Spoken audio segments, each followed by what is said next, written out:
Presiden Ukraina Volodymyr Zelensky menghadiri KTT G7 di Hiroshima, Jepang.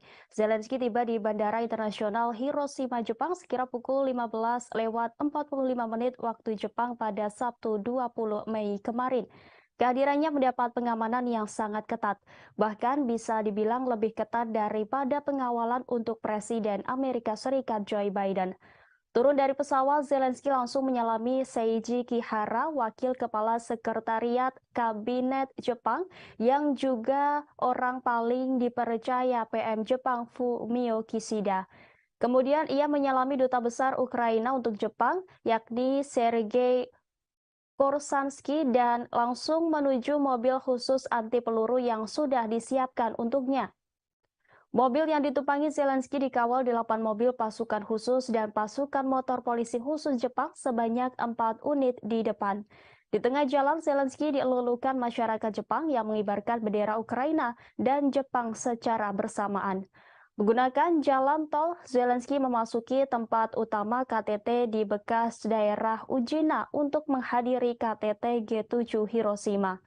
Presiden Zelensky tiba di lokasi KTT G7 Grand Prince Hotel Hiroshima sekitar pukul 16:40 waktu Jepang. Sayangnya ia tidak ikut berfoto bersama rombongan kepala negara lain seperti Presiden Indonesia Joko Widodo di sana. Sementara itu, menurut Brasil, Presiden Zelensky sudah menyiapkan jebakan sebagaimana dilaporkan media Bloomberg. Zelensky mengirim rekannya dari Brasil, Lula da Silva, tawaran untuk bertemu di sela-sela KTT G7, namun belum mendapat tanggapan. Sisi Brasil takut Kiev memaksakan tindakan yang tidak diinginkan. Pejabat mengatakan Brasil tidak memiliki masalah bertemu dengan pemimpin manapun, tapi itu tidak boleh dipaksakan. Zelensky diperkirakan akan muncul secara pribadi di KTT kelompok 7 negara di Jepang akhir pekan ini untuk membuat seruan langsung kepada sekutu untuk meningkatkan dukungan militer bagi Ukraina. Para pemimpin negara demokrasi terkaya di dunia bertemu di KTT G7 untuk membahas ancaman yang ditimbulkan oleh Rusia, Cina, perubahan iklim, dan masalah lainnya. Kunjungan ke Jepang akan menjadi perjalanan internasional profil tinggi untuk Zelensky karena dia berusaha mendapatkan lebih banyak bantuan dari Barat untuk perang Ukraina melawan Rusia. Zelensky baru-baru ini mengunjungi beberapa negara Eropa dan Inggris untuk bertemu dengan Perdana Menteri Rishi Sunak, dan dia sering membuat alamat virtual kepada pemerintah yang mendukung Ukraina. Namun Zelensky jarang meninggalkan Ukraina sejak Rusia menginvasi negara itu pada Februari 2022. Perjalanan Zelensky ke G7 akan menjadi pergantian peristiwa yang dramatis yang dimaksudkan untuk menggarisbawahi kebutuhan mendesak Kiev akan persenjataan yang lebih canggih dari Barat saat bersiap meluncurkan serangan balasan besar untuk merebut kembali wilayah yang dikuasai Rusia di timur Ukraina. AS dan sekutunya terus mengirimkan sistem senjata yang lebih canggih ke Ukraina seiring dengan berlanjutnya perang, tetapi pemerintahan Presiden Amerika Serikat Joe Biden telah menolak untuk mengirim jet tempur F-16 Ukraina dan memenuhi tuntutan lain untuk bantuan militer yang lebih kuat karena khawatir langkah tersebut dapat meningkatkan ketegangan dengan Moskow.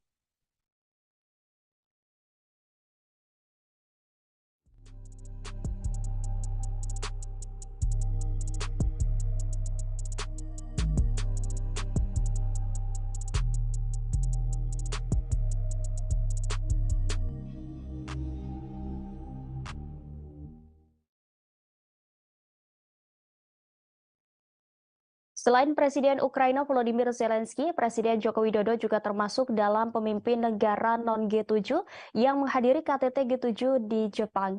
Presiden Jokowi mendapat undangan khusus dalam KTT tersebut.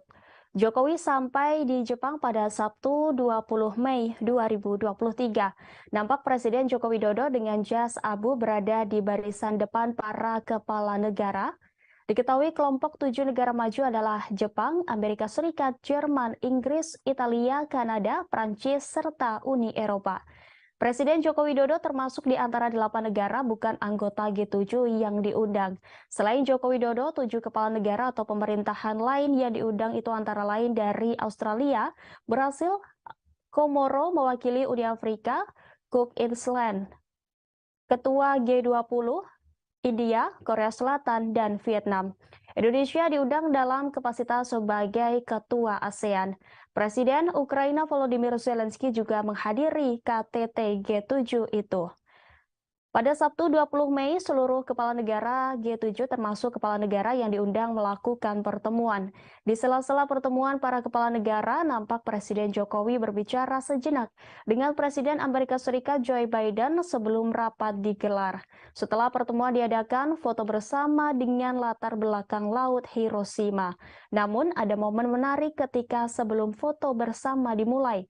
Saat semua kepala negara dan kepala pemerintahan hendak berfoto, terlihat satu baris di depan kosong.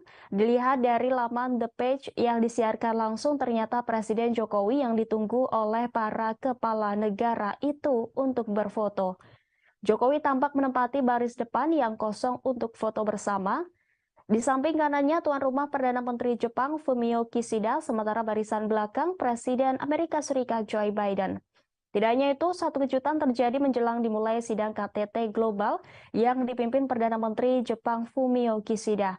Saat itu mendadak Presiden Amerika Serikat Joe Biden mendatangi Presiden Jokowi yang duduk di samping kanan PM Kishida. Melihat Presiden Biden datang, Jokowi langsung berdiri menuju ke kanan mendekati Presiden Biden dan menyalaminya. Presiden Biden membisikkan sesuatu kepada Joko Widodo. Tak lama kemudian, protokol sidang langsung mendekati keduanya dan mengingatkan bahwa sidang KTT Global akan segera dimulai. Kejadian mengejutkan itu sekitar 1 menit dan Jokowi kembali duduk ke kursi sidang di sebelah kanan PM Kishida. Sidang akhirnya baru dimulai sekitar pukul 18:15 di lokasi KTT G7 Hiroshima, Jepang pada 20 Mei.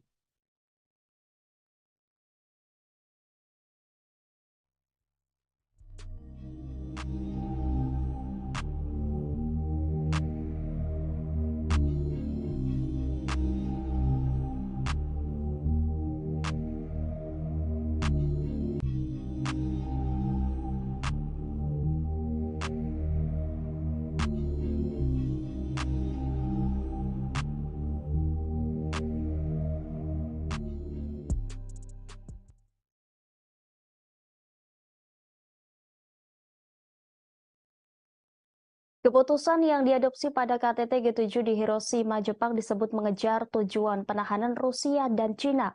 Hal itu diungkapkan oleh Menteri Luar Negeri Rusia yakni Sergei Lavrov pada Majelis ke-31 Dewan Kebijakan Luar Negeri dan Pertahanan pada Sabtu 20 Mei 2023.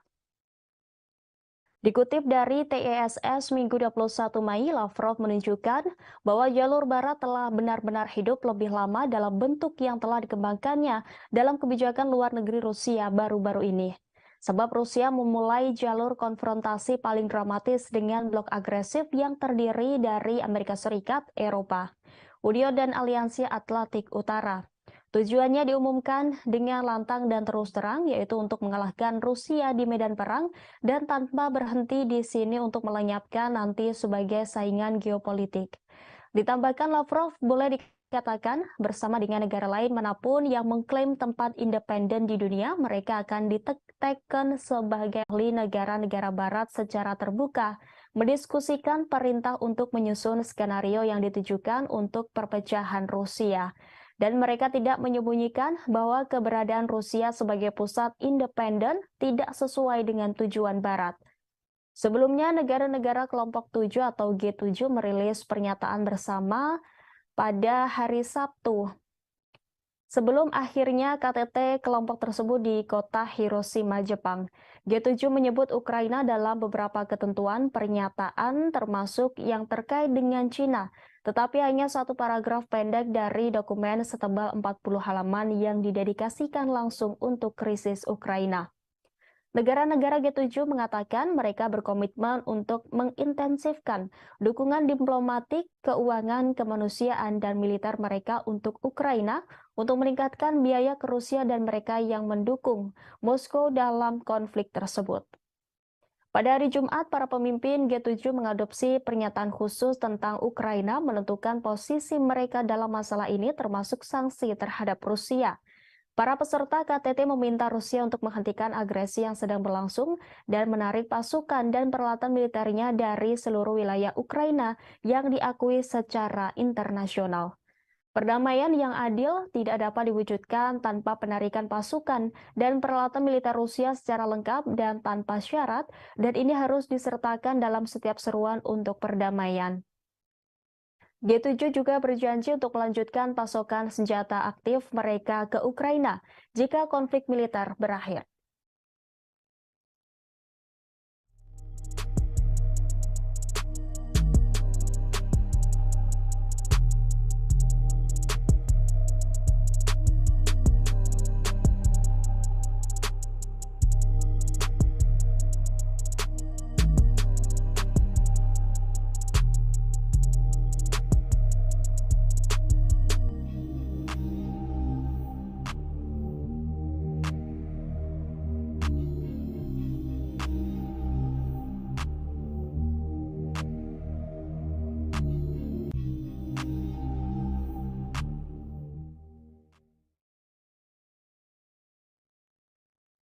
Maskapai Rusia melakukan 2.000 penerbangan dengan pesawat yang dilengkapi suku cadangan pada 2022 karena sanksi yang mempengaruhi industri penerbangan negara itu menurut surat kabar Rusia Kommersant. Surat kabar itu mengutip Viktor Basargin, Kepala Pengawas Transportasi Negara Rusia, Rosnadzor, yang melaporkan informasi tentang penerbangan tersebut ke Komite Transportasi Duma Negara pada hari Selasa. Sejak Presiden Rusia Vladimir Putin memerintahkan invasi ke Ukraina pada Februari 2022, Amerika Serikat dan lusinan pemerintah lainnya telah memberlakukan sanksi terhadap Rusia sebagai hukuman. Sanksi-sanksi ini berusaha membatasi kemampuan Moskow untuk memperoleh dan membuat senjata, tetapi mereka juga membatasi pengiriman suku cadang yang dibutuhkan untuk industri otomotif dan penerbangan negara itu.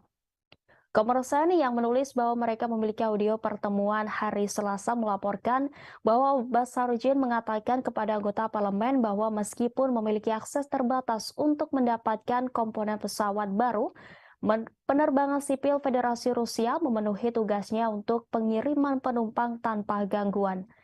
Pada hari Senin, The New York Times melaporkan bahwa meskipun ada sanksi ribuan pengiriman yang berisi suku cadang, pesawat berhasil masuk ke Rusia pada tahun 2022.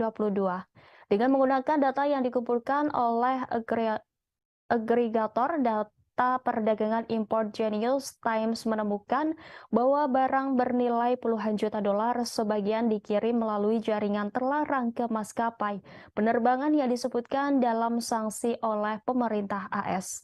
Meskipun bagian barat ini masuk ke negara itu, pesawat Rusia tetap terbang dengan pelanggaran yang secara langsung mempengaruhi keselamatan penerbangan. Surat kabar itu menulis bahwa pejabat Rosnadzor tidak merinci apakah angkanya untuk 2.000 penerbangan yang dilakukan dengan bagian yang kadaluarsa merujuk pada penerbangan komersial atau semua jenis perjalanan udara. Kommersant juga mencatat bahwa perusahaan manajemen lalu lintas udara negara Rusia melayani 1,4 juta penerbangan termasuk rute transit dan internasional pada tahun 2022. Najmuddin Meskati, seorang profesor teknik dan hubungan internasional di University of Southern California, mengatakan kepada Newsweek bahwa sanksi terhadap penerbangan dan sektor lainnya akan semakin mendorong Rusia dan Iran ke pangkuan satu sama lain. Ia mengaku telah mendengar tentang keadaan industri penerbangan sipil Rusia yang semakin mengerikan karena sanksi yang serupa dan sejajar dengan armada penerbangan sipil Iran setelah 40 tahun sanksi. Ditambahkannya bahwa pejabat Iran telah menemukan cara untuk menghindari sanksi, dan itulah alasan lain Rusia baru-baru ini menandatangani kontrak dengan Iran untuk melayani pesawat mereka di Iran. Karena pengalaman panjang Iran dan jaringan dealer dan suku cadang bawah tanah yang mapan, baik asli maupun palsu yang telah ada dan bekerja dengan baik. Kommersan berbicara dengan perwakilan di beberapa maskapai besar di Rusia yang semuanya menyangkal penggunaan suku cadang kadaluarsa di pesawat mereka. Sumber-sumber ini juga mengatakan mereka tidak mengetahui maskapai lain yang mengalami pelanggaran keselamatan karena masalah dengan suku cadang pesawat.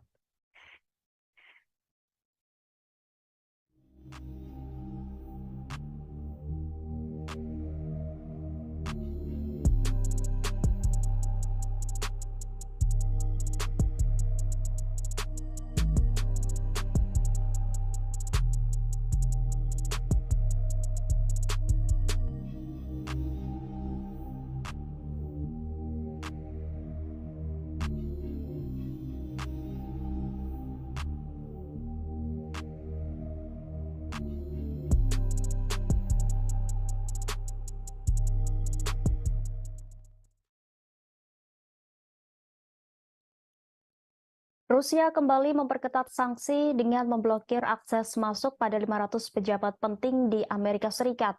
Salah satu pejabat yang masuk daftar hitam Rusia adalah mantan Presiden Amerika Serikat Barack Obama.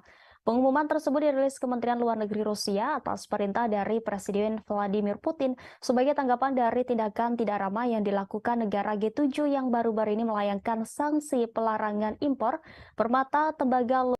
Tidak hanya itu, G7 juga turut membatasi perdagangan dan penggunaan berlian yang ditambang, diproses, serta diproduksi di Rusia dengan tujuan untuk menekan pendapatan kuartalan Moskow agar militer Putin kesulitan memasok senjata dan alat perang selama invasi berlangsung. Meski larangan G7 tak memberikan dampak signifikan bagi prospek ekonomi Rusia, namun demi menggertak Barat, Putin akhirnya menyetujui dekret terkait pelarangan 500 orang AS menginjakan kakinya di Rusia. Tidak hanya Barack Obama dalam sanksi tersebut, Rusia juga turut memblokir akses masuk mantan Duta Besar AS John Huntsman, sejumlah senator dan Kepala Staf Angkatan Udara Jenderal Charles Hugh Brown Jr., serta beberapa pembawa acara TV AS termasuk Jimmy Kimmel, Stephen Colbert, dan Seth Meyers. Sanksi seperti ini bukan kali pertama yang dilayangkan oleh Rusia. Selama setahun terakhir, negara beruang merah ini diketahui telah berulang kali memperketat sanksi terhadap sejumlah negara barat. Di antaranya seperti pemblokiran mata uang euro sebagai alat transaksi di Rusia, serta pemangkasan produk minyak mentah sebesar 500.000 barel, hingga sejumlah perusahaan minyak di Eropa dilanda kebangkrutan setelah salah satunya depot perusahaan minyak kondang di Eropa yakni PKN Orlen yang kini mengalami kebangkrutan usai merugi $27 AS per hari. Ancaman ini bahkan membuat anggaran belanja energi di rumah tangga dan perusahaannya dari ancaman krisis energi.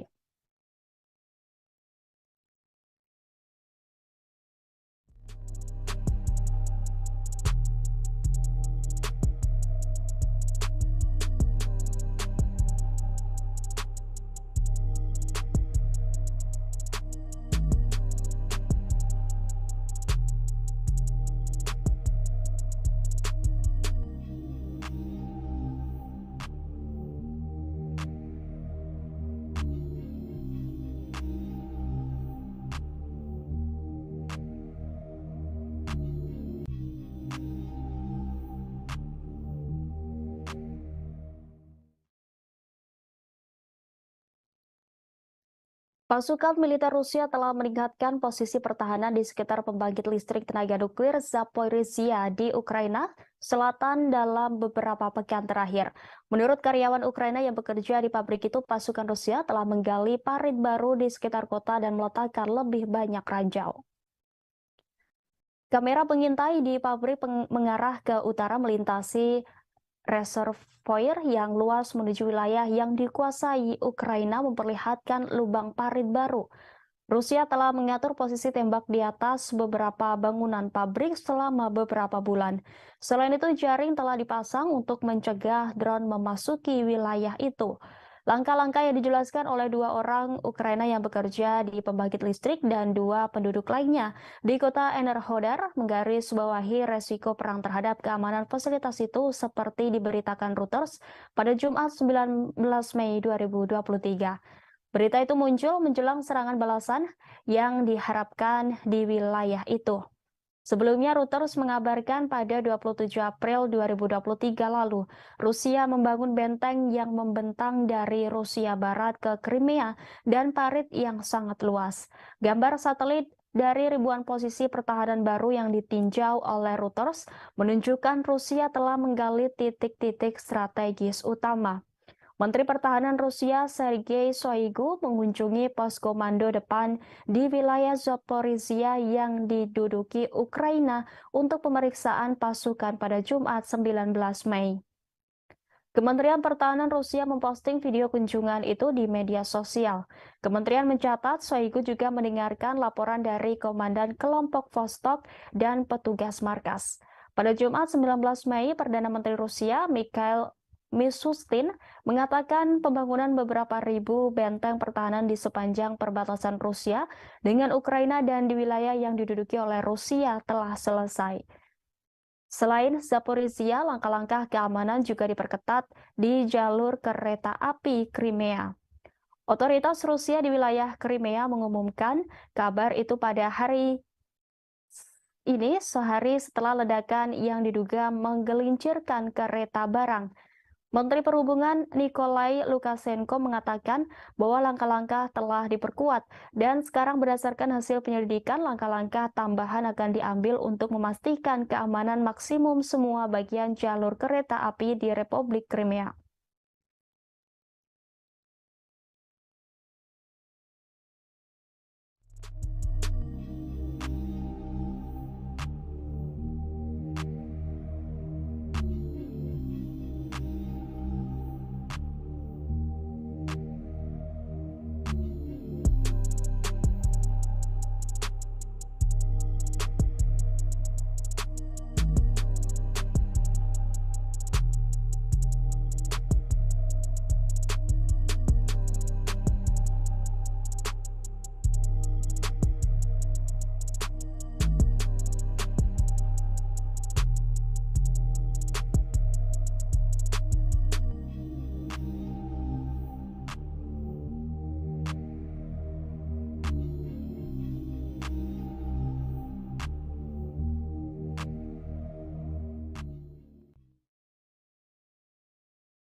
Bos tentara bayaran grup Wagner Yevgeny Prigozhin pada Sabtu 20 Mei kemarin mengklaim pasukannya telah merebut total Bakhmut, Ukraina Timur. Presiden Rusia Vladimir Putin mengucapkan selamat kepada kelompok Wagner dan militer angkatan bersenjata Rusia atas pembebasan Bakhmut di DPR. Putin pun berjanji akan memberikan penghargaan kepada prajurit yang berperan besar dalam perebutan Bakhmut. Bakhmut telah menjadi tempat pertempuran terpanjang dan paling berdarah dalam serangan Rusia ke Ukraina. Grup Wagner seperti diketahui telah mempelopori perjuangan pihak Rusia dan merebut Bakhmut dan diyakini telah menderita kerugian besar dalam penyerbuan kota selama berbulan-bulan. Dalam video yang diposting di Telegram, Prigozhin mengklaim bahwa pasukannya sepenuhnya membebaskan Artemov, sebutan Bakhmut. Dia berdiri dengan para pejuang di belakangnya yang memegang bendera Rusia dikelilingi reruntuhan. Prigozhin menyampaikan para pejuang grup Wagner akan terlebih dahulu memeriksa kota Bakhmut yang telah berhasil direbut sebelum menyerahkannya kepada tentara resmi Rusia pada 25 Mei mendatang. Pengumuman grup Wagner datang saat Presiden Ukraina Volodymyr Zelensky mengambil bagian dalam KTT G7 di Jepang. Prigozhin yang mengenakan seragam kamuflase mengatakan operasi untuk menangkap Bakhmut berlangsung selama 224 hari. Pertempuran tersebut telah meratakan pusat penambangan garam yang pernah berpenduduk sekitar 7. Dengan tentara resmi Rusia mengatakan kerugian Moskow akan jauh lebih kecil jika bukan karena jenderal yang tidak kompeten. Dia telah lama mengeluh tentang grup Wagner yang tidak diberikan jumlah amunisi yang sesuai. Dalam video itu ia mengungkap hanya ada Wagner di medan perang yang melawan tentara Ukraina dan juga melawan birokrasi Rusia.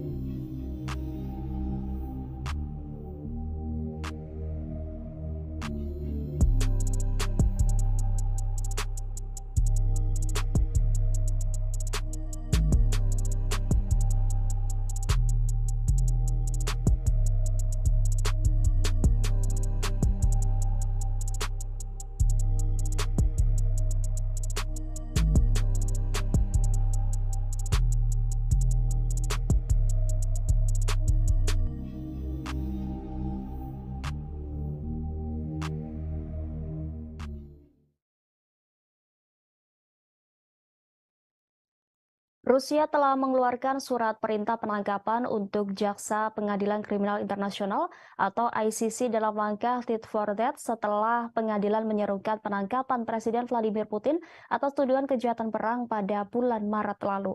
Dikutip dari database Kementerian Media Rusia melaporkan pada Jumat bahwa Jaksa Inggris yakni Harim Khan yang berusia 53 tahun ditambahkan ke daftar orang yang dicari Kementerian Dalam Negeri. Moskow membuka khusus terhadap Han dan 3 hakim ICC pada 20 Maret 2023. Gambar Han dapat dilihat di database Kementerian Dalam Negeri Rusia pada hari Jumat. Pemberitahuan tersebut menggambarkan dia sebagai pria yang lahir pada tanggal 30 Maret 1970 di Edinburgh, Skotlandia, tetapi tidak menyebutkan pelanggarannya. Komite Investigasi Rusia yang menyelidiki kejahatan besar mengatakan pada bulan Maret bahwa Han sedang diselidiki untuk penuntutan kriminal terhadap seseorang yang diketahui tidak bersalah. Dia juga sedang diselidiki karena diduga mempersiapkan serangan terhadap perwakilan negara asing yang mendapat perlindungan internasional, kata para penyelidik.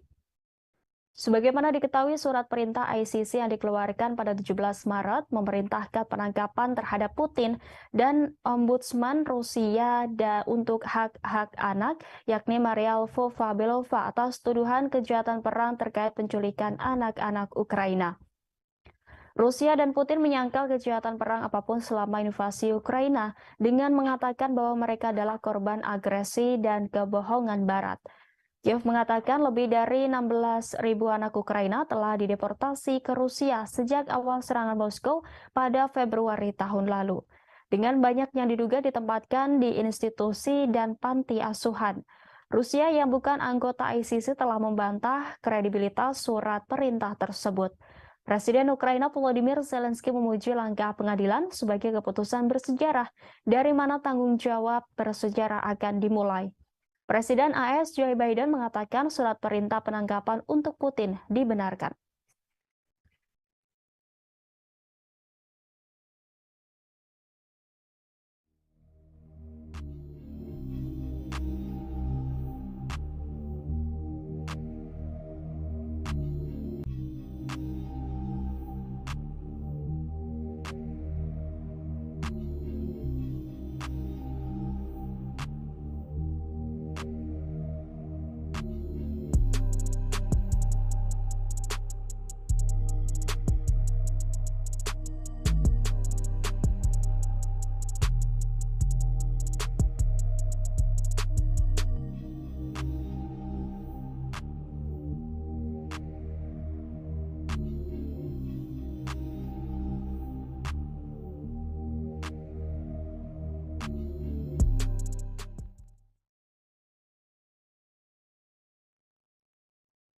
Pasukan rezim Kiev mengklaim telah memborbardir wilayah Republik Rakyat Donetsk sebanyak 37 kali selama sehari terakhir.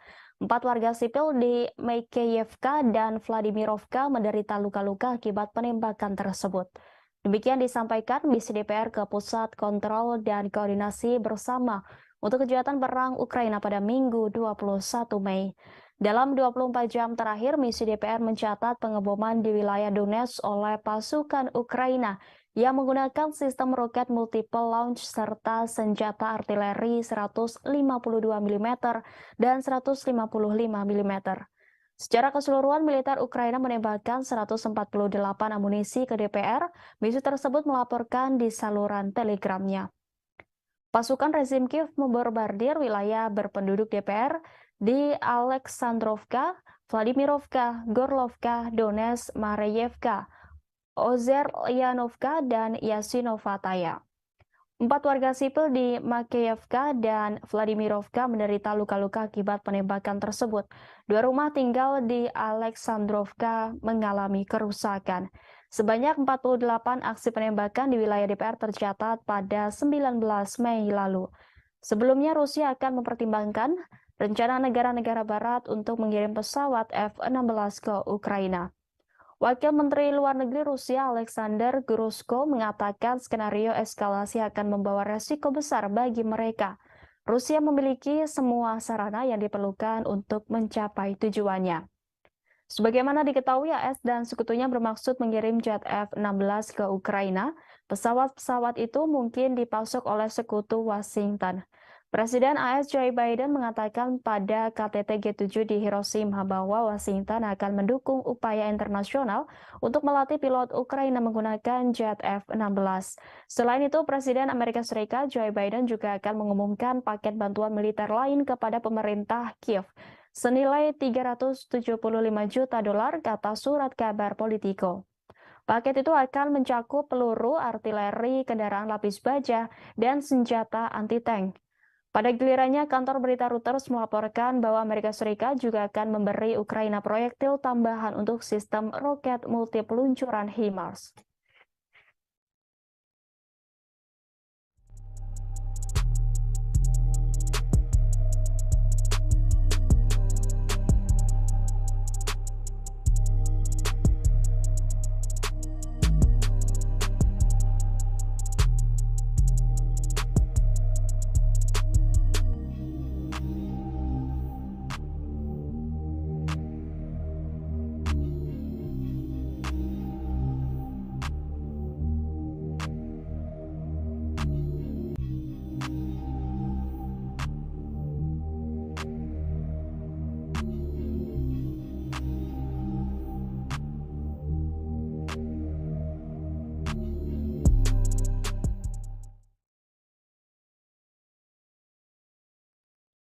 Pemerintah Amerika Serikat mengaku tidak mendukung serangan Ukraina di wilayah yang diakui Washington sebagai Rusia.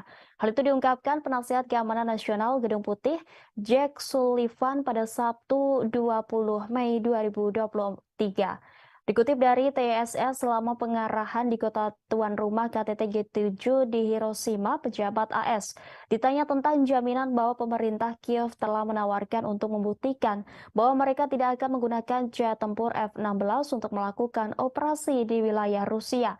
Sementara itu, Presiden AS Joe Biden akan mengumumkan paket bantuan militer lain kepada pemerintah Kiev senilai 375 juta US dollar, sebut laporan surat kabar Politico.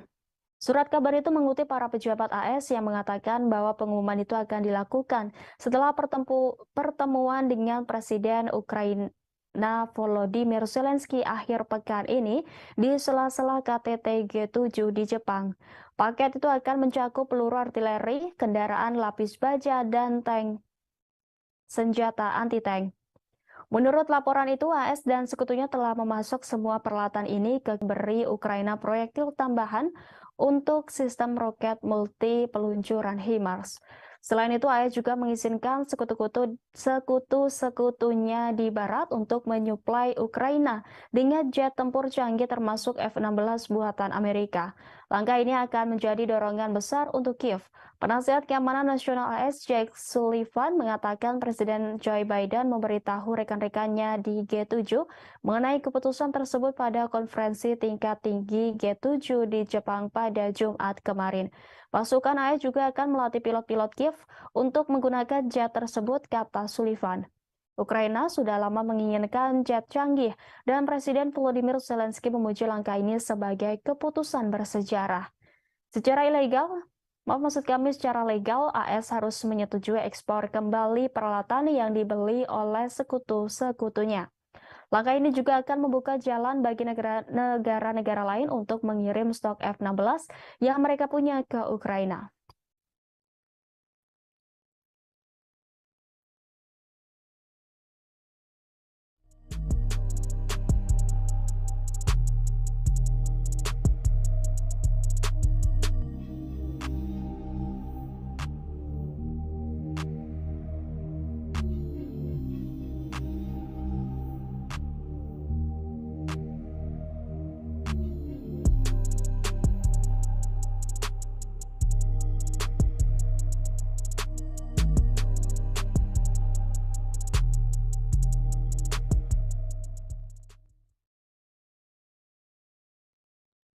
Presiden Ukraina Volodymyr Zelensky menyambut baik keputusan Presiden Amerika Serikat Joe Biden untuk mendukung pelatihan pilot Ukraina pada jet tempur F-16 buatan AS. Zelensky menyatakan pelatihan itu akan sangat meningkatkan kemampuan pasukan Ukraina di udara. Dikutip Al Jazeera, Zelensky menggambarkan rencana untuk melatih pilot Ukraina untuk menerbangkan jet tempur F-16 sebagai keputusan bersejarah. Ia mengaku akan membahas detailnya dengan Biden ketika mereka bertemu di KTT G7 di kota Hiroshima, Jepang. Sebelumnya, Biden mengatakan kepada para pemimpin G7 pada hari Jumat bahwa Washington mendukung program pelatihan sekutu bersama untuk pilot Ukraina dengan jet tempur F-16 buatan AS, kata pejabat senior AS kepada kantor berita Reuters. Zelensky selama berbulan-bulan menyerukan pasukan jet tempur canggih untuk mendukung pertahanan Ukraina melawan invasi Rusia. Tetapi pemimpin Ukraina itu telah menghadapi penolakan sampai sekarang dari sekutu baratnya yang takut memberi Ukraina senjata ofensif canggih dapat ditanggapi dengan eskalasi oleh Presiden Rusia Vladimir Putin dan penyebaran perang di Eropa. Sekarang karena Ukraina telah meningkatkan pertahanan udaranya dengan sejumlah sistem anti pesawat yang dipasok Barat dan bersiap untuk meluncurkan serangan balasan terhadap pasukan Rusia. Para pejabat yakin jet tempur dapat berguna dalam pertempuran Ukraina dengan Moskow dan penting untuk jangka panjang negara itu. John Psaropoulos dari Al Jazeera melaporkan bahwa para ahli pertahanan udara mengatakan jet tempur F-16 buatan AS akan menawarkan Ukraina keunggulan atas Angkatan Udara Rusia. Tetapi hanya jika dikombinasikan dengan rudal yang kuat dan informasi penargetan yang juga harus disediakan oleh Barat. Sementara Perdana Menteri Inggris Raya yakni Rishi Sunak mengatakan negaranya akan bekerja sama dengan Belanda, Belgia, dan Denmark untuk mendapatkan Ukraina kemampuan tempur udara yang dibutuhkannya.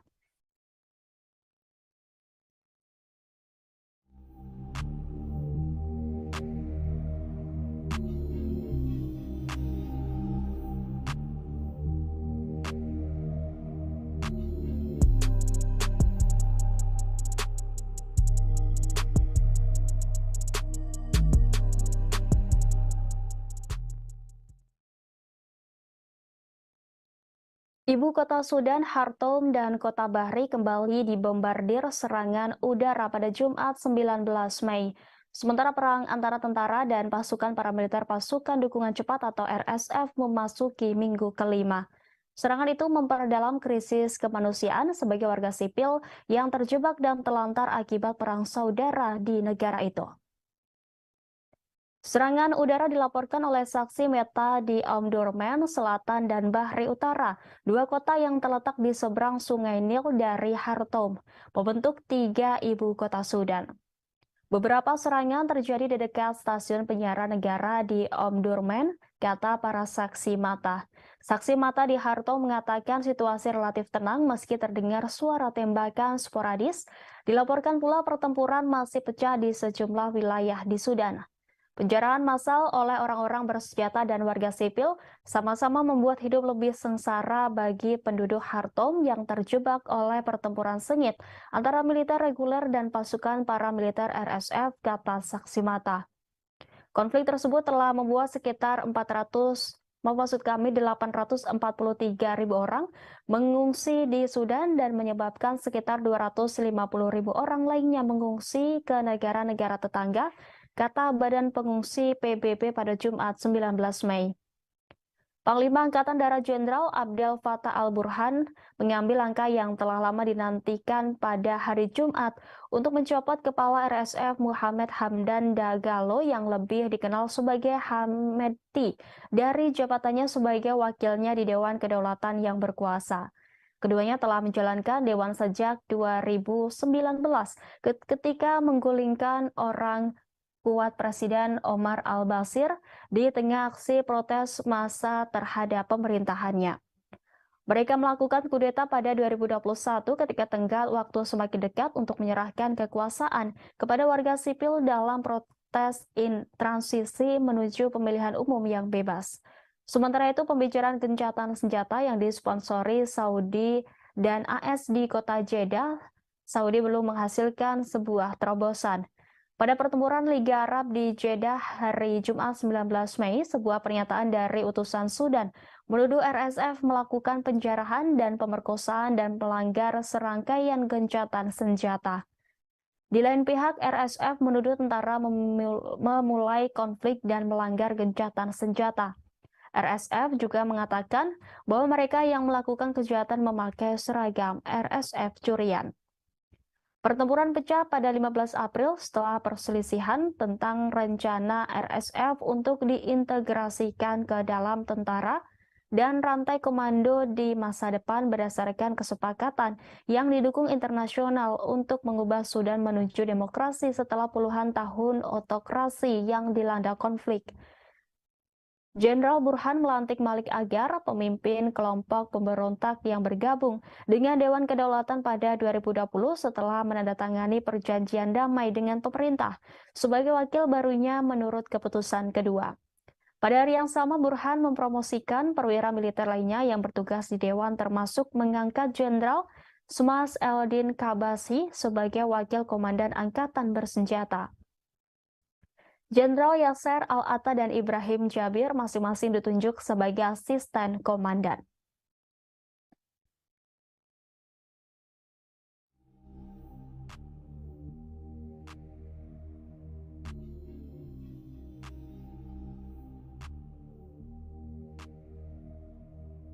Nah, inilah live update selengkapnya.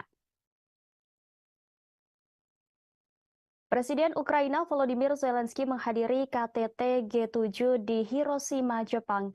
Zelensky tiba di Bandara Internasional Hiroshima, Jepang sekira pukul 15:45 waktu Jepang pada Sabtu 20 Mei kemarin. Kehadirannya mendapat pengamanan yang sangat ketat, bahkan bisa dibilang lebih ketat daripada pengawalan untuk Presiden Amerika Serikat Joe Biden.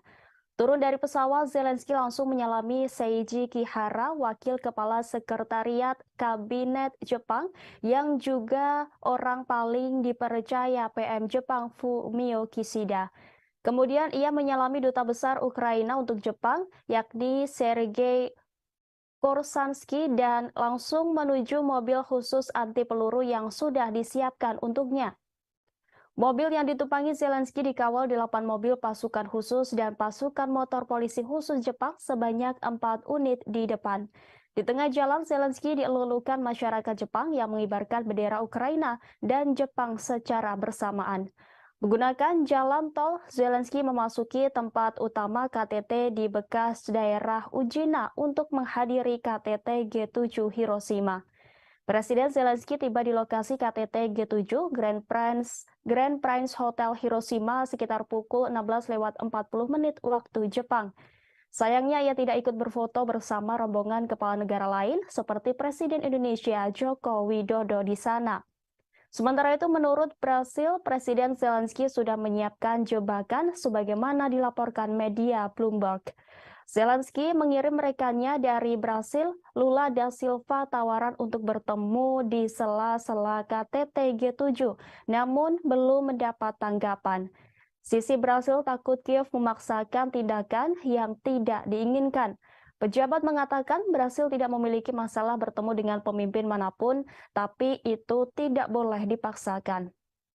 Zelensky diperkirakan akan muncul secara pribadi di KTT kelompok 7 negara di Jepang akhir pekan ini untuk membuat seruan langsung kepada sekutu untuk meningkatkan dukungan militer bagi Ukraina. Para pemimpin negara demokrasi terkaya di dunia bertemu di KTT G7 untuk membahas ancaman yang ditimbulkan oleh Rusia, Cina, perubahan iklim, dan masalah lainnya. Kunjungan ke Jepang akan menjadi perjalanan internasional profil tinggi untuk Zelensky karena dia berusaha mendapatkan lebih banyak bantuan dari Barat untuk perang Ukraina melawan Rusia.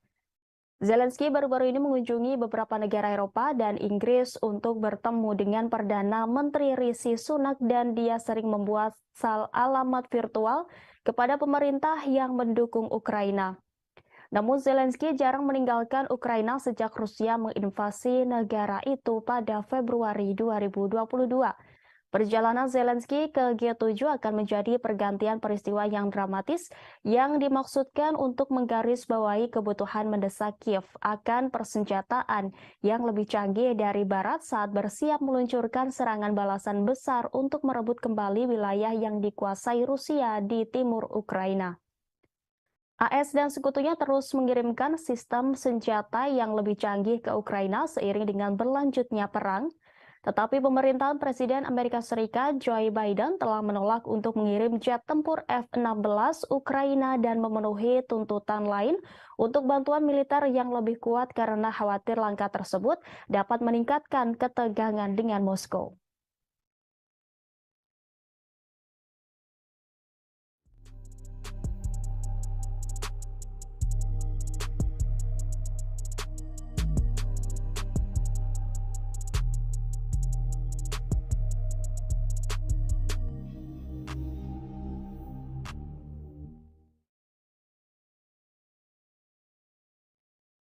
Selain Presiden Ukraina Volodymyr Zelensky, Presiden Joko Widodo juga termasuk dalam pemimpin negara non-G7 yang menghadiri KTT G7 di Jepang. Presiden Jokowi mendapat undangan khusus dalam KTT tersebut.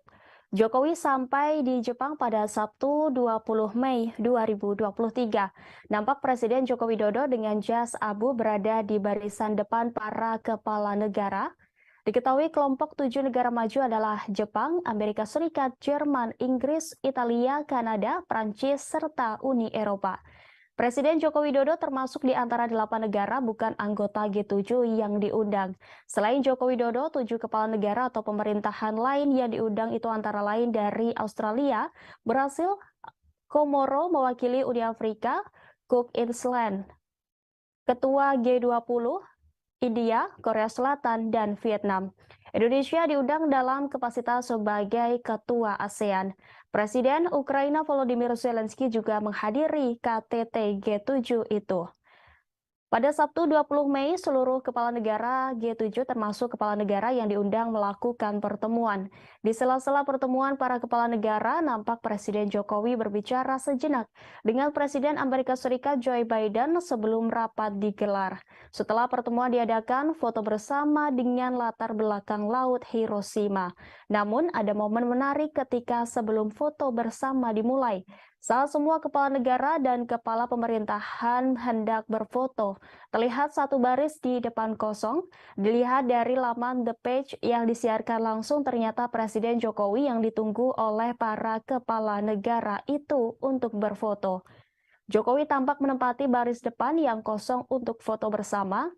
Di samping kanannya tuan rumah Perdana Menteri Jepang Fumio Kishida, sementara barisan belakang Presiden Amerika Serikat Joe Biden. Tidak hanya itu, satu kejutan terjadi menjelang dimulai sidang KTT Global yang dipimpin Perdana Menteri Jepang Fumio Kishida. Saat itu mendadak Presiden Amerika Serikat Joe Biden mendatangi Presiden Jokowi yang duduk di samping kanan PM Kishida. Melihat Presiden Biden datang, Jokowi langsung berdiri menuju ke kanan mendekati Presiden Biden dan menyalaminya. Presiden Biden membisikkan sesuatu kepada Joko Widodo. Tak lama kemudian, protokol sidang langsung mendekati keduanya dan mengingatkan bahwa sidang KTT Global akan segera dimulai. Kejadian mengejutkan itu sekitar 1 menit dan Jokowi kembali duduk ke kursi sidang di sebelah kanan PM Kishida. Sidang akhirnya baru dimulai sekitar pukul 18:15 di lokasi KTT G7 Hiroshima, Jepang pada 20 Mei.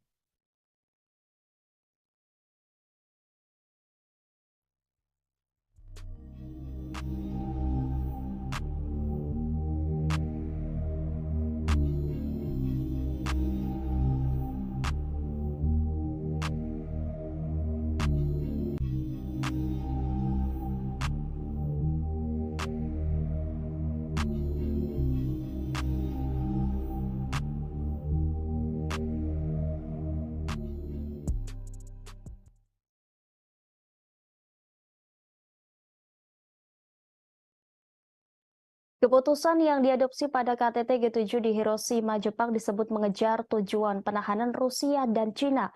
Hal itu diungkapkan oleh Menteri Luar Negeri Rusia yakni Sergei Lavrov pada Majelis ke-31 Dewan Kebijakan Luar Negeri dan Pertahanan pada Sabtu 20 Mei 2023.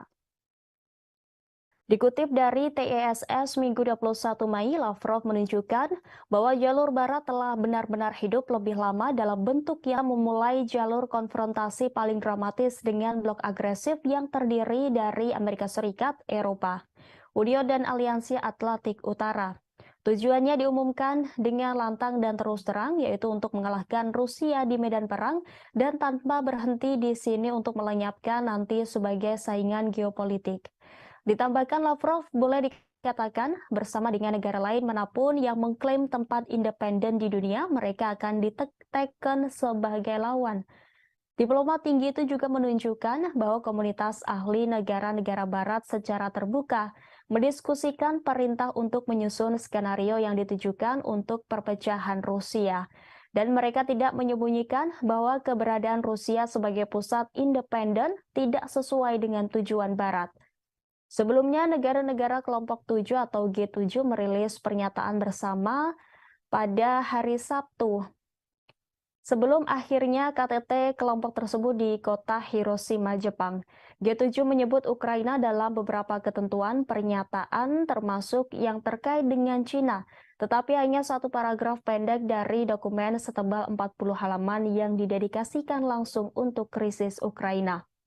Negara-negara G7 mengatakan mereka berkomitmen untuk mengintensifkan dukungan diplomatik, keuangan, kemanusiaan, dan militer mereka untuk Ukraina untuk meningkatkan biaya ke Rusia dan mereka yang mendukung Moskow dalam konflik tersebut. Pada hari Jumat, para pemimpin G7 mengadopsi pernyataan khusus tentang Ukraina menentukan posisi mereka dalam masalah ini termasuk sanksi terhadap Rusia. Para peserta KTT meminta Rusia untuk menghentikan agresi yang sedang berlangsung dan menarik pasukan dan peralatan militernya dari seluruh wilayah Ukraina yang diakui secara internasional. Perdamaian yang adil tidak dapat diwujudkan tanpa penarikan pasukan dan peralatan militer Rusia secara lengkap dan tanpa syarat, dan ini harus disertakan dalam setiap seruan untuk perdamaian. G7 juga berjanji untuk melanjutkan pasokan senjata aktif mereka ke Ukraina jika konflik militer berakhir.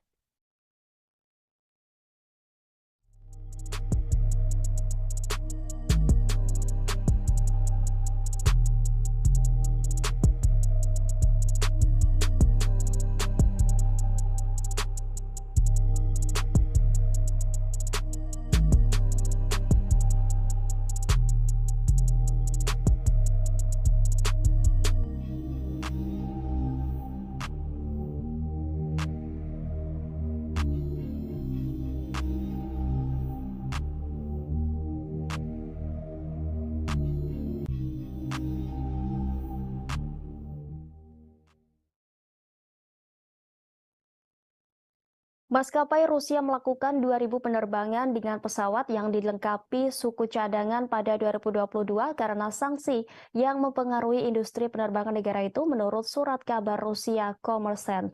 Surat kabar itu mengutip Viktor Basalgin, Kepala Pengawas Transportasi Negara Rusia Rostrans-Nadzor, yang melaporkan informasi tentang penerbangan tersebut ke Komite Transportasi Duma Negara pada hari Selasa. Sejak Presiden Rusia Vladimir Putin memerintahkan invasi ke Ukraina pada Februari 2022, Amerika Serikat dan lusinan pemerintah lainnya telah memberlakukan sanksi terhadap Rusia sebagai hukuman. Sanksi-sanksi ini berusaha membatasi kemampuan Moskow untuk memperoleh dan membuat senjata, tetapi mereka juga membatasi pengiriman suku cadang yang dibutuhkan untuk industri otomotif dan penerbangan negara itu. Kommersant yang menulis bahwa mereka memiliki audio pertemuan hari Selasa melaporkan bahwa Basalgin mengatakan kepada anggota parlemen bahwa meskipun memiliki akses terbatas untuk mendapatkan komponen pesawat baru, penerbangan sipil Federasi Rusia memenuhi tugasnya untuk pengiriman penumpang tanpa gangguan. Pada hari Senin, The New York Times melaporkan bahwa meskipun ada sanksi ribuan pengiriman yang berisi suku cadang, pesawat berhasil masuk ke Rusia pada tahun 2022. Dengan menggunakan data yang dikumpulkan oleh agregator data perdagangan import Genius Times menemukan bahwa barang bernilai puluhan juta dolar sebagian dikirim melalui jaringan terlarang ke maskapai penerbangan yang disebutkan dalam sanksi oleh pemerintah AS. Meskipun bagian barat ini masuk ke negara itu, pesawat Rusia tetap terbang dengan pelanggaran yang secara langsung mempengaruhi keselamatan penerbangan. Surat kabar itu menulis bahwa pejabat Rostrans-Nadzor tidak merinci apakah angkanya untuk 2.000 penerbangan yang dilakukan dengan bagian yang kadaluarsa merujuk pada penerbangan komersial atau semua jenis perjalanan udara. Kommersant juga mencatat bahwa perusahaan manajemen lalu lintas udara negara Rusia melayani 1,4 juta penerbangan termasuk rute transit dan internasional pada tahun 2022.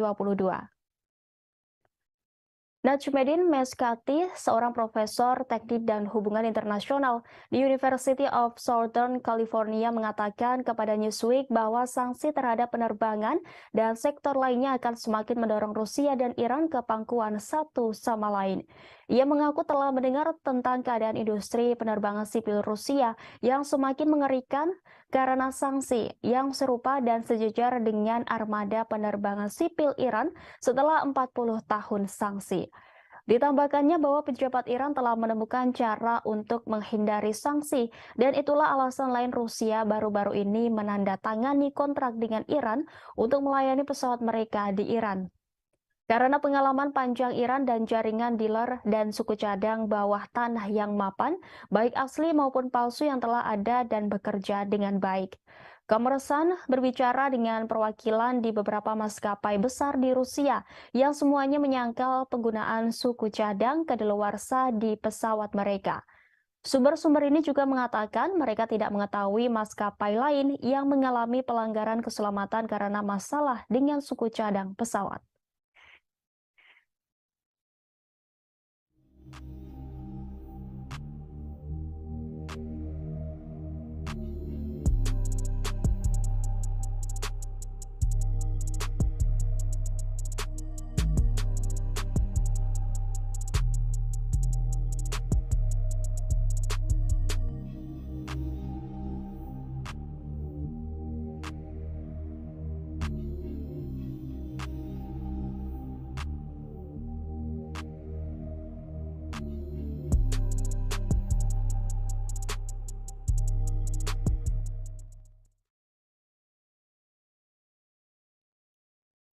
Rusia kembali memperketat sanksi dengan memblokir akses masuk pada 500 pejabat penting di Amerika Serikat.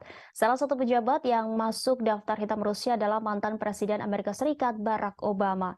Pengumuman tersebut dirilis Kementerian Luar Negeri Rusia atas perintah dari Presiden Vladimir Putin sebagai tanggapan dari tindakan tidak ramah yang dilakukan negara G7 yang baru-baru ini melayangkan sanksi pelarangan impor permata, tembaga, aluminium dan nikel dari Rusia. Tidak hanya itu, G7 juga turut membatasi perdagangan dan penggunaan berlian yang ditambang, diproses, serta diproduksi di Rusia dengan tujuan untuk menekan pendapatan kuartalan Moskow agar militer Putin kesulitan memasok senjata dan alat perang selama invasi berlangsung. Meski larangan G7 tak memberikan dampak signifikan bagi prospek ekonomi Rusia, namun demi menggertak Barat, Putin akhirnya menyetujui dekret terkait pelarangan 500 orang AS menginjakan kakinya di Rusia. Tidak hanya Barack Obama dalam sanksi tersebut, Rusia juga turut memblokir akses masuk mantan Duta Besar AS John Huntsman, sejumlah senator dan Kepala Staf Angkatan Udara Jenderal Charles Hugh Brown Jr., serta beberapa pembawa acara TV AS termasuk Jimmy Kimmel, Stephen Colbert, dan Seth Meyers. Sanksi seperti ini bukan kali pertama yang dilayangkan oleh Rusia. Selama setahun terakhir, negara beruang merah ini diketahui telah berulang kali memperketat sanksi terhadap sejumlah negara barat.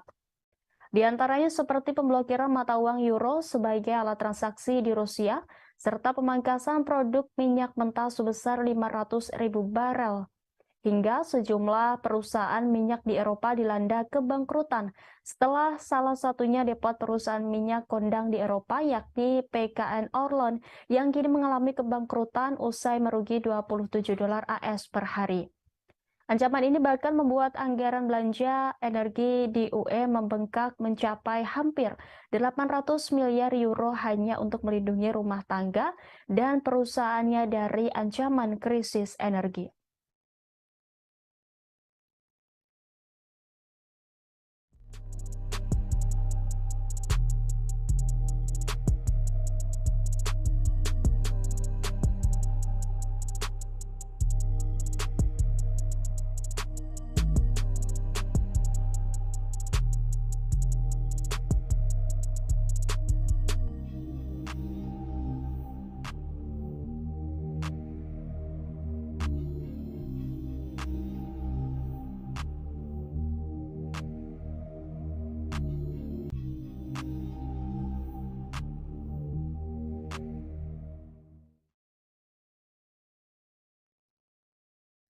Pasukan militer Rusia telah meningkatkan posisi pertahanan di sekitar pembangkit listrik tenaga nuklir Zaporizhia di Ukraina Selatan dalam beberapa pekan terakhir.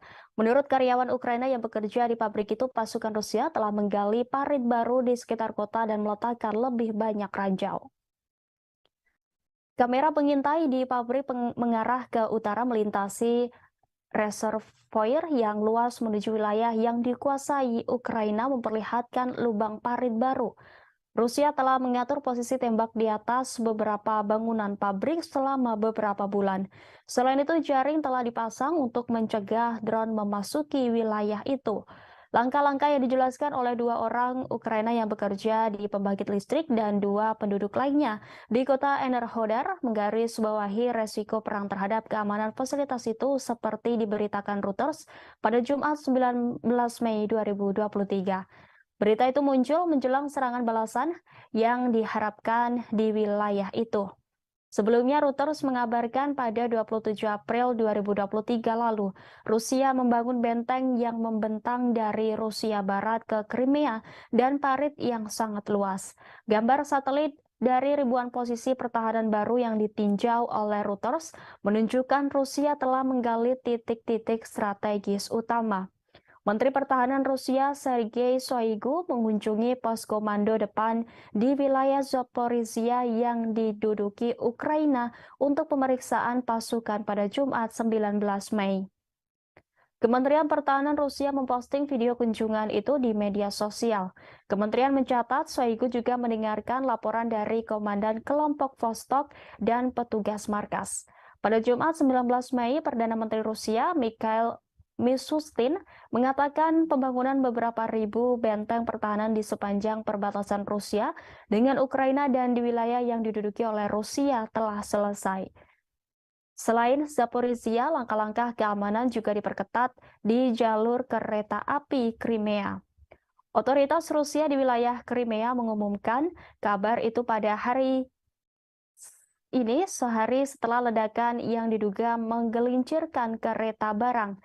Menteri Perhubungan Nikolai Lukashenko mengatakan bahwa langkah-langkah telah diperkuat dan sekarang berdasarkan hasil penyelidikan langkah-langkah tambahan akan diambil untuk memastikan keamanan maksimum semua bagian jalur kereta api di Republik Crimea.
Bos tentara bayaran grup Wagner Yevgeny Prigozhin pada Sabtu 20 Mei kemarin mengklaim pasukannya telah merebut total Bakhmut, Ukraina Timur. Presiden Rusia Vladimir Putin mengucapkan selamat kepada kelompok Wagner dan militer angkatan bersenjata Rusia atas pembebasan Bakhmut di DPR.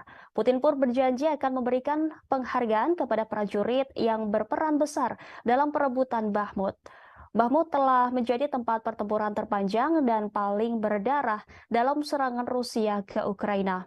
Grup Wagner seperti diketahui telah mempelopori perjuangan pihak Rusia dan merebut Bakhmut dan diyakini telah menderita kerugian besar dalam penyerbuan kota selama berbulan-bulan. Dalam video yang diposting di Telegram, Prigozhin mengklaim bahwa pasukannya sepenuhnya membebaskan Artemov, sebutan Bakhmut. Dari dia berdiri dengan para pejuang di belakangnya yang memegang bendera Rusia dikelilingi reruntuhan. Prigozhin menyampaikan para pejuang grup Wagner akan terlebih dahulu memeriksa kota Bakhmut yang telah berhasil direbut sebelum menyerahkannya kepada tentara resmi Rusia pada 25 Mei mendatang. Pengumuman grup Wagner datang saat Presiden Ukraina Volodymyr Zelensky mengambil bagian dalam KTT G7 di Jepang. Prigozhin yang mengenakan seragam kamuflase mengatakan operasi untuk menangkap Bakhmut berlangsung selama 224 hari. Pertempuran tersebut telah meratakan pusat penambangan garam yang pernah berpenduduk sekitar 70.000 orang. Prigozhin yang semakin terlibat dalam pertarungan publik dengan tentara resmi Rusia mengatakan kerugian Moskow akan jauh lebih kecil jika bukan karena jenderal yang tidak kompeten. Dia telah lama mengeluh tentang grup Wagner yang tidak diberikan jumlah amunisi yang sesuai. Dalam video itu ia mengungkap hanya ada Wagner di medan perang yang melawan tentara Ukraina dan juga melawan birokrasi Rusia.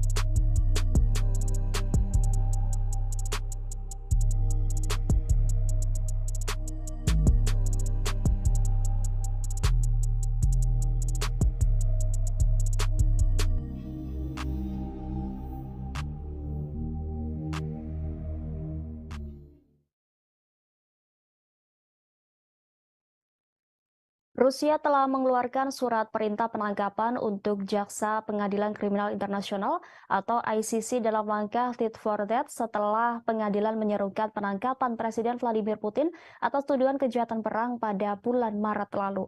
Dikutip dari database Kementerian Media Rusia melaporkan pada Jumat bahwa jaksa Inggris yakni Harim Khan yang berusia 53 tahun ditambahkan ke daftar orang yang dicari Kementerian Dalam Negeri.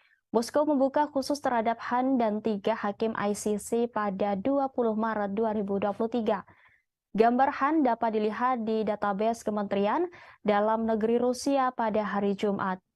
Pemberitahuan tersebut menggambarkan dia sebagai pria yang lahir pada tanggal 30 Maret 1970 di Edinburgh, Skotlandia, tetapi tidak menyebutkan pelanggarannya. Komite Investigasi Rusia yang menyelidiki kejahatan besar mengatakan pada bulan Maret bahwa Han sedang diselidiki untuk penuntutan kriminal terhadap seseorang yang diketahui tidak bersalah. Dia juga sedang diselidiki karena diduga mempersiapkan serangan terhadap perwakilan negara asing yang mendapat perlindungan internasional, kata para penyelidik. Sebagaimana diketahui, surat perintah ICC yang dikeluarkan pada 17 Maret memerintahkan penangkapan terhadap Putin dan Ombudsman Rusia untuk hak-hak anak, yakni Maria Lvova-Belova atas tuduhan kejahatan perang terkait penculikan anak-anak Ukraina. Rusia dan Putin menyangkal kejahatan perang apapun selama invasi Ukraina dengan mengatakan bahwa mereka adalah korban agresi dan kebohongan Barat. Kiev mengatakan lebih dari 16.000 anak Ukraina telah dideportasi ke Rusia sejak awal serangan Moskow pada Februari tahun lalu. Dengan banyak yang diduga ditempatkan di institusi dan panti asuhan.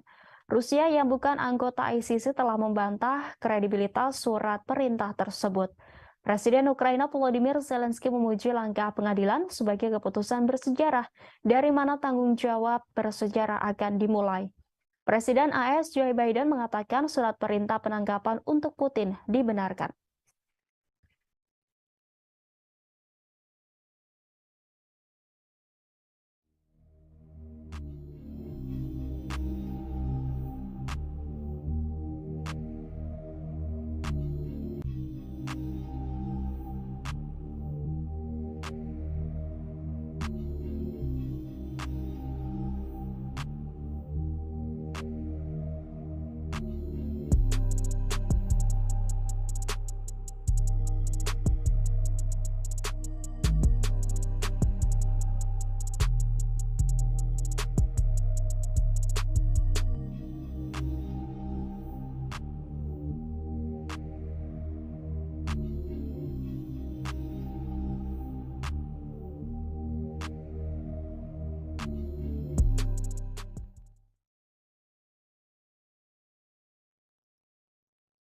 Pasukan rezim Kiev mengklaim telah membombardir wilayah Republik Rakyat Donetsk sebanyak 37 kali selama sehari terakhir. 4 warga sipil di Makeyevka dan Vladimirovka menderita luka-luka akibat penembakan tersebut. Demikian disampaikan misi DPR ke Pusat Kontrol dan Koordinasi Bersama untuk Kejahatan Perang Ukraina pada Minggu 21 Mei. Dalam 24 jam terakhir, misi DPR mencatat pengeboman di wilayah Donetsk oleh pasukan Ukraina yang menggunakan sistem roket multiple launch serta senjata artileri 152 mm dan 155 mm. Secara keseluruhan, militer Ukraina menembakkan 148 amunisi ke DPR. Misi tersebut melaporkan di saluran telegramnya. Pasukan rezim Kiev membombardir wilayah berpenduduk DPR di Aleksandrovka, Vladimirovka, Gorlovka, Donetsk, Mareyevka, Ozeryanovka, dan Yasinovataya. 4 warga sipil di Makeyevka dan Vladimirovka menderita luka-luka akibat penembakan tersebut. 2 rumah tinggal di Aleksandrovka mengalami kerusakan. Sebanyak 48 aksi penembakan di wilayah DPR tercatat pada 19 Mei lalu. Sebelumnya, Rusia akan mempertimbangkan rencana negara-negara barat untuk mengirim pesawat F-16 ke Ukraina. Wakil Menteri Luar Negeri Rusia Alexander Grushko mengatakan skenario eskalasi akan membawa resiko besar bagi mereka. Rusia memiliki semua sarana yang diperlukan untuk mencapai tujuannya. Sebagaimana diketahui, AS dan sekutunya bermaksud mengirim jet F-16 ke Ukraina. Pesawat-pesawat itu mungkin dipasok oleh sekutu Washington. Presiden AS Joe Biden mengatakan pada KTT G7 di Hiroshima bahwa Washington akan mendukung upaya internasional untuk melatih pilot Ukraina menggunakan jet F-16. Selain itu, Presiden Amerika Serikat Joe Biden juga akan mengumumkan paket bantuan militer lain kepada pemerintah Kiev senilai 375 juta dolar, kata surat kabar Politico. Paket itu akan mencakup peluru, artileri, kendaraan lapis baja, dan senjata anti-tank. Pada gilirannya, kantor berita Reuters melaporkan bahwa Amerika Serikat juga akan memberi Ukraina proyektil tambahan untuk sistem roket multi peluncuran HIMARS.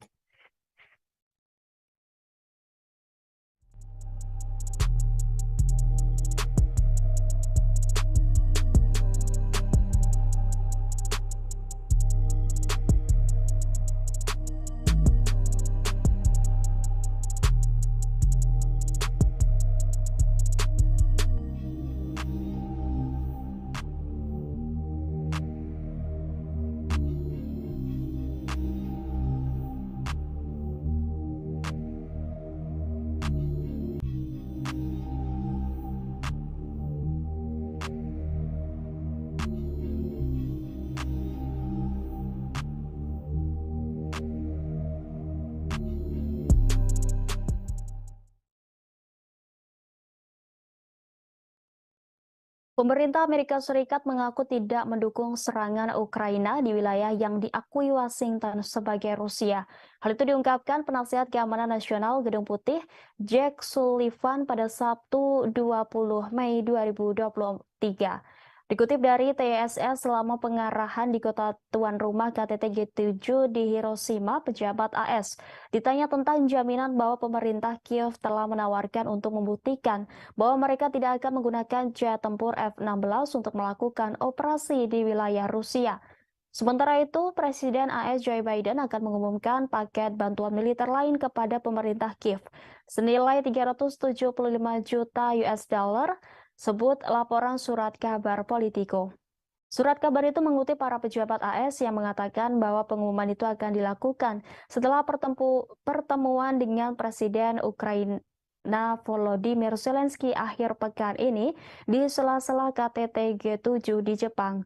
Paket itu akan mencakup peluru artileri, kendaraan lapis baja, dan tank senjata anti-tank. Menurut laporan itu, AS dan sekutunya telah memasok semua peralatan ini ke Kiev di masa lalu.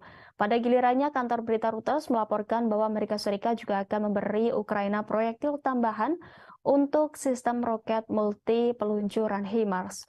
Selain itu, AS juga mengizinkan sekutu-sekutunya di barat untuk menyuplai Ukraina dengan jet tempur canggih termasuk F-16 buatan Amerika. Langkah ini akan menjadi dorongan besar untuk Kiev. Penasihat Keamanan Nasional AS Jake Sullivan mengatakan Presiden Joe Biden memberitahu rekan-rekannya di G7 mengenai keputusan tersebut pada konferensi tingkat tinggi G7 di Jepang pada Jumat kemarin. Pasukan AS juga akan melatih pilot-pilot Kiev untuk menggunakan jet tersebut, kata Sullivan. Ukraina sudah lama menginginkan jet canggih dan Presiden Volodymyr Zelensky memuji langkah ini sebagai keputusan bersejarah. Secara ilegal, maksud kami secara legal, AS harus menyetujui ekspor kembali peralatan yang dibeli oleh sekutu-sekutunya. Langkah ini juga akan membuka jalan bagi negara-negara lain untuk mengirim stok F-16 yang mereka punya ke Ukraina.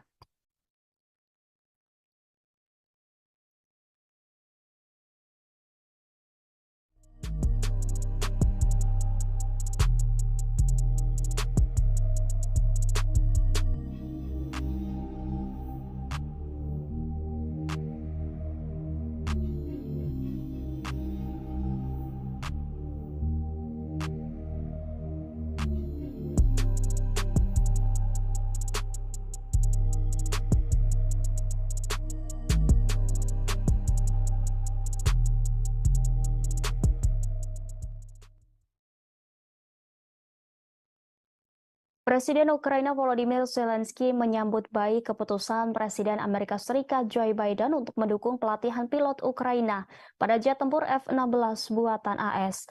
Zelensky menyatakan pelatihan itu akan sangat meningkatkan kemampuan pasukan Ukraina di udara. Dikutip Al Jazeera, Zelensky menggambarkan rencana untuk melatih pilot Ukraina untuk menerbangkan jet tempur F-16 sebagai keputusan bersejarah. Ia mengaku akan membahas detailnya dengan Biden ketika mereka bertemu di KTT G7 di kota Hiroshima, Jepang.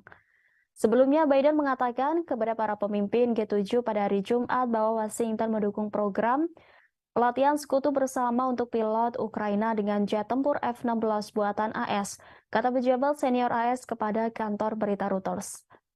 Zelensky selama berbulan-bulan menyerukan pasukan jet tempur canggih untuk mendukung pertahanan Ukraina melawan invasi Rusia. Tetapi pemimpin Ukraina itu telah menghadapi penolakan sampai sekarang dari sekutu baratnya yang takut memberi Ukraina senjata ofensif canggih dapat ditanggapi dengan eskalasi oleh Presiden Rusia Vladimir Putin dan penyebaran perang di Eropa. Sekarang karena Ukraina telah meningkatkan pertahanan udaranya dengan sejumlah sistem anti pesawat yang dipasok Barat dan bersiap untuk meluncurkan serangan balasan terhadap pasukan Rusia. Para pejabat yakin jet tempur dapat berguna dalam pertempuran Ukraina dengan Moskow dan penting untuk jangka panjang negara itu. John Psaropoulos dari Al Jazeera melaporkan bahwa para ahli pertahanan udara mengatakan jet tempur F-16 buatan AS akan menawarkan Ukraina keunggulan atas Angkatan Udara Rusia. Tetapi hanya jika dikombinasikan dengan rudal yang kuat dan informasi penargetan yang juga harus disediakan oleh Barat. Sementara Perdana Menteri Inggris Raya yakni Rishi Sunak mengatakan negaranya akan bekerja sama dengan Belanda, Belgia, dan Denmark untuk mendapatkan Ukraina kemampuan tempur udara yang dibutuhkannya.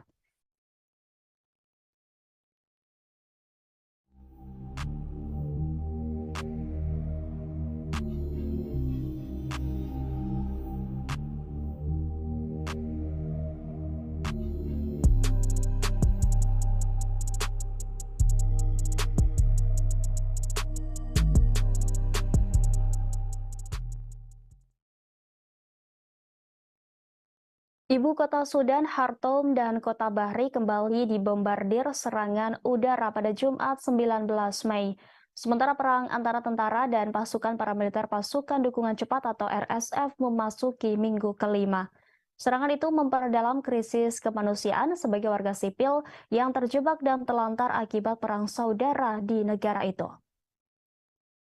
Serangan udara dilaporkan oleh saksi mata di Omdurman Selatan dan Bahri Utara, dua kota yang terletak di seberang Sungai Nil dari Khartoum, membentuk tiga ibu kota Sudan. Beberapa serangan terjadi di dekat stasiun penyiaran negara di Omdurman, kata para saksi mata.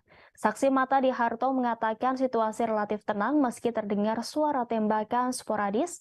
Dilaporkan pula pertempuran masih pecah di sejumlah wilayah di Sudan. Penjarahan massal oleh orang-orang bersenjata dan warga sipil sama-sama membuat hidup lebih sengsara bagi penduduk Khartoum yang terjebak oleh pertempuran sengit antara militer reguler dan pasukan paramiliter RSF, kata saksi mata. Konflik tersebut telah membuat sekitar 843.000 orang mengungsi di Sudan dan menyebabkan sekitar 250.000 orang lainnya mengungsi ke negara-negara tetangga, kata Badan Pengungsi PBB pada Jumat 19 Mei. Panglima Angkatan Darat Jenderal Abdel Fattah al-Burhan mengambil langkah yang telah lama dinantikan pada hari Jumat untuk mencopot kepala RSF Muhammad Hamdan Dagalo yang lebih dikenal sebagai Hamedti dari jabatannya sebagai wakilnya di Dewan Kedaulatan yang berkuasa. Keduanya telah menjalankan Dewan sejak 2019 ketika menggulingkan orang kuat Presiden Omar al-Bashir di tengah aksi protes massa terhadap pemerintahannya. Mereka melakukan kudeta pada 2021 ketika tenggat waktu semakin dekat untuk menyerahkan kekuasaan kepada warga sipil dalam protes transisi menuju pemilihan umum yang bebas. Sementara itu, pembicaraan gencatan senjata yang disponsori Saudi dan AS di kota Jeddah, Saudi belum menghasilkan sebuah terobosan. Pada pertempuran Liga Arab di Jeddah hari Jumat 19 Mei, sebuah pernyataan dari utusan Sudan menuduh RSF melakukan penjarahan dan pemerkosaan dan melanggar serangkaian gencatan senjata. Di lain pihak, RSF menuduh tentara memulai konflik dan melanggar gencatan senjata. RSF juga mengatakan bahwa mereka yang melakukan kejahatan memakai seragam RSF curian. Pertempuran pecah pada 15 April setelah perselisihan tentang rencana RSF untuk diintegrasikan ke dalam tentara dan rantai komando di masa depan berdasarkan kesepakatan yang didukung internasional untuk mengubah Sudan menuju demokrasi setelah puluhan tahun otokrasi yang dilanda konflik. Jenderal Burhan melantik Malik Agar, pemimpin kelompok pemberontak yang bergabung dengan Dewan Kedaulatan pada 2020 setelah menandatangani perjanjian damai dengan pemerintah sebagai wakil barunya menurut keputusan kedua. Pada hari yang sama, Burhan mempromosikan perwira militer lainnya yang bertugas di Dewan termasuk mengangkat Jenderal Smas Eldin Kabasi sebagai wakil komandan angkatan bersenjata. Jenderal Yasser Al-Atta dan Ibrahim Jabir masing-masing ditunjuk sebagai asisten komandan.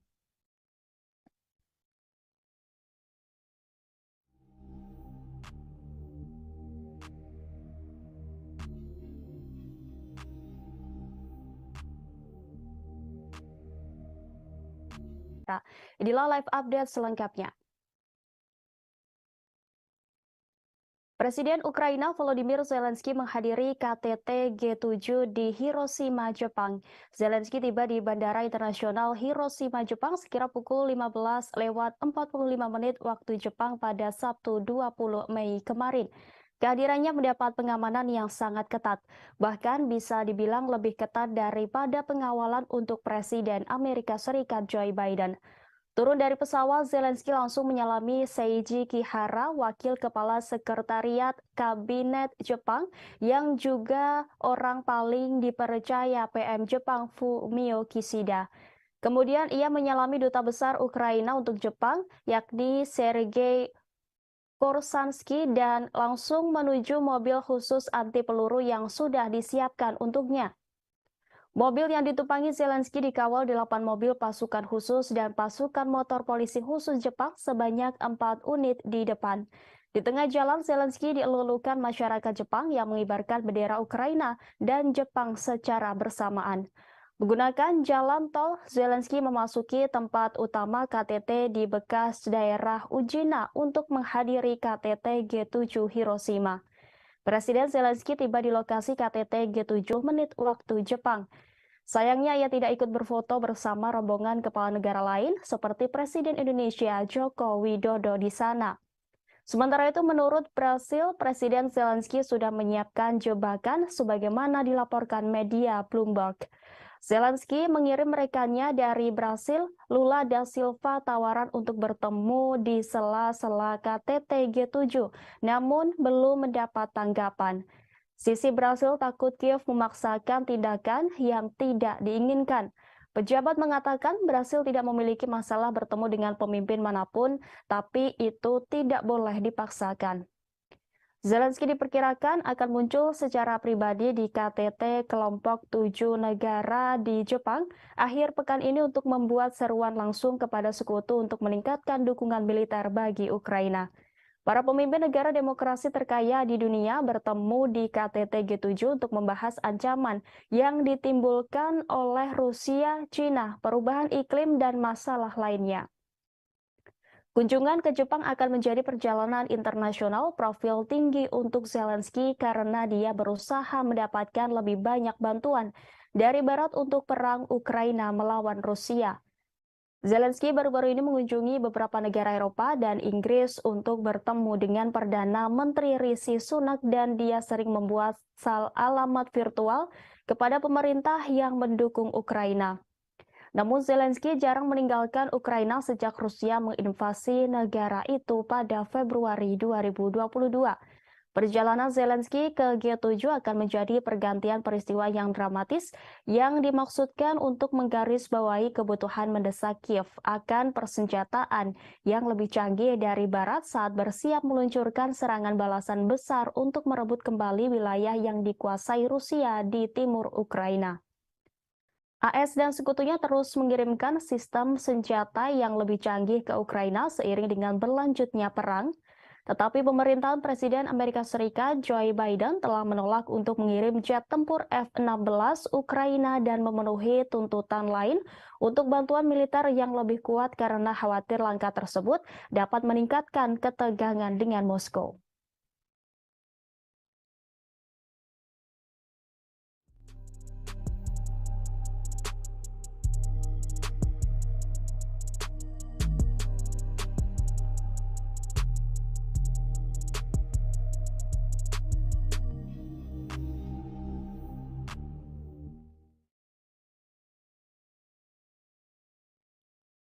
Selain Presiden Ukraina Volodymyr Zelensky, Presiden Joko Widodo juga termasuk dalam pemimpin negara non-G7 yang menghadiri KTT G7 di Jepang. Presiden Jokowi mendapat undangan khusus dalam KTT tersebut. Jokowi sampai di Jepang pada Sabtu 20 Mei 2023. Nampak Presiden Joko Widodo dengan jas abu berada di barisan depan para kepala negara. Diketahui kelompok 7 negara maju adalah Jepang, Amerika Serikat, Jerman, Inggris, Italia, Kanada, Prancis, serta Uni Eropa. Presiden Joko Widodo termasuk di antara 8 negara bukan anggota G7 yang diundang. Selain Joko Widodo, 7 kepala negara atau pemerintahan lain yang diundang itu antara lain dari Australia, Brasil, Komoro mewakili Uni Afrika, Cook Island, Ketua G20, India, Korea Selatan, dan Vietnam. Indonesia diundang dalam kapasitas sebagai ketua ASEAN. Presiden Ukraina Volodymyr Zelensky juga menghadiri KTT G7 itu. Pada Sabtu 20 Mei, seluruh kepala negara G7 termasuk kepala negara yang diundang melakukan pertemuan. Di sela-sela pertemuan para kepala negara, nampak Presiden Jokowi berbicara sejenak dengan Presiden Amerika Serikat Joe Biden sebelum rapat digelar. Setelah pertemuan diadakan, foto bersama dengan latar belakang Laut Hiroshima. Namun, ada momen menarik ketika sebelum foto bersama dimulai. Saat semua kepala negara dan kepala pemerintahan hendak berfoto, terlihat satu baris di depan kosong. Dilihat dari laman The Page yang disiarkan langsung, ternyata Presiden Jokowi yang ditunggu oleh para kepala negara itu untuk berfoto. Jokowi tampak menempati baris depan yang kosong untuk foto bersama. Di samping kanannya tuan rumah Perdana Menteri Jepang Fumio Kishida, sementara barisan belakang Presiden Amerika Serikat Joe Biden. Tidak hanya itu, satu kejutan terjadi menjelang dimulai sidang KTT Global yang dipimpin Perdana Menteri Jepang Fumio Kishida. Saat itu mendadak Presiden Amerika Serikat Joe Biden mendatangi Presiden Jokowi yang duduk di samping kanan PM Kishida. Melihat Presiden Biden datang, Jokowi langsung berdiri menuju ke kanan mendekati Presiden Biden dan menyalaminya. Presiden Biden membisikkan sesuatu kepada Joko Widodo. Tak lama kemudian, protokol sidang langsung mendekati keduanya dan mengingatkan bahwa sidang KTT global akan segera dimulai. Kejadian mengejutkan itu sekitar 1 menit dan Jokowi kembali duduk ke kursi sidang di sebelah kanan PM Kisida. Sidang akhirnya baru dimulai sekitar pukul 18:15 di lokasi KTT G7 Hiroshima, Jepang pada 20 Mei.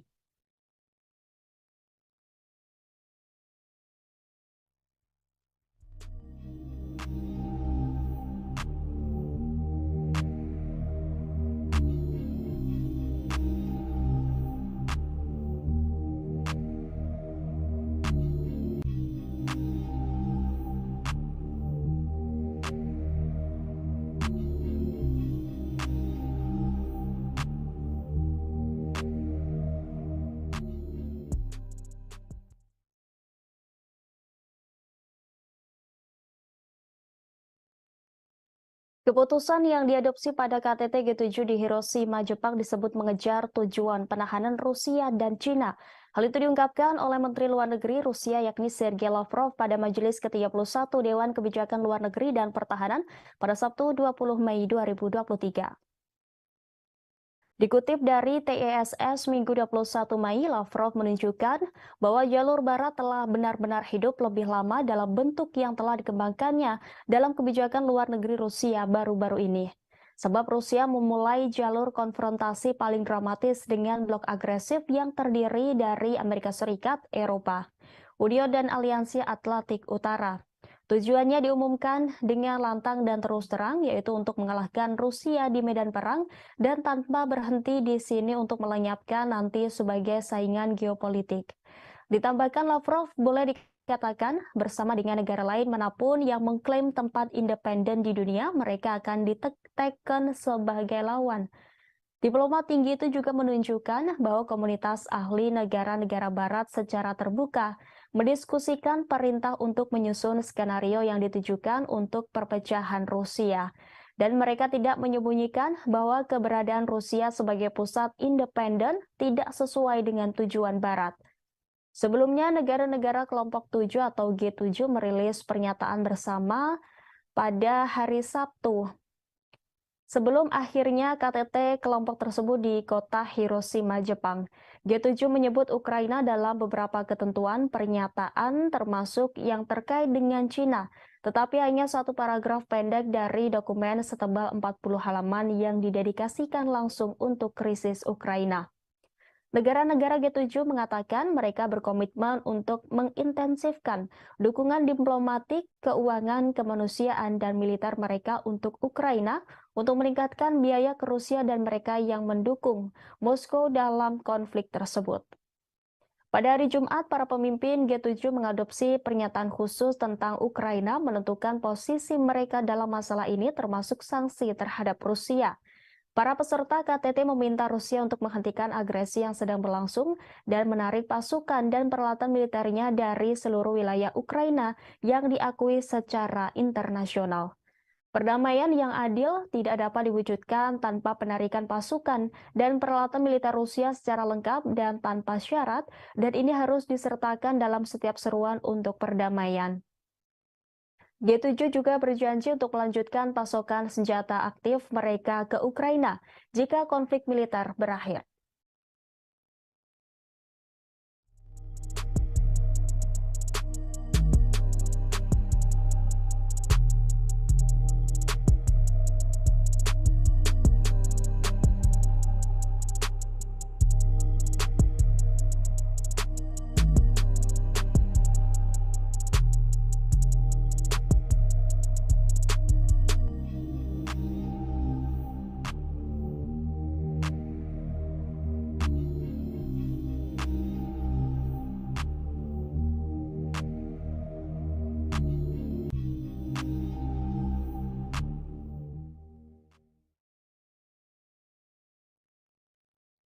Maskapai Rusia melakukan 2.000 penerbangan dengan pesawat yang dilengkapi suku cadangan pada 2022 karena sanksi yang mempengaruhi industri penerbangan negara itu menurut surat kabar Rusia Kommersant. Surat kabar itu mengutip Viktor Basargin, Kepala Pengawas Transportasi Negara Rusia, Roskrnadzor, yang melaporkan informasi tentang penerbangan tersebut ke Komite Transportasi Duma Negara pada hari Selasa. Sejak Presiden Rusia Vladimir Putin memerintahkan invasi ke Ukraina pada Februari 2022, Amerika Serikat dan lusinan pemerintah lainnya telah memberlakukan sanksi terhadap Rusia sebagai hukuman. Sanksi-sanksi ini berusaha membatasi kemampuan Moskow untuk memperoleh dan membuat senjata, tetapi mereka juga membatasi pengiriman suku cadang yang dibutuhkan untuk industri otomotif dan penerbangan negara itu. Kommersant yang menulis bahwa mereka memiliki audio pertemuan hari Selasa melaporkan bahwa Basargin mengatakan kepada anggota parlemen bahwa meskipun memiliki akses terbatas untuk mendapatkan komponen pesawat baru, penerbangan sipil Federasi Rusia memenuhi tugasnya untuk pengiriman penumpang tanpa gangguan. Pada hari Senin, The New York Times melaporkan bahwa meskipun ada sanksi, ribuan pengiriman yang berisi suku cadang pesawat berhasil masuk ke Rusia pada tahun 2022.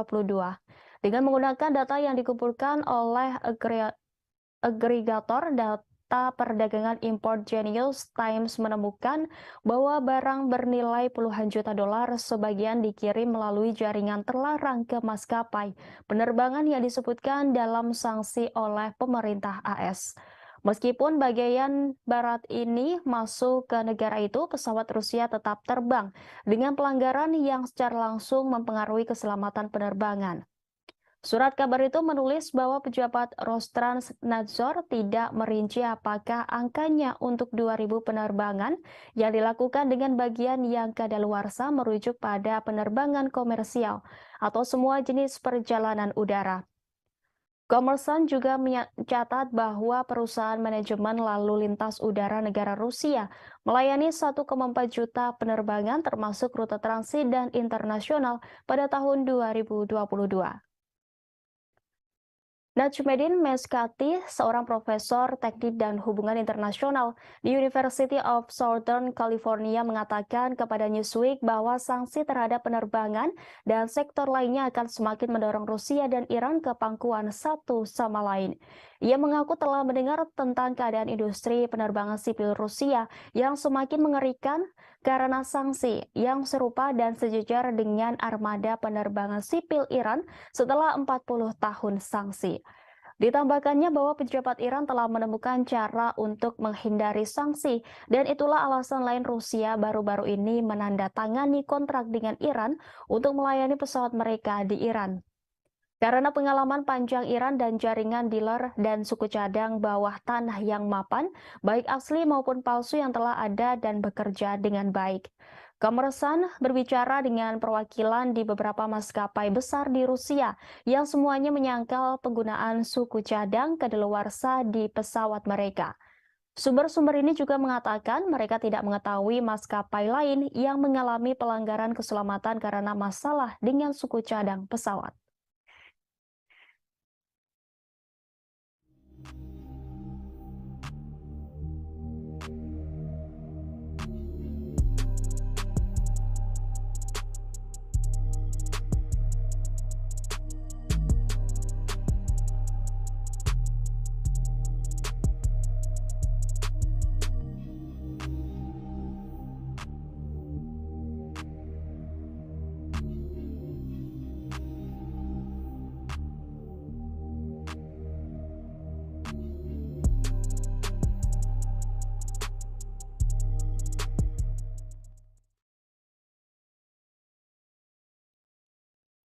Rusia kembali memperketat sanksi dengan memblokir akses masuk pada 500 pejabat penting di Amerika Serikat. Salah satu pejabat yang masuk daftar hitam Rusia adalah mantan Presiden Amerika Serikat Barack Obama. Pengumuman tersebut dirilis Kementerian Luar Negeri Rusia atas perintah dari Presiden Vladimir Putin sebagai tanggapan dari tindakan tidak ramah yang dilakukan negara G7 yang baru-baru ini melayangkan sanksi pelarangan impor permata, tembaga, aluminium dan nikel dari Rusia. Tidak hanya itu, G7 juga turut membatasi perdagangan dan penggunaan berlian yang ditambang, diproses serta diproduksi di Rusia dengan tujuan untuk menekan pendapatan kuartalan Moskow agar militer Putin kesulitan memasok senjata dan alat perang selama invasi berlangsung. Meski larangan G7 tak memberikan dampak signifikan bagi prospek ekonomi Rusia, namun demi menggertak Barat, Putin akhirnya menyetujui dekret terkait pelarangan 500 orang AS menginjakan kakinya di Rusia. Tidak hanya Barack Obama dalam sanksi tersebut, Rusia juga turut memblokir akses masuk mantan Duta Besar AS John Huntsman, sejumlah senator dan Kepala Staf Angkatan Udara Jenderal Charles Hugh Brown Jr., serta beberapa pembawa acara TV AS termasuk Jimmy Kimmel, Stephen Colbert, dan Seth Meyers. Sanksi seperti ini bukan kali pertama yang dilayangkan oleh Rusia. Selama setahun terakhir, negara beruang merah ini diketahui telah berulang kali memperketat sanksi terhadap sejumlah negara barat. Di antaranya seperti pemblokiran mata uang euro sebagai alat transaksi di Rusia, serta pemangkasan produk minyak mentah sebesar 500.000 barel hingga sejumlah perusahaan minyak di Eropa dilanda kebangkrutan setelah salah satunya depo perusahaan minyak kondang di Eropa yakni PKN Orlen yang kini mengalami kebangkrutan usai merugi 27 dolar AS per hari. Ancaman ini bahkan membuat anggaran belanja energi di UE membengkak mencapai hampir 800 miliar euro hanya untuk melindungi rumah tangga dan perusahaannya dari ancaman krisis energi.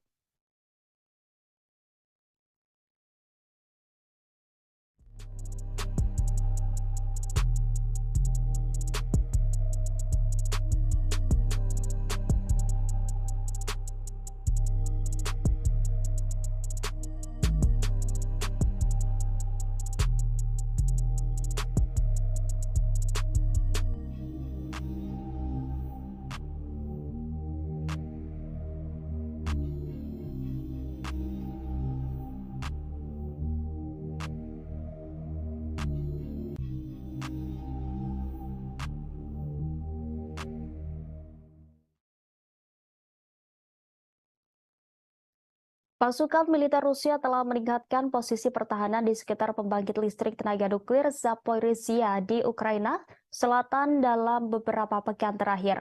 Menurut karyawan Ukraina yang bekerja di pabrik itu, pasukan Rusia telah menggali parit baru di sekitar kota dan meletakkan lebih banyak ranjau. Kamera pengintai di pabrik mengarah ke utara melintasi reservoir yang luas menuju wilayah yang dikuasai Ukraina memperlihatkan lubang parit baru. Rusia telah mengatur posisi tembak di atas beberapa bangunan pabrik selama beberapa bulan. Selain itu, jaring telah dipasang untuk mencegah drone bekerja di pembangkit listrik dan dua penduduk lainnya di kota Enerhodar menggarisbawahi resiko perang terhadap keamanan fasilitas itu seperti diberitakan Reuters pada Jumat 19 Mei 2023. Berita itu muncul menjelang serangan balasan yang diharapkan di wilayah itu. Sebelumnya, Reuters mengabarkan pada 27 April 2023 lalu, Rusia membangun benteng yang membentang dari Rusia Barat ke Crimea dan parit yang sangat luas. Gambar satelit dari ribuan posisi pertahanan baru yang ditinjau oleh Reuters menunjukkan Rusia telah menggali titik-titik strategis utama. Menteri Pertahanan Rusia Sergei Shoigu mengunjungi pos komando depan di wilayah Zaporizhia yang diduduki Ukraina untuk pemeriksaan pasukan pada Jumat 19 Mei. Kementerian Pertahanan Rusia memposting video kunjungan itu di media sosial. Kementerian mencatat Shoigu juga mendengarkan laporan dari Komandan Kelompok Vostok dan petugas markas. Pada Jumat 19 Mei, Perdana Menteri Rusia Mikhail Mishustin mengatakan pembangunan beberapa ribu benteng pertahanan di sepanjang perbatasan Rusia dengan Ukraina dan di wilayah yang diduduki oleh Rusia telah selesai. Selain Zaporizhia, langkah-langkah keamanan juga diperketat di jalur kereta api Crimea. Otoritas Rusia di wilayah Crimea mengumumkan kabar itu pada hari ini sehari setelah ledakan yang diduga menggelincirkan kereta barang. Menteri Perhubungan Nikolai Lukashenko mengatakan bahwa langkah-langkah telah diperkuat dan sekarang berdasarkan hasil penyelidikan langkah-langkah tambahan di Republik Crimea.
Bos tentara bayaran grup Wagner Yevgeny Prigozhin pada Sabtu 20 Mei kemarin mengklaim pasukannya telah merebut total Bakhmut, Ukraina Timur.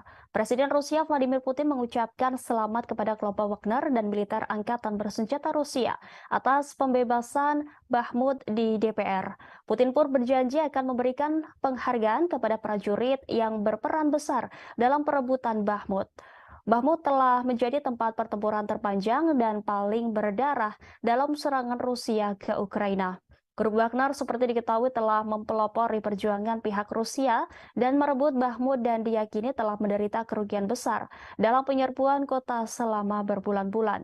Dalam video yang diposting di Telegram, Prigozhin mengklaim bahwa pasukannya sepenuhnya membebaskan Artemov, sebutan Bakhmut. Dia berdiri dengan para pejuang di belakangnya yang memegang bendera Rusia dikelilingi reruntuhan.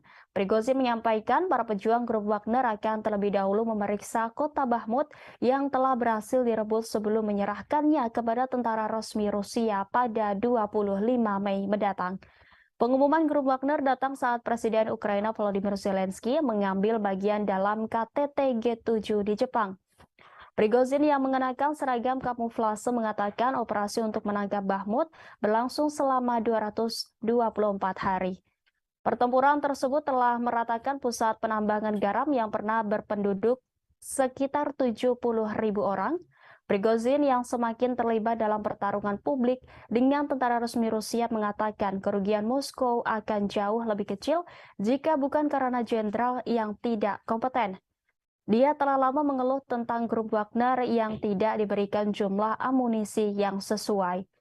Dalam video itu ia mengungkap hanya ada Wagner di medan perang yang melawan tentara Ukraina dan juga melawan birokrasi Rusia.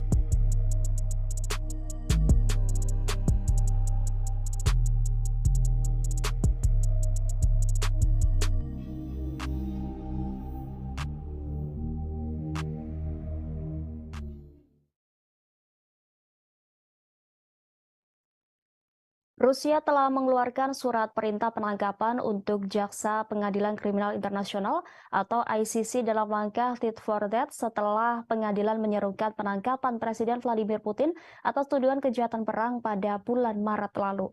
Dikutip dari database Kementerian Media Rusia melaporkan pada Jumat bahwa Jaksa Inggris yakni Harim Khan yang berusia 53 tahun ditambahkan ke daftar orang yang dicari Kementerian Dalam Negeri.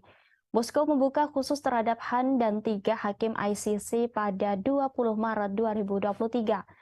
Gambar Han dapat dilihat di database Kementerian Dalam Negeri Rusia pada hari Jumat.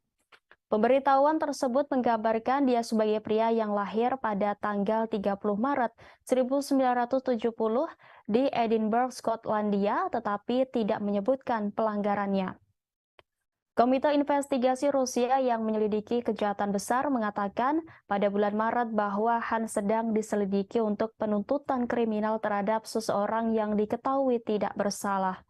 Dia juga sedang diselidiki karena diduga mempersiapkan serangan terhadap perwakilan negara asing yang mendapat perlindungan internasional, kata para penyelidik.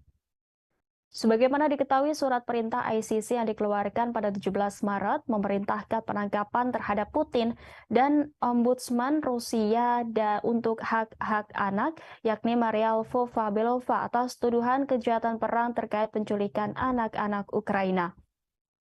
Rusia dan Putin menyangkal kejahatan perang apapun selama invasi Ukraina dengan mengatakan bahwa mereka adalah korban agresi dan kebohongan Barat.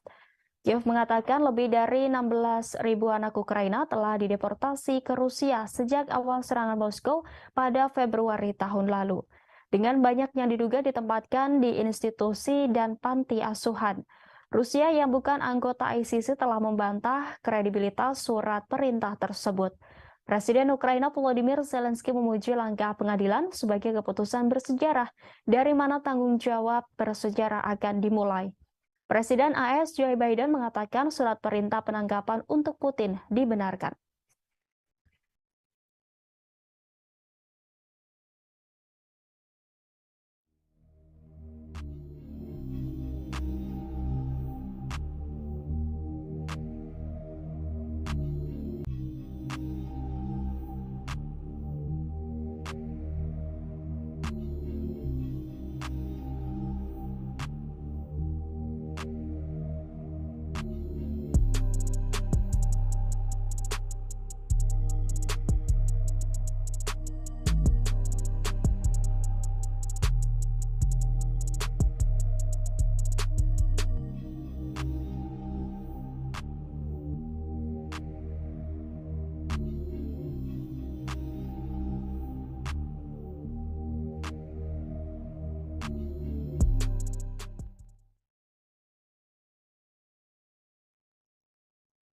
Pasukan rezim Kiev mengklaim telah membombardir wilayah Republik Rakyat Donetsk sebanyak 37 kali selama sehari terakhir. 4 warga sipil di Makeyevka dan Vladimirovka menderita luka-luka akibat penembakan tersebut. Demikian disampaikan misi DPR ke Pusat Kontrol dan Koordinasi Bersama untuk Kejahatan Perang Ukraina pada Minggu 21 Mei. Dalam 24 jam terakhir, misi DPR mencatat pengeboman di wilayah Donetsk oleh pasukan Ukraina yang menggunakan sistem roket multiple launch serta senjata artileri 152 mm dan 155 mm. Secara keseluruhan, militer Ukraina menembakkan 148 amunisi ke DPR. Misi tersebut melaporkan di saluran telegramnya. Pasukan rezim Kiev membombardir wilayah berpenduduk DPR di Aleksandrovka, Vladimirovka, Gorlovka, Donetsk, Mareyevka, Ozeryanovka, dan Yasinovataya. 4 warga sipil di Makeyevka dan Vladimirovka menderita luka-luka akibat penembakan tersebut. 2 rumah tinggal di Aleksandrovka mengalami kerusakan. Sebanyak 48 aksi penembakan di wilayah DPR tercatat pada 19 Mei lalu. Sebelumnya, Rusia akan mempertimbangkan rencana negara-negara barat untuk mengirim pesawat F-16 ke Ukraina. Wakil Menteri Luar Negeri Rusia Alexander Grushko mengatakan skenario eskalasi akan membawa resiko besar bagi mereka. Rusia memiliki semua sarana yang diperlukan untuk mencapai tujuannya. Sebagaimana diketahui, AS dan sekutunya bermaksud mengirim jet F-16 ke Ukraina. Pesawat-pesawat itu mungkin dipasok oleh sekutu Washington. Presiden AS Joe Biden mengatakan pada KTT G7 di Hiroshima bahwa Washington akan mendukung upaya internasional untuk melatih pilot Ukraina menggunakan jet F-16. Selain itu, Presiden Amerika Serikat Joe Biden juga akan mengumumkan paket bantuan militer lain kepada pemerintah Kiev senilai 375 juta dolar, kata surat kabar Politico. Paket itu akan mencakup peluru, artileri, kendaraan lapis baja, dan senjata anti-tank. Pada gilirannya, kantor berita Reuters melaporkan bahwa Amerika Serikat juga akan memberi Ukraina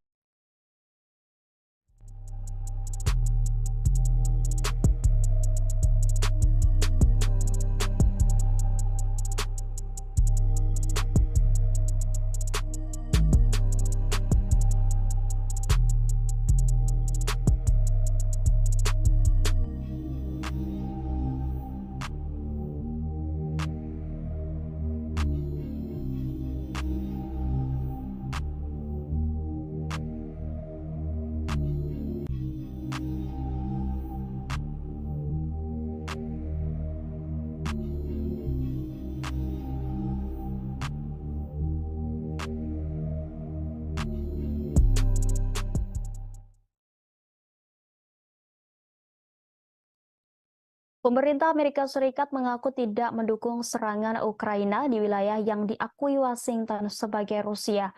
Hal itu diungkapkan penasihat keamanan nasional Gedung Putih, Jack Sullivan pada Sabtu 20 Mei 2023. Dikutip dari TSS, selama pengarahan di kota tuan rumah KTT G7 di Hiroshima, pejabat AS ditanya tentang jaminan bahwa pemerintah Kiev telah menawarkan untuk membuktikan bahwa mereka tidak akan menggunakan jet tempur F-16 untuk melakukan operasi di wilayah Rusia.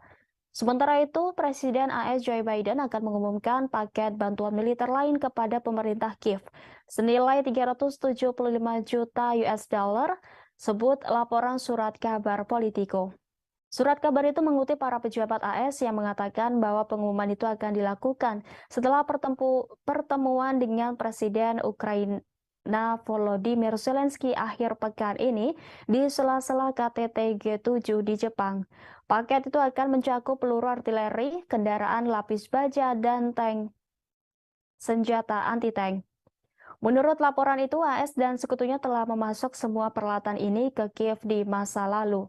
Pada gilirannya, kantor berita Reuters melaporkan bahwa Amerika Serikat juga akan memberi Ukraina proyektil tambahan untuk sistem roket multi peluncuran HIMARS. Selain itu, AS juga mengizinkan sekutu-sekutunya di barat untuk menyuplai Ukraina dengan jet tempur canggih termasuk F-16 buatan Amerika. Langkah ini akan menjadi dorongan besar untuk Kiev. Penasihat Keamanan Nasional AS Jake Sullivan mengatakan Presiden Joe Biden memberitahu rekan-rekannya di G7 mengenai keputusan tersebut pada konferensi tingkat tinggi G7 di Jepang pada Jumat kemarin. Pasukan AS juga akan melatih pilot-pilot Kiev untuk menggunakan jet tersebut, kata Sullivan. Ukraina sudah lama menginginkan jet canggih dan Presiden Volodymyr Zelensky memuji langkah ini sebagai keputusan bersejarah. Secara legal, AS harus menyetujui ekspor kembali peralatan yang dibeli oleh sekutu-sekutunya. Langkah ini juga akan membuka jalan bagi negara-negara lain untuk mengirim stok F-16 yang mereka punya ke Ukraina.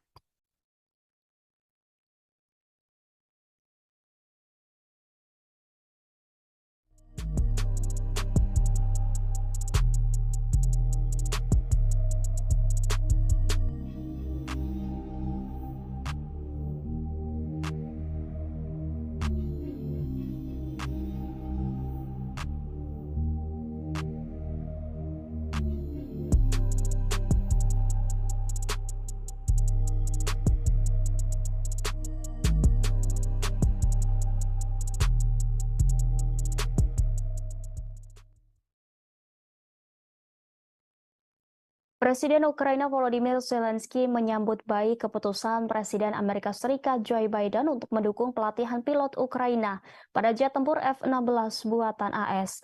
Zelensky menyatakan pelatihan itu akan sangat meningkatkan kemampuan pasukan Ukraina di udara. Dikutip Al Jazeera, Zelensky menggambarkan rencana untuk melatih pilot Ukraina untuk menerbangkan jet tempur F-16 sebagai keputusan bersejarah. Ia mengaku akan membahas detailnya dengan Biden ketika mereka bertemu di KTT G7 di kota Hiroshima, Jepang. Sebelumnya, Biden mengatakan kepada para pemimpin G7 pada hari Jumat bahwa Washington mendukung program pelatihan sekutu bersama untuk pilot Ukraina dengan jet tempur F-16 buatan AS, kata pejabat senior AS kepada kantor berita Reuters. Zelensky selama berbulan-bulan menyerukan pasukan jet tempur canggih untuk mendukung pertahanan Ukraina melawan invasi Rusia. Tetapi pemimpin Ukraina itu telah menghadapi penolakan sampai sekarang dari sekutu baratnya yang takut memberi Ukraina senjata ofensif canggih dapat ditanggapi dengan eskalasi oleh Presiden Rusia Vladimir Putin dan penyebaran perang di Eropa. Sekarang karena Ukraina telah meningkatkan pertahanan udaranya dengan sejumlah sistem anti pesawat yang dipasok Barat dan bersiap untuk meluncurkan serangan balasan terhadap pasukan Rusia. Para pejabat yakin jet tempur dapat berguna dalam pertempuran Ukraina dengan Moskow dan penting untuk jangka panjang negara itu. John Psaropoulos dari Al Jazeera melaporkan bahwa para ahli pertahanan udara mengatakan jet tempur F-16 buatan AS akan menawarkan Ukraina keunggulan atas Angkatan Udara Rusia. Tetapi hanya jika dikombinasikan dengan rudal yang kuat dan informasi penargetan yang juga harus disediakan oleh Barat. Sementara Perdana Menteri Inggris Raya yakni Rishi Sunak mengatakan negaranya akan bekerja sama dengan Belanda, Belgia, dan Denmark untuk mendapatkan Ukraina kemampuan tempur udara yang dibutuhkannya.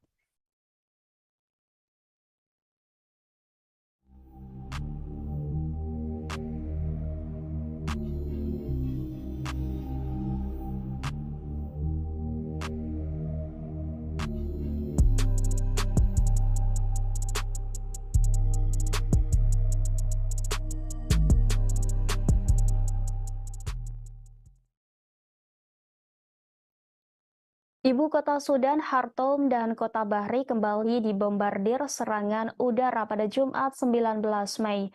Sementara perang antara tentara dan pasukan paramiliter pasukan dukungan cepat atau RSF memasuki minggu kelima. Serangan itu memperdalam krisis kemanusiaan sebagai warga sipil yang terjebak dan telantar akibat perang saudara di negara itu. Serangan udara dilaporkan oleh saksi mata di Omdurman Selatan dan Bahri Utara, dua kota yang terletak di seberang Sungai Nil dari Khartoum, membentuk tiga ibu kota Sudan. Beberapa serangan terjadi di dekat stasiun penyiaran negara di Omdurman, kata para saksi mata. Saksi mata di Khartoum mengatakan situasi relatif tenang meski terdengar suara tembakan sporadis. Dilaporkan pula pertempuran masih pecah di sejumlah wilayah di Sudan. Penjarahan massal oleh orang-orang bersenjata dan warga sipil sama-sama membuat hidup lebih sengsara bagi penduduk Khartoum yang terjebak oleh pertempuran sengit antara militer reguler dan pasukan paramiliter RSF, kata saksi mata. Konflik tersebut telah membuat sekitar 843.000 orang mengungsi di Sudan dan menyebabkan sekitar 250.000 orang lainnya mengungsi ke negara-negara tetangga, kata Badan Pengungsi PBB pada Jumat 19 Mei. Panglima Angkatan Darat Jenderal Abdel Fattah al-Burhan mengambil langkah yang telah lama dinantikan pada hari Jumat untuk mencopot kepala RSF Muhammad Hamdan Dagalo yang lebih dikenal sebagai Hamedti dari jabatannya sebagai wakilnya di Dewan Kedaulatan yang berkuasa. Keduanya telah menjalankan Dewan sejak 2019 ketika menggulingkan orang kuat Presiden Omar al-Bashir di tengah aksi protes massa terhadap pemerintahannya. Mereka melakukan kudeta pada 2021 ketika tenggat waktu semakin dekat untuk menyerahkan kekuasaan kepada warga sipil dalam protes transisi menuju pemilihan umum yang bebas. Sementara itu, pembicaraan gencatan senjata yang disponsori Saudi dan AS di kota Jeddah, Saudi belum menghasilkan sebuah terobosan. Pada pertempuran Liga Arab di Jeddah hari Jumat 19 Mei, sebuah pernyataan dari utusan Sudan menuduh RSF melakukan penjarahan dan pemerkosaan dan melanggar serangkaian gencatan senjata. Di lain pihak, RSF menuduh tentara memulai konflik dan melanggar gencatan senjata. RSF juga mengatakan bahwa mereka yang melakukan kejahatan memakai seragam RSF curian. Pertempuran pecah pada 15 April setelah perselisihan tentang rencana RSF untuk diintegrasikan ke dalam tentara dan rantai komando di masa depan berdasarkan kesepakatan yang didukung internasional untuk mengubah Sudan menuju demokrasi setelah puluhan tahun otokrasi yang dilanda konflik. Jenderal Burhan melantik Malik Agar, pemimpin kelompok pemberontak yang bergabung dengan Dewan Kedaulatan pada 2020 setelah menandatangani perjanjian damai dengan pemerintah sebagai wakil barunya menurut keputusan kedua. Pada hari yang sama, Burhan mempromosikan perwira militer lainnya yang bertugas di Dewan termasuk mengangkat Jenderal Smas Eldin Kabasi sebagai wakil komandan angkatan bersenjata. Jenderal Yasser Al-Atta dan Ibrahim Jabir masing-masing ditunjuk sebagai asisten komandan.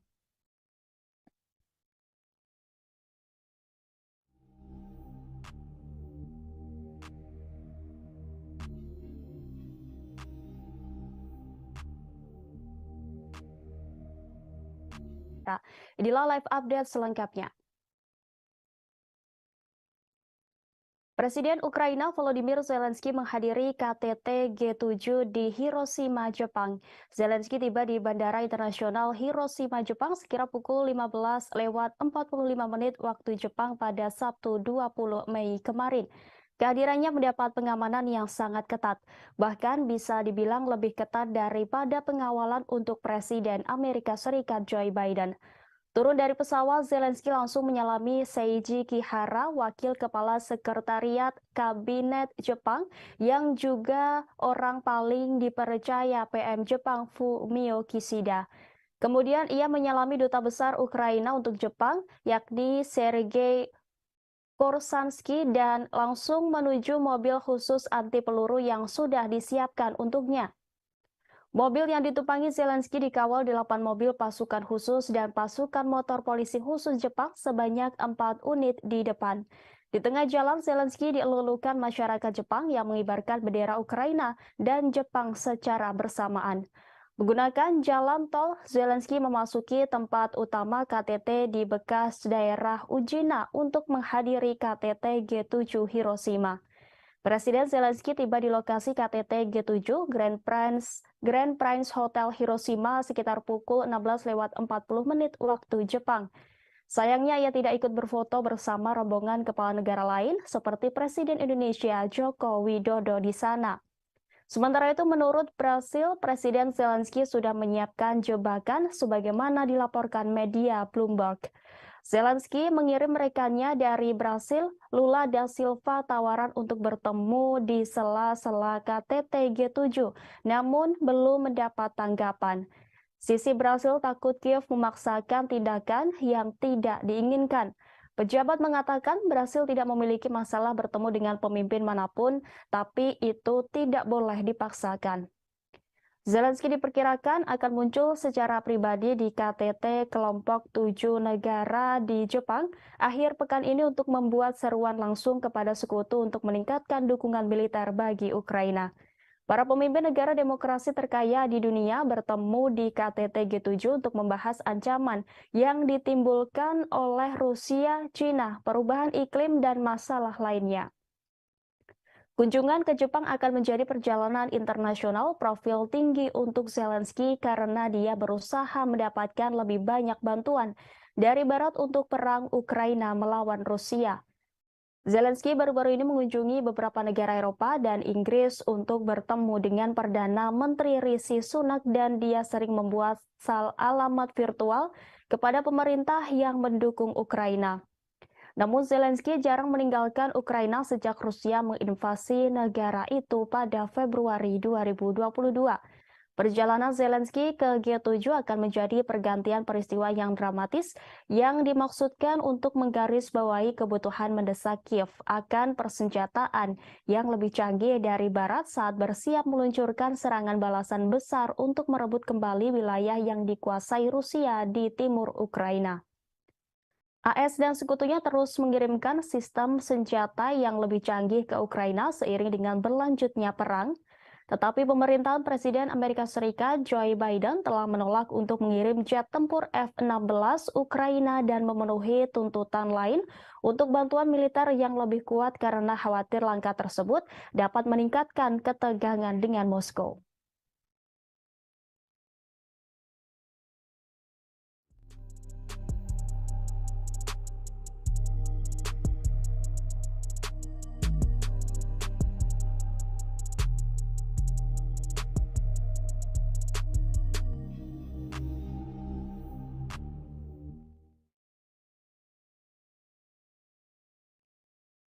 Selain Presiden Ukraina Volodymyr Zelensky, Presiden Joko Widodo juga termasuk dalam pemimpin negara non-G7 yang menghadiri KTT G7 di Jepang. Presiden Jokowi mendapat undangan khusus dalam KTT tersebut.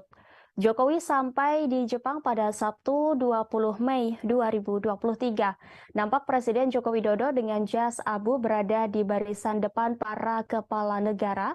Diketahui kelompok 7 negara maju adalah Jepang, Amerika Serikat, Jerman, Inggris, Italia, Kanada, Prancis, serta Uni Eropa.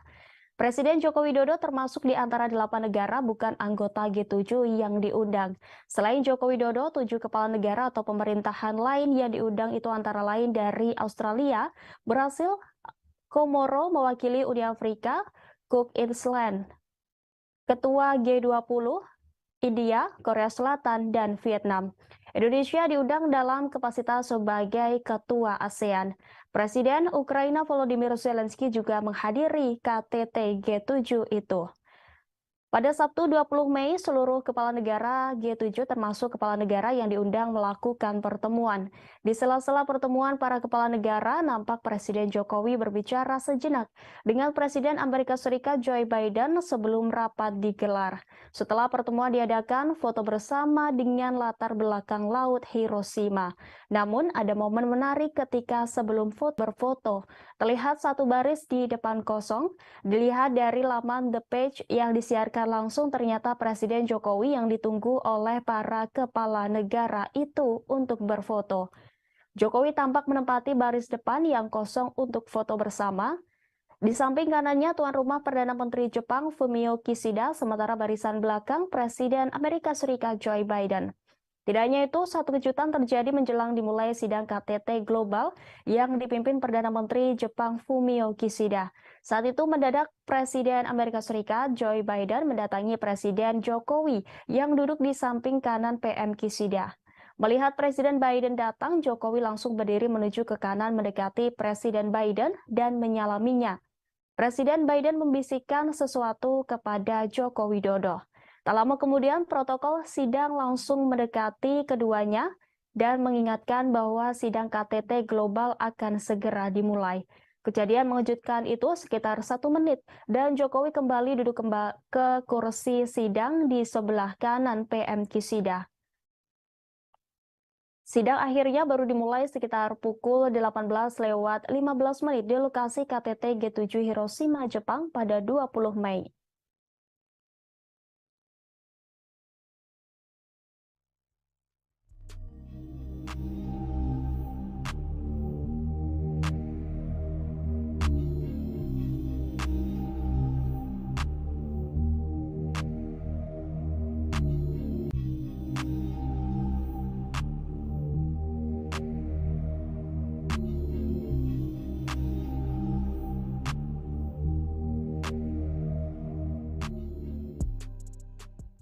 Pada KTT G7 di Hiroshima, Jepang disebut mengejar tujuan penahanan Rusia dan Cina. Hal itu diungkapkan oleh Menteri Luar Negeri Rusia yakni Sergei Lavrov pada Majelis ke-31 Dewan Kebijakan Luar Negeri dan Pertahanan pada Sabtu 20 Mei 2023. Dikutip dari TESS Minggu 21 Mei, Lavrov menunjukkan bahwa jalur barat telah benar-benar hidup lebih lama dalam bentuk yang telah dikembangkannya dalam kebijakan luar negeri Rusia baru-baru ini. Sebab Rusia memulai jalur konfrontasi paling dramatis dengan blok agresif yang terdiri dari Amerika Serikat, Eropa, Uni dan Aliansi Atlantik Utara. Tujuan dan tanpa berhenti di sini untuk melenyapkan nanti sebagai saingan geopolitik. Ditambahkan Lavrov boleh dikatakan bersama dengan negara lain manapun yang mengklaim tempat independen di dunia, mereka akan ditekan sebagai lawan. Diplomat tinggi itu juga menunjukkan bahwa komunitas ahli negara-negara barat secara terbuka mendiskusikan perintah untuk menyusun skenario yang ditujukan untuk perpecahan Rusia. Dan mereka tidak menyembunyikan bahwa keberadaan Rusia sebagai pusat independen tidak sesuai dengan tujuan barat. Sebelumnya, negara-negara kelompok 7 atau G7 merilis pernyataan bersama pada hari Sabtu. Sebelum akhirnya KTT kelompok tersebut di kota Hiroshima, Jepang, G7 masukan dan peralatan militer Rusia secara lengkap dan tanpa syarat, dan ini harus disertakan dalam setiap seruan untuk perdamaian. G7 juga berjanji untuk melanjutkan pasokan senjata aktif mereka ke Ukraina jika konflik militer berakhir.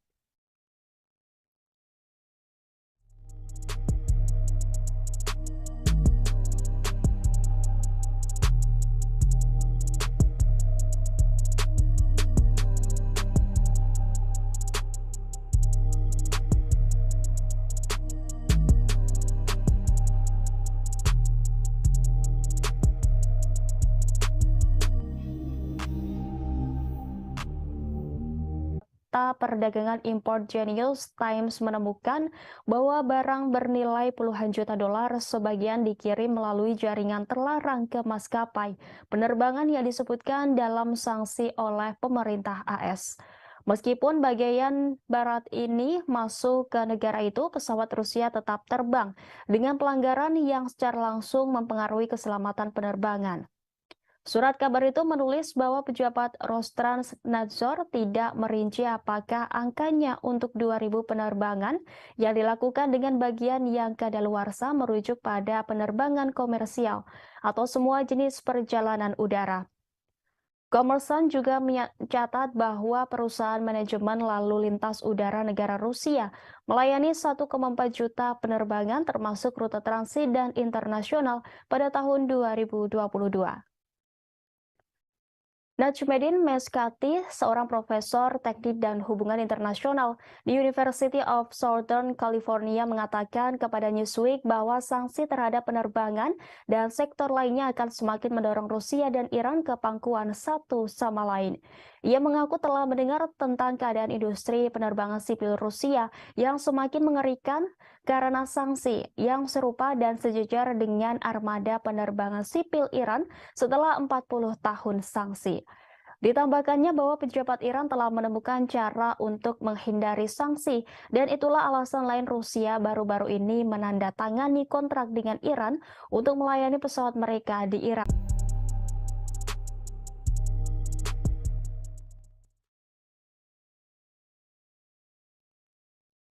Rusia kembali memperketat sanksi dengan memblokir akses masuk pada 500 pejabat penting di Amerika Serikat.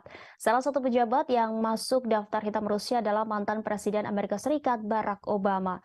Pengumuman tersebut dirilis Kementerian Luar Negeri Rusia atas perintah dari Presiden Vladimir Putin sebagai tanggapan dari tindakan tidak ramah yang dilakukan negara G7 yang baru-baru ini melayangkan sanksi pelarangan impor permata, tembaga, dia juga turut membatasi perdagangan dan penggunaan berlian yang ditambang, diproses, serta diproduksi di Rusia dengan tujuan untuk menekan pendapatan kuartalan Moskow agar militer Putin kesulitan memasok senjata dan alat perang selama invasi berlangsung. Meski larangan G7 tak memberikan dampak signifikan bagi prospek ekonomi Rusia, namun demi menggertak Barat, Putin akhirnya menyetujui dekret terkait pelarangan 500 orang AS menginjakan kakinya di Rusia.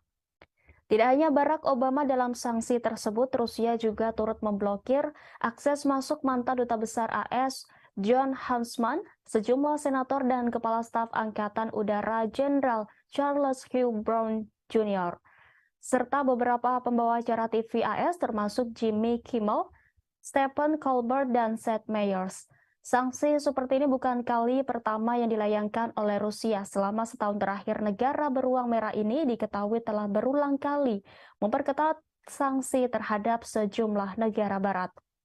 Di antaranya seperti pemblokiran mata uang euro sebanyak 100.000 barel, hingga sejumlah perusahaan minyak di Eropa dilanda kebangkrutan setelah salah satunya depot perusahaan minyak kondang di Eropa yakni PKN Orlen yang kini mengalami kebangkrutan usai merugi 27 dolar AS per hari. Ancaman ini bahkan membuat anggaran belanja energi di UE membengkak mencapai perusahaannya dari ancaman krisis energi.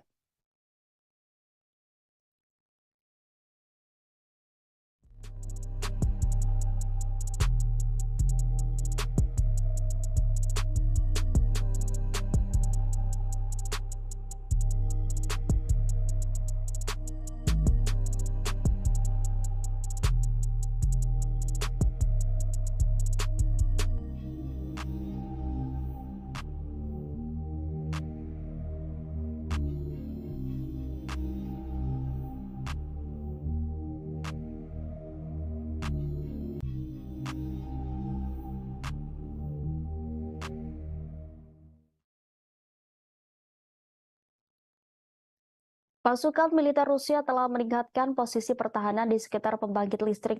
Berita itu muncul menjelang serangan balasan yang diharapkan di wilayah itu.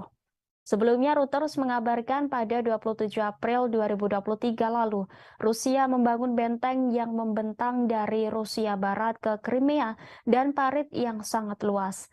Gambar satelit dari titik-titik strategis utama. Menteri Pertahanan Rusia Sergei Shoigu mengunjungi pos komando depan di wilayah Zaporizhia yang diduduki Ukraina untuk pemeriksaan pasukan pada Jumat 19 Mei.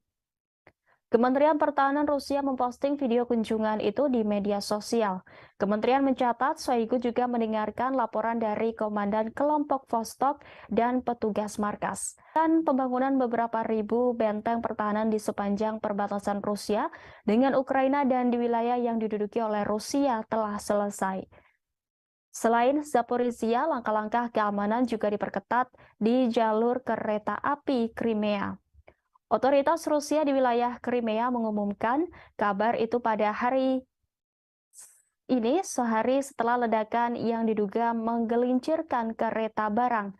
Menteri Perhubungan Nikolai Lukashenko mengatakan bahwa langkah-langkah telah diperkuat dan sekarang berdasarkan hasil penyelidikan langkah-langkah tambahan akan diambil untuk memastikan keamanan maksimum semua bagian jalur kereta api di Republik Crimea.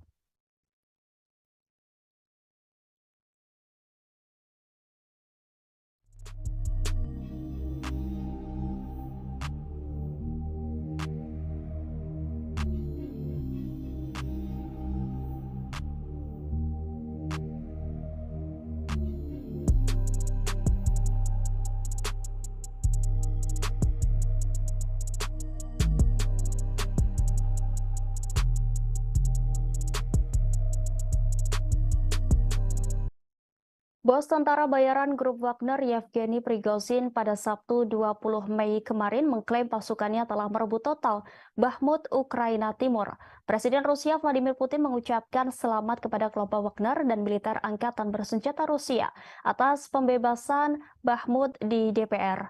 Putin pun berjanji akan memberikan penghargaan kepada prajurit yang berperan besar dalam perebutan Bakhmut. Bakhmut telah menjadi tempat pertempuran terpanjang dan paling berdarah dalam serangan Rusia ke Ukraina. Grup Wagner seperti diketahui telah mempelopori perjuangan pihak Rusia dan merebut Bakhmut dan diyakini telah menderita kerugian besar dalam penyerbuan kota selama berbulan-bulan. Dalam video yang diposting di Telegram, Prigozhin mengklaim bahwa pasukannya sepenuhnya membebaskan Artemov, sebutan Bakhmut. Dari dia berdiri dengan para pejuang di belakangnya yang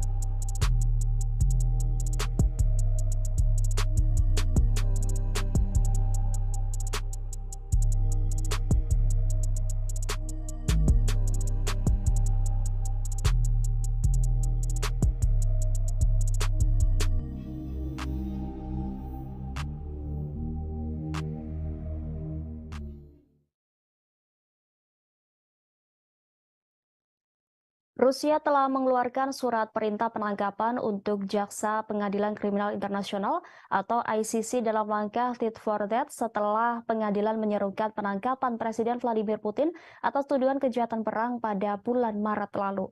Dikutip dari database Kementerian, media Rusia melaporkan pada Jumat bahwa Jaksa Inggris yakni Harim Khan yang berusia 53 tahun ditambahkan ke daftar orang yang dicari Kementerian Dalam Negeri. Moskow membuka khusus terhadap Han dan 3 hakim ICC pada 20 Maret 2023. Gambar Han dapat dilihat di database Kementerian Dalam Negeri Rusia pada hari Jumat. Pemberitahuan tersebut menggambarkan dia sebagai pria yang lahir pada tanggal 30 Maret 1970 di Edinburgh, Skotlandia, tetapi tidak menyebutkan pelanggarannya. Komite Investigasi Rusia yang menyelidiki kejahatan besar mengatakan pada bulan Maret bahwa Han sedang diselidiki untuk penuntutan kriminal terhadap seseorang yang diketahui tidak bersalah. Dia juga sedang diselidiki karena diduga mempersiapkan serangan terhadap perwakilan negara. Diketahui surat perintah ICC yang dikeluarkan pada 17 Maret memerintahkan penangkapan terhadap Putin dan Ombudsman Rusia untuk hak-hak anak, yakni Maria Lvova-Belova atas tuduhan kejahatan perang terkait penculikan anak-anak Ukraina. Rusia dan Putin menyangkal kejahatan perang apapun selama invasi Ukraina dengan mengatakan bahwa mereka adalah korban agresi dan kebohongan Barat. Kiev mengatakan lebih dari 16.000 anak Ukraina telah dideportasi ke Rusia sejak awal serangan Moskow pada Februari tahun lalu. Dengan banyak yang diduga ditempatkan di institusi dan panti asuhan. Rusia yang bukan anggota ICC telah membantah kredibilitas surat perintah tersebut. Presiden Ukraina Volodymyr Zelensky memuji langkah pengadilan sebagai keputusan bersejarah dari mana tanggung jawab bersejarah akan dimulai. Presiden AS Joe Biden mengatakan surat perintah penangkapan untuk Putin dibenarkan.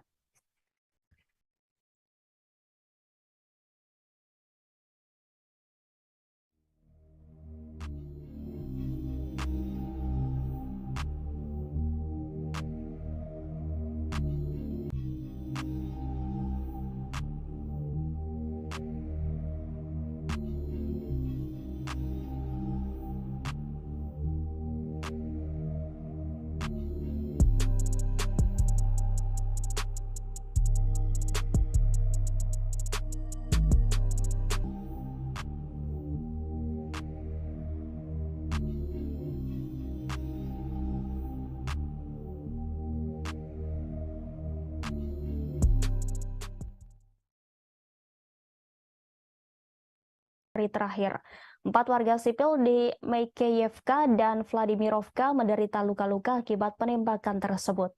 Demikian disampaikan Misi DPR ke Pusat Kontrol dan Koordinasi Bersama untuk Kejahatan Perang Ukraina pada Minggu 21 Mei.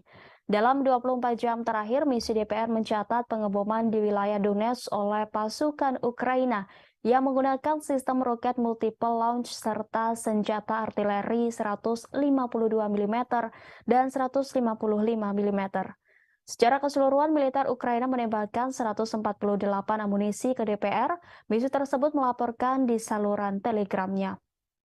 Pasukan rezim Kiev membombardir wilayah berpenduduk DPR di Aleksandrovka, Vladimirovka, Gorlovka. 4 warga sipil di Makeyevka dan Vladimirovka menderita luka-luka akibat penembakan tersebut. 2 rumah tinggal di Aleksandrovka mengalami kerusakan. Sebanyak 48 aksi penembakan di wilayah DPR tercatat pada 19 Mei lalu. Sebelumnya, Rusia akan mempertimbangkan rencana negara-negara barat untuk mengirim pesawat F-16 ke Ukraina. Wakil Menteri Luar Negeri Rusia Alexander Grushko mengatakan skenario eskalasi akan membawa resiko besar bagi mereka. Rusia memiliki semua sarana yang diperlukan untuk mencapai tujuannya. Sebagaimana diketahui, AS dan sekutunya bermaksud mengirim jet F-16 ke Ukraina. Pesawat-pesawat itu mungkin dipasok oleh sekutu Washington. Presiden AS Joe Biden mengatakan pada KTT G7 di Hiroshima bahwa Washington akan mendukung upaya internasional untuk melatih pilot Ukraina menggunakan jet F-16. Selain itu, Presiden Amerika Serikat Joe Biden juga akan mengumumkan paket bantuan militer lain kepada pemerintah Kiev. Senilai gilirannya, kantor berita Reuters melaporkan bahwa Amerika Serikat juga akan memberi Ukraina proyektil tambahan untuk sistem roket multi peluncuran HIMARS.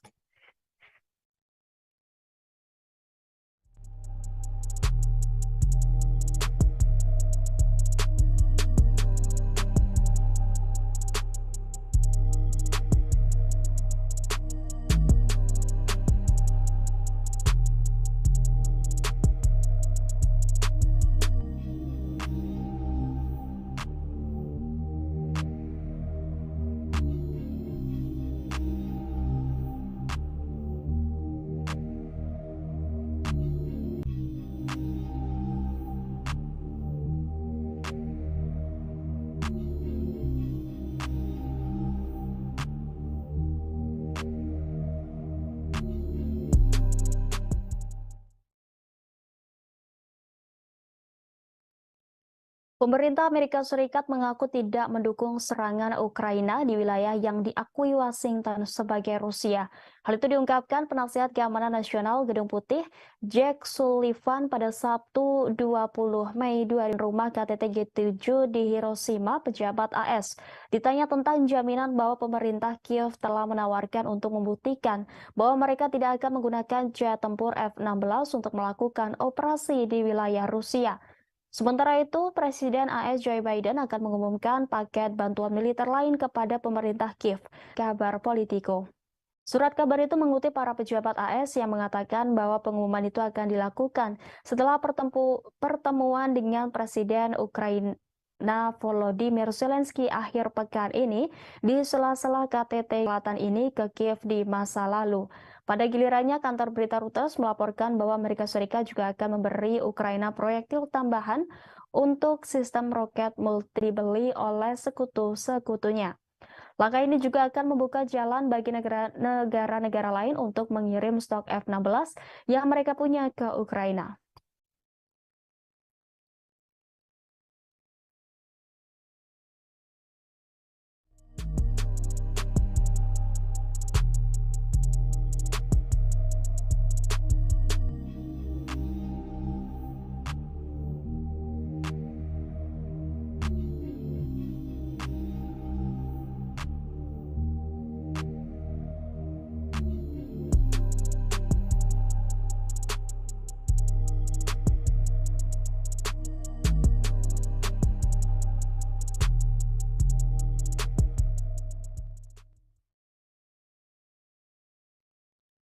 Presiden Ukraina Volodymyr Zelensky menyambut baik keputusan Presiden Amerika Serikat Joe Biden untuk mendukung pelatihan pilot di udara.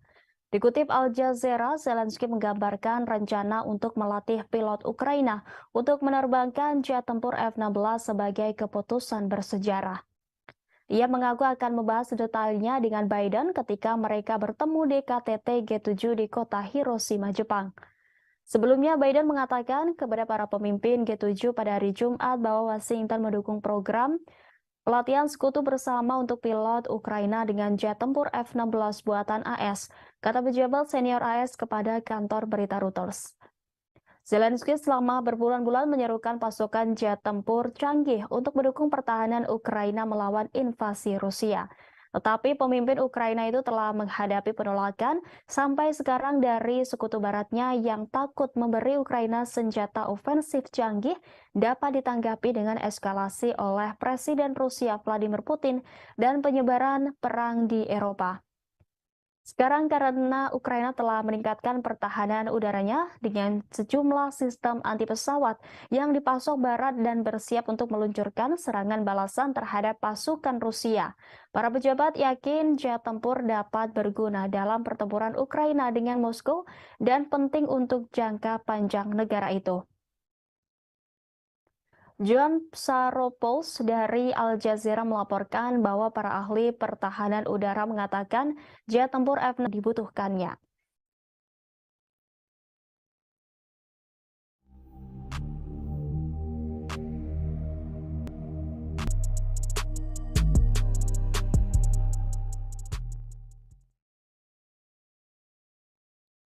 Ibu kota Sudan, Khartoum, dan kota Bahri kembali dibombardir serangan udara pada Jumat 19 Mei. Sementara perang antara tentara dan pasukan paramiliter pasukan dukungan cepat atau RSF memasuki minggu kelima. Serangan itu memperdalam krisis kemanusiaan sebagai warga sipil yang terjebak dan telantar akibat perang saudara di negara itu. Serangan udara dilaporkan oleh saksi mata di Omdurman Selatan dan Bahri Utara, dua kota yang terletak di seberang Sungai Nil dari Khartoum, membentuk tiga ibu kota Sudan. Beberapa serangan terjadi di dekat stasiun penyiaran negara di Omdurman meski terdengar suara tembakan sporadis. Dilaporkan pula pertempuran masih pecah di sejumlah wilayah di Sudan. Penjarahan massal oleh orang-orang bersenjata dan warga sipil sama-sama membuat hidup lebih sengsara bagi penduduk Khartoum yang terjebak oleh pertempuran sengit antara militer reguler dan pasukan paramiliter RSF, kata saksi mata. Konflik tersebut telah membuat sekitar 400 maksud kami 843.000 orang mengungsi di Sudan dan menyebabkan sekitar 250.000 orang lainnya mengungsi ke negara-negara tetangga, kata Badan Pengungsi PBB pada Jumat dikenal sebagai Hameti dari jabatannya sebagai wakilnya di Dewan Kedaulatan yang berkuasa. Keduanya telah menjalankan dewan sejak 2019 ketika menggulingkan orang kuat Presiden Omar al-Bashir di tengah aksi protes massa terhadap pemerintahannya. Mereka melakukan warga sipil dalam protes transisi menuju pemilihan umum yang bebas. Sementara itu, pembicaraan gencatan senjata yang disponsori Saudi dan AS di kota Jeddah, Saudi belum menghasilkan sebuah terobosan. Pada pertempuran Liga Arab di Jeddah hari Jumat 19 Mei, sebuah pernyataan dari utusan Sudan menuduh RSF melakukan penjarahan dan pemerkosaan dan melanggar serangkaian gencatan senjata. Di lain pihak, RSF menuduh tentara memulai konflik dan melanggar gencatan senjata. RSF juga mengatakan bahwa mereka yang melakukan kejahatan memakai seragam RSF curian. Pertempuran pecah pada 15 April setelah perselisihan tentang rencana RSF untuk diintegrasikan ke dalam tentara dan rantai komando di masa depan berdasarkan kesepakatan yang didukung internasional untuk mengubah Sudan menuju demokrasi setelah puluhan tahun otokrasi yang dilanda konflik. Jenderal Burhan melantik Malik Agar, pemimpin kelompok pemberontak yang bergabung dengan Dewan Kedaulatan pada 2020 setelah menandatangani perjanjian damai dengan pemerintah sebagai wakil barunya menurut keputusan kedua. Pada hari yang sama, Burhan mempromosikan perwira militer lainnya yang bertugas di Dewan termasuk mengangkat Jenderal Smas Eldin Kabasi sebagai wakil komandan angkatan bersenjata. Jenderal Yasser Al-Atta dan Ibrahim Jabir masing-masing ditunjuk sebagai asisten komandan.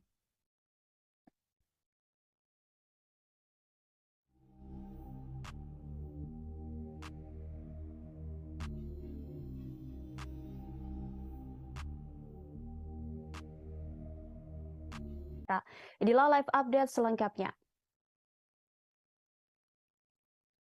Presiden Ukraina Volodymyr Zelensky menghadiri 20 Mei kemarin. Kehadirannya mendapat pengamanan yang sangat ketat, bahkan bisa dibilang lebih ketat daripada pengawalan untuk Presiden Amerika Serikat Joe Biden. Turun dari pesawat, Zelensky langsung menyalami Seiji Kihara, wakil kepala sekretariat kabinet Jepang, yang juga orang paling dipercaya PM Jepang Fumio Kishida. Kemudian ia menyalami Duta Besar Ukraina untuk Jepang, yakni Sergei Korsansky, dan langsung menuju mobil khusus anti peluru yang sudah disiapkan untuknya. Mobil yang ditumpangi Zelensky dikawal 8 mobil pasukan khusus dan pasukan motor polisi khusus Jepang sebanyak 4 unit di depan. Di tengah jalan, Zelensky dielulukan masyarakat. Menggunakan jalan tol, Zelensky memasuki tempat utama KTT di bekas daerah Ujina untuk menghadiri KTT G7 Hiroshima. Presiden Zelensky tiba di lokasi KTT G7 Grand Prince Hotel Hiroshima sekitar pukul 16:40 waktu Jepang. Sayangnya ia tidak ikut berfoto bersama rombongan kepala negara lain seperti Presiden Indonesia Joko Widodo di sana. Sementara itu, menurut Brasil, Presiden Zelensky sudah menyiapkan jebakan sebagaimana dilaporkan media Bloomberg. Zelensky mengirim rekannya dari Brasil, Lula da Silva, tawaran untuk bertemu di sela-sela KTT G7, namun belum mendapat tanggapan. Sisi Brasil takut Kiev memaksakan tindakan yang tidak diinginkan. Pejabat mengatakan Brasil tidak memiliki masalah bertemu dengan pemimpin manapun, tapi itu tidak boleh dipaksakan. Zelensky diperkirakan akan muncul secara pribadi di KTT kelompok 7 negara di Jepang akhir pekan ini untuk membuat seruan langsung kepada sekutu untuk meningkatkan dukungan militer bagi Ukraina. Para pemimpin negara demokrasi terkaya di dunia bertemu di KTT G7, iklim dan masalah lainnya. Kunjungan ke Jepang akan menjadi perjalanan internasional profil tinggi untuk Zelensky karena dia berusaha mendapatkan lebih banyak bantuan dari Barat untuk perang Ukraina melawan Rusia. Zelensky baru-baru ini mengunjungi beberapa negara Eropa dan Inggris untuk bertemu dengan Perdana Menteri Rishi Sunak dan dia sering membuat alamat virtual kepada pemerintah yang mendukung Ukraina. Namun Zelensky jarang meninggalkan Ukraina sejak Rusia menginvasi negara itu pada Februari 2022. Perjalanan Zelensky ke G7 akan menjadi pergantian peristiwa yang dramatis yang dimaksudkan untuk menggarisbawahi kebutuhan mendesak Kiev akan persenjataan yang lebih canggih dari Barat saat bersiap meluncurkan serangan balasan besar untuk merebut kembali wilayah yang dikuasai Rusia di timur Ukraina. AS dan sekutunya terus mengirimkan sistem senjata yang lebih canggih ke Ukraina seiring dengan berlanjutnya perang.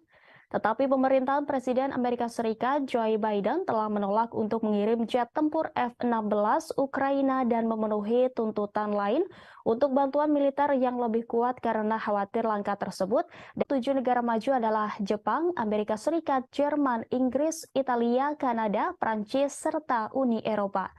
Presiden Joko Widodo termasuk di antara 8 negara bukan anggota G7 yang diundang. Selain Joko Widodo, 7 kepala negara atau pemerintahan lain yang diundang itu antara lain dari Australia, Brasil, Komoro mewakili Uni Afrika, Cook Island, Ketua G20, India, Korea Selatan, dan Vietnam. Indonesia diundang dalam kapasitas sebagai Ketua ASEAN. Presiden Ukraina Volodymyr Zelensky juga menghadiri KTT G7 itu. Pada Sabtu 20 Mei, seluruh kepala negara G7 termasuk kepala negara yang diundang melakukan pertemuan. Di sela-sela pertemuan para kepala negara, nampak Presiden Jokowi berbicara sejenak dengan Presiden Amerika Serikat Joe Biden sebelum rapat digelar. Setelah pertemuan diadakan, foto bersama dengan latar belakang Laut Hiroshima. Namun, ada momen menarik ketika sebelum foto bersama dimulai. Saat semua kepala negara dan kepala pemerintahan hendak berfoto, terlihat satu baris di depan kosong, dilihat dari kepala negara itu untuk berfoto. Jokowi tampak menempati baris depan yang kosong untuk foto bersama. Di samping kanannya tuan rumah Perdana Menteri Jepang Fumio Kishida, sementara barisan belakang Presiden Amerika Serikat Joe Biden. Tidak hanya itu, satu kejutan terjadi menjelang dimulai sidang KTT Global yang dipimpin Perdana Menteri Jepang Jokowi yang duduk di samping kanan PM Kishida. Melihat Presiden Biden datang, Jokowi langsung berdiri menuju ke kanan mendekati Presiden Biden dan menyalaminya. Presiden Biden membisikkan sesuatu kepada Joko Widodo.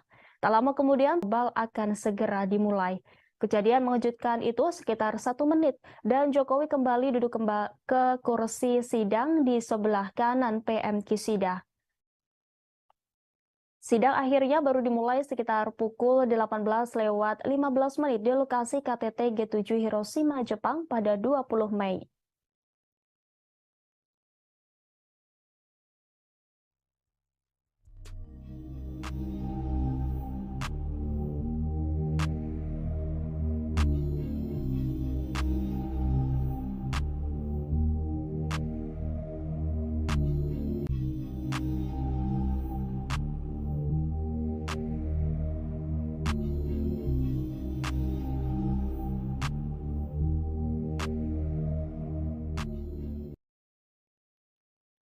Keputusan yang diadopsi pada KTT G7 di Hiroshima, Jepang disebut mengejar tujuan penahanan Rusia dan Cina.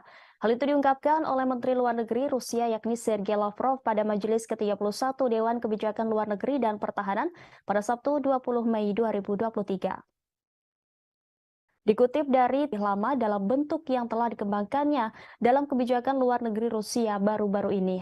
Sebab Rusia memulai jalur konfrontasi paling dramatis dengan blok agresif yang terdiri dari lantang dan terus terang, yaitu untuk mengalahkan Rusia di medan perang dan tanpa berhenti di sini untuk melenyapkan nanti sebagai saingan geopolitik. Ditambahkan Lavrov boleh dikatakan bersama dengan negara lain manapun yang mengklaim tempat independen di dunia, mereka akan ditekan sebagai lawan. Diplomat tinggi itu juga menunjukkan bahwa komunitas ahli negara-negara barat secara terbuka mendiskusikan perintah untuk menyusun skenario sesuai dengan tujuan barat. Sebelumnya, negara-negara kelompok 7 atau G7 merilis pernyataan bersama pada hari Sabtu Sebelum akhirnya KTT kelompok tersebut di kota Hiroshima, Jepang, G7 menyebut Ukraina dalam beberapa ketentuan pernyataan termasuk yang terkait dengan Cina, tetapi hanya satu paragraf pendek dari dokumen setebal 40 halaman yang didedikasikan langsung untuk krisis Ukraina. Negara-negara G7 mengatakan mereka berkomitmen untuk mengintensifkan dukungan diplomatik, keuangan, kemanusiaan, dan militer mereka untuk Ukraina untuk meningkatkan biaya ke Rusia dan mereka yang mendukung Moskow dalam konflik tersebut. Pada hari Jumat, para pemimpin G7 mengadopsi pernyataan khusus tentang Ukraina menentukan posisi mereka dalam masalah ini termasuk sanksi terhadap Rusia. Para peserta KTT meminta Rusia untuk menghentikan agresi yang sedang berlangsung dan menarik pasukan dan peralatan militernya dari seluruh wilayah Ukraina yang diakui secara internasional. Perdamaian yang adil tidak dapat diwujudkan tanpa penarikan pasukan dan peralatan militer Rusia secara lengkap dan tanpa syarat, dan ini harus disertakan dalam setiap seruan untuk perdamaian. G7 juga berjanji untuk melanjutkan pasokan senjata aktif mereka ke Ukraina jika konflik militer berakhir.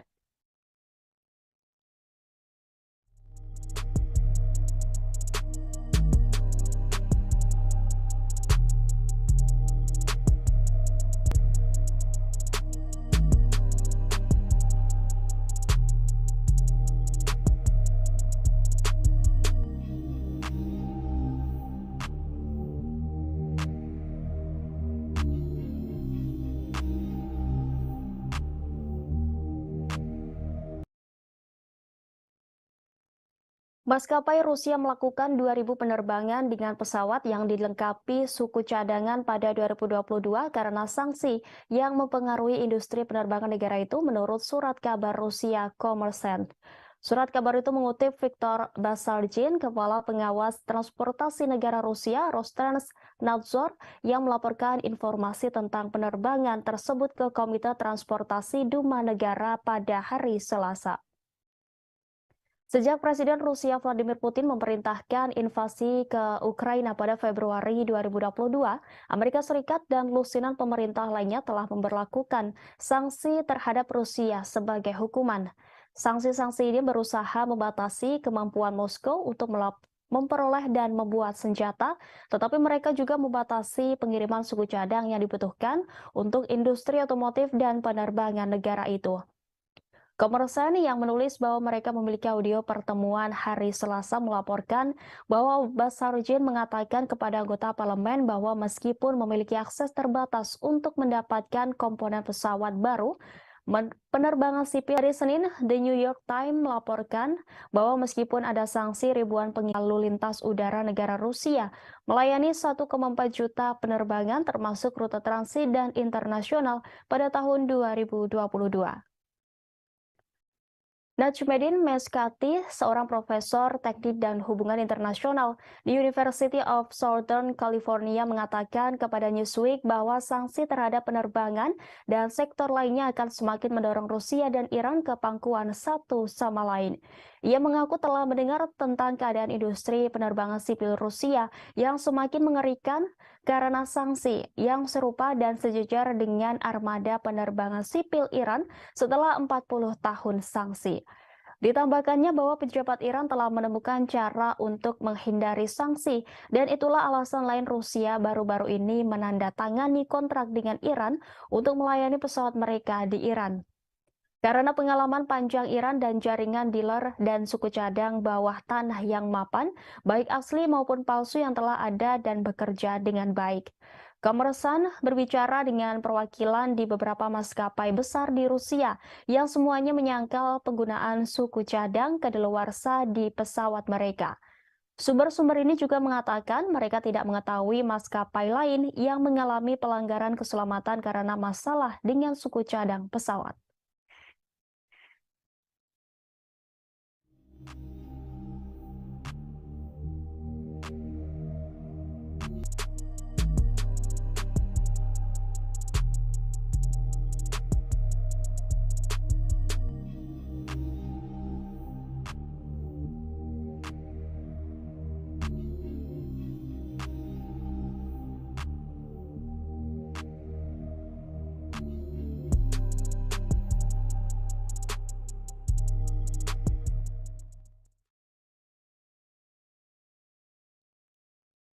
Rusia kembali memperketat sanksi dengan memblokir akses masuk pada 500 pejabat penting di Amerika Serikat.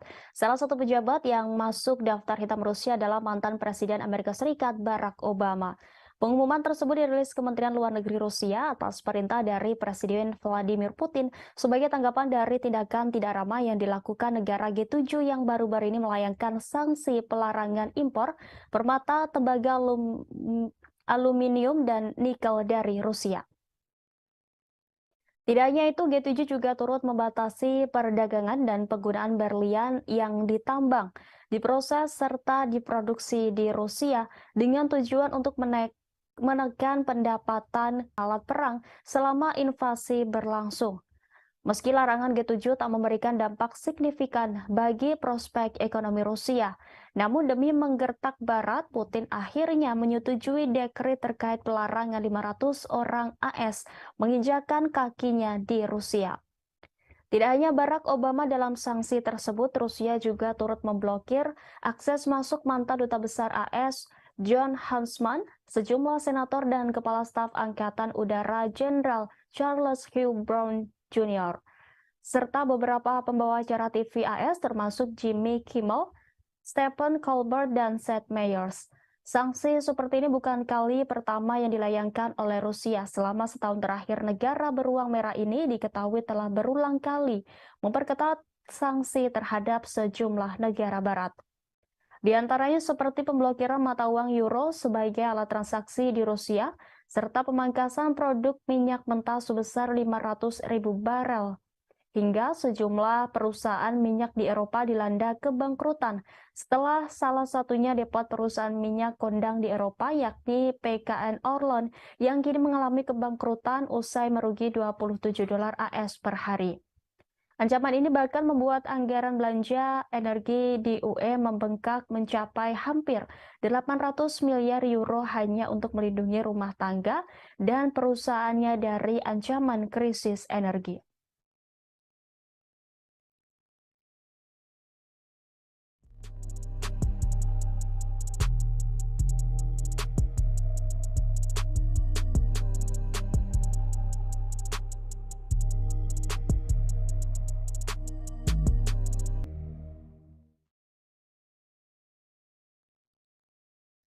Pasukan militer Rusia telah meningkatkan posisi pertahanan di sekitar pembangkit listrik tenaga nuklir Zaporizhia di Ukraina Selatan dalam beberapa pekan terakhir. Menurut karyawan Ukraina yang bekerja di pabrik itu, pasukan Rusia telah menggali parit baru di sekitar kota dan meletakkan lebih banyak ranjau. Kamera pengintai di pabrik mengarah ke utara melintasi reservoir yang luas menuju wilayah yang dikuasai Ukraina memperlihatkan lubang parit baru. Rusia telah mengatur posisi tembak di atas beberapa bangunan pabrik selama beberapa bulan. Selain itu, jaring telah dipasang untuk mencegah drone memasuki wilayah itu. Langkah-langkah yang dijelaskan oleh dua orang Ukraina yang bekerja di pembangkit listrik dan dua penduduk lainnya di kota Enerhodar menggarisbawahi resiko perang terhadap keamanan fasilitas itu seperti diberitakan Reuters pada Jumat 19 Mei 2023. Berita itu muncul menjelang serangan balasan yang diharapkan di wilayah itu. Sebelumnya, Reuters mengabarkan pada 27 April 2023 lalu, Rusia membangun benteng yang membentang dari Rusia Barat ke Crimea dan parit yang sangat luas. Gambar satelit dari ribuan posisi pertahanan baru yang ditinjau oleh Reuters menunjukkan Rusia telah menggali titik-titik strategis utama. Menteri Pertahanan Rusia Sergei Shoigu mengunjungi pos komando depan di wilayah Zaporizhia yang diduduki Ukraina untuk pemeriksaan pasukan pada Jumat 19 Mei. Kementerian Pertahanan Rusia memposting video kunjungan itu di media sosial. Kementerian mencatat Shoigu juga mendengarkan laporan dari Komandan Kelompok Vostok dan petugas markas. Pada Jumat 19 Mei, Perdana Menteri Rusia Mikhail Mishustin mengatakan pembangunan beberapa ribu benteng pertahanan di sepanjang perbatasan Rusia dengan Ukraina dan di wilayah yang diduduki oleh Rusia telah selesai. Selain Zaporizhia, langkah-langkah keamanan juga diperketat di jalur kereta api Crimea. Otoritas Rusia di wilayah Crimea mengumumkan kabar itu pada hari ini sehari setelah ledakan yang diduga menggelincirkan kereta barang. Menteri Perhubungan Nikolai Lukashenko mengatakan bahwa langkah-langkah telah diperkuat dan sekarang berdasarkan hasil penyelidikan langkah-langkah tambahan akan diambil untuk memastikan keamanan maksimum semua bagian jalur kereta api di Republik Crimea.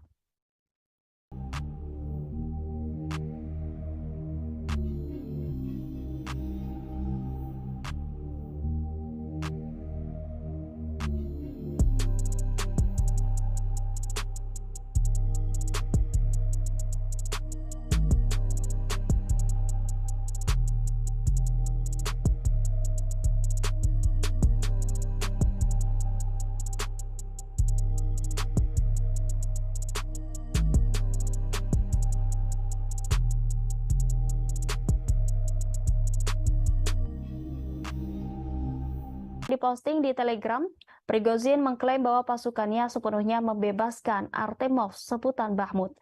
Dari dia berdiri dengan para pejuang di belakangnya yang memegang bendera Rusia dikelilingi reruntuhan.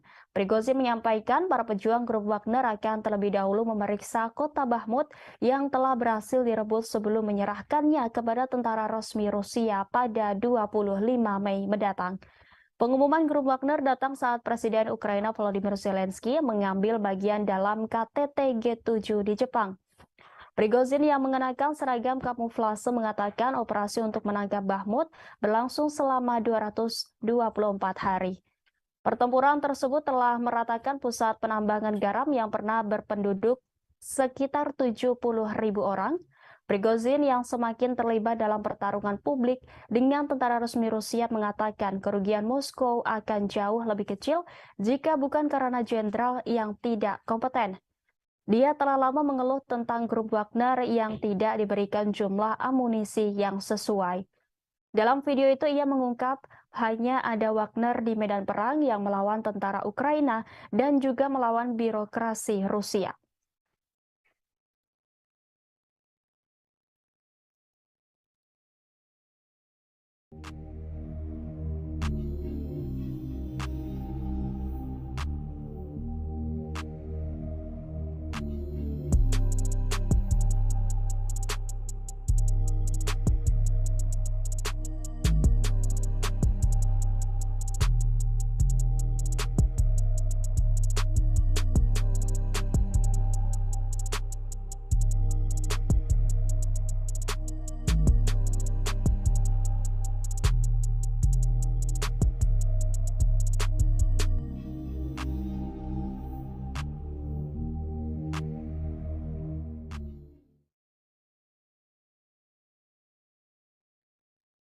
Rusia telah mengeluarkan surat perintah penangkapan untuk Jaksa Pengadilan Kriminal Internasional atau ICC dalam langkah tit for tat setelah pengadilan menyerukan penangkapan Presiden 1970 di Edinburgh, Skotlandia, tetapi tidak menyebutkan pelanggarannya.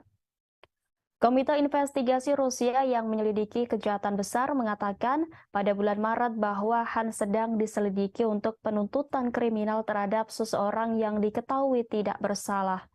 Dia juga sedang diselidiki karena diduga mempersiapkan serangan terhadap perwakilan negara asing yang mendapat perlindungan internasional, kata para penyelidik.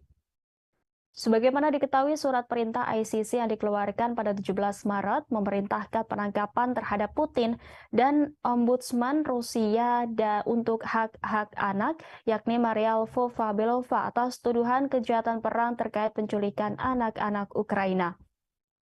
Rusia dan Putin menyangkal kejahatan perang apapun selama invasi Ukraina dengan mengatakan bahwa mereka adalah korban agresi dan kebohongan Barat.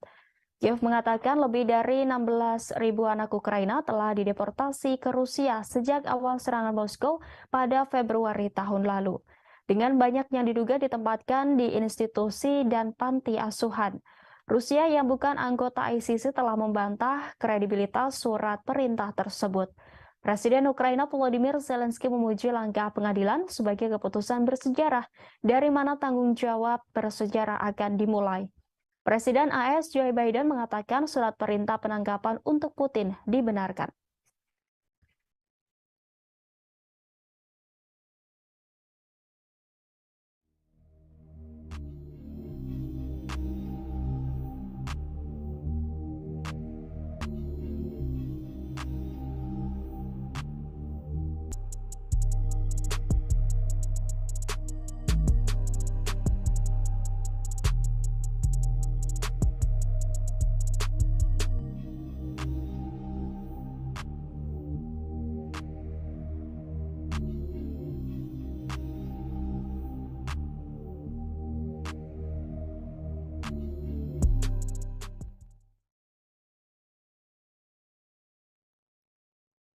Pasukan rezim Kiev mengklaim telah memborbardir wilayah Republik Rakyat Donetsk sebanyak 37 kali selama sehari terakhir. 4 warga sipil di Makeyevka dan Vladimirovka menderita luka-luka akibat penembakan tersebut. Demikian disampaikan Misi DPR ke Pusat Kontrol dan Koordinasi Bersama untuk Kejahatan Perang Ukraina pada Minggu 21 Mei. Dalam 24 jam terakhir, Misi DPR mencatat pengeboman di wilayah Donetsk oleh pasukan Ukraina yang menggunakan sistem roket multiple launch serta senjata artileri 152 mm dan 155 mm. Sebagaimana diketahui, AS dan sekutunya bermaksud mengirim jet F-16 ke Ukraina. Pesawat-pesawat itu mungkin dipasok oleh sekutu Washington. Presiden AS Joe Biden mengatakan pada KTT G7 di Hiroshima bahwa Washington akan mendukung upaya internasional untuk melatih pilot Ukraina menggunakan jet F-16.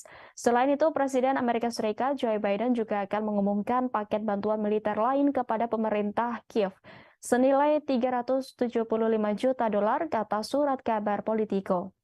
Paket itu akan mencakup peluru, artileri, kendaraan lapis baja, dan senjata anti-tank. Pada gilirannya, kantor berita Reuters melaporkan bahwa Amerika Serikat juga akan memberi Ukraina proyektil tambahan untuk sistem roket multi peluncuran HIMARS.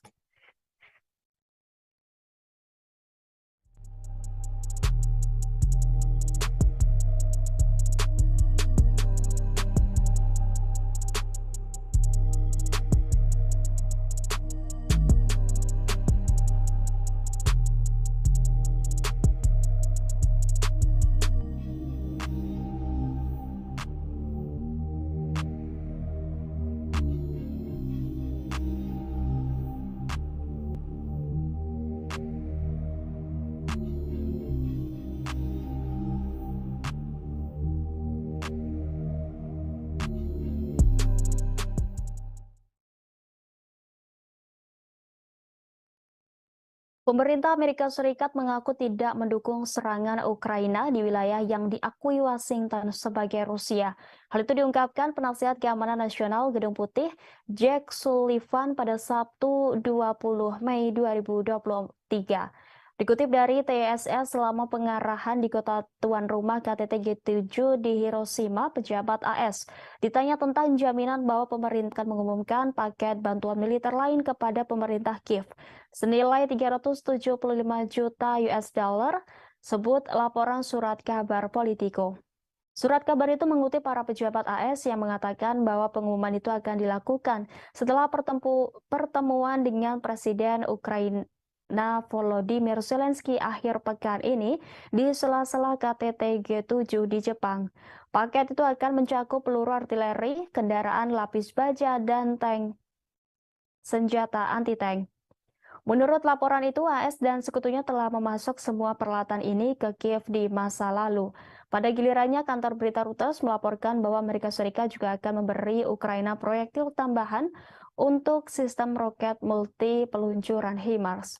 Selain itu, AS juga mengizinkan sekutu-sekutunya di barat untuk menyuplai Ukraina dengan jet tempur canggih termasuk F-16 buatan Amerika. Langkah ini akan menjadi dorongan besar untuk Kiev.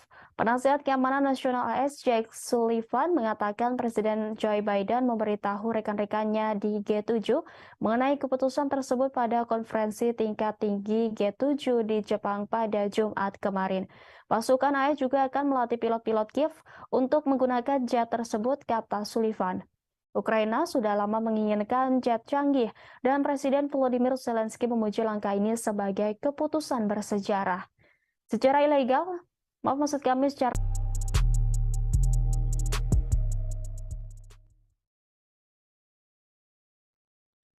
Presiden Ukraina Volodymyr Zelensky menyambut baik keputusan Presiden Amerika Serikat Joe Biden untuk mendukung pelatihan pilot Ukraina pada jet tempur F-16 buatan AS. Zelensky menyatakan pelatihan itu akan sangat meningkatkan kemampuan pasukan Ukraina di udara. Dikutip Al Jazeera, Zelensky menggambarkan rencana untuk melatih pilot Ukraina untuk menerbangkan jet tempur F-16 sebagai keputusan bersejarah. Ia mengaku akan membahas detailnya dengan Biden ketika mereka bertemu di KTT G7 di kota Hiroshima, Jepang. Sebelumnya, Biden mengatakan kepada para pemimpin G7 pada hari Jumat bahwa Washington mendukung program pelatihan sekutu bersama untuk pilot Ukraina dengan jet tempur F-16 buatan AS, kata pejabat senior AS kepada kantor berita Reuters. Zelensky selama berbulan-bulan menyerukan pasukan jet tempur canggih untuk mendukung pertahanan Ukraina melawan invasi Rusia. Tetapi pemimpin Ukraina itu telah menghadapi penolakan sampai sekarang dari sekutu baratnya yang takut memberi Ukraina senjata ofensif canggih dapat ditanggapi dengan eskalasi oleh Presiden Rusia Vladimir Putin dan penyebaran perang di Eropa. Sekarang karena Ukraina telah meningkatkan pertahanan udaranya dengan sejumlah sistem anti pesawat yang dipasok Barat dan bersiap untuk meluncurkan serangan balasan terhadap pasukan Rusia. Para pejabat yakin jet tempur dapat berguna dalam pertempuran Ukraina dengan Moskow dan penting untuk jangka panjang negara itu. John Psaropoulos dari Al Jazeera melaporkan bahwa para ahli pertahanan udara mengatakan jetan yang juga harus disediakan oleh Barat. Sementara Perdana Menteri Inggris Raya yakni Rishi Sunak mengatakan negaranya akan bekerja sama dengan Belanda, Belgia, dan Denmark untuk mendapatkan Ukraina kemampuan tempur udara yang dibutuhkannya.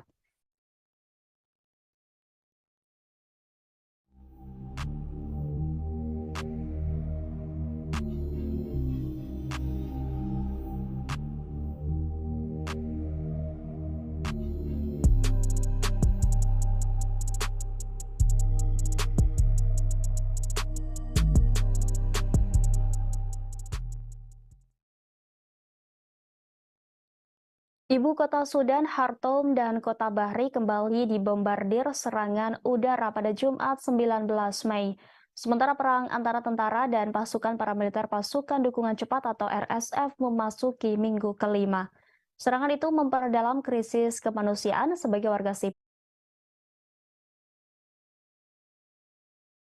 mengungsi di Sudan dan menyebabkan sekitar 250.000 orang lainnya mengkuata Al-Burhan mengambil langkah yang telah lama dinantikan pada hari Jumat untuk mencopot kepala RSF Muhammad Hamdan Dagalo yang lebih dikenal sebagai Hameti dari jabatannya sebagai wakilnya di Dewan Kedaulatan yang berkuasa.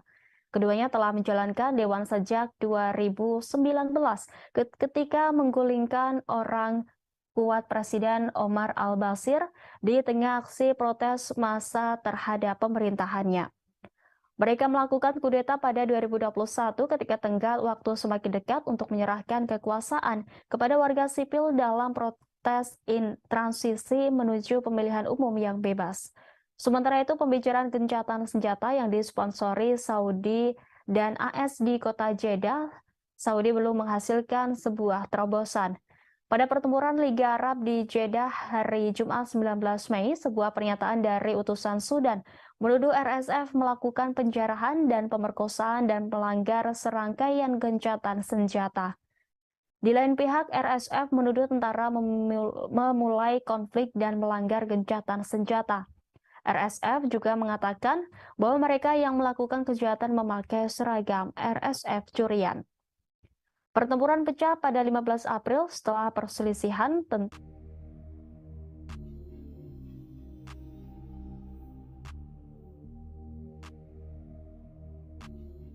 Inilah live update selengkapnya. Presiden Ukraina Volodymyr Zelensky menghadiri KTT G7 di Hiroshima, Jepang. Zelensky tiba di Bandara Internasional Hiroshima, Jepang sekira pukul 15:45 waktu Jepang pada Sabtu 20 Mei kemarin. Kehadirannya mendapat pengamanan yang sangat ketat, bahkan bisa dibilang lebih ketat daripada pengawalan untuk Presiden Amerika Serikat Joe Biden. Turun dari pesawat, Zelensky langsung menyalami Seiji Kihara, wakil kepala sekretariat kabinet Jepang, yang juga orang paling dipercaya PM Jepang Fumio Kishida. Kemudian ia menyalami duta besar Ukraina untuk Jepang, yakni Sergei Korsansky, dan langsung menuju mobil khusus anti peluru yang sudah disiapkan untuknya. Mobil yang ditumpangi Zelensky dikawal 8 mobil pasukan khusus dan pasukan motor polisi khusus Jepang sebanyak 4 unit di depan. Di tengah jalan, Zelensky dielulukan masyarakat Jepang yang mengibarkan bendera Ukraina dan Jepang secara bersamaan. Menggunakan jalan tol, Zelensky memasuki tempat utama KTT di bekas daerah Ujina untuk menghadiri KTT G7 Hiroshima. Presiden Zelensky tiba di lokasi KTT G7 Grand Prince Hotel Hiroshima sekitar pukul 16:40 waktu Jepang. Sayangnya ia tidak ikut berfoto bersama rombongan kepala negara lain seperti Presiden Indonesia Joko Widodo di sana. Sementara itu, menurut Brasil, Presiden Zelensky sudah menyiapkan jebakan sebagaimana dilaporkan media Bloomberg. Zelensky mengirim rekannya dari Brasil, Lula da Silva, tawaran untuk bertemu di sela-sela KTT G7, namun belum mendapat tanggapan. Sisi Brasil takut Kiev memaksakan tindakan yang tidak diinginkan. Pejabat mengatakan Brasil tidak memiliki masalah bertemu dengan pemimpin manapun, tapi itu tidak boleh dipaksakan. Zelensky diperkirakan akan muncul secara pribadi di KTT kelompok 7 negara di Jepang akhir pekan ini untuk membuat seruan langsung kepada sekutu untuk meningkatkan dukungan militer bagi Ukraina. Para pemimpin negara demokrasi terkaya di dunia bertemu di KTT G7 untuk membahas ancaman yang ditimbulkan oleh Rusia, China, perubahan iklim, dan masalah lainnya. Kunjungan ke Jepang akan menjadi perjalanan internasional profil tinggi untuk Zelensky karena dia berusaha mendapatkan lebih banyak bantuan dari Barat untuk perang Ukraina melawan Rusia. Zelensky baru-baru ini mengunjungi beberapa negara Eropa dan Inggris untuk bertemu dengan Perdana Menteri Rishi Sunak dan dia sering membuat alamat virtual kepada pemerintah yang mendukung Ukraina. Namun Zelensky jarang meninggalkan Ukraina sejak Rusia menginvasi negara itu pada Februari 2022. Perjalanan Zelensky ke G7 akan menjadi pergantian peristiwa yang dramatis yang dimaksudkan untuk menggarisbawahi kebutuhan mendesak Kiev akan persenjataan yang lebih canggih dari Barat saat bersiap meluncurkan serangan balasan besar untuk merebut kembali wilayah yang dikuasai Rusia di timur Ukraina. AS dan sekutunya terus mengirimkan sistem senjata yang lebih canggih ke Ukraina seiring dengan berlanjutnya perang. Tetapi pemerintahan Presiden Amerika Serikat Joe Biden telah menolak untuk mengirim jet tempur F-16 Ukraina dan memenuhi tuntutan lain untuk bantuan militer yang lebih kuat karena khawatir langkah tersebut dapat menikahi di Jepang pada jas abu berada di barisan depan para kepala negara. Diketahui kelompok 7 negara maju adalah Jepang, Amerika Serikat, Jerman, Inggris, Italia, Kanada, Prancis, serta Uni Eropa. Presiden Joko Widodo termasuk di antara 8 negara bukan anggota G7 yang diundang. Selain Joko Widodo, 7 kepala negara atau pemerintahan lain yang diundang itu antara lain dari Australia, Brasil, Komoro mewakili Uni Afrika, Cook Island, Ketua G20, India, Korea Selatan, dan Vietnam. Indonesia diundang dalam kapasitas sebagai Ketua ASEAN. Presiden Ukraina Volodymyr Zelensky juga menghadiri KTT G-undang melakukan pertemuan. Di sela-sela pertemuan para kepala negara, nampak Presiden Jokowi berbicara sejenak dengan Presiden Amerika Serikat Joe Biden sebelum rapat digelar. Setelah pertemuan diadakan, foto bersama dengan latar belakang Laut Hiroshima. Namun, ada momen menarik ketika sebelum foto bersama dimulai. Saat kosong, dilihat dari laman The Page yang disiarkan langsung ternyata Presiden Jokowi yang ditunggu oleh para kepala negara itu untuk berfoto. Jokowi tampak menempati baris depan yang kosong untuk foto bersama. Di samping kanannya tuan rumah Perdana Menteri Jepang Fumio Kishida, sementara barisan belakang Presiden Amerika Serikat Joe Biden. Tidak hanya itu, satu kejutan terjadi menjelang dimulai sidang KTT Global yang dipimpin Perdana Menteri Jepang Fumio Kishida. Saat itu mendadak Presiden Amerika Serikat Joe Biden mendatangi Presiden Jokowi yang duduk di samping kanan PM Kishida. Melihat Presiden Biden datang, Jokowi langsung berdiri menuju ke kanan mendekati Presiden Biden dan menyalaminya. Presiden Biden membisikkan sesuatu kepada Joko Widodo. Tak lama kemudian, protokol sidang langsung mendekati keduanya dan mengingatkan bahwa sidang KTT Global akan segera dimulai. Kejadian mengejutkan itu sekitar 1 menit dan Jokowi kembali duduk ke kursi sidang di sebelah kanan PM Kishida. 15 menit di lokasi KTT G7 Hiroshima, Jepang pada 20 Mei.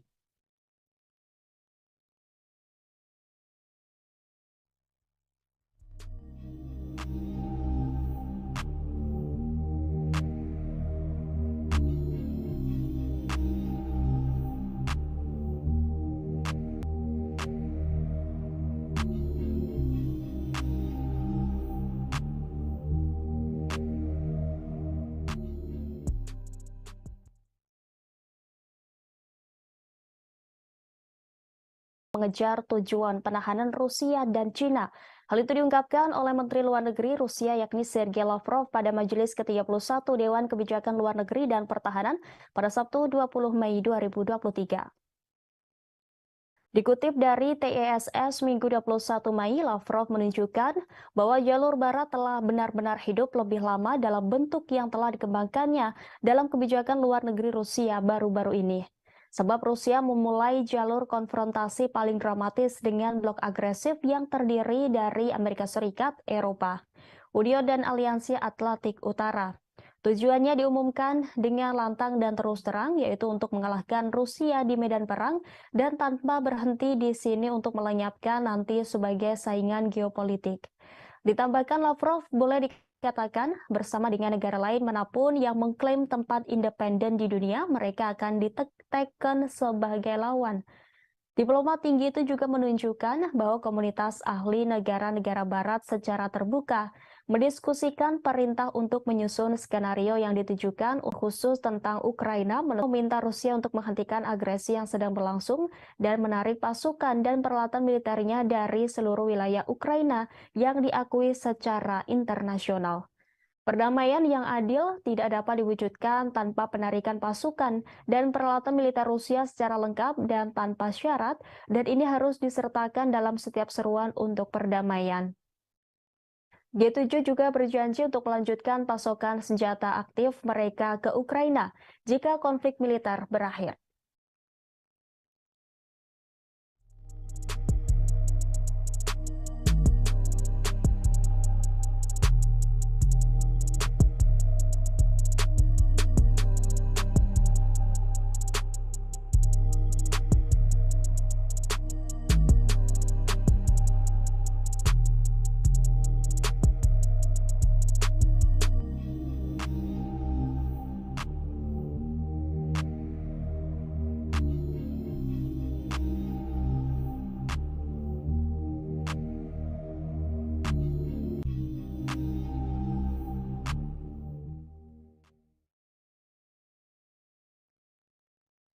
Maskapai Rusia melakukan 2.000 penerbangan yang mempengaruhi industri penerbangan negara itu menurut surat kabar Rusia Kommersant.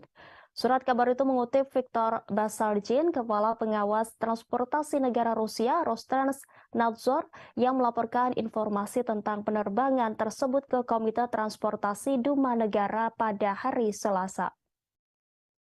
Sejak Presiden Rusia Vladimir Putin memerintahkan invasi ke Ukraina pada Februari 2022, Amerika Serikat dan lusinan pemerintah lainnya telah memberlakukan sanksi terhadap Rusia sebagai hukuman.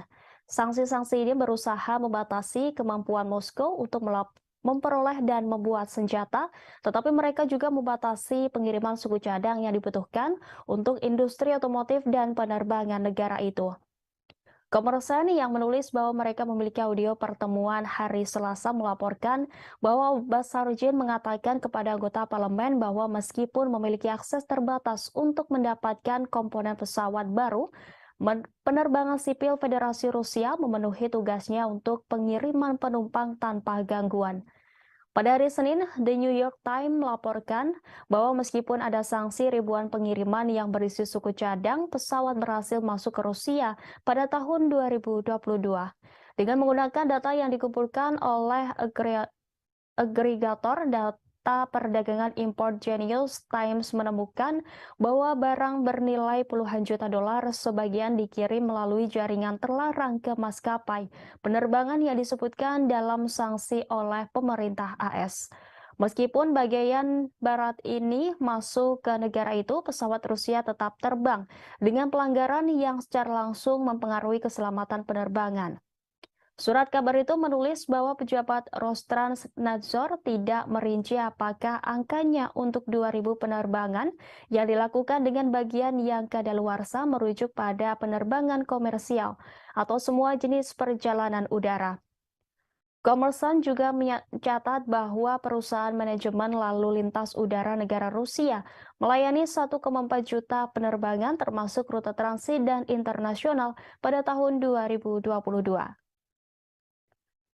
Najmuddin Meskati, seorang profesor teknik dan hubungan internasional di University of Southern California, mengatakan orang Rusia dan Iran ke pangkuan satu sama lain.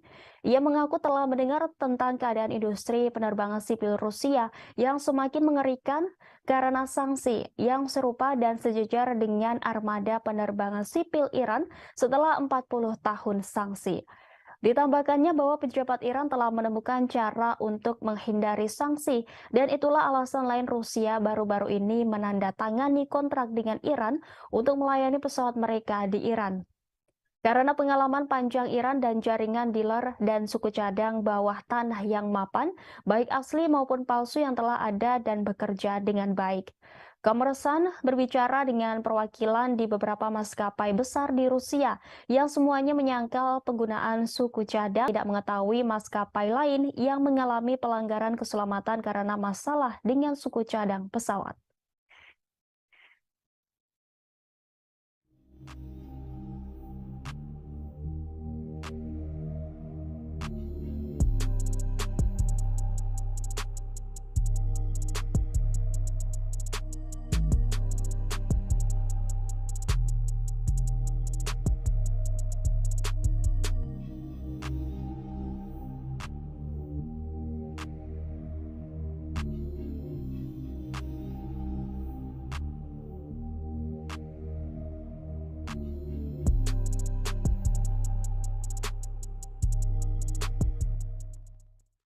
Dengan memblokir akses masuk pada 500 pejabat penting di Amerika Serikat.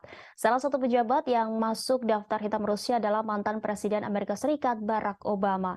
Pengumuman tersebut dirilis Kementerian Luar Negeri Rusia atas perintah dari Presiden baru ini melayangkan sanksi pelarangan impor permata, tembaga, aluminium, dan nikel dari Rusia.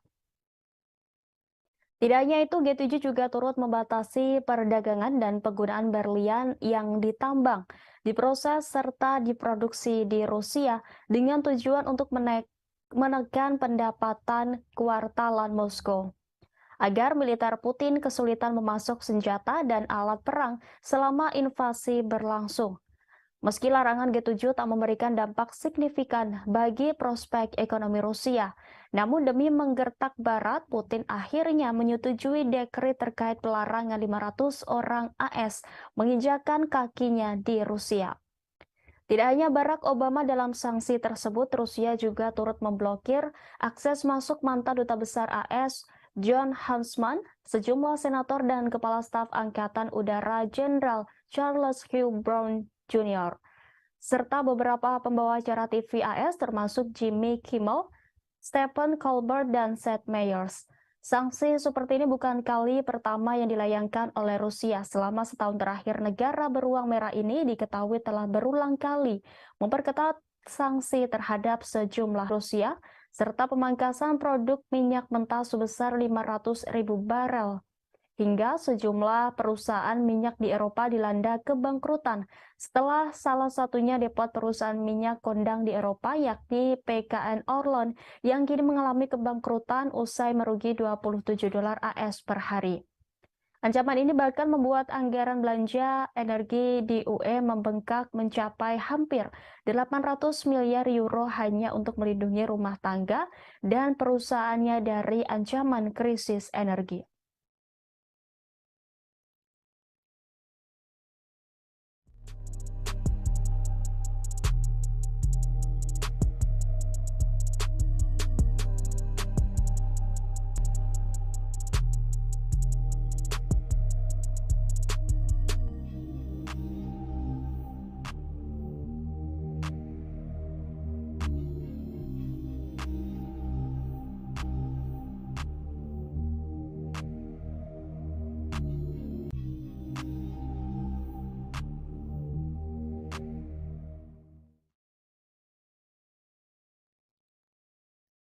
Pasukan militer Rusia telah meningkatkan posisi pertahanan di sekitar pembangkit listrik tenaga nuklir Zaporizhia di Ukraina Selatan dalam beberapa pekan terakhir.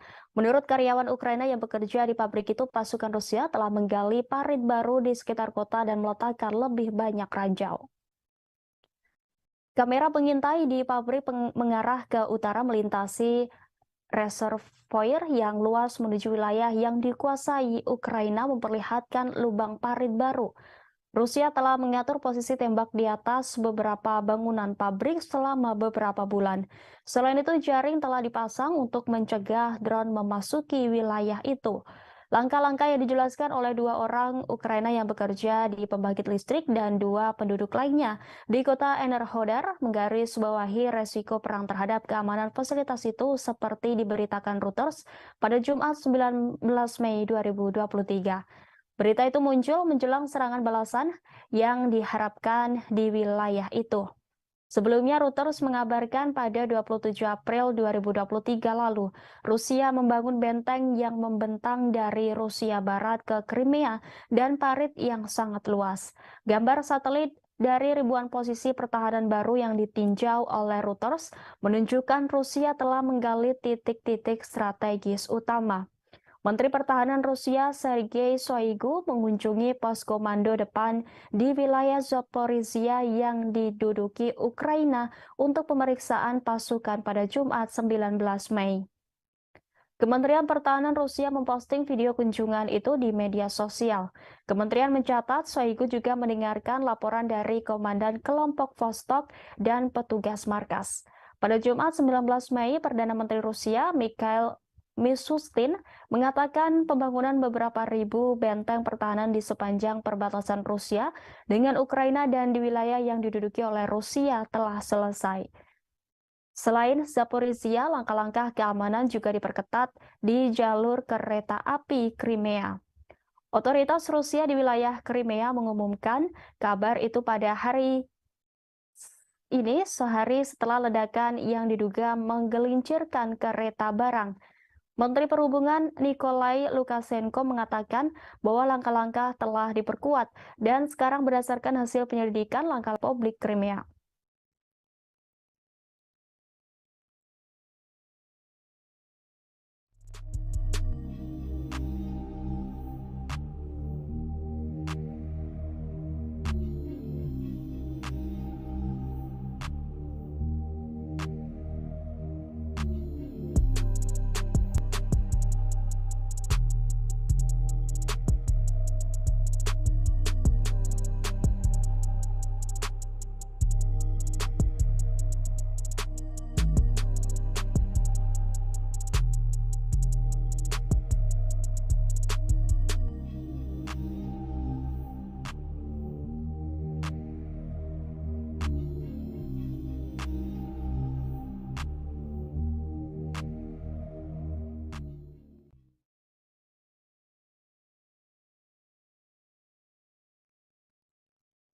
Bos tentara bayaran grup Wagner Yevgeny Prigozhin pada Sabtu 20 Mei kemarin mengklaim pasukannya telah merebut total Bakhmut, Ukraina Timur.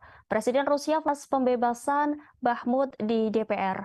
Putin pun berjanji akan memberikan penghargaan kepada prajurit yang berperan besar dalam perebutan Bakhmut. Bakhmut telah menjadi tempat pertempuran terpanjang dan paling berdarah dalam serangan Rusia ke Ukraina. Grup Wagner seperti diketahui telah mempelopori perjuangan pihak Rusia dan merebut Bakhmut dan diyakini telah menderita kerugian besar dalam penyerbuan kota selama berbulan-bulan. Dalam video yang diposting di Telegram, Prigozhin mengklaim bahwa pasukannya sepenuhnya membebaskan Artemov, sebutan Bakhmut.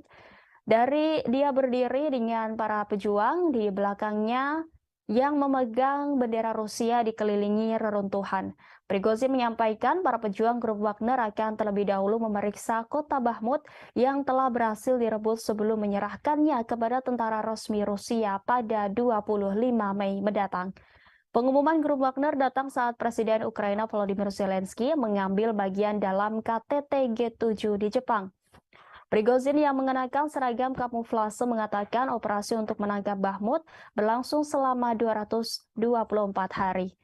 Pertempuran tersebut telah meratakan pusat penambangan garam yang pernah berpenduduk sekitar 70.000 orang.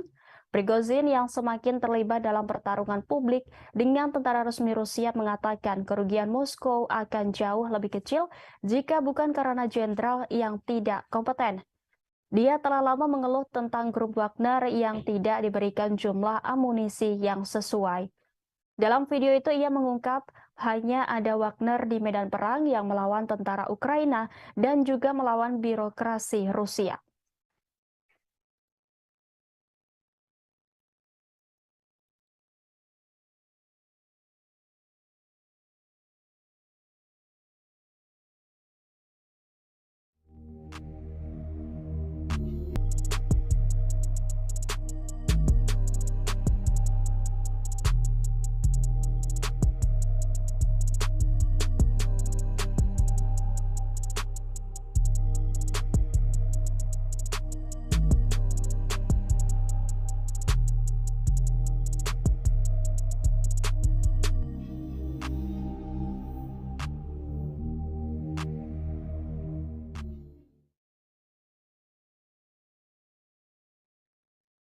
Rusia telah mengeluarkan surat perintah penangkapan untuk Jaksa Pengadilan Kriminal Internasional atau ICC dalam langkah tit for tat setelah pengadilan menyerukan penangkapan Presiden Vladimir Putin atas tuduhan kejahatan perang pada bulan Maret lalu. Inggris yakni Harim Khan yang berusia 53 tahun ditambahkan ke daftar orang yang dicari Kementerian Dalam Negeri. Moskow membuka khusus terhadap Han dan 3 hakim ICC pada 20 Maret 2023. Gambar Han dapat dilihat di database Kementerian Dalam Negeri Rusia pada hari Jumat. Pemberi 170 di Edinburgh, Skotlandia, tetapi tidak menyebutkan pelanggarannya. Komite Investigasi Rusia yang menyelidiki kejahatan besar mengatakan pada bulan Maret bahwa Han sedang diselidiki untuk penuntutan kriminal terhadap seseorang yang diketahui tidak bersalah. Dia juga sedang di internasional, kata para penyelidik. Sebagaimana diketahui, surat perintah ICC yang dikeluarkan pada 17 Maret memerintahkan penangkapan terhadap Putin dan Ombudsman Rusia untuk hak-hak anak, yakni Maria, dengan mengatakan bahwa mereka adalah korban agresi dan kebohongan Barat. Kiev mengatakan lebih dari 16.000 anak Ukraina telah dideportasi ke Rusia sejak awal serangan Moskow pada Februari tahun lalu. Dengan banyak yang diduga ditempatkan di institusi dan panti asuhan. Rusia yang bukan anggota ICC telah membantah kredibilitas surat perintah tersebut. Presiden Ukraina Volodymyr Zelensky memuji langkah pengadilan sebagai keputusan bersejarah dari mana tanggung jawab bersejarah akan dimulai. Presiden AS Joe Biden mengatakan surat perintah penangkapan untuk Putin dibenarkan.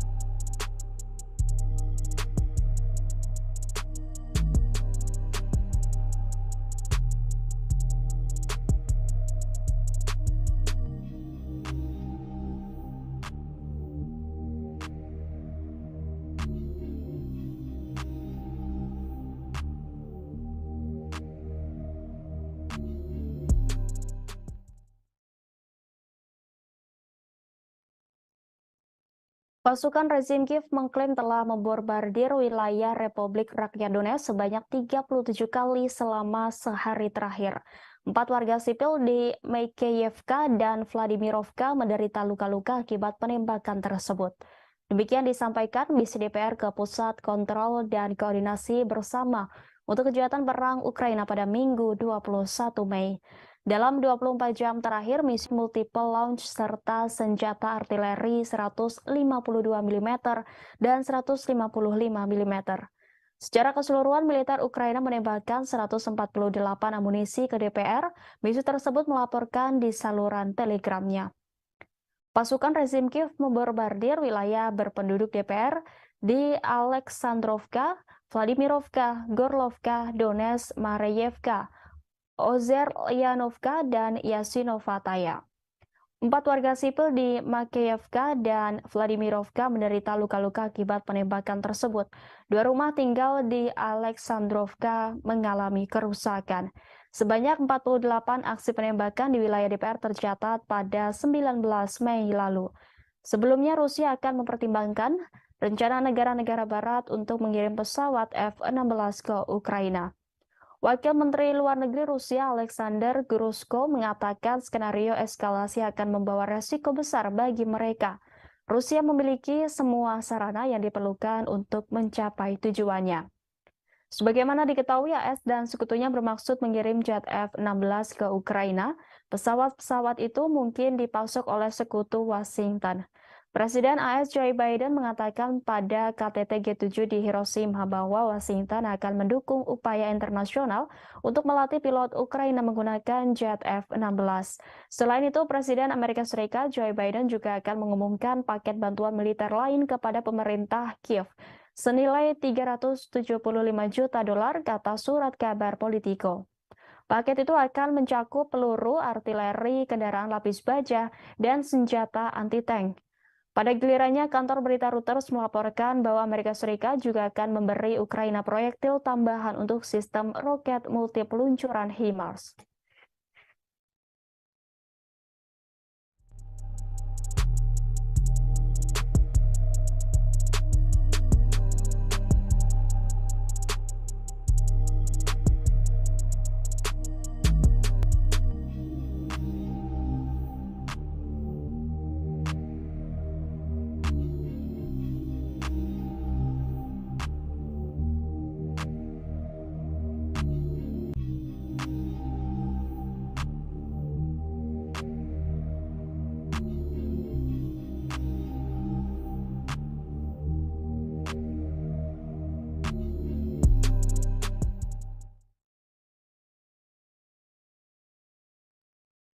Pemerintah Amerika Serikat mengaku tidak mendukung serangan Ukraina di wilayah yang diakui Washington sebagai Rusia.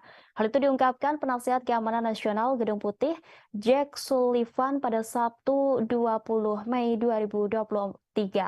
Dikutip dari TSS, selama pengarahan di kota tuan rumah KTT G7 di Hiroshima, pejabat AS ditanya tentang jaminan bahwa pemerintah Kiev telah menawarkan untuk membuktikan bahwa mereka tidak akan menggunakan jet tempur F-16 untuk melakukan operasi di wilayah Rusia. Sementara itu, Presiden AS Joe Biden akan mengumumkan paket bantuan militer lain kepada pemerintah Kiev senilai 375 juta US dollar, sebut laporan surat kabar Politico. Surat kabar itu mengutip para pejabat AS yang mengatakan bahwa pengumuman itu akan dilakukan setelah pertemuan dengan Presiden Ukraina Volodymyr Zelensky akhir pekan ini di sela-sela KTT G7 di Jepang. Paket itu akan mencakup peluru artileri, kendaraan lapis baja, dan tank senjata anti-tank. Menurut laporan itu, AS dan sekutunya telah memasok semua peralatan ini ke Kiev di masa lalu. Pada gilirannya, kantor berita Reuters melaporkan bahwa Amerika Serikat juga akan memberi Ukraina proyektil tambahan untuk sistem roket multi peluncuran HIMARS. Selain itu, AS juga mengizinkan sekutu-sekutunya di barat untuk menyuplai Ukraina dengan jet tempur canggih termasuk F-16 buatan Amerika. Langkah ini akan menjadi dorongan besar untuk Kiev. Penasihat Keamanan Nasional AS Jake Sullivan mengatakan Presiden Joe Biden memberitahu rekan-rekannya di G7 mengenai keputusan tersebut pada konferensi tingkat tinggi G7 di Jepang pada Jumat kemarin. Pasukan AS juga akan melatih pilot-pilot Kiev untuk menggunakan jet tersebut, kata Sullivan. Ukraina sudah lama menginginkan jet canggih dan Presiden Volodymyr Zelensky memuji langkah ini sebagai keputusan bersejarah. Secara legal, AS harus menyetujui ekspor kembali peralatan yang dibeli oleh sekutu-sekutunya.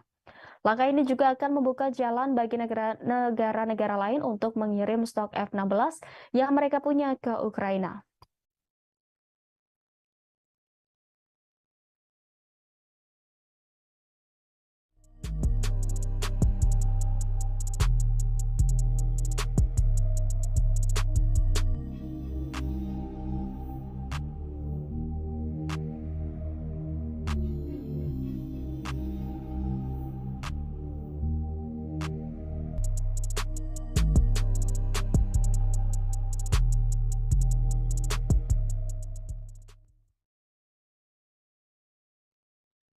Presiden Ukraina Volodymyr Zelensky menyambut baik keputusan menyatakan pelatihan itu akan sangat meningkatkan kemampuan pasukan Ukraina di udara. Dikutip Al Jazeera, Zelensky menggambarkan rencana untuk melatih pilot Ukraina untuk menerbangkan jet tempur F-16 sebagai keputusan bersejarah. Ia mengaku akan membahas detailnya dengan Biden ketika mereka bertemu di KTT G7 di kota Hiroshima, Jepang. Sebelumnya, Biden mengatakan kepada para pemimpin G7 pada hari Jumat bahwa Washington mendukung program pelatihan sekutu bersama untuk pilot Ukraina dengan jet tempur F-16 buatan AS, kata pejabat senior AS kepada kantor berita Reuters. Zelensky selama berbulan-bulan menyerukan pasukan jet tempur canggih untuk mendukung pertahanan Ukraina melawan invasi Rusia. Tetapi pemimpin Ukraina itu telah menghadapi penolakan sampai sekarang dari sekutu baratnya yang takut memberi Ukraina senjata ofensif canggih dapat ditanggapi dengan eskalasi oleh Presiden Rusia Vladimir Putin dan penyebaran perang di Eropa. Sekarang karena Ukraina telah meningkatkan pertahanan udaranya dengan sejumlah sistem anti pesawat yang dipasok Barat dan bersiap untuk meluncurkan serangan balasan terhadap pasukan Rusia. Para pejabat yakin jet tempur dapat berguna dalam pertempuran Ukraina dengan Moskow dan penting untuk jangka panjang negara itu. John Psaropoulos dari Al Jazeera melaporkan bahwa para ahli pertahanan udara mengatakan jet tempur F-16 buatan AS akan menawarkan Ukraina keunggulan atas Angkatan Udara Rusia. Tetapi hanya jika dikombinasikan dengan rudal yang kuat dan informasi penargetan. Ia yakni Rishi Sunak mengatakan negaranya akan bekerja sama dengan Belanda, Belgia, dan Denmark untuk mendapatkan Ukraina kemampuan tempur udara yang dibutuhkannya.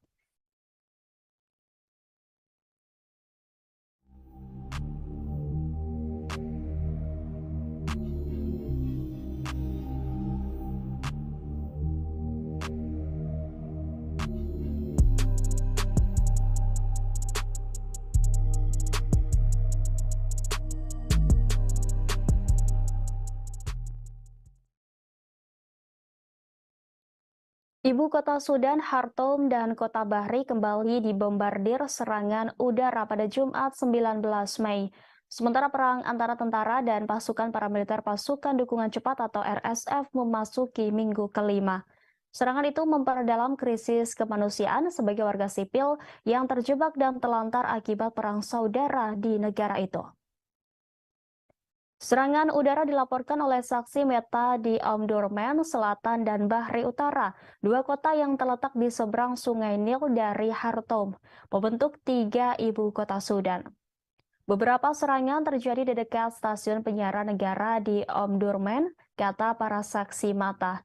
Saksi mata di Khartoum mengatakan situasi relatif tenang meski terdengar suara tembakan sporadis. Dilaporkan pula pertempuran masih pecah di sejumlah wilayah di Sudan.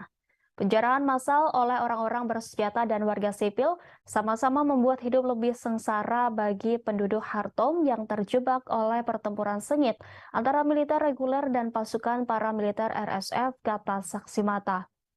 Konflik tersebut telah membuat sekitar 843.000 orang mengungsi di Sudan dan menyebabkan sekitar 250.000 orang lainnya mengungsi ke negara-negara tetangga, kata Badan Pengungsi PBB pada Jumat 19 Mei. Panglima Angkatan Darat Jenderal untuk mencopot kepala RSF Muhammad Hamdan Dagalo yang lebih dikenal sebagai Hamedti dari jabatannya sebagai wakilnya di Dewan Kedaulatan yang berkuasa. Keduanya telah menjalankan dewan sejak 2019 ketika menggulingkan orang kuat Presiden Omar al-Bashir di tengah aksi protes massa terhadap pemerintahannya. Mereka melakukan kudeta pada 2021 ketika tenggat waktu semakin dekat untuk menyerahkan kekuasaan kepada warga sipil dalam protes transisi menuju pemilihan umum yang bebas. Sementara itu, pembicaraan gencatan senjata yang disponsori Saudi dan AS di kota Jeddah, Saudi belum menghasilkan sebuah terobosan. Pada pertempuran Liga Arab di Jeddah hari Jumat 19 Mei, sebuah pernyataan dari utusan Sudan menuduh RSF melakukan penjarahan dan pemerkosaan dan melanggar serangkaian gencatan senjata. Di lain pihak, RSF menuduh tentara memulai konflik dan melanggar gencatan senjata. RSF juga mengatakan bahwa mereka yang melakukan kejahatan memakai seragam RSF curian. Pertempuran pecah pada 15 April setelah perselisihan tentang rencana RSF untuk diintegrasikan ke dalam tentara dan rantai komando di masa depan berdasarkan kesepakatan yang didukung internasional untuk mengubah Sudan menuju demokrasi setelah puluhan tahun otokrasi yang dilanda konflik. Jenderal Burhan melantik Malik Agar, pemimpin kelompok pemberontak yang bergabung dengan Dewan Kedaulatan pada 2020 setelah menandatangani perjanjian damai dengan pemerintah sebagai wakil barunya menurut keputusan kedua. Pada hari yang sama, Burhan mempromosikan perwira militer lainnya yang bertugas di Dewan termasuk mengangkat Jenderal Smas Eldin Kabasi sebagai wakil komandan angkatan bersenjata. Jenderal Yasser Al-Atta dan Ibrahim Jabir masing-masing ditunjuk sebagai asisten komandan.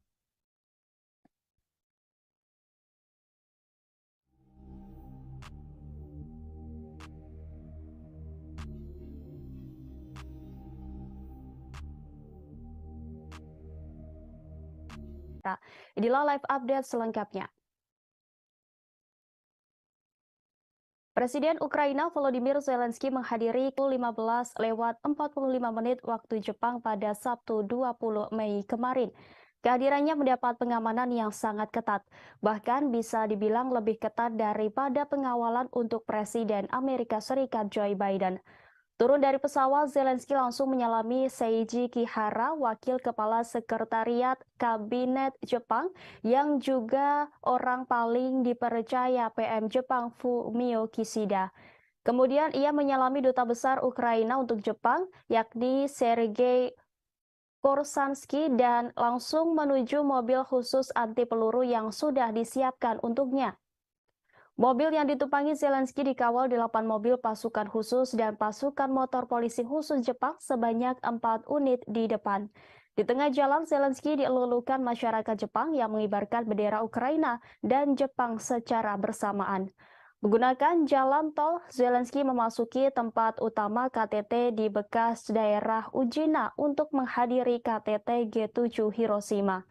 Presiden Zelensky tiba di lokasi KTT G7 Grand Prince Hotel Hiroshima sekitar pukul 16:40 waktu Jepang.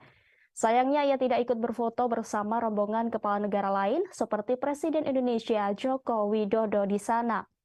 Sementara itu, menurut Brasil, Presiden Zelensky sudah menyiapkan jebakan sebagaimana dilaporkan media Bloomberg.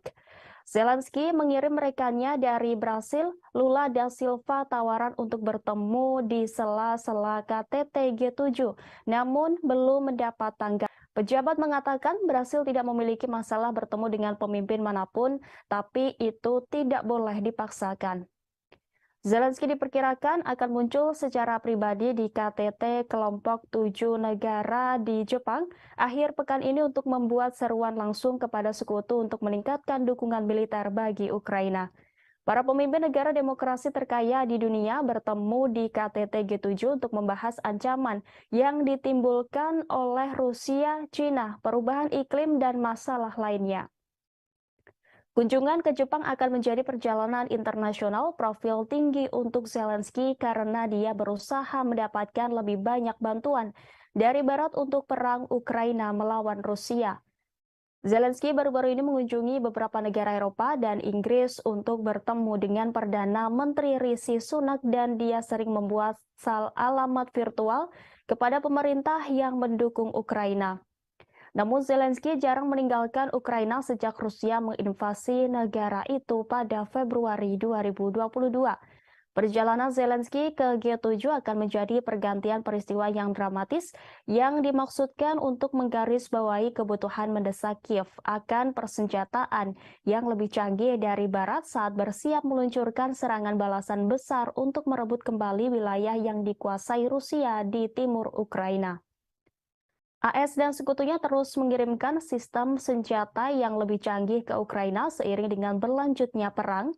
Tetapi pemerintahan Presiden Amerika Serikat Joe Biden telah menolak untuk mengirim jet yang lebih kuat karena khawatir langkah tersebut dapat meningkatkan ketegangan dengan Moskow.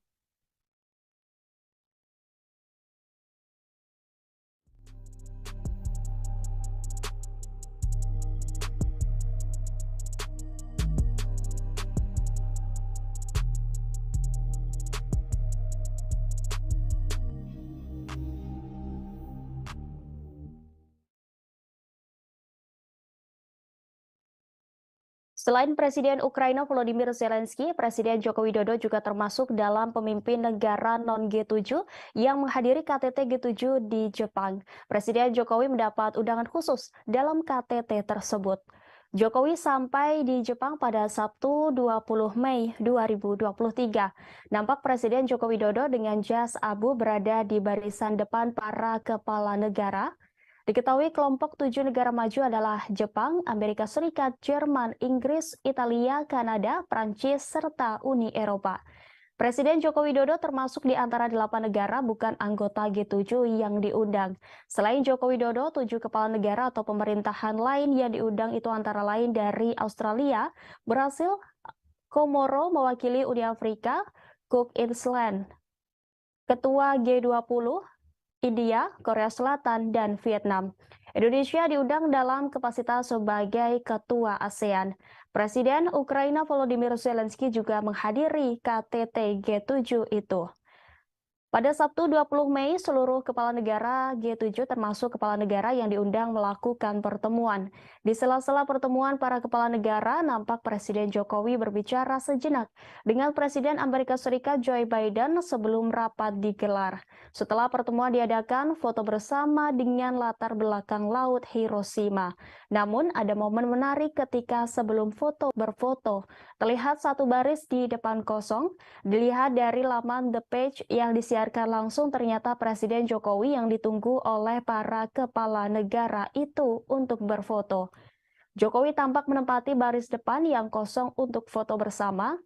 Di samping kanannya tuan rumah Perdana Menteri Jepang Fumio Kishida, sementara barisan belakang Presiden Amerika Serikat Joe Biden. Tidak hanya itu, satu kejutan terjadi menjelang dimulai sidang KTT Global yang dipimpin Perdana Menteri Jepang Fumio Kishida. Saat itu mendadak Presiden Amerika Serikat Joe Biden mendatangi Presiden Jokowi yang duduk di samping kanan PM Kishida. Melihat Presiden Biden datang, Jokowi langsung berdiri menuju ke kanan mendekati Presiden Biden dan menyalaminya. Presiden Biden membisikkan sesuatu kepada Joko Widodo. Tak lama kemudian, protokol sidang langsung mendekati keduanya dan mengingatkan bahwa sidang KTT Global akan segera dimulai. Kejadian mengejutkan itu sekitar 1 menit dan Jokowi kembali duduk ke kursi sidang di sebelah kanan PM Kishida. Sidang akhirnya baru dimulai sekitar pukul 18:15 di lokasi KTT G7 Hiroshima, Jepang pada 20 Mei.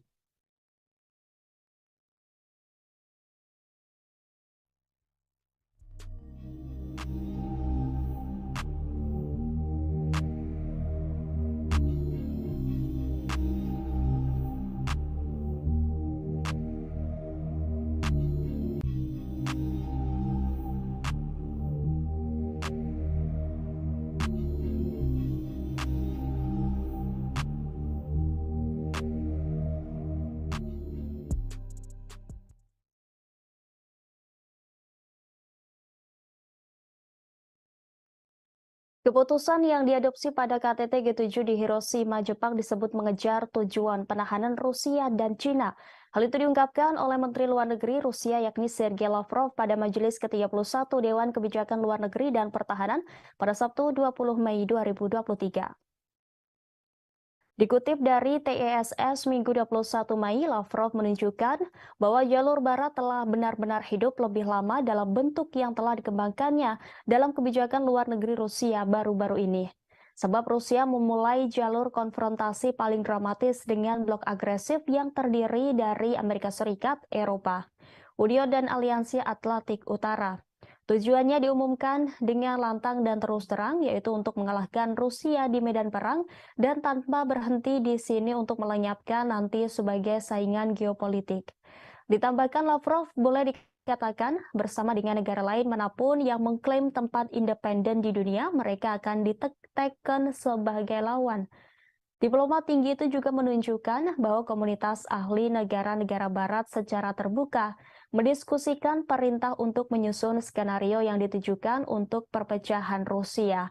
Dan mereka tidak menyembunyikan bahwa keberadaan Rusia sebagai pusat independen tidak sesuai dengan tujuan Barat. Sebelumnya, negara-negara kelompok 7 atau G7 merilis pernyataan bersama pada hari Sabtu.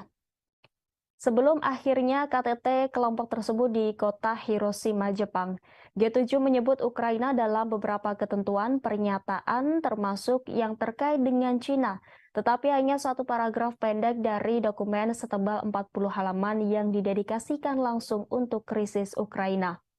Negara-negara G7 mengatakan mereka berkomitmen untuk mengintensifkan dukungan diplomatik, keuangan, kemanusiaan, dan militer mereka untuk Ukraina untuk meningkatkan biaya ke Rusia dan mereka yang mendukung Moskow dalam konflik tersebut.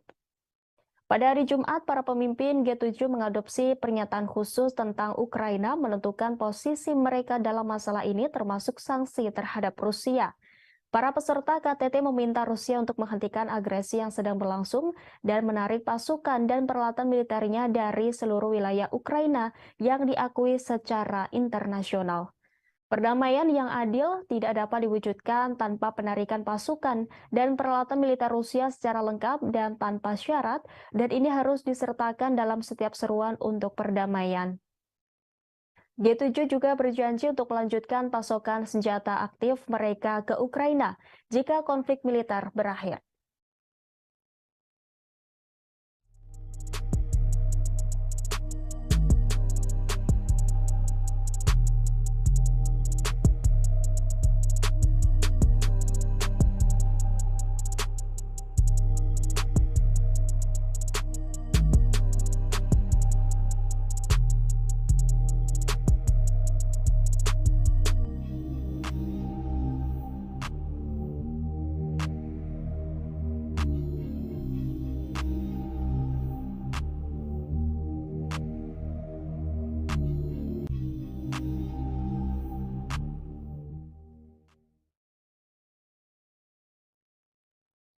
Maskapai Rusia melakukan 2.000 penerbangan dengan pesawat yang dilengkapi suku cadangan pada 2022 karena sanksi yang mempengaruhi industri penerbangan negara itu menurut surat kabar Rusia Kommersant. Surat kabar itu mengutip Viktor Basargin, Kepala Pengawas Transportasi Negara Rusia, Roskrnadzor, yang melaporkan informasi tentang penerbangan tersebut ke Komite Transportasi Duma Negara pada hari Selasa. Pada Februari 2022, Amerika Serikat dan lusinan pemerintah lainnya telah memberlakukan sanksi terhadap Rusia sebagai hukuman. Sanksi-sanksi ini berusaha membatasi kemampuan Moskow untuk memperoleh dan membuat senjata, tetapi mereka juga membatasi pengiriman suku cadang yang dibutuhkan untuk industri otomotif dan penerbangan negara itu. Kommersant yang menulis bahwa mereka memiliki audio pertemuan hari Selasa melaporkan bahwa Basargin mengatakan kepada anggota parlemen bahwa meskipun memiliki akses terbatas untuk mendapatkan komponen pesawat baru, penerbangan sipil Federasi Rusia memenuhi tugasnya untuk pengiriman penumpang tanpa gangguan.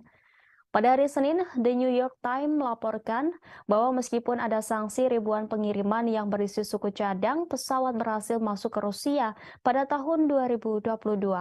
Dengan menggunakan data yang dikumpulkan oleh agregator data perdagangan import Genius Times menemukan bahwa barang bernilai puluhan juta dolar sebagian dikirim melalui jaringan terlarang ke maskapai penerbangan yang disebutkan dalam sanksi oleh pemerintah AS. Meskipun bagian barat ini masuk ke negara itu, pesawat Rusia tetap terbang dengan pelanggaran yang secara langsung mempengaruhi keselamatan penerbangan. Surat kabar itu menulis bahwa pejabat Roskrnadzor tidak merinci apakah angkanya untuk 2.000 penerbangan yang dilakukan dengan bagian yang kadaluarsa merujuk pada penerbangan komersial atau semua jenis perjalanan udara. Melayani 1,4 juta penerbangan termasuk rute transit dan internasional pada tahun 2022. Najmuddin Meskati, seorang profesor teknik dan hubungan internasional di University of Southern California, mengatakan kepada Newsweek bahwa sanksi terhadap penerbangan dan sektor lainnya akan semakin mendorong Rusia dan Iran ke pangkuan satu sama lain. Ia mengaku telah mendengar tentang keadaan industri penerbangan sipil Rusia yang semakin mengerikan karena sanksi yang serupa dan sejajar dengan armada penerbangan sipil Iran setelah 40 tahun sanksi. Ditambahkannya bahwa pejabat Iran telah menemukan cara untuk menghindari sanksi, dan itulah alasan lain Rusia baru-baru ini menandatangani kontrak dengan Iran untuk melayani pesawat mereka di Iran. Karena pengalaman panjang Iran dan jaringan dealer dan suku cadang bawah tanah yang mapan, baik asli maupun palsu yang telah ada dan bekerja dengan baik. Kommersan berbicara dengan perwakilan di beberapa maskapai besar di Rusia yang semuanya menyangkal penggunaan suku cadang kadaluarsa di pesawat mereka. Sumber-sumber ini juga mengatakan mereka tidak mengetahui maskapai lain yang mengalami pelanggaran keselamatan karena masalah dengan suku cadang pesawat.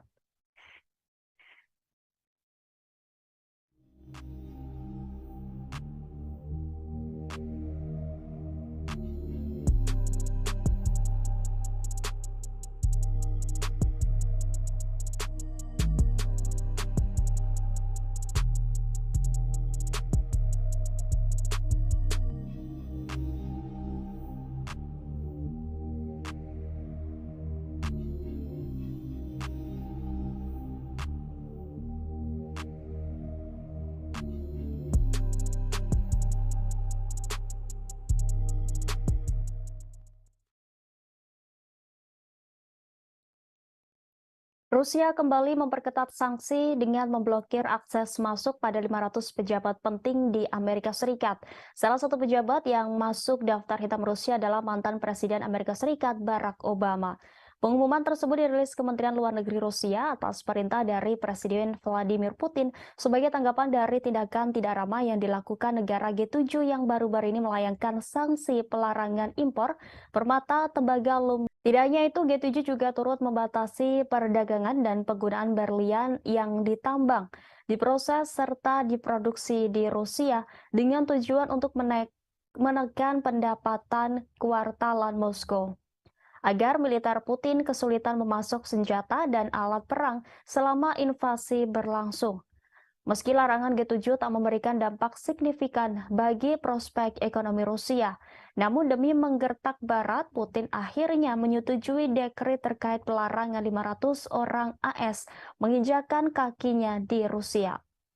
Tidak hanya Barack Obama dalam sanksi tersebut, Rusia juga turut memblokir akses masuk mantan Duta Besar AS John Huntsman, sejumlah senator dan kepala staf Angkatan Udara Jenderal Charles Hugh Brown Jr., serta beberapa pembawa acara TV 100.000 barel, hingga sejumlah perusahaan minyak di Eropa dilanda kebangkrutan setelah salah satunya depot perusahaan minyak kondang di Eropa yakni PKN Orlen yang kini mengalami kebangkrutan usai merugi $27 AS per hari. Ancaman ini bahkan membuat anggaran belanja energi di UE membengkak mencapai hampir 800 miliar euro hanya untuk melindungi rumah tangga dan perusahaannya dari ancaman krisis energi.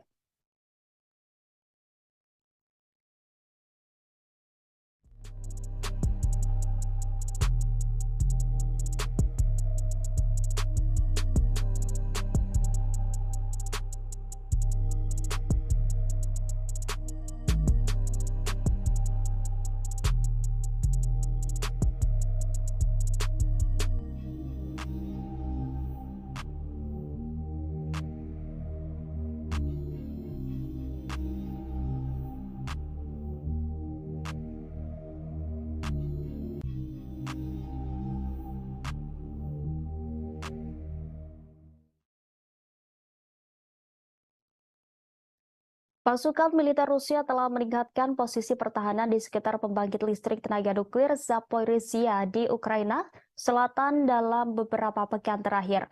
Menurut karyawan Ukraina yang bekerja di pabrik itu, pasukan pengintai di pabrik mengarah ke utara melintasi reservoir yang luas menuju wilayah yang dikuasai Ukraina memperlihatkan lubang parit baru. Rusia telah mengatur posisi tembak di atas beberapa bangunan pabrik selama beberapa bulan. Selain itu, jaring telah dipasang untuk mencegah drone memasuki wilayah itu. Langkah-langkah yang dijelaskan oleh dua orang Ukraina yang bekerja di pembangkit listrik dan dua penduduk lainnya di kota Enerhodar menggarisbawahi resiko perang terhadap keamanan fasilitas itu seperti diberitakan Reuters pada Jumat 19 Mei 2023. Berita itu muncul menjelang serangan balasan yang diharapkan di wilayah itu. Sebelumnya, Reuters mengabarkan pada 27 April 2023 lalu, Rusia membangun benteng yang membentang dari Rusia Barat ke Crimea dan parit yang sangat luas. Gambar satelit dari ribuan posisi pertahanan baru yang ditinjau oleh Reuters menunjukkan Rusia telah menggali titik-titik strategis utama. Menteri Pertahanan Rusia Sergei Shoigu mengunjungi pos komando depan di wilayah Zaporizhia 11 Mei. Kementerian Pertahanan Rusia memposting video kunjungan itu di media sosial. Kementerian mencatat Shoigu juga mendengarkan laporan dari Komandan Kelompok Vostok dan petugas markas. Pada Jumat 19 Mei, Perdana Menteri Rusia Mikhail Mishustin mengatakan pembangunan beberapa ribu benteng pertahanan di sepanjang perbatasan Rusia dengan Ukraina dan di wilayah yang diduduki oleh Rusia telah selesai. Selain Zaporizhia, langkah-langkah keamanan juga diperketat di jalur kereta api Crimea.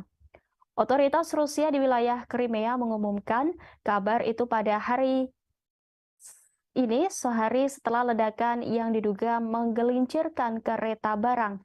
Menteri Perhubungan Nikolai Lukashenko mengatakan bahwa langkah-langkah telah diperkuat dan sekarang berdasarkan hasil penyelidikan langkah-langkah tambahan akan diambil untuk memastikan keamanan maksimum semua bagian jalur kereta api di Republik Crimea.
Bos tentara bayaran grup Wagner Yevgeny Prigozhin pada Sabtu 20 Mei kemarin mengklaim pasukannya telah merebut total Bakhmut, Ukraina Timur.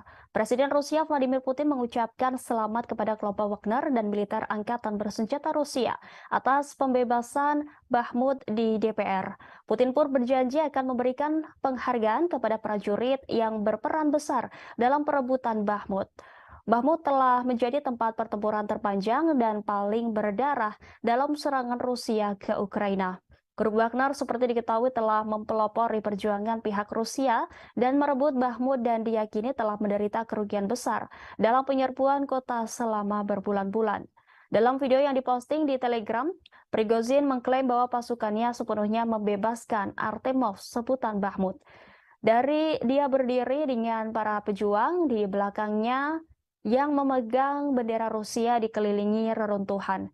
Prigozhin menyampaikan para pejuang grup Wagner akan terlebih dahulu memeriksa kota Bakhmut yang telah berhasil direbut sebelum menyerahkannya kepada tentara resmi Rusia pada 25 Mei mendatang. Pengumuman grup Wagner datang saat Presiden Ukraina Volodymyr Zelensky mengambil bagian dalam KTT G7 di Jepang. Prigozhin yang mengenakan seragam kamuflase mengatakan operasi untuk menangkap Bakhmut berlangsung selama 224 hari. Sekitar 70.000 orang, Prigozhin yang semakin terlibat dalam pertarungan publik dengan tentara resmi Rusia mengatakan kerugian Moskow akan jauh lebih kecil jika bukan karena jenderal yang tidak kompeten. Dia telah lama mengeluh tentang grup Wagner yang tidak diberikan jumlah amunisi yang sesuai. Dalam video itu ia mengungkap hanya ada Wagner di medan perang yang melawan tentara Ukraina dan juga melawan birokrasi Rusia.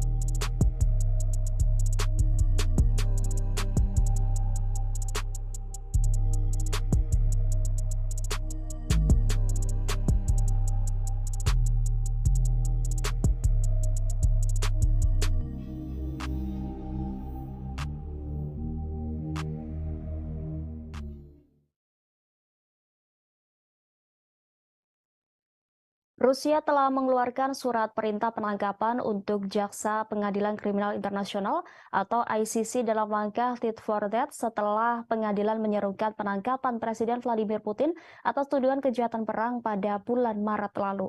Dikutip dari database Kementerian, media Rusia melaporkan pada Jumat bahwa Jaksa Inggris yakni Harim Khan yang berusia 53 tahun ditambahkan ke daftar orang yang dicari Kementerian Dalam Negeri. Moskow membuka khusus terhadap Han dan 3 hakim ICC pada 20 Maret 2023.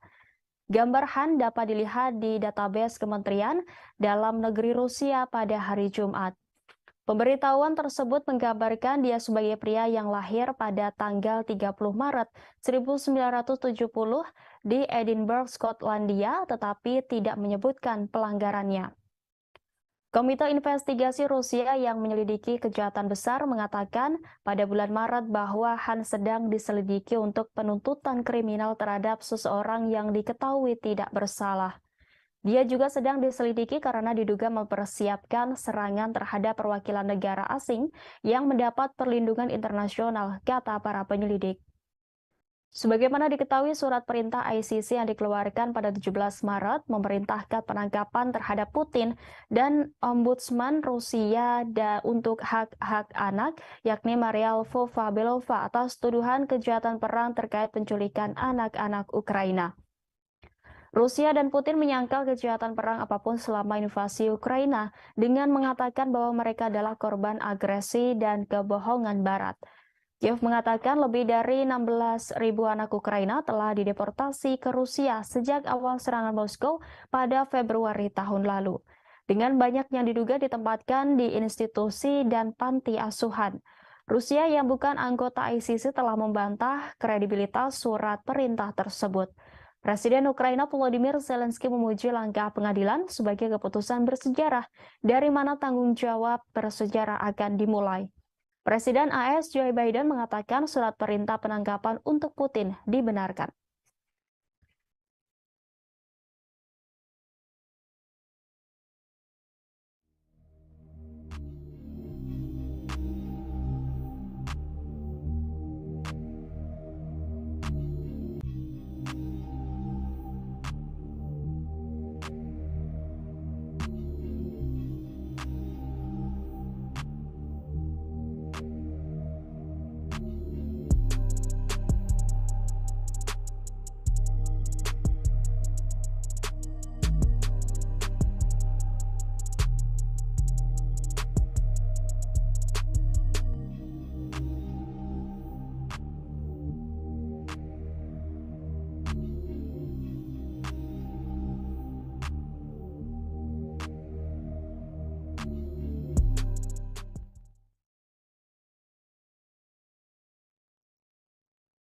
Pasukan rezim Kiev mengklaim telah memborbardir wilayah Republik Rakyat Donetsk sebanyak 37 kali selama sehari terakhir. 4 warga sipil di Makeyevka dan Vladimirovka menderita luka-luka akibat penembakan tersebut. Demikian disampaikan Misi DPR ke Pusat Kontrol dan Koordinasi Bersama untuk Kejahatan Perang Ukraina pada Minggu 21 Mei. Dalam 24 jam terakhir, Misi DPR mencatat pengeboman di wilayah Donetsk oleh pasukan Ukraina yang menggunakan sistem roket multiple launch serta senjata artileri 152 mm dan 155 mm. Secara keseluruhan, militer Ukraina menembakkan 148 amunisi ke DPR. Misi tersebut melaporkan di saluran telegramnya. Pasukan rezim Kiev membombardir wilayah berpenduduk DPR di Aleksandrovka, Vladimirovka, Gorlovka, Donetsk, Mareyevka, Ozeryanovka, dan Yasinovataya. 4 warga sipil di Makeyevka dan Vladimirovka menderita luka-luka akibat penembakan tersebut. 2 rumah tinggal di Aleksandrovka mengalami kerusakan. Sebanyak 48 aksi penembakan di wilayah DPR tercatat pada 19 Mei lalu. Sebelumnya, Rusia akan mempertimbangkan rencana negara-negara barat untuk mengirim pesawat F-16 ke Ukraina. Wakil Menteri Luar Negeri Rusia Alexander Grushko mengatakan skenario eskalasi akan membawa resiko besar bagi mereka. Rusia memiliki semua sarana yang diperlukan untuk mencapai tujuannya. Sebagaimana diketahui, AS dan sekutunya bermaksud mengirim jet F-16 ke Ukraina. Pesawat-pesawat itu mungkin dipasok oleh sekutu Washington. Presiden AS Joe Biden mengatakan pada KTT G7 di Hiroshima bahwa Washington akan mendukung upaya internasional untuk melatih pilot Ukraina menggunakan jet F-16. Selain itu, Presiden Amerika Serikat Joe Biden juga akan mengumumkan paket bantuan militer lain kepada pemerintah Kiev senilai 375 juta dolar, kata surat kabar Politico. Paket itu akan mencakup peluru, artileri, kendaraan lapis baja, dan senjata anti-tank. Pada gilirannya, kantor berita Reuters melaporkan bahwa Amerika Serikat juga akan memberi Ukraina proyektil tambahan untuk sistem roket multi peluncuran HIMARS.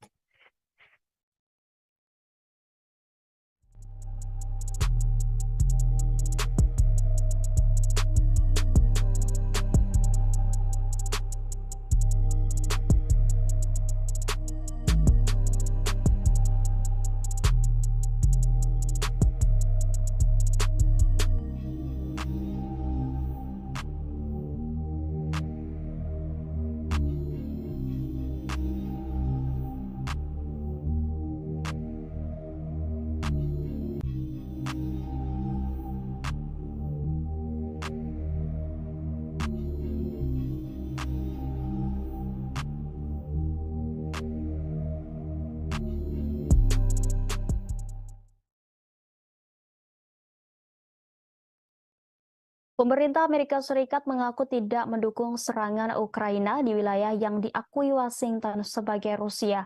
Hal itu diungkapkan penasihat keamanan nasional Gedung Putih, Jake Sullivan pada Sabtu 20 Mei 2023. Dikutip dari TSS, selama pengarahan di kota tuan rumah KTT G7 di Hiroshima, pejabat AS ditanya tentang jaminan bahwa pemerintah Kiev telah menawarkan untuk membuktikan bahwa mereka tidak akan menggunakan jet tempur F-16 untuk melakukan operasi di wilayah Rusia.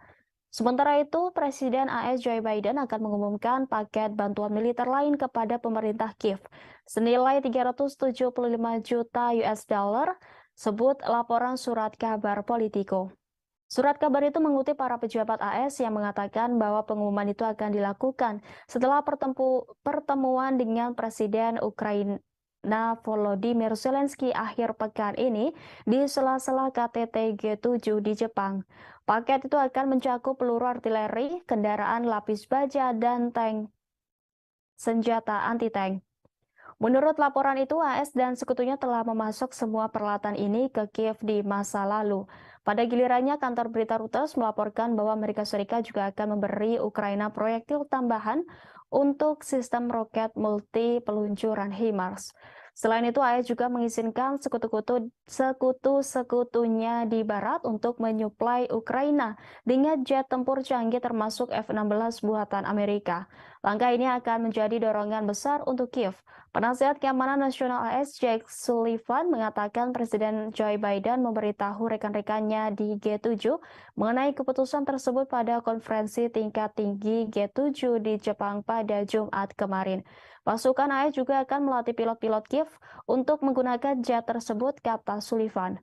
Ukraina sudah lama menginginkan jet canggih dan Presiden Volodymyr Zelensky memuji langkah ini sebagai keputusan bersejarah. Secara ilegal, maksud kami secara legal, AS harus menyetujui ekspor kembali peralatan yang dibeli oleh sekutu-sekutunya. Langkah ini juga akan membuka jalan bagi negara-negara lain untuk mengirim stok F-16 yang mereka punya ke Ukraina.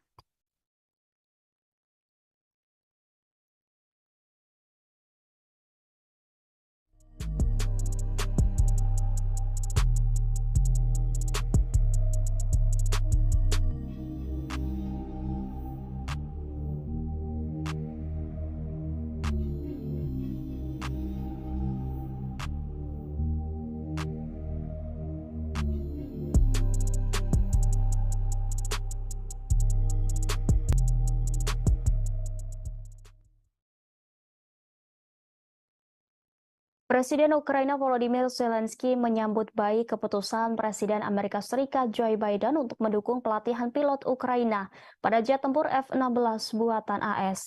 Zelensky menyatakan pelatihan itu akan sangat meningkatkan kemampuan pasukan Ukraina, pilot Ukraina, untuk menerbangkan jet tempur F-16 sebagai keputusan bersejarah.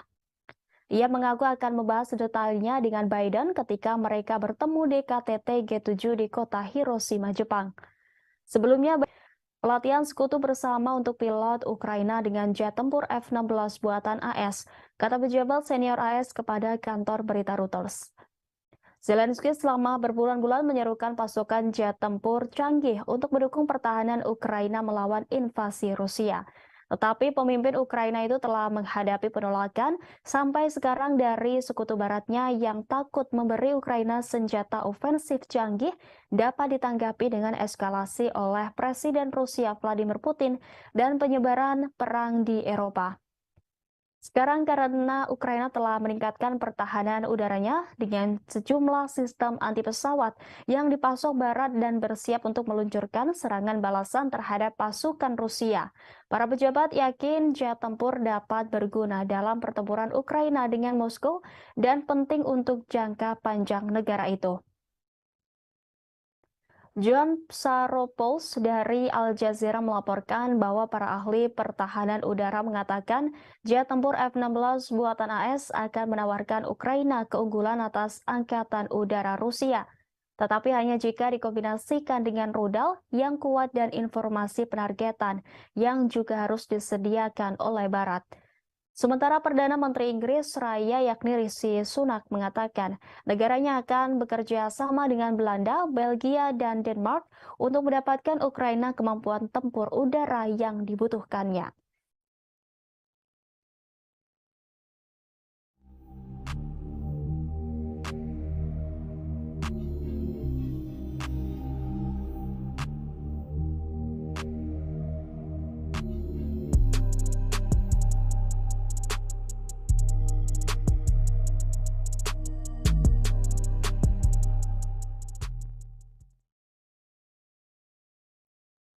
Ibu kota Sudan, Khartoum, dan kota Bahri kembali dibombardir serangan udara pada Jumat 19 Mei.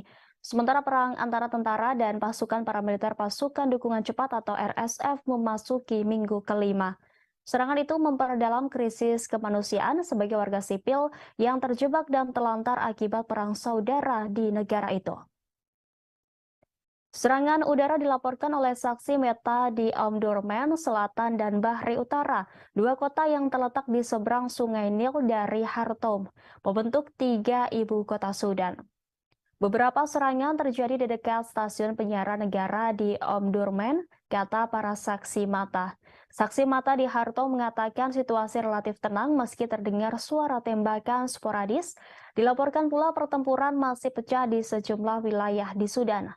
Penjarahan massal oleh orang-orang bersenjata dan warga sipil sama-sama membuat hidup lebih sengsara bagi penduduk Khartoum yang terjebak oleh pertempuran sengit antara militer reguler dan pasukan paramiliter RSF, kata saksi mata. Konflik tersebut telah membuat sekitar 843.000 orang mengungsi di Sudan dan menyebabkan sekitar 250.000 orang lainnya mengungsi ke negara-negara tetangga, kata Badan Pengungsi PBB pada Jumat 19 Mei. Panglima Angkatan Darat Jenderal Abdel Fattah al-Burhan mengambil langkah yang telah lama dinantikan pada hari Jumat untuk mencopot Kepala RSF Muhammad Hamdan Dagalo yang lebih dikenal sebagai Hameti dari jabatannya sebagai wakilnya di Dewan Kedaulatan yang berkuasa. Keduanya telah menjalankan Dewan sejak 2019 ketika menggulingkan orang kuat Presiden Omar al-Bashir di tengah aksi protes massa terhadap pemerintahannya. Mereka melakukan kudeta pada 2021 ketika tenggat waktu semakin dekat untuk menyerahkan kekuasaan kepada warga sipil dalam protes transisi menuju pemilihan umum yang bebas. Sementara itu, pembicaraan gencatan senjata yang disponsori Saudi dan AS di kota Jeddah, Saudi belum menghasilkan sebuah terobosan. Pada pertempuran Liga Arab di Jeddah hari Jumat 19 Mei, sebuah pernyataan dari utusan Sudan menuduh RSF melakukan penjarahan dan pemerkosaan dan melanggar serangkaian gencatan senjata. Di lain pihak, RSF menuduh tentara memulai konflik dan melanggar gencatan senjata. RSF juga mengatakan bahwa mereka yang melakukan kejahatan memakai seragam RSF curian. Pertempuran pecah pada 15 April setelah perselisihan tentang rencana RSF untuk diintegrasikan ke dalam tentara dan rantai komando di masa depan berdasarkan kesepakatan yang didukung internasional untuk mengubah Sudan menuju demokrasi setelah puluhan tahun otokrasi yang dilanda konflik. Jenderal Burhan melantik Malik Agar, pemimpin kelompok pemberontak yang bergabung dengan Dewan Kedaulatan pada 2020 setelah menandatangani perjanjian damai dengan pemerintah sebagai wakil barunya menurut keputusan kedua.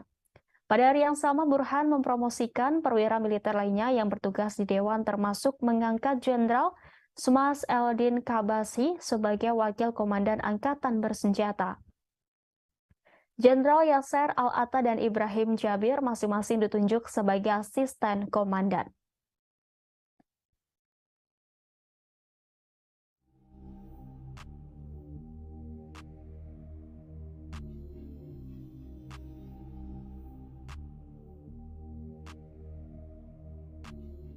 Inilah live update selengkapnya.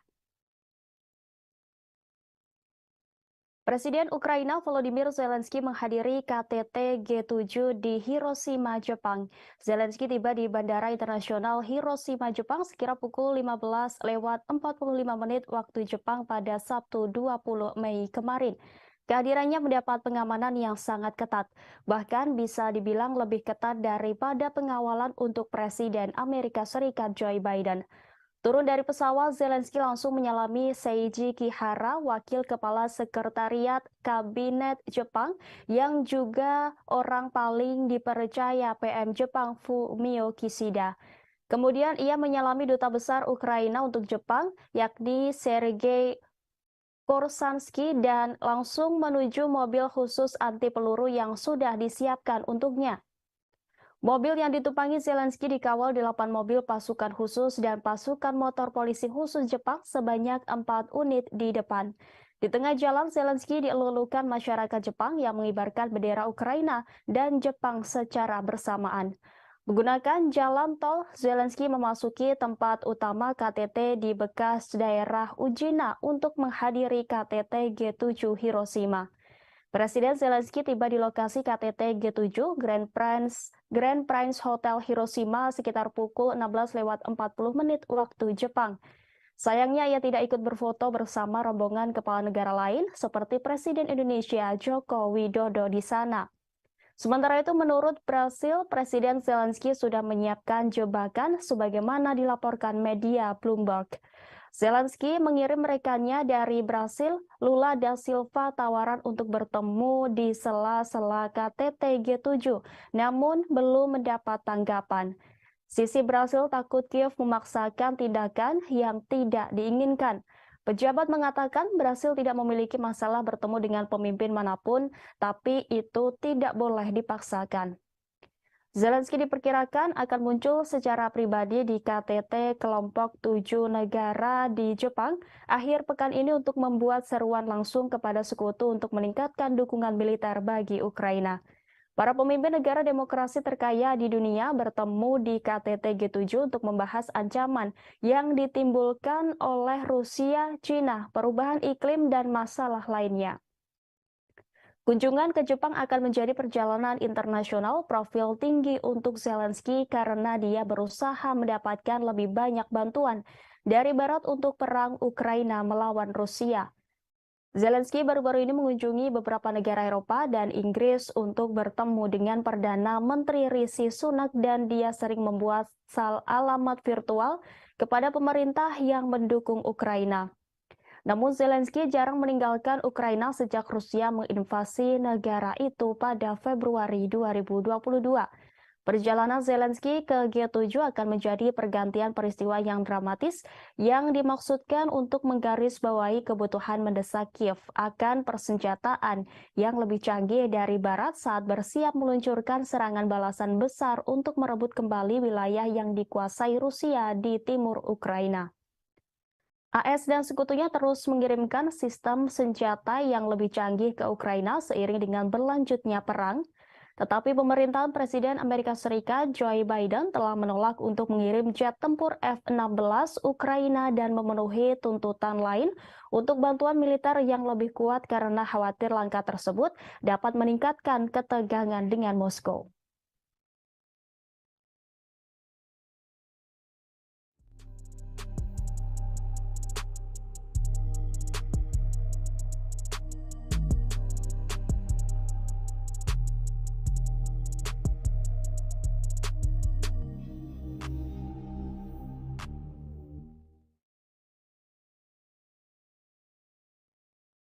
Selain Presiden Ukraina Volodymyr Zelensky, Presiden Joko Widodo juga termasuk dalam pemimpin negara non-G7 yang menghadiri KTT G7 di Jepang. Presiden Jokowi mendapat undangan khusus dalam KTT tersebut. Jokowi sampai di Jepang pada Sabtu 20 Mei 2023. Nampak Presiden Joko Widodo dengan jas abu berada di barisan depan para kepala negara. Diketahui kelompok 7 negara maju adalah Jepang, Amerika Serikat, Jerman, Inggris, Italia, Kanada, Prancis, serta Uni Eropa. Presiden Joko Widodo termasuk di antara 8 negara bukan anggota G7 yang diundang. Selain Joko Widodo, 7 kepala negara atau pemerintahan lain yang diundang itu antara lain dari Australia, Brasil, Komoro mewakili Uni Afrika, Cook Island, Ketua G20, India, Korea Selatan, dan Vietnam. Indonesia diundang dalam kapasitas sebagai ketua ASEAN. Presiden Ukraina Volodymyr Zelensky juga menghadiri KTT G7 itu. Pada Sabtu 20 Mei, seluruh kepala negara G7 termasuk kepala negara yang diundang melakukan pertemuan. Di sela-sela pertemuan para kepala negara, nampak Presiden Jokowi berbicara sejenak dengan Presiden Amerika Serikat Joe Biden sebelum rapat digelar. Setelah pertemuan diadakan, foto bersama dengan latar belakang Laut Hiroshima. Namun, ada momen menarik ketika sebelum foto bersama dimulai. Saat semua kepala negara dan kepala pemerintahan hendak berfoto, terlihat satu baris di depan kosong. Dilihat dari laman The Page yang disiarkan langsung, ternyata Presiden Jokowi yang ditunggu oleh para kepala negara itu untuk berfoto. Jokowi tampak menempati baris depan yang kosong untuk foto bersama. Di samping kanannya tuan rumah Perdana Menteri Jepang Fumio Kishida, sementara barisan belakang Presiden Amerika Serikat Joe Biden. Tidak hanya itu, satu kejutan terjadi menjelang dimulai sidang KTT Global yang dipimpin Perdana Menteri Jepang Fumio Kishida. Saat itu mendadak Presiden Amerika Serikat Joe Biden mendatangi Presiden Jokowi yang duduk di samping kanan PM Kishida. Melihat Presiden Biden datang, Jokowi langsung berdiri menuju ke kanan mendekati Presiden Biden dan menyalaminya. Presiden Biden membisikkan sesuatu kepada Joko Widodo. Tak lama kemudian, protokol sidang langsung mendekati keduanya dan mengingatkan bahwa sidang KTT Global akan duduk kembali ke kursi sidang di sebelah kanan PM Kishida. Sidang akhirnya baru dimulai sekitar pukul 18:15 di lokasi KTT G7 Hiroshima, Jepang pada 20 Mei.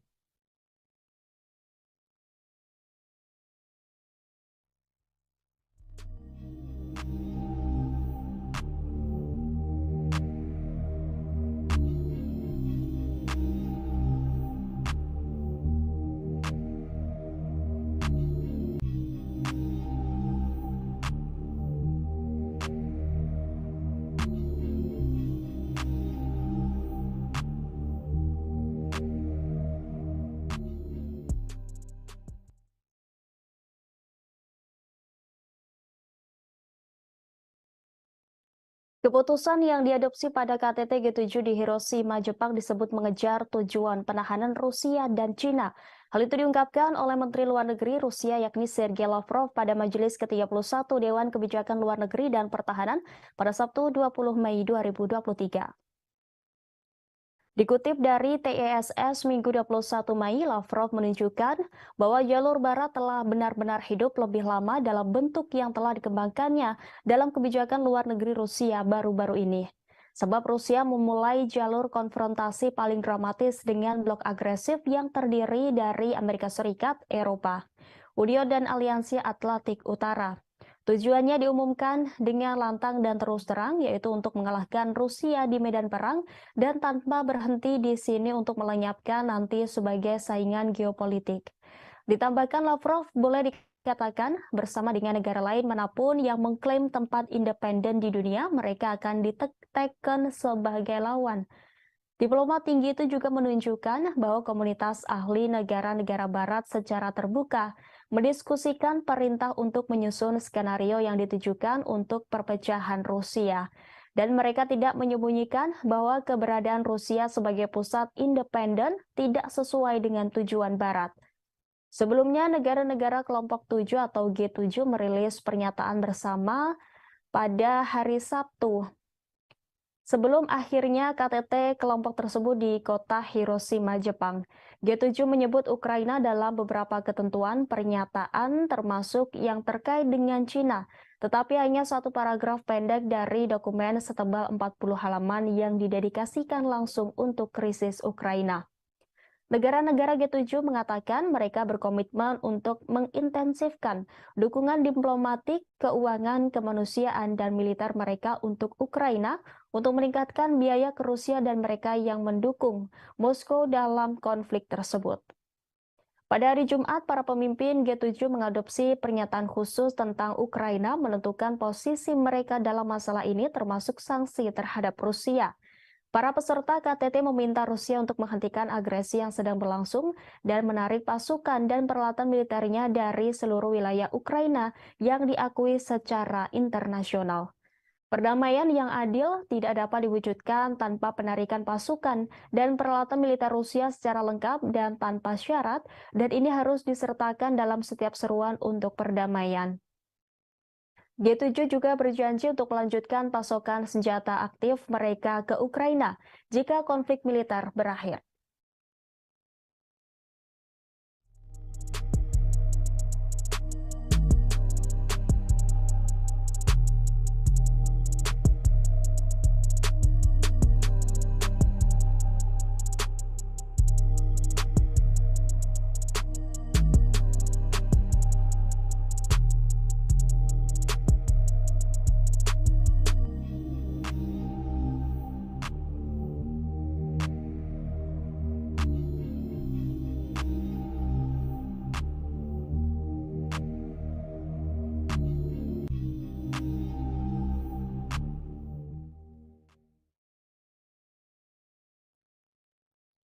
Maskapai Rusia melakukan 2.000 penerbangan dengan pesawat yang dilengkapi suku cadangan pada 2022 karena sanksi yang mempengaruhi industri penerbangan negara itu menurut surat kabar Rusia Kommersant.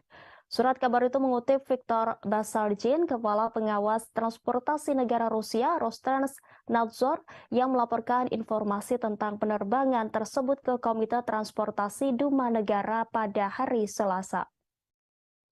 Sejak Presiden Rusia Vladimir Putin memerintahkan invasi ke Ukraina pada Februari 2022, Amerika Serikat dan lusinan pemerintah lainnya telah memberlakukan sanksi terhadap Rusia sebagai hukuman.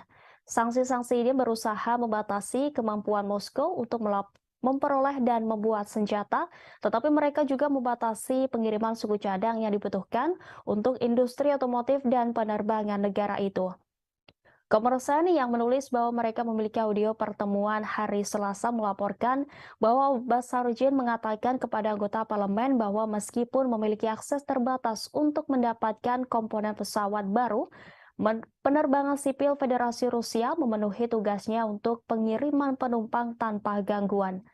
Pada hari Senin, The New York Times melaporkan bahwa meskipun ada sanksi, ribuan pengiriman yang berisi suku cadang pesawat berhasil masuk ke Rusia pada tahun 2022.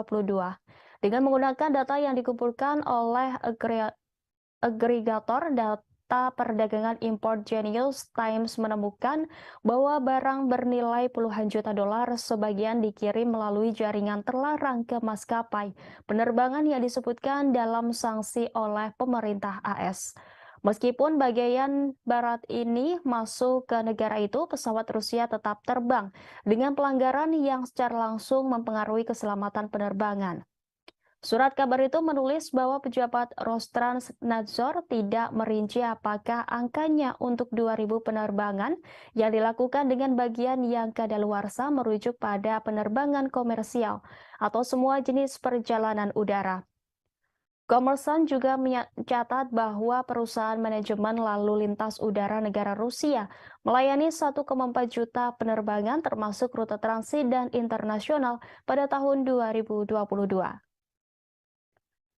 Najmuddin Meskati, seorang profesor teknik dan hubungan internasional di University of Southern California, mengatakan kepada Newsweek bahwa sanksi terhadap penerbangan dan sektor lainnya akan semakin mendorong Rusia dan Iran ke pangkuan satu sama lain. Ia mengaku telah mendengar tentang keadaan industri penerbangan sipil Rusia yang semakin mengerikan karena sanksi yang serupa dan sejajar dengan armada penerbangan sipil Iran setelah 40 tahun sanksi. Ditambahkannya bahwa pejabat Iran telah menemukan cara untuk menghindari sanksi, dan itulah alasan lain Rusia baru-baru ini menandatangani kontrak dengan Iran untuk melayani pesawat mereka di Iran. Karena pengalaman panjang Iran dan jaringan dealer dan suku cadang bawah tanah yang mapan, baik asli maupun palsu yang telah ada dan bekerja dengan baik. Kommersant berbicara dengan perwakilan di beberapa maskapai besar di Rusia yang semuanya menyangkal penggunaan suku cadang kadaluarsa di pesawat mereka. Sumber-sumber ini juga mengatakan mereka tidak mengetahui maskapai lain yang mengalami pelanggaran keselamatan karena masalah dengan suku cadang pesawat.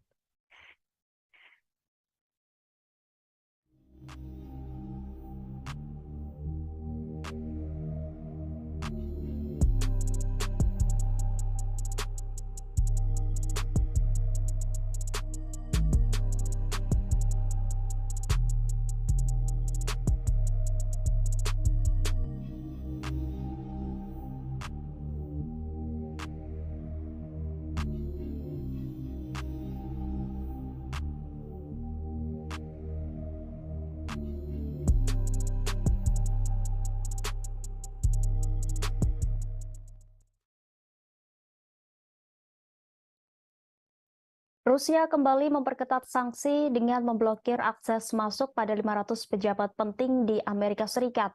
Salah satu pejabat yang masuk daftar hitam Rusia adalah mantan Presiden Amerika Serikat Barack Obama.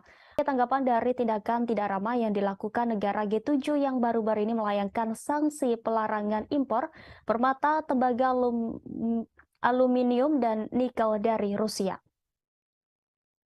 Tidak hanya itu, G7 juga turut membatasi perdagangan dan penggunaan berlian yang ditambang, diproses, serta diproduksi di Rusia dengan tujuan untuk menekan pendapatan kuartalan Moskow, agar militer Putin kesulitan memasok senjata dan alat perang selama invasi berlangsung.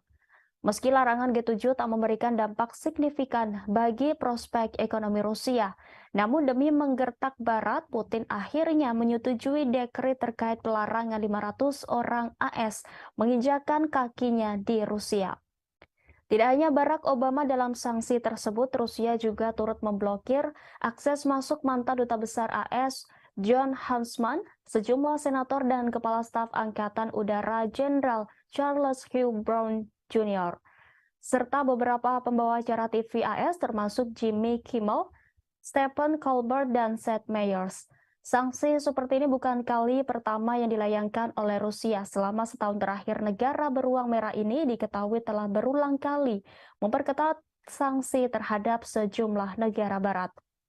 Di antaranya seperti pemblokiran mata uang euro sebagai alat transaksi di Rusia, serta pemangkasan produk minyak mentah sebesar 500.000 barel hingga sejumlah perusahaan minyak di Eropa dilanda kebangkrutan setelah salah satunya depot perusahaan minyak kondang di Eropa yakni PKN Orlen yang kini mengalami kebangkrutan usai merugi $27 AS per hari.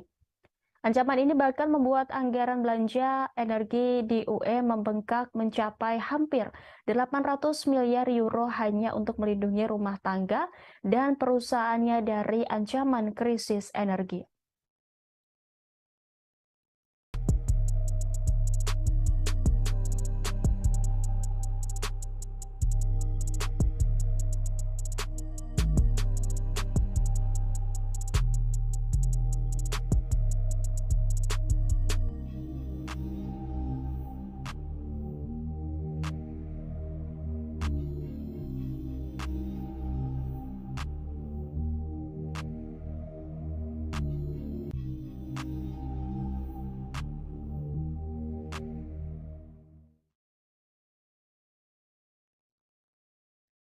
Pasukan militer Rusia telah meningkatkan posisi pertahanan di sekitar pembangkit listrik tenaga nuklir Zaporizhia di Ukraina Selatan dalam beberapa pekan terakhir. Menurut karyawan Ukraina yang bekerja di pabrik itu, pasukan Rusia telah menggali parit baru di sekitar kota dan meletakkan lebih reservoir yang luas menuju wilayah yang dikuasai Ukraina memperlihatkan lubang parit baru. Rusia telah mengatur posisi tembak di atas beberapa bangunan pabrik selama beberapa bulan. Selain itu, jaring telah dipasang untuk mencegah drone memasuki wilayah itu.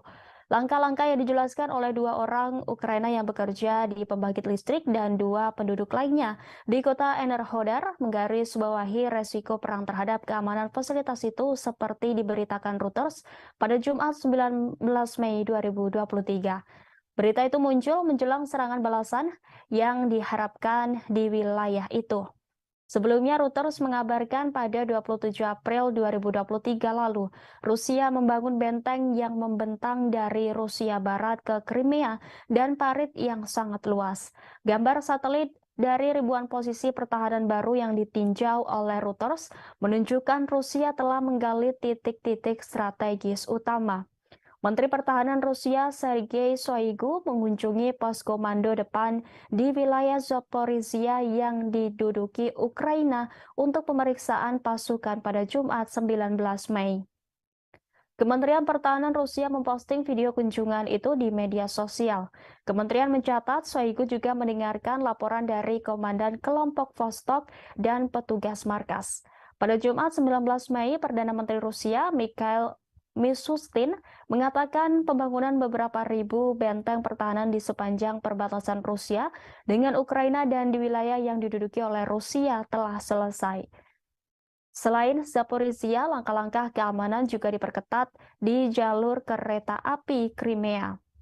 Otoritas Rusia di wilayah Crimea mengumumkan kabar itu pada hari ini sehari setelah ledakan yang diduga menggelincirkan kereta barang.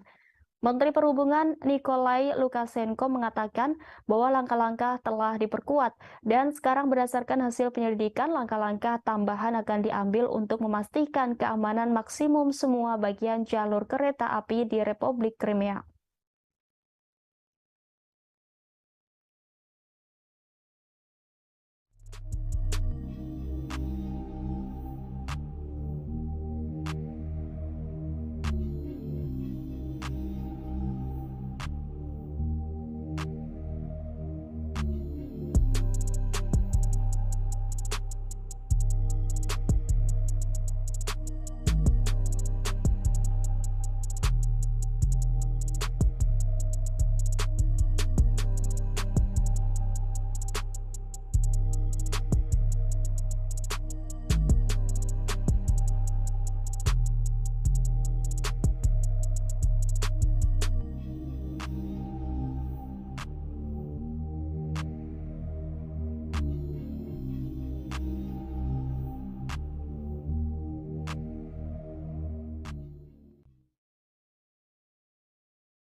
mengklaim pasukannya telah merebut total Bakhmut, Ukraina Timur. Presiden Rusia Vladimir Putin mengucapkan selamat kepada kelompok Wagner dan militer angkatan bersenjata Rusia atas pembebasan Bakhmut di DPR. Putin pun berjanji akan memberikan penghargaan kepada prajurit yang berperan besar dalam perebutan Bakhmut. Bakhmut telah menjadi tempat pertempuran terpanjang dan paling berdarah dalam serangan Rusia ke Ukraina. Grup Wagner seperti diketahui telah mempelopori perjuangan pihak Rusia dan merebut Bakhmut dan diyakini telah menderita kerugian besar dalam penyerbuan kota selama berbulan-bulan. Dalam video yang diposting di Telegram, Prigozhin mengklaim bahwa pasukannya sepenuhnya membebaskan Artemov, sebutan Bakhmut. Dia berdiri dengan para pejuang di belakangnya yang memegang bendera Rusia dikelilingi reruntuhan. Prigozhin menyampaikan para pejuang grup Wagner akan terlebih dahulu memeriksa kota Bakhmut yang telah berhasil direbut sebelum menyerahkannya kepada tentara resmi Rusia pada 25 Mei mendatang. Pengumuman grup Wagner datang saat Presiden Ukraina Volodymyr Zelensky mengambil bagian dalam KTT G7 di Jepang.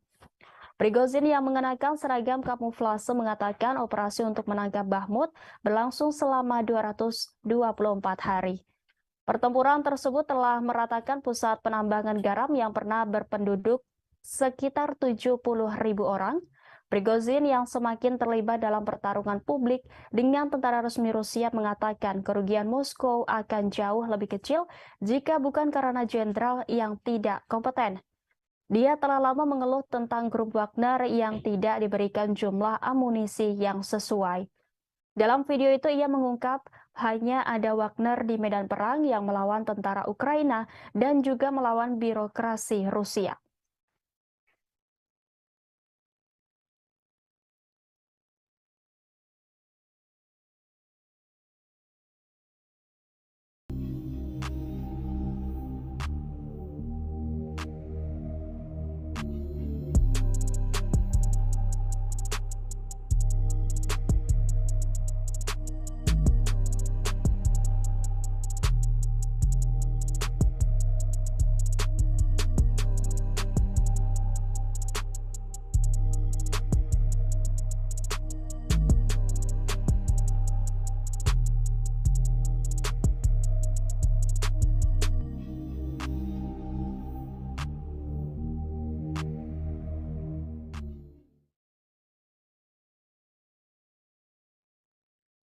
Rusia telah mengeluarkan surat perintah penangkapan untuk Jaksa Pengadilan Kriminal Internasional atau ICC dalam langkah tit for tat setelah pengadilan menyerukan penangkapan Presiden Vladimir Putin atas tuduhan kejahatan perang pada bulan Maret lalu. Dikutip dari database Kementerian Media Rusia melaporkan pada Jumat bahwa jaksa Inggris yakni Harim Khan yang berusia 53 tahun ditambahkan ke daftar orang yang dicari Kementerian Dalam Negeri. Moskow membuka khusus terhadap Han dan 3 hakim ICC pada 20 Maret 2023. Gambar Han dapat dilihat di database Kementerian Dalam Negeri Rusia pada hari Jumat. Pemberitahuan tersebut menggambarkan dia sebagai pria yang lahir pada tanggal 30 Maret 1970 di Edinburgh, Skotlandia, tetapi tidak menyebutkan pelanggarannya. Komite Investigasi Rusia yang menyelidiki kejahatan besar mengatakan pada bulan Maret bahwa Han sedang diselidiki untuk penuntutan kriminal terhadap seseorang yang diketahui tidak bersalah. Dia juga sedang diselidiki karena diduga mempersiapkan serangan terhadap perwakilan negara asing yang mendapat perlindungan internasional, kata para penyelidik. Sebagaimana diketahui, surat perintah ICC yang dikeluarkan pada 17 Maret memerintahkan penangkapan terhadap Putin dan Ombudsman Rusia untuk hak-hak anak, yakni Maria Lvova-Belova atas tuduhan kejahatan perang terkait penculikan anak-anak Ukraina. Rusia dan Putin menyangkal kejahatan perang apapun selama invasi Ukraina dengan mengatakan bahwa mereka adalah korban agresi dan kebohongan Barat. Kiev mengatakan lebih dari 16.000 anak Ukraina telah dideportasi ke Rusia sejak awal serangan Moskow pada Februari tahun lalu. Dengan banyak yang diduga ditempatkan di institusi dan panti asuhan. Rusia yang bukan anggota ICC telah membantah kredibilitas surat perintah tersebut. Presiden Ukraina Volodymyr Zelensky memuji langkah pengadilan sebagai keputusan bersejarah dari mana tanggung jawab bersejarah akan dimulai. Presiden AS Joe Biden mengatakan surat perintah penangkapan untuk Putin dibenarkan.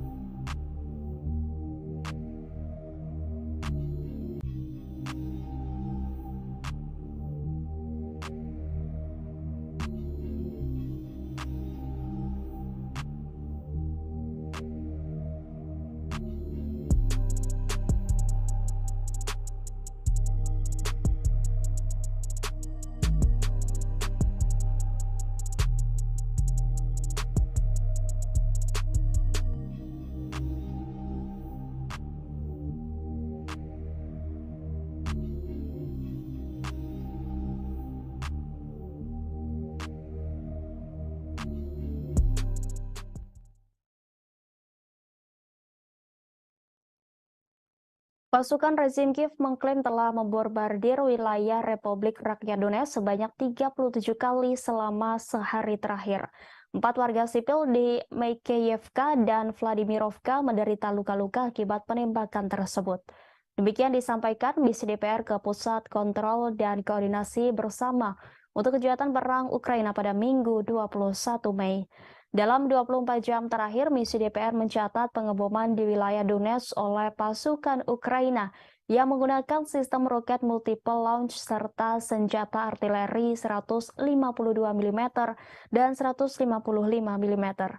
Secara keseluruhan, militer Ukraina menembakkan 148 amunisi ke DPR. Misi tersebut melaporkan di saluran telegramnya.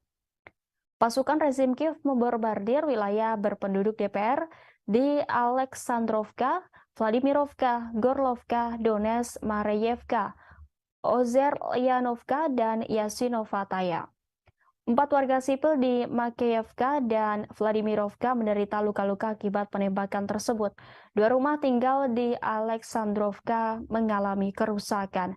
Sebanyak 48 aksi penembakan di wilayah DPR tercatat pada 19 Mei lalu. Sebelumnya, Rusia akan mempertimbangkan rencana negara-negara barat untuk mengirim pesawat F-16 ke Ukraina. Wakil Menteri Luar Negeri Rusia Alexander Grushko mengatakan skenario eskalasi akan membawa resiko besar bagi mereka. Rusia memiliki semua sarana yang diperlukan untuk mencapai tujuannya. Sebagaimana diketahui, AS dan sekutunya bermaksud mengirim jet F-16 ke Ukraina. Pesawat-pesawat itu mungkin dipasok oleh sekutu Washington. Presiden AS Joe Biden mengatakan pada KTT G7 di Hiroshima bahwa Washington akan mendukung upaya internasional untuk melatih pilot Ukraina menggunakan jet F-16. Selain itu, Presiden Amerika Serikat Joe Biden juga akan mengumumkan paket bantuan militer lain kepada pemerintah Kiev senilai 375 juta dolar, kata surat kabar Politico. Paket itu akan mencakup peluru, artileri, kendaraan lapis baja, dan senjata anti-tank. Pada gilirannya, kantor berita Reuters melaporkan bahwa Amerika Serikat juga akan memberi Ukraina proyektil tambahan untuk sistem roket multi peluncuran HIMARS.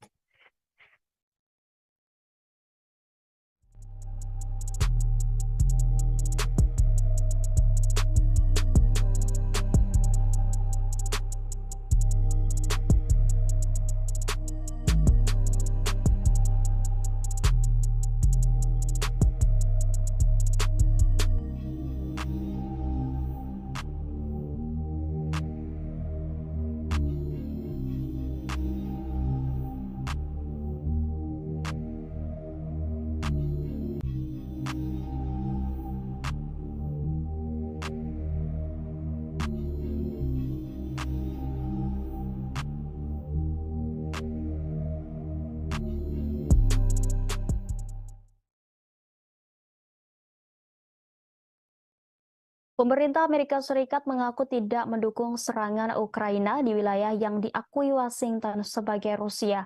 Hal itu diungkapkan penasihat keamanan nasional Gedung Putih, Jake Sullivan pada Sabtu 20 Mei 2023. Dikutip dari TSS, selama pengarahan di kota tuan rumah KTT G7 di Hiroshima, pejabat AS ditanya tentang jaminan bahwa pemerintah Kiev telah menawarkan untuk membuktikan bahwa mereka tidak akan menggunakan jet tempur F-16 untuk melakukan operasi di wilayah Rusia. Sementara itu, Presiden AS Joe Biden akan mengumumkan paket bantuan militer lain kepada pemerintah Kiev senilai 375 juta US dollar, sebut laporan surat kabar Politico. Surat kabar itu mengutip para pejabat AS yang mengatakan bahwa pengumuman itu akan dilakukan setelah pertemuan dengan Presiden Ukraina Volodymyr Zelensky akhir pekan ini di sela-sela KTT G7 di Jepang. Paket itu akan mencakup peluru artileri, kendaraan lapis baja, dan tank senjata anti-tank. Menurut laporan itu, AS dan sekutunya telah memasok semua peralatan ini ke Kiev di masa lalu. Pada gilirannya, kantor berita Reuters melaporkan bahwa Amerika Serikat juga akan memberi Ukraina proyektil tambahan untuk sistem roket multi peluncuran HIMARS. Selain itu, AS juga mengizinkan sekutu-sekutunya di barat untuk menyuplai Ukraina dengan jet tempur canggih termasuk F-16 buatan Amerika. Langkah ini akan menjadi dorongan besar untuk Kiev. Penasihat Keamanan Nasional AS Jake Sullivan mengatakan Presiden Joe Biden memberitahu rekan-rekannya di G7 mengenai keputusan tersebut pada konferensi tingkat tinggi G7 di Jepang pada Jumat kemarin. Pasukan AS juga akan melatih pilot-pilot Kiev untuk menggunakan jet tersebut, kata Sullivan. Ukraina sudah lama menginginkan jet canggih dan Presiden Volodymyr Zelensky memuji langkah ini sebagai keputusan bersejarah. Secara legal, AS harus menyetujui ekspor kembali peralatan yang dibeli oleh sekutu-sekutunya. Langkah ini juga akan membuka jalan bagi negara-negara lain untuk mengirim stok F-16 yang mereka punya ke Ukraina.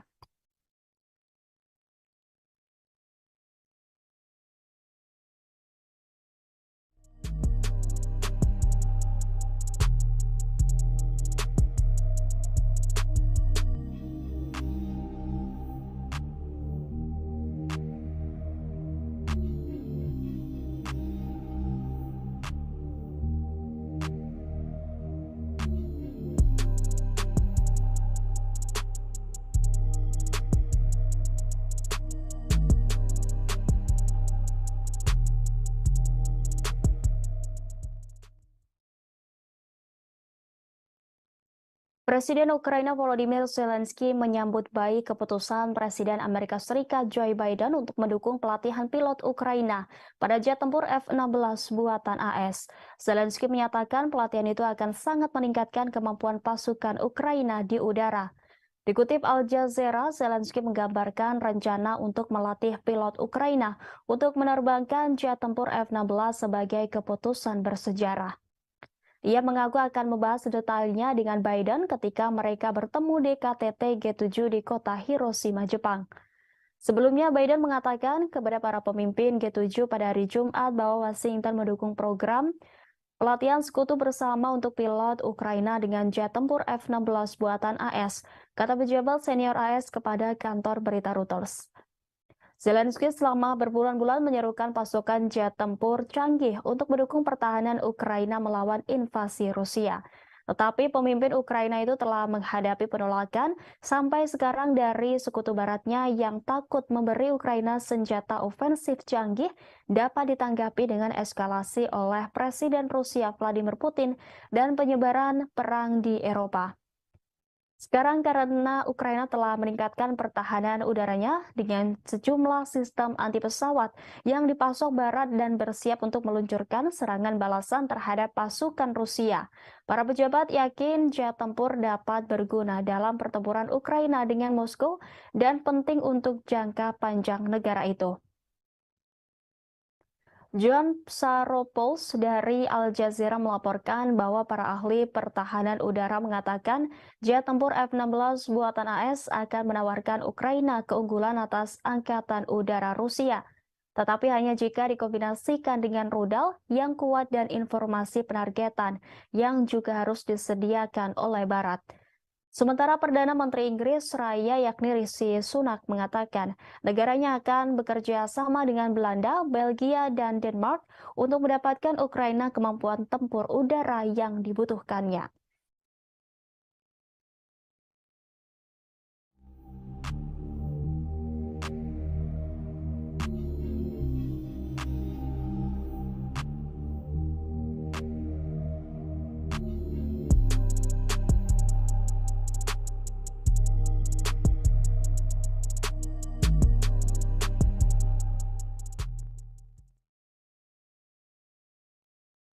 Ibu kota Sudan, Khartoum, dan kota Bahri kembali dibombardir serangan udara pada Jumat 19 Mei. Sementara perang antara tentara dan pasukan paramiliter pasukan dukungan cepat atau RSF memasuki minggu kelima. Serangan itu memperdalam krisis kemanusiaan sebagai warga sipil yang terjebak dan telantar akibat perang saudara di negara itu. Serangan udara dilaporkan oleh saksi mata di Omdurman Selatan dan Bahri Utara, dua kota yang terletak di seberang Sungai Nil dari Khartoum, membentuk tiga ibu kota Sudan. Beberapa serangan terjadi di dekat stasiun penyiaran negara di Omdurman, kata para saksi mata. Saksi mata di Khartoum mengatakan situasi relatif tenang meski terdengar suara tembakan sporadis. Dilaporkan pula pertempuran masih pecah di sejumlah wilayah di Sudan. Penjarahan massal oleh orang-orang bersenjata dan warga sipil sama-sama membuat hidup lebih sengsara bagi penduduk Khartoum yang terjebak oleh pertempuran sengit antara militer reguler dan pasukan paramiliter RSF, kata saksi mata. Konflik tersebut telah membuat sekitar 843.000 orang mengungsi di Sudan dan menyebabkan sekitar 250.000 orang lainnya mengungsi ke negara-negara tetangga, kata Badan Pengungsi PBB pada Jumat 19 Mei. Panglima Angkatan Darat Jenderal Abdel Fattah al-Burhan mengambil langkah yang telah lama dinantikan pada hari Jumat untuk mencopot kepala RSF Muhammad Hamdan Dagalo yang lebih dikenal sebagai Hamedti dari jabatannya sebagai wakilnya di Dewan Kedaulatan yang berkuasa. Keduanya telah menjalankan Dewan sejak 2019 ketika menggulingkan orang kuat Presiden Omar al-Bashir di tengah aksi protes massa terhadap pemerintahannya. Mereka melakukan kudeta pada 2021 ketika tenggat waktu semakin dekat untuk menyerahkan kekuasaan kepada warga sipil dalam protes transisi menuju pemilihan umum yang bebas. Sementara itu, pembicaraan gencatan senjata yang disponsori Saudi dan AS di kota Jeddah, Saudi belum menghasilkan sebuah terobosan. Pada pertempuran Liga Arab di Jeddah hari Jumat 19 Mei, sebuah pernyataan dari utusan Sudan menuduh RSF melakukan penjarahan dan pemerkosaan dan melanggar serangkaian gencatan senjata. Di lain pihak, RSF menuduh tentara memulai konflik dan melanggar gencatan senjata. RSF juga mengatakan bahwa mereka yang melakukan kejahatan memakai seragam RSF curian. Pertempuran pecah pada 15 April setelah perselisihan tentang rencana RSF untuk diintegrasikan ke dalam tentara dan rantai komando di masa depan berdasarkan kesepakatan yang didukung internasional untuk mengubah Sudan menuju demokrasi setelah puluhan tahun otokrasi yang dilanda konflik. Jenderal Burhan melantik Malik Agar, pemimpin kelompok pemberontak yang bergabung dengan Dewan Kedaulatan pada 2020 setelah menandatangani perjanjian damai dengan pemerintah sebagai wakil barunya menurut keputusan kedua.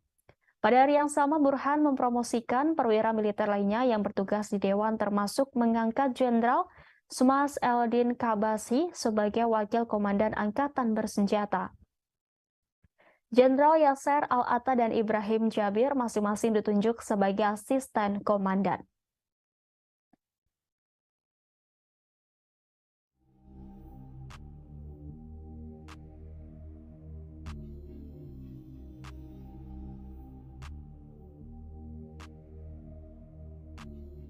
Inilah live update selengkapnya. Presiden Ukraina Volodymyr Zelensky menghadiri KTT G7 di Hiroshima, Jepang. Zelensky tiba di Bandara Internasional Hiroshima, Jepang sekira pukul 15:45 waktu Jepang pada Sabtu 20 Mei kemarin. Kehadirannya mendapat pengamanan yang sangat ketat, bahkan bisa dibilang lebih ketat daripada pengawalan untuk Presiden Amerika Serikat Joe Biden. Turun dari pesawat, Zelensky langsung menyalami Seiji Kihara, wakil kepala sekretariat kabinet Jepang, yang juga orang paling dipercaya PM Jepang Fumio Kishida. Kemudian ia menyalami duta besar Ukraina untuk Jepang, yakni Sergei Korsansky, dan langsung menuju mobil khusus anti peluru yang sudah disiapkan untuknya. Mobil yang ditumpangi Zelensky dikawal 8 mobil pasukan khusus dan pasukan motor polisi khusus Jepang sebanyak 4 unit di depan. Di tengah jalan, Zelensky dielulukan masyarakat Jepang yang mengibarkan bendera Ukraina dan Jepang secara bersamaan. Menggunakan jalan tol, Zelensky memasuki tempat utama KTT di bekas daerah Ujina untuk menghadiri KTT G7 Hiroshima.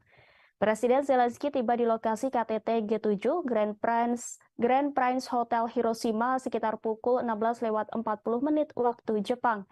Sayangnya ia tidak ikut berfoto bersama rombongan kepala negara lain seperti Presiden Indonesia Joko Widodo di sana. Sementara itu, menurut Brasil, Presiden Zelensky sudah menyiapkan jebakan sebagaimana dilaporkan media Bloomberg. Zelensky mengirim rekannya dari Brasil, Lula da Silva, tawaran untuk bertemu di sela-sela KTT G7, namun belum mendapat tanggapan. Sisi Brasil takut Kiev memaksakan tindakan yang tidak diinginkan. Pejabat mengatakan Brasil tidak memiliki masalah bertemu dengan pemimpin manapun, tapi itu tidak boleh dipaksakan. Zelensky diperkirakan akan muncul secara pribadi di KTT kelompok 7 negara di Jepang akhir pekan ini untuk membuat seruan langsung kepada sekutu untuk meningkatkan dukungan militer bagi Ukraina. Para pemimpin negara demokrasi terkaya di dunia bertemu di KTT G7 untuk membahas ancaman yang ditimbulkan oleh Rusia, Cina, perubahan iklim, dan masalah lainnya. Kunjungan ke Jepang akan menjadi perjalanan internasional profil tinggi untuk Zelensky karena dia berusaha mendapatkan lebih banyak bantuan dari Barat untuk perang Ukraina melawan Rusia. Zelensky baru-baru ini mengunjungi beberapa negara Eropa dan Inggris untuk bertemu dengan Perdana Menteri Rishi Sunak, dan dia sering membuat alamat virtual kepada pemerintah yang mendukung Ukraina. Namun Zelensky jarang meninggalkan Ukraina sejak Rusia menginvasi negara itu pada Februari 2022. Perjalanan Zelensky ke G7 akan menjadi pergantian peristiwa yang dramatis yang dimaksudkan untuk menggarisbawahi kebutuhan mendesak Kiev akan persenjataan yang lebih canggih dari Barat saat bersiap meluncurkan serangan balasan besar untuk merebut kembali wilayah yang dikuasai Rusia di timur Ukraina. AS dan sekutunya terus mengirimkan sistem senjata yang lebih canggih ke Ukraina seiring dengan berlanjutnya perang. Tetapi pemerintahan Presiden Amerika Serikat Joe Biden telah menolak untuk mengirim jet tempur F-16 Ukraina dan memenuhi tuntutan lain untuk bantuan militer yang lebih kuat karena khawatir langkah tersebut dapat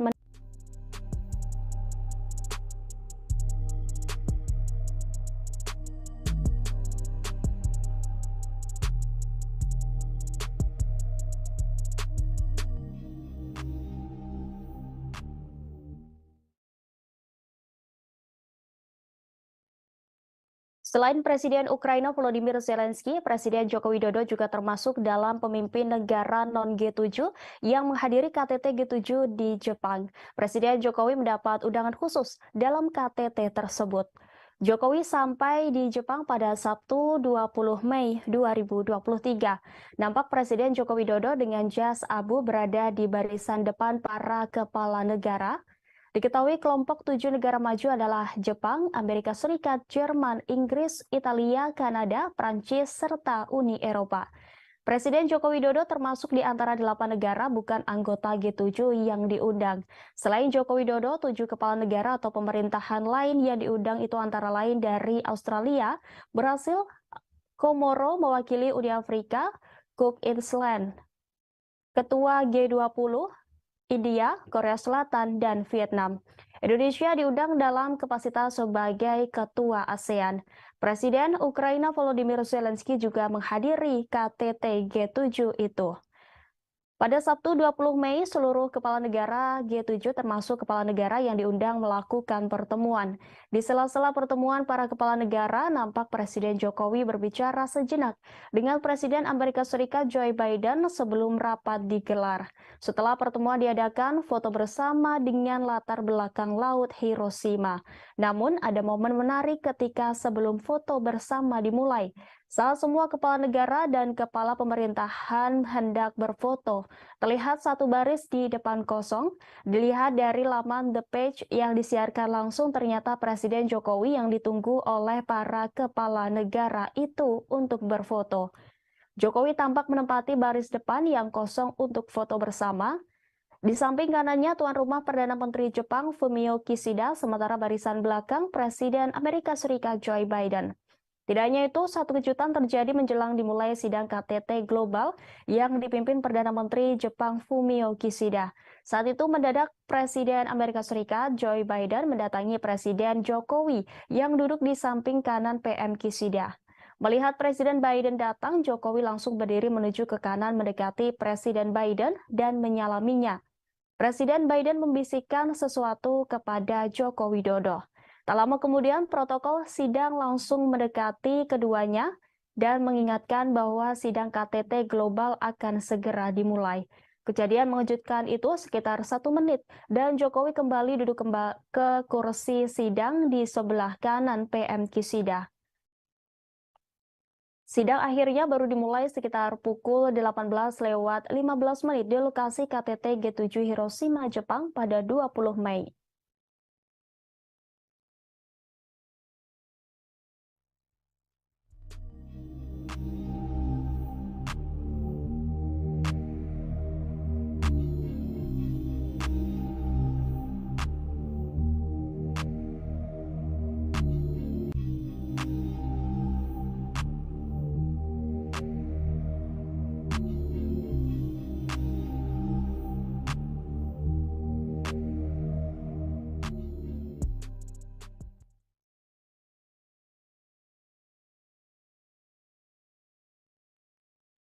Keputusan yang diadopsi pada KTT G7 di Hiroshima, Jepang disebut mengejar tujuan penahanan Rusia dan Cina.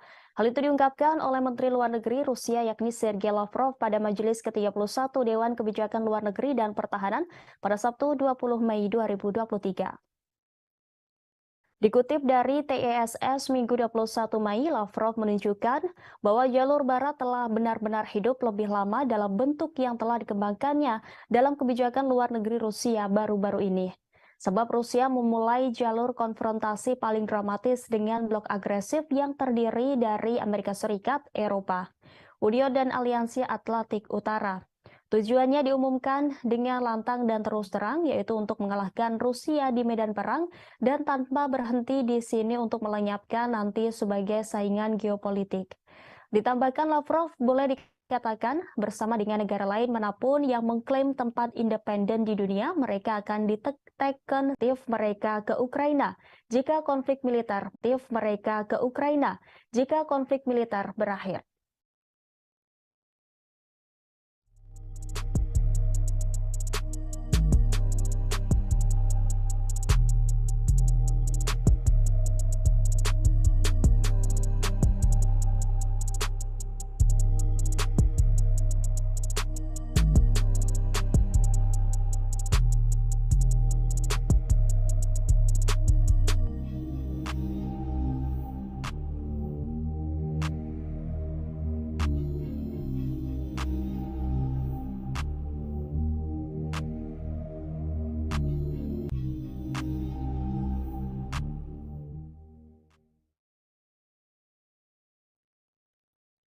Maskapai Rusia melakukan 2.000 penerbangan dengan pesawat yang dilengkapi suku cadangan pada 2022 karena sanksi yang mempengaruhi industri penerbangan negara itu menurut surat kabar Rusia Kommersant.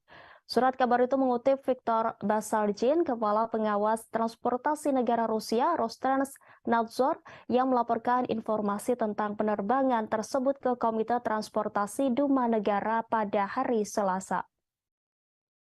Sejak Presiden Rusia Vladimir Putin memerintahkan invasi ke Ukraina pada Februari 2022, Amerika Serikat dan lusinan pemerintah lainnya telah memberlakukan sanksi terhadap Rusia sebagai hukuman. Sanksi-sanksi ini berusaha membatasi kemampuan Moskow untuk memperoleh dan membuat senjata, tetapi mereka juga membatasi pengiriman suku cadang yang dibutuhkan untuk industri otomotif dan penerbangan negara itu. Kommersant yang menulis bahwa mereka memiliki audio pertemuan hari Selasa melaporkan bahwa Basargin mengatakan kepada anggota parlemen bahwa meskipun memiliki akses terbatas untuk mendapatkan komponen pesawat baru, penerbangan sipil Federasi Rusia memenuhi tugasnya untuk pengiriman penumpang tanpa gangguan. Pada hari Senin, The New York Times melaporkan bahwa meskipun ada sanksi ribuan pengiriman yang berisi suku cadang, pesawat berhasil masuk ke Rusia pada tahun 2022. Dengan menggunakan data yang dikumpulkan oleh agregator data perdagangan impor Genius Times menemukan bahwa barang bernilai puluhan juta dolar sebagian dikirim melalui jaringan terlarang ke maskapai penerbangan yang disebutkan dalam sanksi oleh pemerintah AS. Meskipun bagian barat ini masuk ke negara itu, pesawat Rusia tetap terbang dengan pelanggaran yang secara langsung mempengaruhi keselamatan penerbangan. Surat kabar itu menulis bahwa pejabat Roskrnadzor tidak merinci apakah angkanya untuk 2.000 penerbangan yang dilakukan dengan bagian yang kadaluarsa merujuk pada penerbangan komersial atau semua jenis perjalanan udara. Kommersant juga mencatat bahwa perusahaan manajemen lalu lintas udara negara Rusia melayani 1,4 juta penerbangan termasuk rute transit dan internasional pada tahun 2022. Najmuddin Meskati, seorang profesor teknik dan hubungan internasional di University of Southern California, mengatakan kepada Newsweek bahwa sanksi terhadap penerbangan dan sektor lainnya akan semakin mendorong Rusia dan Iran ke pangkuan satu sama lain. Ia mengaku telah mendengar tentang keadaan industri penerbangan sipil Rusia yang semakin mengerikan karena sanksi yang serupa dan sejajar dengan armada penerbangan sipil Iran setelah 40 tahun sanksi. Ditambahkannya bahwa pejabat Iran telah menemukan cara untuk menghindari sanksi, dan itulah alasan lain Rusia baru-baru ini menandatangani kontrak dengan Iran untuk melayani pesawat mereka di Iran. Karena pengalaman panjang Iran dan jaringan dealer dan suku cadang bawah tanah yang mapan, baik asli maupun palsu yang telah ada dan bekerja dengan baik. Kommersant berbicara dengan perwakilan di beberapa maskapai besar di Rusia yang semuanya menyangkal penggunaan suku cadang kadaluarsa di pesawat mereka.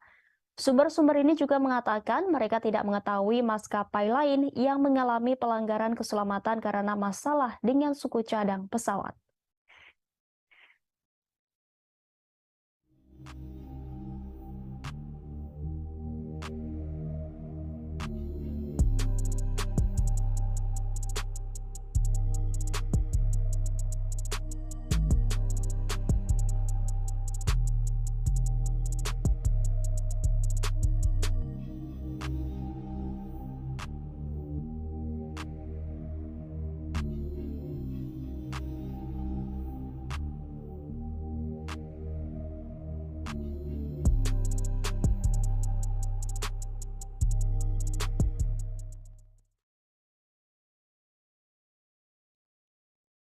Rusia kembali memperketat sanksi dengan memblokir akses masuk pada 500 pejabat penting di Amerika Serikat.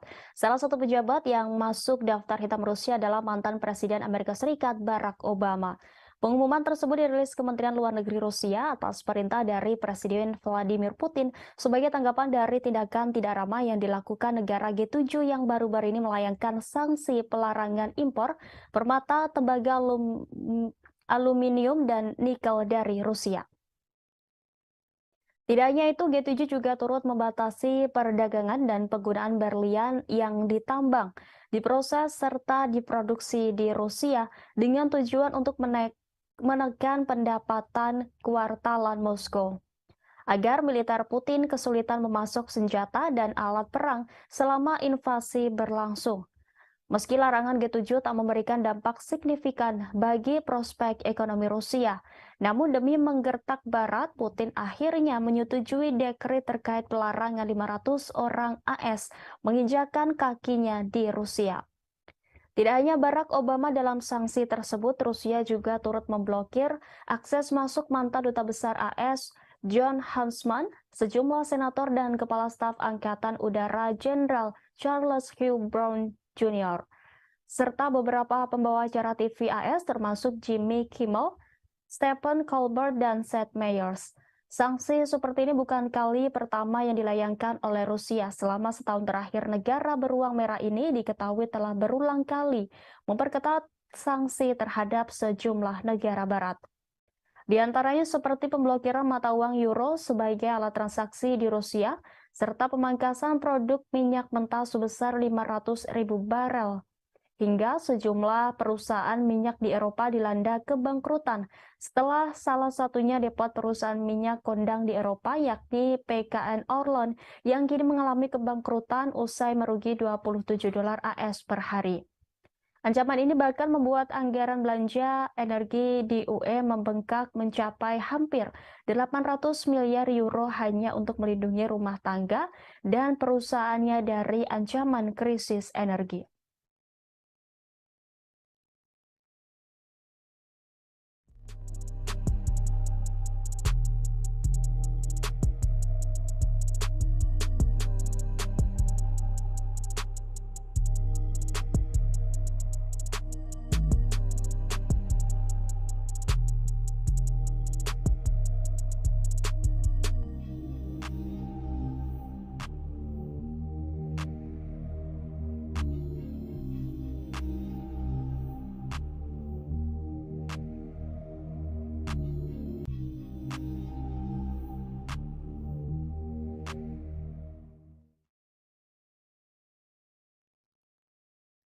Pasukan militer Rusia telah meningkatkan posisi pertahanan di sekitar pembangkit listrik tenaga nuklir Zaporizhia di Ukraina Selatan dalam beberapa pekan terakhir. Menurut karyawan Ukraina yang bekerja di pabrik itu, pasukan Rusia telah menggali parit baru di sekitar kota dan meletakkan lebih banyak ranjau. Kamera pengintai di pabrik mengarah ke utara melintasi reservoir yang luas menuju wilayah yang dikuasai Ukraina memperlihatkan lubang parit baru. Rusia telah mengatur posisi tembak di atas beberapa bangunan pabrik selama beberapa bulan. Selain itu, jaring telah dipasang untuk mencegah drone memasuki wilayah itu. Langkah-langkah yang dijelaskan oleh 2 orang Ukraina yang bekerja di pembangkit listrik dan 2 penduduk lainnya di kota Enerhodar menggarisbawahi resiko perang terhadap keamanan fasilitas itu seperti diberitakan Reuters pada Jumat 19 Mei 2023. Berita itu muncul menjelang serangan balasan yang diharapkan di wilayah itu. Sebelumnya, Reuters mengabarkan pada 27 April 2023 lalu, Rusia membangun benteng yang membentang dari Rusia Barat ke Crimea dan parit yang sangat luas. Gambar satelit dari ribuan posisi pertahanan baru yang ditinjau oleh Reuters menunjukkan Rusia telah menggali titik-titik strategis utama. Menteri Pertahanan Rusia Sergei Shoigu mengunjungi pos komando depan di wilayah Zaporizhia yang diduduki Ukraina untuk pemeriksaan pasukan pada Jumat 19 Mei. Kementerian Pertahanan Rusia memposting video kunjungan itu di media sosial. Kementerian mencatat Shoigu juga mendengarkan laporan dari Komandan Kelompok Vostok dan petugas markas. Pada Jumat 19 Mei, Perdana Menteri Rusia Mikhail Mishustin mengatakan pembangunan beberapa ribu benteng pertahanan di sepanjang perbatasan Rusia dengan Ukraina dan di wilayah yang diduduki oleh Rusia telah selesai. Selain Zaporizhia, langkah-langkah keamanan juga diperketat di jalur kereta api Crimea. Otoritas Rusia di wilayah Crimea mengumumkan kabar itu pada hari ini sehari setelah ledakan yang diduga menggelincirkan kereta barang. Menteri Perhubungan Nikolai Lukashenko mengatakan bahwa langkah-langkah telah diperkuat dan sekarang berdasarkan hasil penyelidikan, langkah-langkah tambahan akan diambil untuk memastikan keamanan maksimum semua bagian jalur kereta api di Republik Crimea.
Bos tentara bayaran grup Wagner Yevgeny Prigozhin pada Sabtu 20 Mei kemarin mengklaim pasukannya telah merebut total Bakhmut, Ukraina Timur.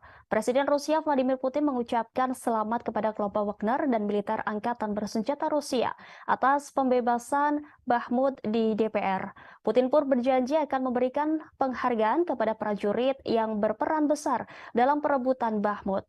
Bakhmut telah menjadi tempat pertempuran terpanjang dan paling berdarah dalam serangan Rusia ke Ukraina. Grup Wagner seperti diketahui telah mempelopori perjuangan pihak Rusia dan merebut Bakhmut dan diyakini telah menderita kerugian besar dalam penyerbuan kota selama berbulan-bulan. Dalam video yang diposting di Telegram, Prigozhin mengklaim bahwa pasukannya sepenuhnya membebaskan Artemov, sebutan Bakhmut.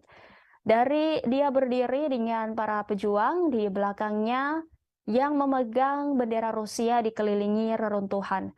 Prigozhin menyampaikan para pejuang grup Wagner akan terlebih dahulu memeriksa kota Bakhmut yang telah berhasil direbut sebelum menyerahkannya kepada tentara resmi Rusia pada 25 Mei mendatang. Pengumuman grup Wagner datang saat Presiden Ukraina Volodymyr Zelensky mengambil bagian dalam KTT G7 di Jepang. Prigozhin yang mengenakan seragam kamuflase mengatakan operasi untuk menangkap Bakhmut berlangsung selama 224 hari. Pertempuran tersebut telah meratakan pusat penambangan garam yang pernah berpenduduk sekitar 70.000 orang. Prigozhin yang semakin terlibat dalam pertarungan publik dengan tentara resmi Rusia mengatakan kerugian Moskow akan jauh lebih kecil jika bukan karena jenderal yang tidak kompeten. Dia telah lama mengeluh tentang grup Wagner yang tidak diberikan jumlah amunisi yang sesuai. Dalam video itu ia mengungkap hanya ada Wagner di medan perang yang melawan tentara Ukraina dan juga melawan birokrasi Rusia.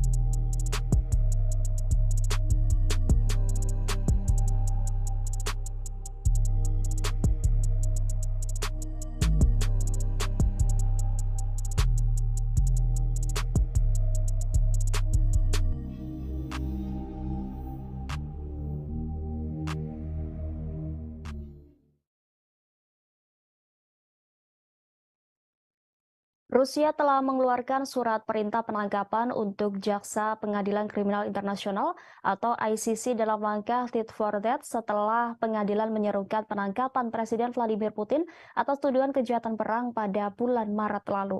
Dikutip dari database Kementerian Media Rusia melaporkan pada Jumat bahwa jaksa Inggris yakni Harim Khan yang berusia 53 tahun ditambahkan ke daftar orang yang dicari Kementerian Dalam Negeri. Moskow membuka khusus terhadap Han dan 3 hakim ICC pada 20 Maret 2023. Gambar Han dapat dilihat di database Kementerian Dalam Negeri Rusia pada hari Jumat. Pemberitahuan tersebut menggambarkan dia sebagai pria yang lahir pada tanggal 30 Maret 1970 di Edinburgh, Skotlandia, tetapi tidak menyebutkan pelanggarannya. Komite Investigasi Rusia yang menyelidiki kejahatan besar mengatakan pada bulan Maret bahwa Han sedang diselidiki untuk penuntutan kriminal terhadap seseorang yang diketahui tidak bersalah. Dia juga sedang diselidiki karena diduga mempersiapkan serangan terhadap perwakilan negara asing yang mendapat perlindungan internasional, kata para penyelidik. Sebagaimana diketahui, surat perintah ICC yang dikeluarkan pada 17 Maret memerintahkan penangkapan terhadap Putin dan Ombudsman Rusia untuk hak-hak anak, yakni Maria Lvova-Belova atas tuduhan kejahatan perang terkait penculikan anak-anak Ukraina. Rusia dan Putin menyangkal kejahatan perang apapun selama invasi Ukraina dengan mengatakan bahwa mereka adalah korban agresi dan kebohongan Barat. Kiev mengatakan lebih dari 16.000 anak Ukraina telah dideportasi ke Rusia sejak awal serangan Moskow pada Februari tahun lalu. Dengan banyak yang diduga ditempatkan di institusi dan panti asuhan. Rusia yang bukan anggota ICC telah membantah kredibilitas surat perintah tersebut. Presiden Ukraina Volodymyr Zelensky memuji langkah pengadilan sebagai keputusan bersejarah dari mana tanggung jawab bersejarah akan dimulai. Presiden AS Joe Biden mengatakan surat perintah penangkapan untuk Putin dibenarkan.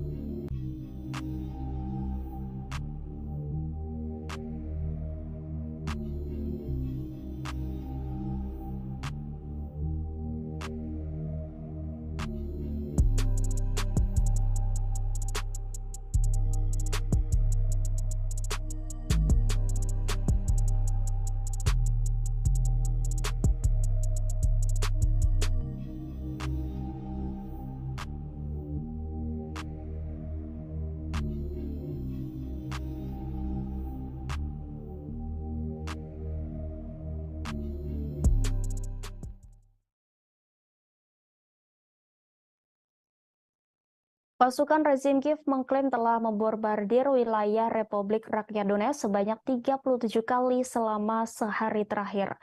4 warga sipil di Makeyevka dan Vladimirovka menderita luka-luka akibat penembakan tersebut. Demikian disampaikan misi DPR ke Pusat Kontrol dan Koordinasi Bersama untuk Kejahatan Perang Ukraina pada Minggu 21 Mei. Dalam 24 jam terakhir, misi DPR mencatat pengeboman di wilayah Donetsk oleh pasukan Ukraina yang menggunakan sistem roket multiple launch serta senjata artileri 152 mm dan 155 mm. Secara keseluruhan, militer Ukraina menembakkan 148 amunisi ke DPR. Misi tersebut melaporkan di saluran telegramnya. Pasukan rezim Kiev membombardir wilayah berpenduduk DPR di Aleksandrovka, Vladimirovka, Gorlovka, Donetsk, Mareyevka, Ozeryanovka, dan Yasinovataya. 4 warga sipil di Makeyevka dan Vladimirovka menderita luka-luka akibat penembakan tersebut. 2 rumah tinggal di Aleksandrovka mengalami kerusakan. Sebanyak 48 aksi penembakan di wilayah DPR tercatat pada 19 Mei lalu. Sebelumnya, Rusia akan mempertimbangkan rencana negara-negara barat untuk mengirim pesawat F-16 ke Ukraina. Wakil Menteri Luar Negeri Rusia Alexander Grushko mengatakan skenario eskalasi akan membawa resiko besar bagi mereka. Rusia memiliki semua sarana yang diperlukan untuk mencapai tujuannya. Sebagaimana diketahui, AS dan sekutunya bermaksud mengirim jet F-16 ke Ukraina. Pesawat-pesawat itu mungkin dipasok oleh sekutu Washington. Presiden AS Joe Biden mengatakan pada KTT G7 di Hiroshima bahwa Washington akan mendukung upaya internasional untuk melatih pilot Ukraina menggunakan jet F-16. Selain itu, Presiden Amerika Serikat Joe Biden juga akan mengumumkan paket bantuan militer lain kepada pemerintah Kiev senilai $375 juta, kata surat kabar Politico. Paket itu akan mencakup peluru, artileri, kendaraan lapis baja, dan senjata anti-tank. Pada gilirannya, kantor berita Reuters melaporkan bahwa Amerika Serikat juga akan memberi Ukraina proyektil tambahan untuk sistem roket multi peluncuran HIMARS.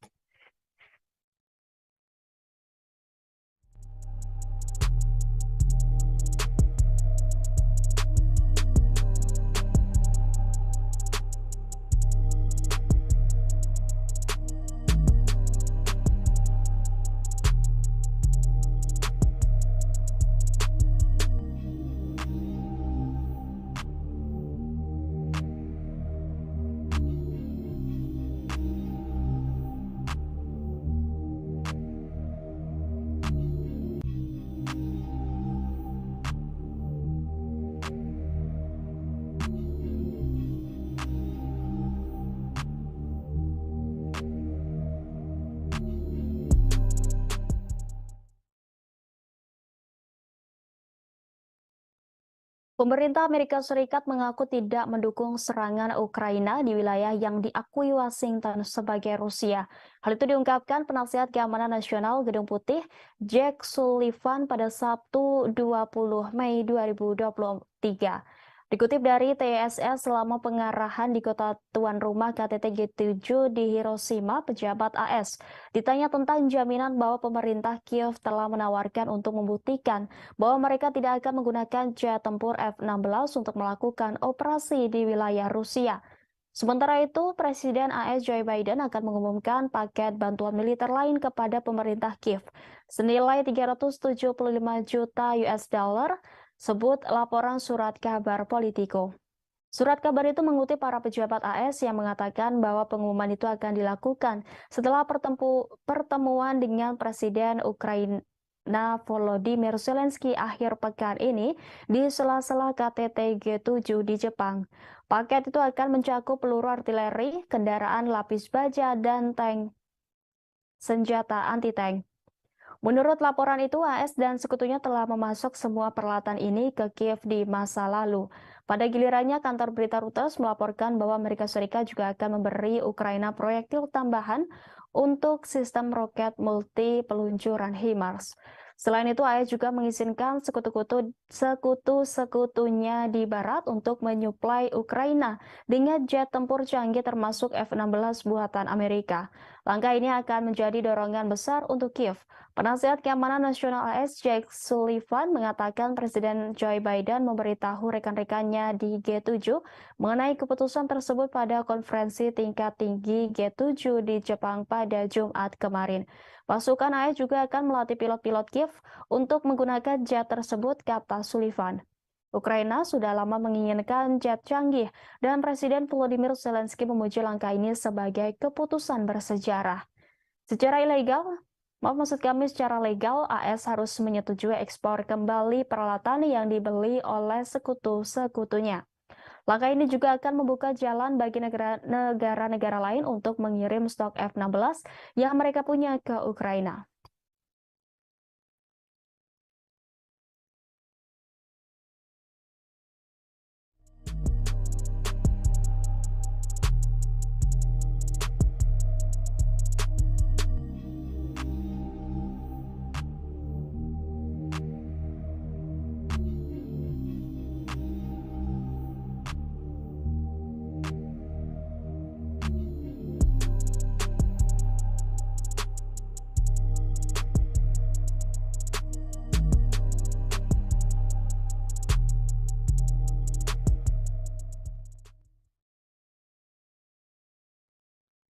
Presiden Ukraina Volodymyr Zelensky menyambut baik keputusan Presiden Amerika Serikat Joe Biden untuk mendukung pelatihan pilot Ukraina pada jet tempur F-16 buatan AS. Zelensky menyatakan pelatihan itu akan sangat meningkatkan kemampuan pasukan Ukraina di udara. Dikutip Al Jazeera, Zelensky menggambarkan rencana untuk melatih pilot Ukraina untuk menerbangkan jet tempur F-16 sebagai keputusan bersejarah. Ia mengaku akan membahas detailnya dengan Biden ketika mereka bertemu di KTT G7 di kota Hiroshima, Jepang. Sebelumnya, Biden mengatakan kepada para pemimpin G7 pada hari Jumat bahwa Washington mendukung program Pelatihan sekutu bersama untuk pilot Ukraina dengan jet tempur F-16 buatan AS, kata pejabat senior AS kepada kantor berita Reuters. Zelensky selama berbulan-bulan menyerukan pasukan jet tempur canggih untuk mendukung pertahanan Ukraina melawan invasi Rusia. Tetapi pemimpin Ukraina itu telah menghadapi penolakan sampai sekarang dari sekutu baratnya yang takut memberi Ukraina senjata ofensif canggih dapat ditanggapi dengan eskalasi oleh Presiden Rusia Vladimir Putin dan penyebaran perang di Eropa. Sekarang karena Ukraina telah meningkatkan pertahanan udaranya dengan sejumlah sistem anti pesawat yang dipasok Barat dan bersiap untuk meluncurkan serangan balasan terhadap pasukan Rusia. Para pejabat yakin jet tempur dapat berguna dalam pertempuran Ukraina dengan Moskow dan penting untuk jangka panjang negara itu. John Psaropoulos dari Al Jazeera melaporkan bahwa para ahli pertahanan udara mengatakan jet tempur F-16 buatan AS akan menawarkan Ukraina keunggulan atas Angkatan Udara Rusia. Tetapi hanya jika dikombinasikan dengan rudal yang kuat dan informasi penargetan yang juga harus disediakan oleh Barat. Sementara Perdana Menteri Inggris Raya yakni Rishi Sunak mengatakan negaranya akan bekerja sama dengan Belanda, Belgia, dan Denmark untuk mendapatkan Ukraina kemampuan tempur udara yang dibutuhkannya.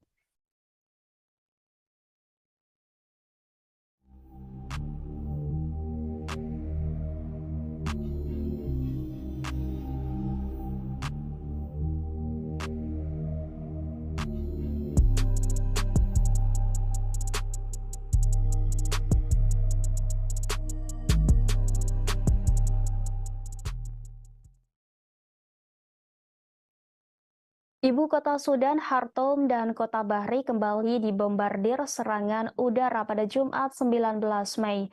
Sementara perang antara tentara dan pasukan paramiliter pasukan dukungan cepat atau RSF memasuki minggu kelima. Serangan itu memperdalam krisis kemanusiaan sebagai warga sipil yang terjebak dan terlantar akibat perang saudara di negara itu. Serangan udara dilaporkan oleh saksi mata di Omdurman Selatan dan Bahri Utara, dua kota yang terletak di seberang Sungai Nil dari Khartoum, membentuk tiga ibu kota Sudan. Beberapa serangan terjadi di dekat stasiun penyiaran negara di Omdurman, kata para saksi mata. Saksi mata di Khartoum mengatakan situasi relatif tenang meski terdengar suara tembakan sporadis. Dilaporkan pula pertempuran masih pecah di sejumlah wilayah di Sudan. Penjarahan massal oleh orang-orang bersenjata dan warga sipil sama-sama membuat hidup lebih sengsara bagi penduduk Khartoum yang terjebak oleh pertempuran sengit antara militer reguler dan pasukan paramiliter RSF, kata saksi mata. Konflik tersebut telah membuat sekitar 843.000 orang mengungsi di Sudan dan menyebabkan sekitar 250.000 orang lainnya mengungsi ke negara-negara tetangga, kata Badan Pengungsi PBB pada Jumat 19 Mei. Panglima Angkatan Darat Jenderal Abdel Fattah al-Burhan mengambil langkah yang telah lama dinantikan pada hari Jumat untuk mencopot kepala RSF Muhammad Hamdan Dagalo yang lebih dikenal sebagai Hamedti dari jabatannya sebagai wakilnya di Dewan Kedaulatan yang berkuasa. Keduanya telah menjalankan Dewan sejak 2019 ketika menggulingkan orang kuat Presiden Omar al-Bashir di tengah aksi protes massa terhadap pemerintahannya.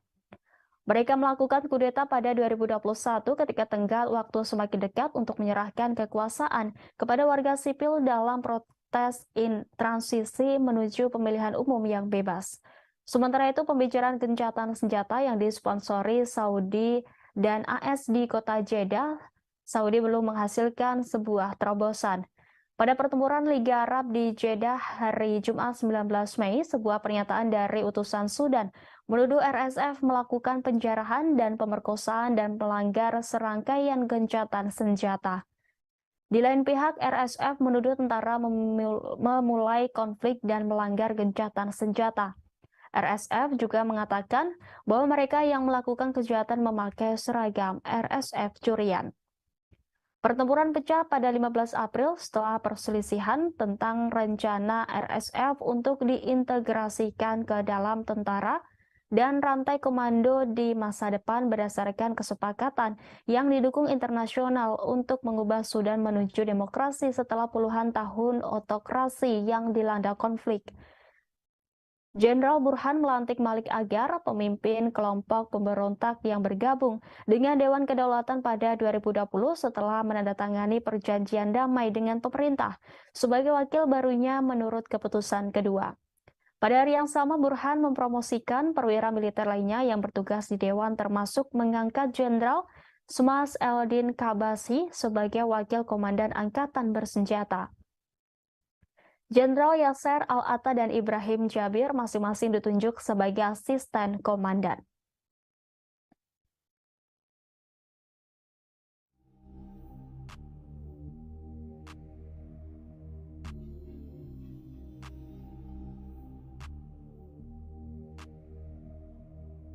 Nah, inilah live update selengkapnya. Presiden Ukraina Volodymyr Zelensky menghadiri KTT G7 di Hiroshima, Jepang. Zelensky tiba di Bandara Internasional Hiroshima, Jepang sekira pukul 15:45 waktu Jepang pada Sabtu 20 Mei kemarin.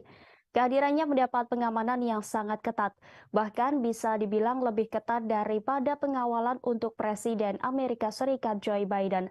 Turun dari pesawat, Zelensky langsung menyalami Seiji Kihara, wakil kepala sekretariat kabinet Jepang, yang juga orang paling dipercaya PM Jepang Fumio Kishida. Kemudian ia menyalami duta besar Ukraina untuk Jepang, yakni Sergei Korsansky, dan langsung menuju mobil khusus anti peluru yang sudah disiapkan untuknya. Mobil yang ditumpangi Zelensky dikawal 8 mobil pasukan khusus dan pasukan motor polisi khusus Jepang sebanyak 4 unit di depan. Di tengah jalan, Zelensky dielulukan masyarakat Jepang yang mengibarkan bendera Ukraina dan Jepang secara bersamaan. Menggunakan jalan tol, Zelensky memasuki tempat utama KTT di bekas daerah Ujina untuk menghadiri KTT G7 Hiroshima. Presiden Zelensky tiba di lokasi KTT G7 Grand Prince Hotel Hiroshima sekitar pukul 16:40 waktu Jepang. Sayangnya ia tidak ikut berfoto bersama rombongan kepala negara lain seperti Presiden Indonesia Joko Widodo di sana. Sementara itu, menurut Brasil, Presiden Zelensky sudah menyiapkan jebakan sebagaimana dilaporkan media Bloomberg. Zelensky mengirim rekannya dari Brasil, Lula da Silva, tawaran untuk bertemu di sela-sela KTT G7, namun belum mendapat tanggapan. Sisi Brasil takut Kiev memaksakan tindakan yang tidak diinginkan. Pejabat mengatakan Brasil tidak memiliki masalah bertemu dengan pemimpin manapun, tapi itu tidak boleh dipaksakan. Zelensky diperkirakan akan muncul secara pribadi di KTT kelompok 7 negara di Jepang akhir pekan ini untuk membuat seruan langsung kepada sekutu untuk meningkatkan dukungan militer bagi Ukraina. Para pemimpin negara demokrasi terkaya di dunia bertemu di KTT G7 untuk membahas ancaman yang ditimbulkan oleh Rusia, China, perubahan iklim, dan masalah lainnya. Kunjungan ke Jepang akan menjadi perjalanan internasional profil tinggi untuk Zelensky karena dia berusaha mendapatkan lebih banyak bantuan dari Barat untuk perang Ukraina melawan Rusia. Zelensky baru-baru ini mengunjungi beberapa negara Eropa dan Inggris untuk bertemu dengan Perdana Menteri Rishi Sunak, dan dia sering membuat alamat virtual kepada pemerintah yang mendukung Ukraina. Namun Zelensky jarang meninggalkan Ukraina sejak Rusia menginvasi negara itu pada Februari 2022. Perjalanan Zelensky ke G7 akan menjadi pergantian peristiwa yang dramatis yang dimaksudkan untuk menggarisbawahi kebutuhan mendesak Kiev akan persenjataan yang lebih canggih dari Barat saat bersiap meluncurkan serangan balasan besar untuk merebut kembali wilayah yang dikuasai Rusia di timur Ukraina. AS dan sekutunya terus mengirimkan sistem senjata yang lebih canggih ke Ukraina seiring dengan berlanjutnya perang. Tetapi pemerintahan Presiden Amerika Serikat Joe Biden telah menolak untuk mengirim jet tempur F-16 Ukraina dan memenuhi tuntutan lain untuk bantuan militer yang lebih kuat karena khawatir langkah tersebut dapat meningkatkan ketegangan dengan Moskow.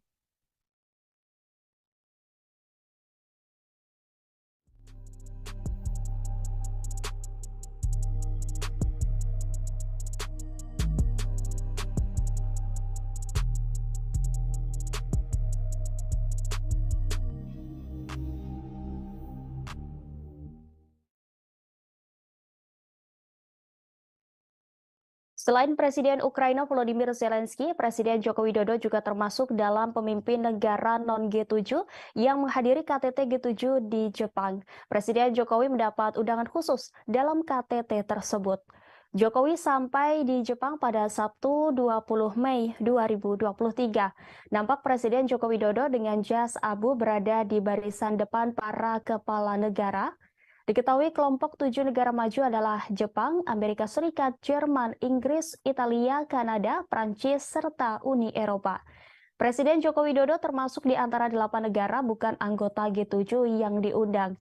Selain Joko Widodo, 7 kepala negara atau pemerintahan lain yang diundang itu antara lain dari Australia, Brasil, Komoro mewakili Uni Afrika, Cook Island, Ketua G20, India, Korea Selatan, dan Vietnam. Indonesia diundang dalam kapasitas sebagai ketua ASEAN. Presiden Ukraina Volodymyr Zelensky juga menghadiri KTT G7 itu. Pada Sabtu 20 Mei, seluruh kepala negara G7 termasuk kepala negara yang diundang melakukan pertemuan. Di sela-sela pertemuan para kepala negara, nampak Presiden Jokowi berbicara sejenak dengan Presiden Amerika Serikat Joe Biden sebelum rapat digelar. Setelah pertemuan diadakan, foto bersama dengan latar belakang Laut Hiroshima. Namun, ada momen menarik ketika sebelum foto bersama dimulai. Saat semua kepala negara dan kepala pemerintahan hendak berfoto, terlihat satu baris di depan kosong. Dilihat dari laman The Page yang disiarkan langsung, ternyata Presiden Jokowi yang ditunggu oleh para kepala negara itu untuk berfoto. Jokowi tampak menempati baris depan yang kosong untuk foto bersama. Di samping kanannya tuan rumah Perdana Menteri Jepang Fumio Kishida, sementara barisan belakang Presiden Amerika Serikat Joe Biden. Tidak hanya itu, satu kejutan terjadi menjelang dimulai sidang KTT Global yang dipimpin Perdana Menteri Jepang Fumio Kishida. Saat itu mendadak Presiden Amerika Serikat Joe Biden mendatangi Presiden Jokowi yang duduk di samping kanan PM Kishida. Melihat Presiden Biden datang, Jokowi langsung berdiri menuju ke kanan mendekati Presiden Biden dan menyalaminya. Presiden Biden membisikkan sesuatu kepada Joko Widodo. Tak lama kemudian, protokol sidang langsung mendekati keduanya dan mengingatkan bahwa sidang KTT Global akan segera dimulai. Kejadian mengejutkan itu sekitar 1 menit dan Jokowi kembali duduk ke kursi sidang di sebelah kanan PM Kishida. Sidang akhirnya baru dimulai sekitar pukul 18:15 di lokasi KTT G7 Hiroshima, Jepang pada 20 Mei.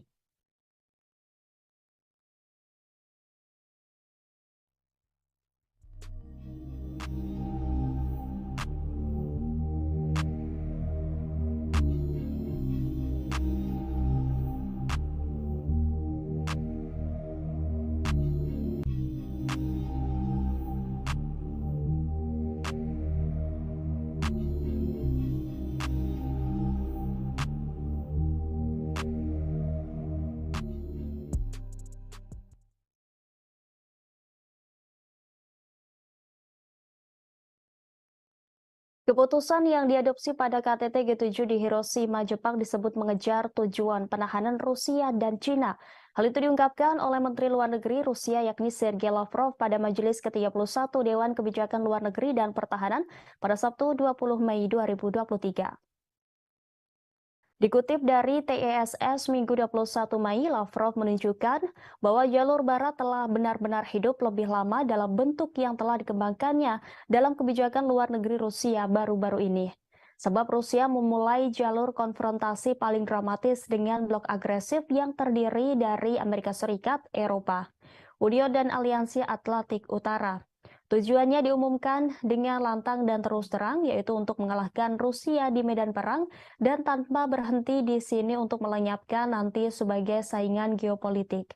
Ditambahkan Lavrov boleh dikatakan bersama dengan negara lain manapun yang mengklaim tempat independen di dunia, mereka akan diteken sebagai lawan. Diplomat tinggi itu juga menunjukkan bahwa komunitas ahli negara-negara barat secara terbuka mendiskusikan perintah untuk menyusun skenario yang ditujukan untuk perpecahan Rusia.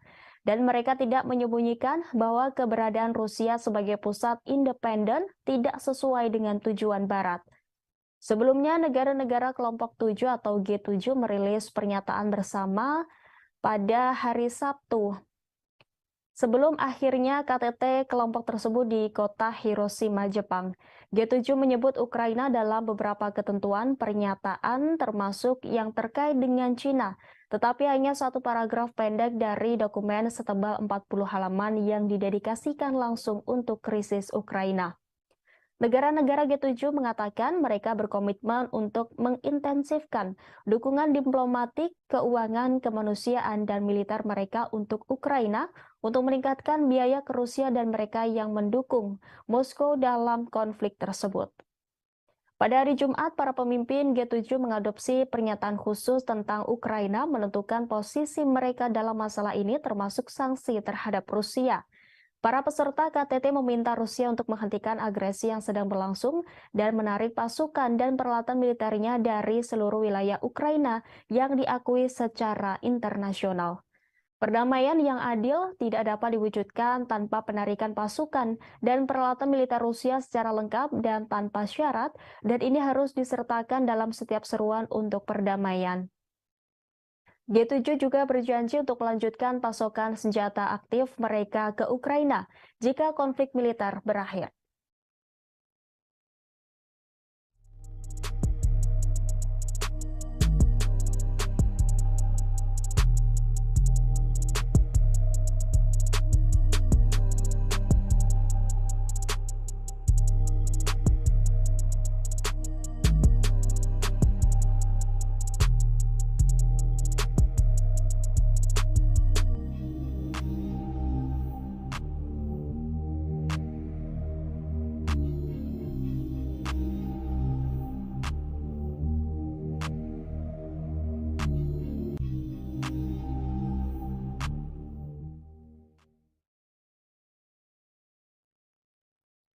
Maskapai Rusia melakukan 2.000 penerbangan dengan pesawat yang dilengkapi suku cadangan pada 2022 karena sanksi yang mempengaruhi industri penerbangan negara itu menurut surat kabar Rusia Kommersant. Surat kabar itu mengutip Viktor Basalgin, Kepala Pengawas Transportasi Negara Rusia Rostekhnadzor, yang melaporkan informasi tentang penerbangan tersebut ke Komite Transportasi Duma Negara pada hari Selasa. Sejak Presiden Rusia Vladimir Putin memerintahkan invasi ke Ukraina pada Februari 2022, Amerika Serikat dan lusinan pemerintah lainnya telah memberlakukan sanksi terhadap Rusia sebagai hukuman. Sanksi-sanksi ini berusaha membatasi kemampuan Moskow untuk memperoleh dan membuat senjata, tetapi mereka juga membatasi pengiriman suku cadang yang dibutuhkan untuk industri otomotif dan penerbangan negara itu. Kommersant yang menulis bahwa mereka memiliki audio pertemuan hari Selasa melaporkan bahwa Basalgin mengatakan kepada anggota parlemen bahwa meskipun memiliki akses terbatas untuk mendapatkan komponen pesawat baru, penerbangan sipil Federasi Rusia memenuhi tugasnya untuk pengiriman penumpang tanpa gangguan. Pada hari Senin, The New York Times melaporkan bahwa meskipun ada sanksi ribuan pengiriman yang berisi suku cadang, pesawat berhasil masuk ke Rusia pada tahun 2022. Dengan menggunakan data yang dikumpulkan oleh agregator data perdagangan impor Genius Times menemukan bahwa barang bernilai puluhan juta dolar sebagian dikirim melalui jaringan terlarang ke maskapai penerbangan yang disebutkan dalam sanksi oleh pemerintah AS. Meskipun bagian barat ini masuk ke negara itu, pesawat Rusia tetap terbang dengan pelanggaran yang secara langsung mempengaruhi keselamatan penerbangan. Surat kabar itu menulis bahwa pejabat Rostekhnadzor tidak merinci apakah angkanya untuk 2.000 penerbangan yang dilakukan dengan bagian yang kadaluarsa merujuk pada penerbangan komersial atau semua jenis perjalanan udara. Kommersant juga mencatat bahwa perusahaan manajemen lalu lintas udara negara Rusia melayani 1,4 juta penerbangan termasuk rute transit dan internasional pada tahun 2022. Najmuddin Meskati, seorang profesor teknik dan hubungan internasional di University of Southern California, mengatakan kepada Newsweek bahwa sanksi terhadap penerbangan dan sektor lainnya akan semakin mendorong Rusia dan Iran ke pangkuan satu sama lain. Ia mengaku telah mendengar tentang keadaan industri penerbangan sipil Rusia yang semakin mengerikan karena sanksi yang serupa dan sejajar dengan armada penerbangan sipil Iran setelah 40 tahun sanksi.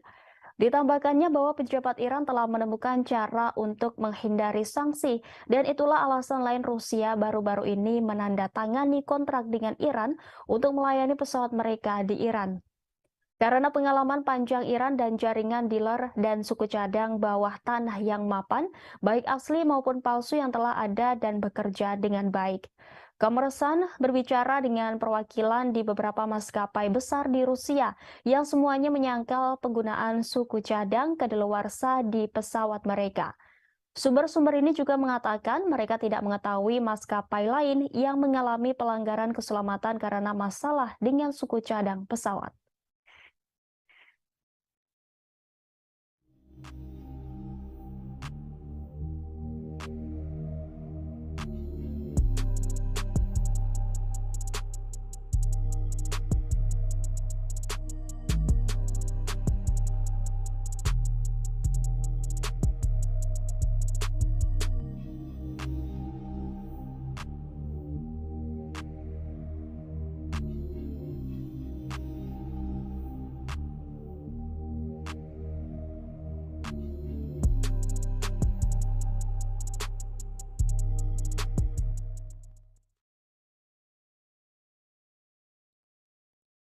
Rusia kembali memperketat sanksi dengan memblokir akses masuk pada 500 pejabat penting di Amerika Serikat. Salah satu pejabat yang masuk daftar hitam Rusia adalah mantan Presiden Amerika Serikat Barack Obama.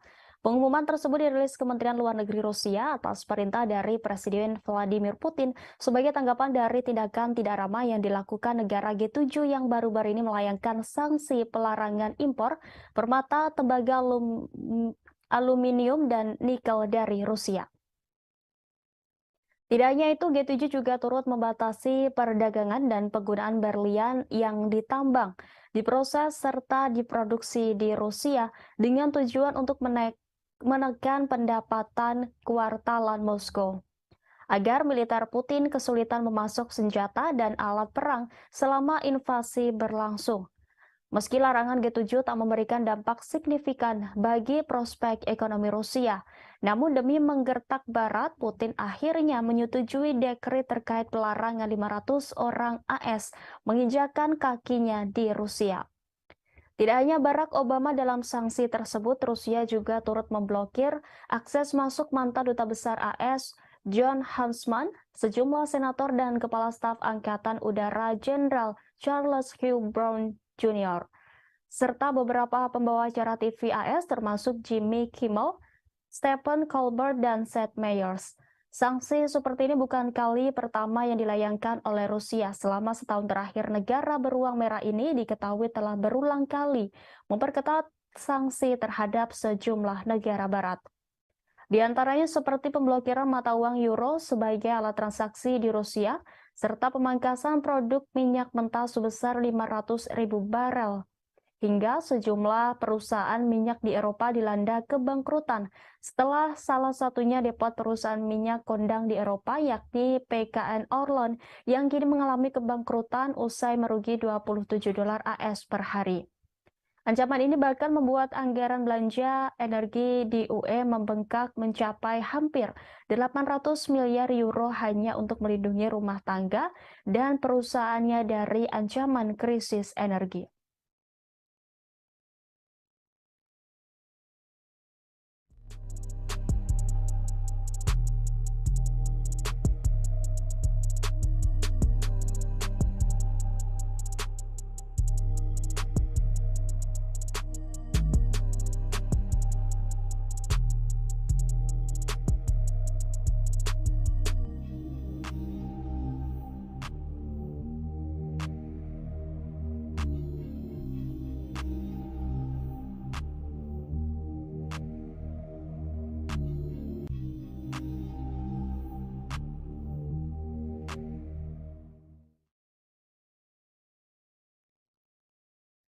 Pasukan militer Rusia telah meningkatkan posisi pertahanan di sekitar pembangkit listrik tenaga nuklir Zaporizhia di Ukraina Selatan dalam beberapa pekan terakhir.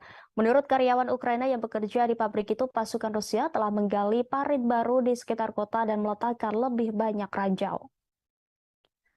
Kamera pengintai di pabrik mengarah ke utara melintasi reservoir yang luas menuju wilayah yang dikuasai Ukraina memperlihatkan lubang parit baru. Rusia telah mengatur posisi tembak di atas beberapa bangunan pabrik selama beberapa bulan. Selain itu, jaring telah dipasang untuk mencegah drone memasuki wilayah itu. Langkah-langkah yang dijelaskan oleh dua orang Ukraina yang bekerja di pembangkit listrik dan dua penduduk lainnya di kota Enerhodar menggarisbawahi resiko perang terhadap keamanan fasilitas itu seperti diberitakan Reuters pada Jumat 19 Mei 2023. Berita itu muncul menjelang serangan balasan yang diharapkan di wilayah itu. Sebelumnya, Reuters mengabarkan pada 27 April 2023 lalu, Rusia membangun benteng yang membentang dari Rusia Barat ke Crimea dan parit yang sangat luas. Gambar satelit dari ribuan posisi pertahanan baru yang ditinjau oleh Reuters menunjukkan Rusia telah menggali titik-titik strategis utama. Menteri Pertahanan Rusia Sergei Shoigu mengunjungi pos komando depan di wilayah Zaporizhia yang diduduki Ukraina untuk pemeriksaan pasukan pada Jumat 19 Mei. Kementerian Pertahanan Rusia memposting video kunjungan itu di media sosial. Kementerian mencatat Shoigu juga mendengarkan laporan dari Komandan Kelompok Vostok dan petugas markas. Pada Jumat 19 Mei, Perdana Menteri Rusia Mikhail Mishustin mengatakan pembangunan beberapa ribu benteng pertahanan di sepanjang perbatasan Rusia dengan Ukraina dan di wilayah yang diduduki oleh Rusia telah selesai. Selain Zaporizhia, langkah-langkah keamanan juga diperketat di jalur kereta api Crimea. Otoritas Rusia di wilayah Crimea mengumumkan kabar itu pada hari ini sehari setelah ledakan yang diduga menggelincirkan kereta barang. Menteri Perhubungan Nikolai Lukashenko mengatakan bahwa langkah-langkah telah diperkuat dan sekarang berdasarkan hasil penyelidikan langkah-langkah tambahan akan diambil untuk memastikan keamanan maksimum semua bagian jalur kereta api di Republik Crimea.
Bos tentara bayaran grup Wagner Yevgeny Prigozhin pada Sabtu 20 Mei kemarin mengklaim pasukannya telah merebut total Bakhmut, Ukraina Timur. Presiden Rusia Vladimir Putin mengucapkan selamat kepada kelompok Wagner dan militer angkatan bersenjata Rusia atas pembebasan Bakhmut di DPR.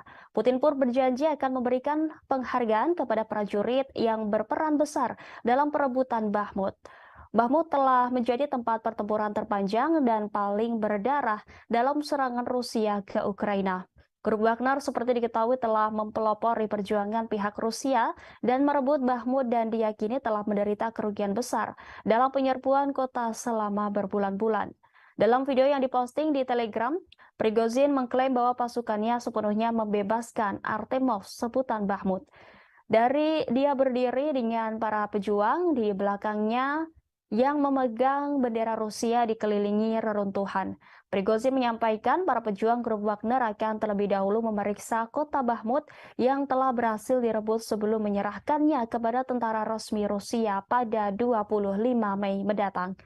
Pengumuman grup Wagner datang saat Presiden Ukraina Volodymyr Zelensky mengambil bagian dalam KTT G7 di Jepang. Prigozhin yang mengenakan seragam kamuflase mengatakan operasi untuk menangkap Bakhmut berlangsung selama 224 hari. Pertempuran tersebut telah meratakan pusat penambangan garam yang pernah berpenduduk sekitar 70.000 orang. Prigozhin yang semakin terlibat dalam pertarungan publik dengan tentara resmi Rusia mengatakan kerugian Moskow akan jauh lebih kecil jika bukan karena jenderal yang tidak kompeten. Dia telah lama mengeluh tentang grup Wagner yang tidak diberikan jumlah amunisi yang sesuai. Dalam video itu ia mengungkap hanya ada Wagner di medan perang yang melawan tentara Ukraina dan juga melawan birokrasi Rusia.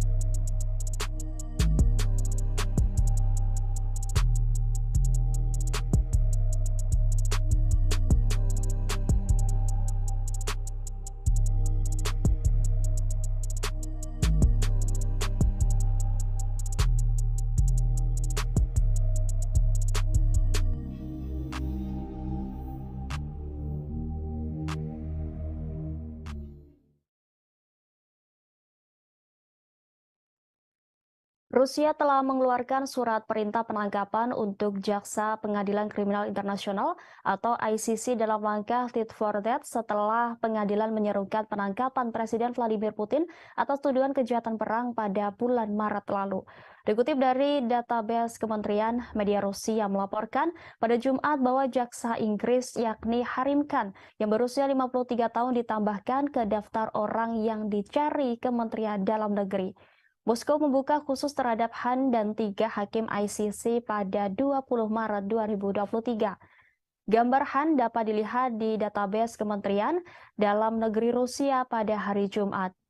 Pemberitahuan tersebut menggambarkan dia sebagai pria yang lahir pada tanggal 30 Maret 1970 di Edinburgh, Skotlandia, tetapi tidak menyebutkan pelanggarannya. Komite Investigasi Rusia yang menyelidiki kejahatan besar mengatakan pada bulan Maret bahwa Han sedang diselidiki untuk penuntutan kriminal terhadap seseorang yang diketahui tidak bersalah. Dia juga sedang diselidiki karena diduga mempersiapkan serangan terhadap perwakilan negara asing yang mendapat perlindungan internasional, kata para penyelidik. Sebagaimana diketahui, surat perintah ICC yang dikeluarkan pada 17 Maret memerintahkan penangkapan terhadap Putin dan Ombudsman Rusia untuk hak-hak anak, yakni Maria Lvova-Belova atas tuduhan kejahatan perang terkait penculikan anak-anak Ukraina. Rusia dan Putin menyangkal kejahatan perang apapun selama invasi Ukraina dengan mengatakan bahwa mereka adalah korban agresi dan kebohongan Barat. Kiev mengatakan lebih dari 16.000 anak Ukraina telah dideportasi ke Rusia sejak awal serangan Moskow pada Februari tahun lalu. Dengan banyak yang diduga ditempatkan di institusi dan panti asuhan. Rusia yang bukan anggota ICC telah membantah kredibilitas surat perintah tersebut. Presiden Ukraina Volodymyr Zelensky memuji langkah pengadilan sebagai keputusan bersejarah dari mana tanggung jawab bersejarah akan dimulai. Presiden AS Joe Biden mengatakan surat perintah penangkapan untuk Putin dibenarkan.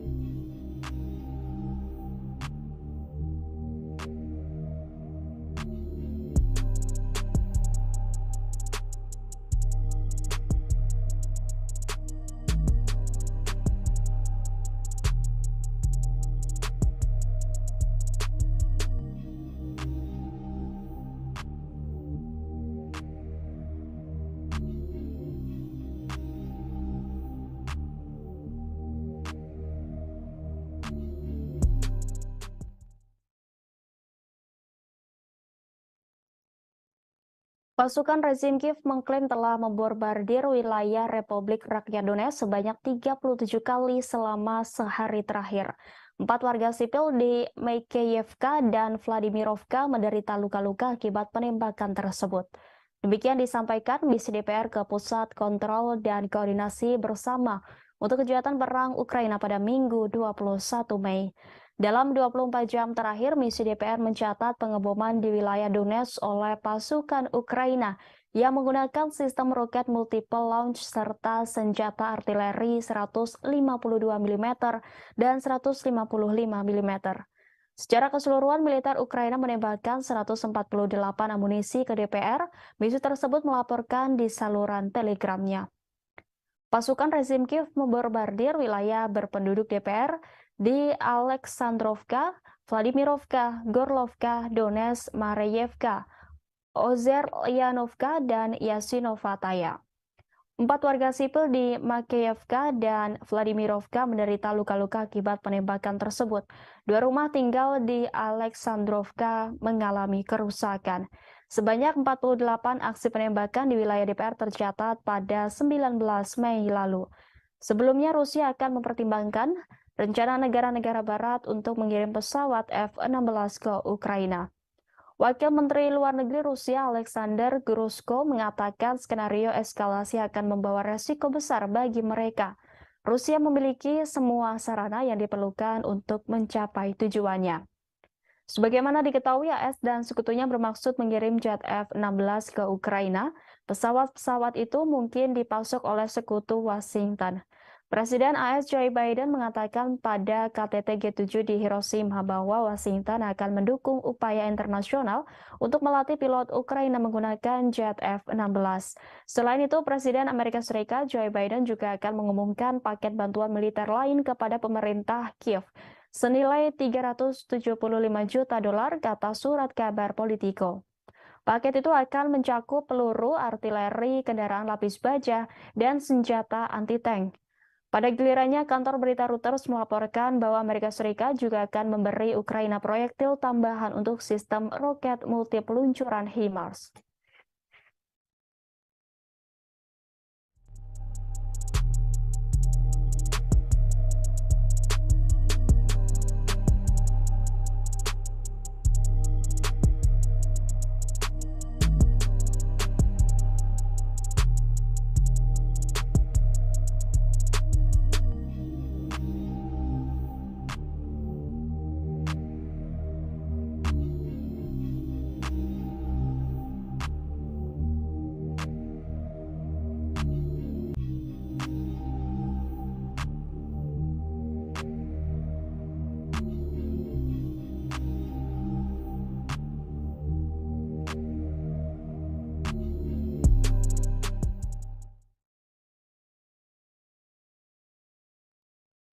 Pemerintah Amerika Serikat mengaku tidak mendukung serangan Ukraina di wilayah yang diakui Washington sebagai Rusia.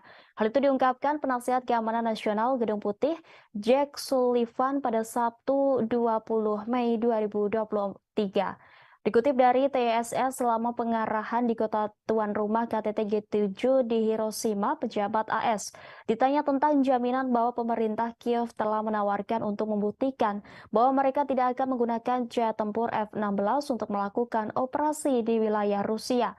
Sementara itu, Presiden AS Joe Biden akan mengumumkan paket bantuan militer lain kepada pemerintah Kiev senilai 375 juta US dollar, sebut laporan surat kabar Politico.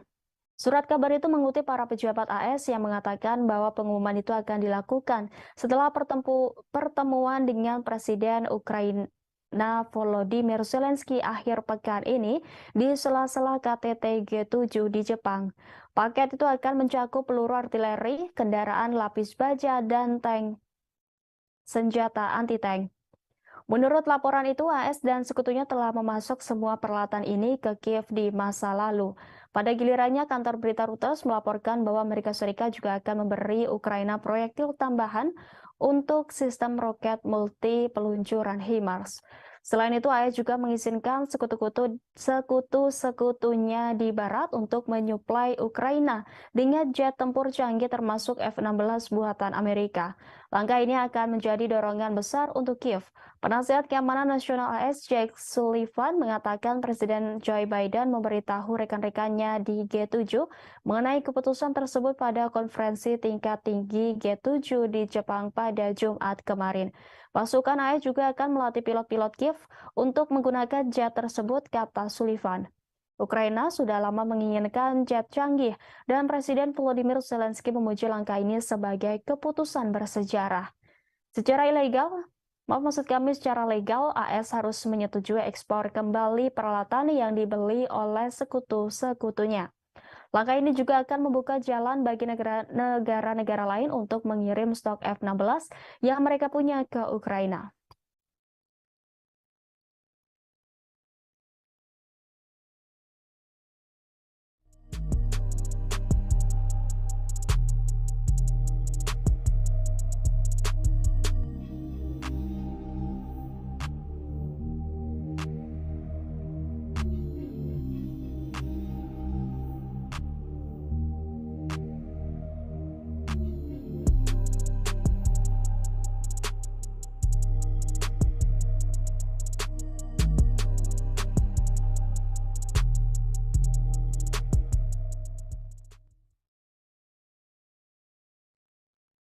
Presiden Ukraina Volodymyr Zelensky menyambut baik keputusan Presiden Amerika Serikat Joe Biden untuk mendukung pelatihan pilot Ukraina pada jet tempur F-16 buatan AS. Zelensky menyatakan pelatihan itu akan sangat meningkatkan kemampuan pasukan Ukraina di udara.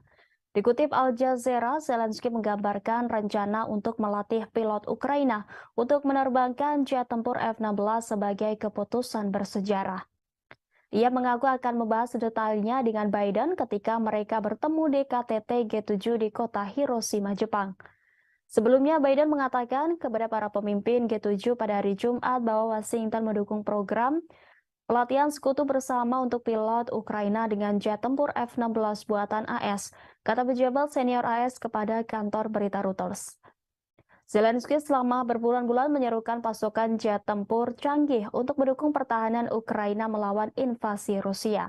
Tetapi pemimpin Ukraina itu telah menghadapi penolakan sampai sekarang dari sekutu baratnya yang takut memberi Ukraina senjata ofensif canggih dapat ditanggapi dengan eskalasi oleh Presiden Rusia Vladimir Putin dan penyebaran perang di Eropa. Sekarang karena Ukraina telah meningkatkan pertahanan udaranya dengan sejumlah sistem anti pesawat yang dipasok Barat dan bersiap untuk meluncurkan serangan balasan terhadap pasukan Rusia. Para pejabat yakin jet tempur dapat berguna dalam pertempuran Ukraina dengan Moskow dan penting untuk jangka panjang negara itu. John Psaropoulos dari Al Jazeera melaporkan bahwa para ahli pertahanan udara mengatakan jet tempur F-16 buatan AS akan menawarkan Ukraina keunggulan atas Angkatan Udara Rusia. Tetapi hanya jika dikombinasikan dengan rudal yang kuat dan informasi penargetan yang juga harus disediakan oleh Barat. Sementara Perdana Menteri Inggris Raya yakni Rishi Sunak mengatakan negaranya akan bekerja sama dengan Belanda, Belgia, dan Denmark untuk mendapatkan Ukraina kemampuan tempur udara yang dibutuhkannya.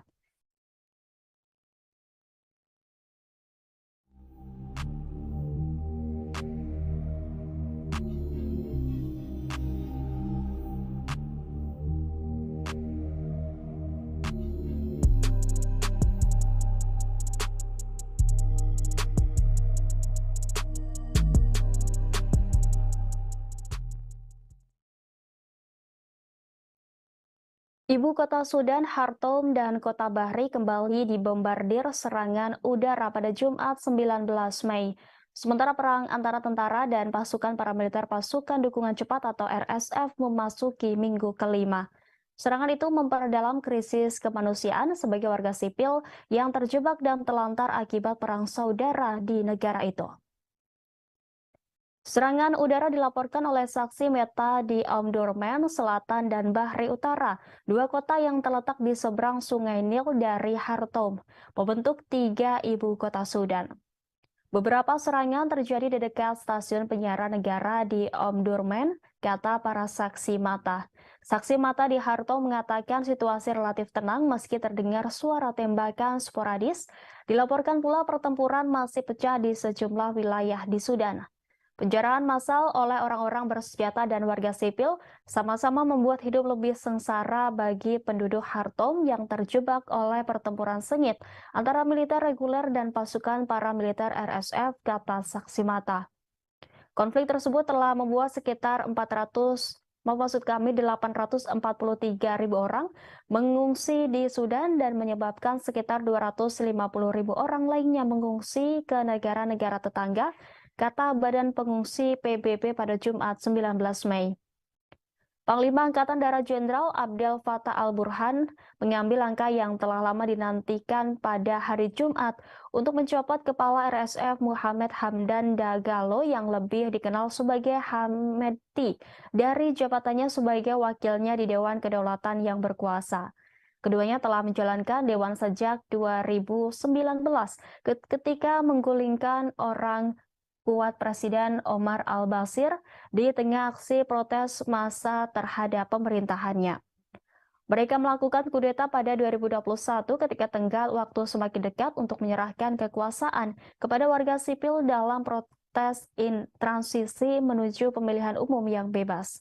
Sementara itu, pembicaraan gencatan senjata yang disponsori Saudi dan AS di kota Jeddah, Saudi belum menghasilkan sebuah terobosan.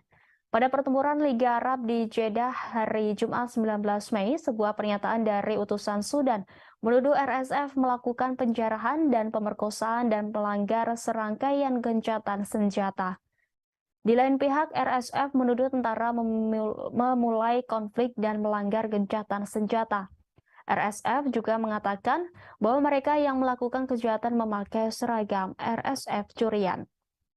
Pertempuran pecah pada 15 April setelah perselisihan tentang rencana RSF untuk diintegrasikan ke dalam tentara dan rantai komando di masa depan berdasarkan kesepakatan yang didukung internasional untuk mengubah Sudan menuju demokrasi setelah puluhan tahun otokrasi yang dilanda konflik.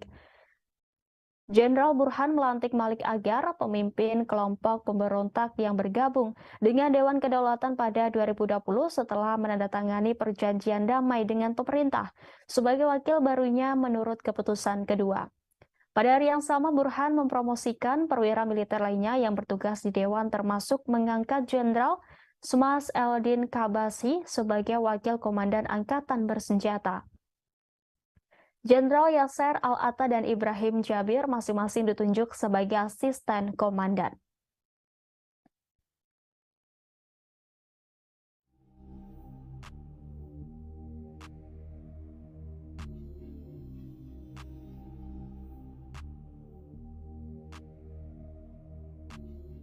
Inilah live update selengkapnya. Presiden Ukraina Volodymyr Zelensky menghadiri KTT G7 di Hiroshima, Jepang. Zelensky tiba di Bandara Internasional Hiroshima, Jepang sekira pukul 15:45 waktu Jepang pada Sabtu 20 Mei kemarin. Kehadirannya mendapat pengamanan yang sangat ketat, bahkan bisa dibilang lebih ketat daripada pengawalan untuk Presiden Amerika Serikat Joe Biden. Turun dari pesawat, Zelensky langsung menyalami Seiji Kihara, wakil kepala sekretariat kabinet Jepang, yang juga orang paling dipercaya PM Jepang Fumio Kishida. Kemudian ia menyalami duta besar Ukraina untuk Jepang, yakni Sergei Korsansky, dan langsung menuju mobil khusus anti peluru yang sudah disiapkan untuknya. Mobil yang ditumpangi Zelensky dikawal 8 mobil pasukan khusus dan pasukan motor polisi khusus Jepang sebanyak 4 unit di depan. Di tengah jalan, Zelensky dielulukan masyarakat Jepang yang mengibarkan bendera Ukraina dan Jepang secara bersamaan. Menggunakan jalan tol, Zelensky memasuki tempat utama KTT di bekas daerah Ujina untuk menghadiri KTT G7 Hiroshima. Presiden Zelensky tiba di lokasi KTT G7 Grand Prince Hotel Hiroshima sekitar pukul 16:40 waktu Jepang. Sayangnya ia tidak ikut berfoto bersama rombongan kepala negara lain seperti Presiden Indonesia Joko Widodo di sana. Sementara itu, menurut Brasil, Presiden Zelensky sudah menyiapkan jebakan sebagaimana dilaporkan media Bloomberg. Zelensky mengirim rekannya dari Brasil, Lula da Silva, tawaran untuk bertemu di sela-sela KTT G7, namun belum mendapat tanggapan. Sisi Brasil takut Kiev memaksakan tindakan yang tidak diinginkan. Pejabat mengatakan Brasil tidak memiliki masalah bertemu dengan pemimpin manapun, tapi itu tidak boleh dipaksakan. Zelensky diperkirakan akan muncul secara pribadi di KTT kelompok 7 negara di Jepang akhir pekan ini untuk membuat seruan langsung kepada sekutu untuk meningkatkan dukungan militer bagi Ukraina. Para pemimpin negara demokrasi terkaya di dunia bertemu di KTT G7 untuk membahas ancaman yang ditimbulkan oleh Rusia, Cina, perubahan iklim, dan masalah lainnya. Kunjungan ke Jepang akan menjadi perjalanan internasional profil tinggi untuk Zelensky karena dia berusaha mendapatkan lebih banyak bantuan dari Barat untuk perang Ukraina melawan Rusia. Zelensky baru-baru ini mengunjungi beberapa negara Eropa dan Inggris untuk bertemu dengan Perdana Menteri Rishi Sunak dan dia sering membuat alamat virtual kepada pemerintah yang mendukung Ukraina. Namun Zelensky jarang meninggalkan Ukraina sejak Rusia menginvasi negara itu pada Februari 2022. Perjalanan Zelensky ke G7 akan menjadi pergantian peristiwa yang dramatis yang dimaksudkan untuk menggarisbawahi kebutuhan mendesak Kiev akan persenjataan yang lebih canggih dari Barat saat bersiap meluncurkan serangan balasan besar untuk merebut kembali wilayah yang dikuasai Rusia di timur Ukraina. AS dan sekutunya terus mengirimkan sistem senjata yang lebih canggih ke Ukraina seiring dengan berlanjutnya perang. Tetapi pemerintahan Presiden Amerika Serikat Joe Biden telah menolak untuk mengirim jet tempur F-16 Ukraina dan memenuhi tuntutan lain untuk bantuan militer yang lebih kuat karena khawatir langkah tersebut dapat meningkatkan ketegangan dengan Moskow.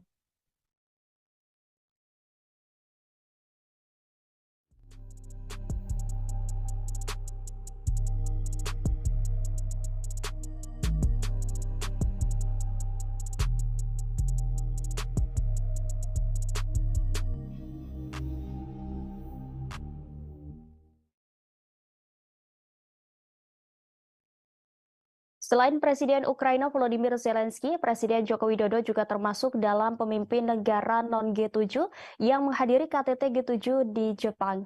Presiden Jokowi mendapat undangan khusus dalam KTT tersebut.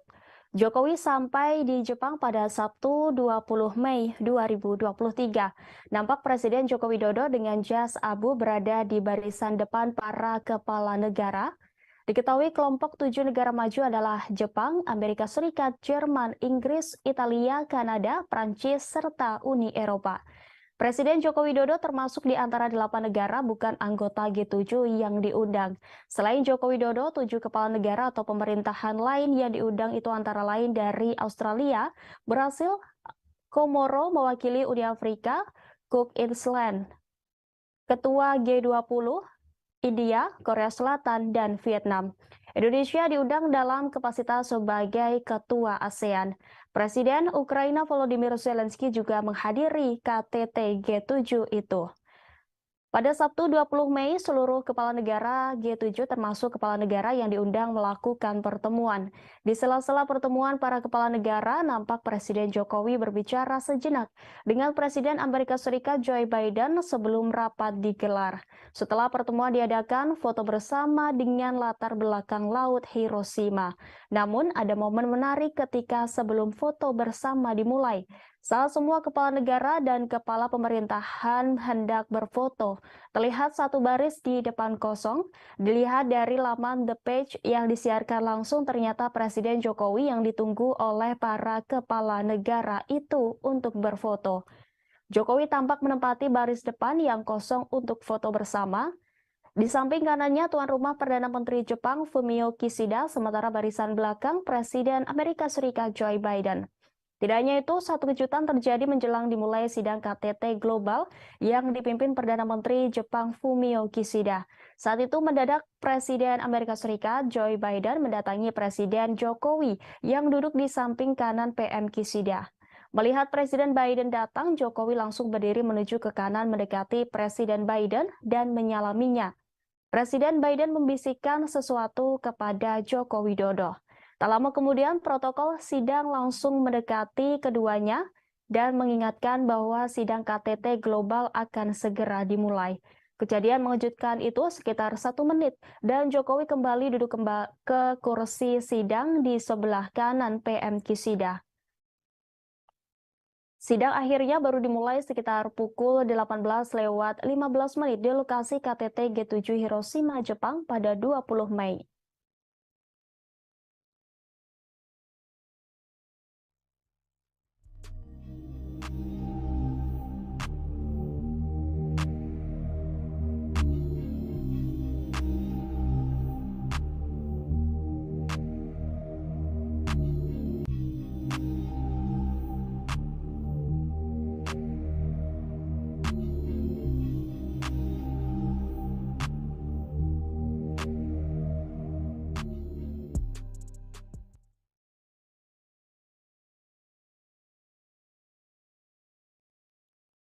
Keputusan yang diadopsi pada KTT G7 di Hiroshima, Jepang disebut mengejar tujuan penahanan Rusia dan Cina.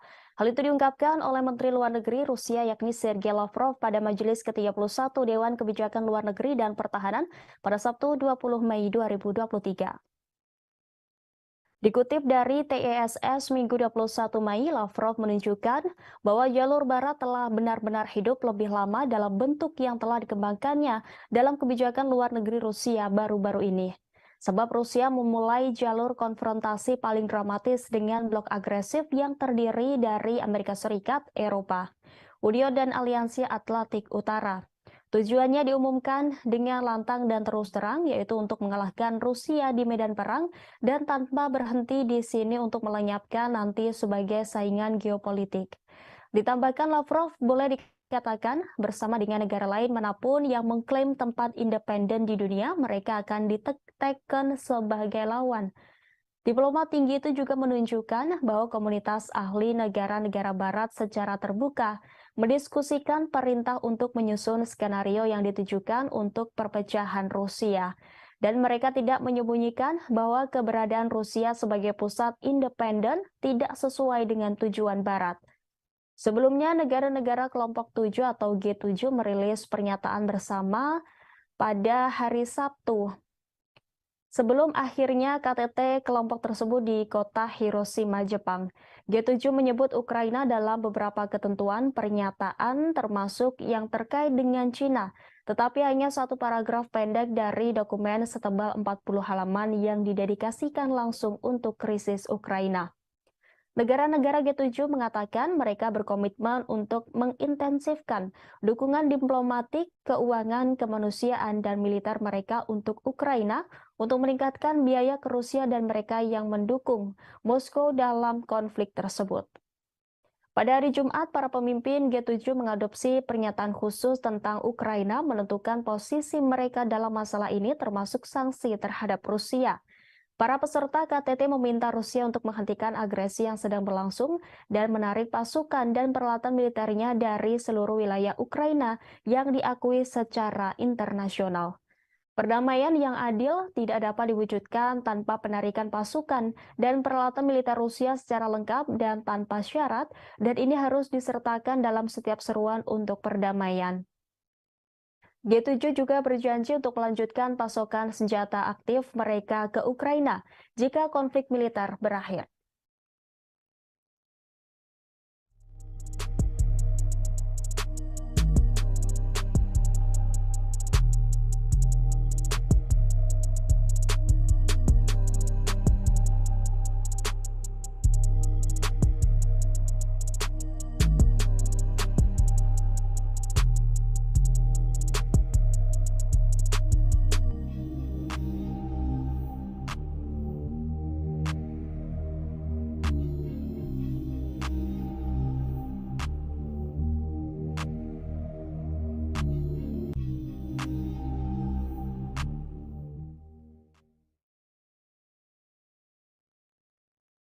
Maskapai Rusia melakukan 2.000 penerbangan dengan pesawat yang dilengkapi suku cadangan pada 2022 karena sanksi yang mempengaruhi industri penerbangan negara itu menurut surat kabar Rusia Kommersant.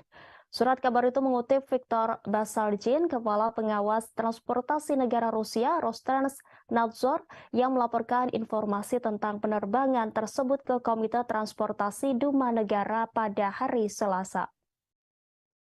Sejak Presiden Rusia Vladimir Putin memerintahkan invasi ke Ukraina pada Februari 2022, Amerika Serikat dan lusinan pemerintah lainnya telah memberlakukan sanksi terhadap Rusia sebagai hukuman.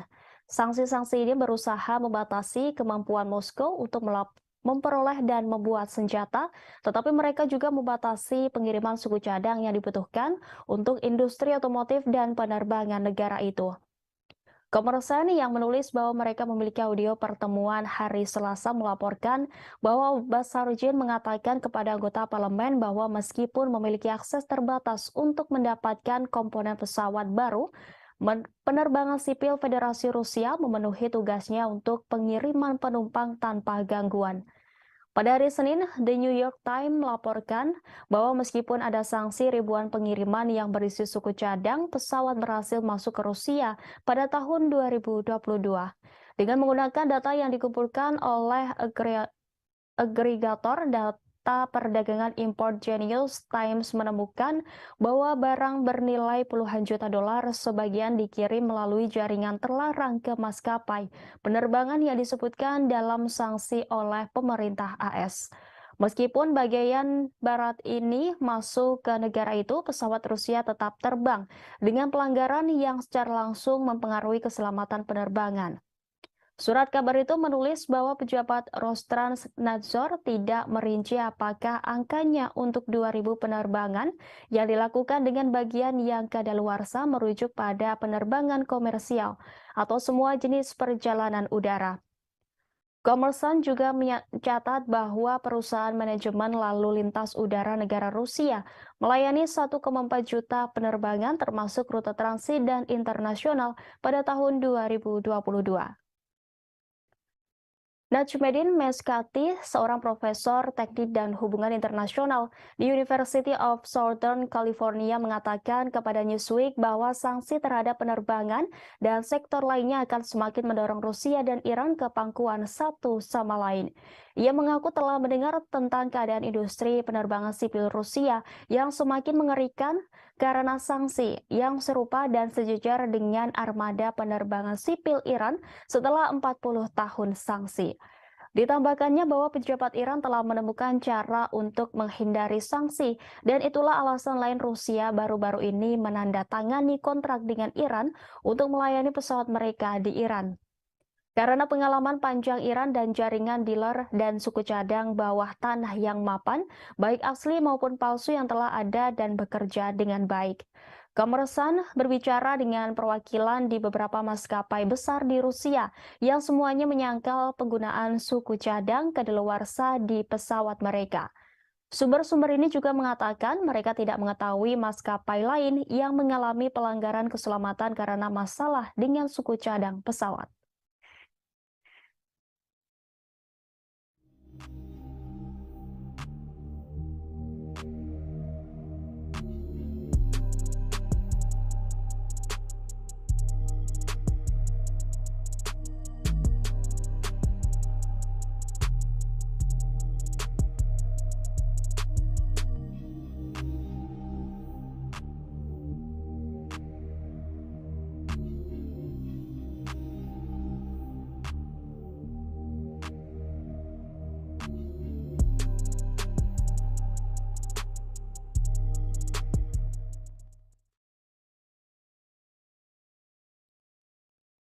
Rusia kembali memperketat sanksi dengan memblokir akses masuk pada 500 pejabat penting di Amerika Serikat.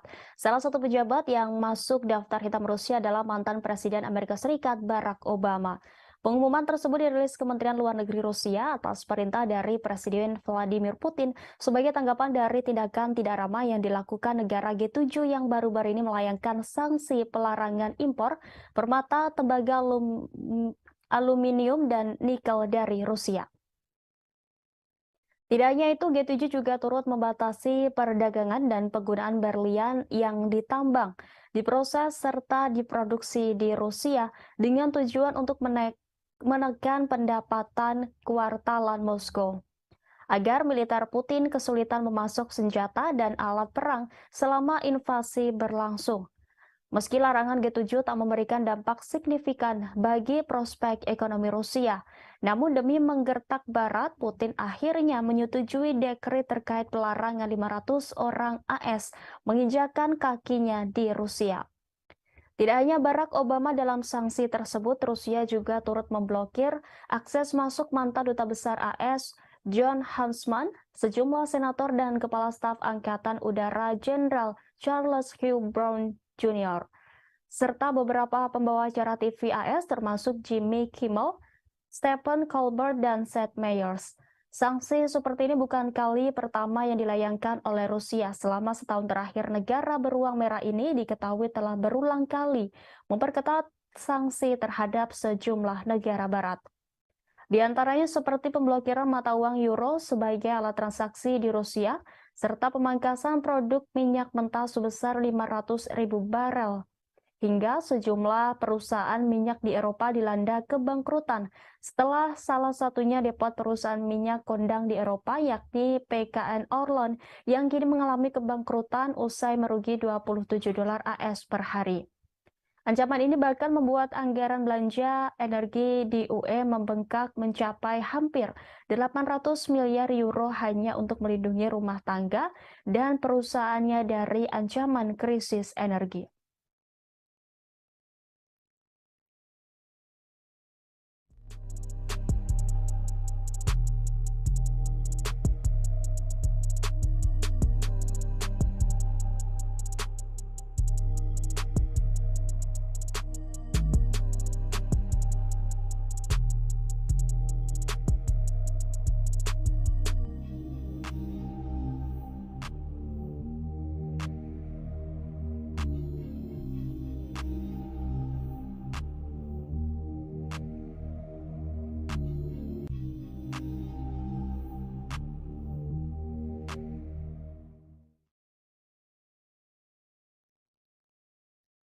Pasukan militer Rusia telah meningkatkan posisi pertahanan di sekitar pembangkit listrik tenaga nuklir Zaporizhia di Ukraina Selatan dalam beberapa pekan terakhir.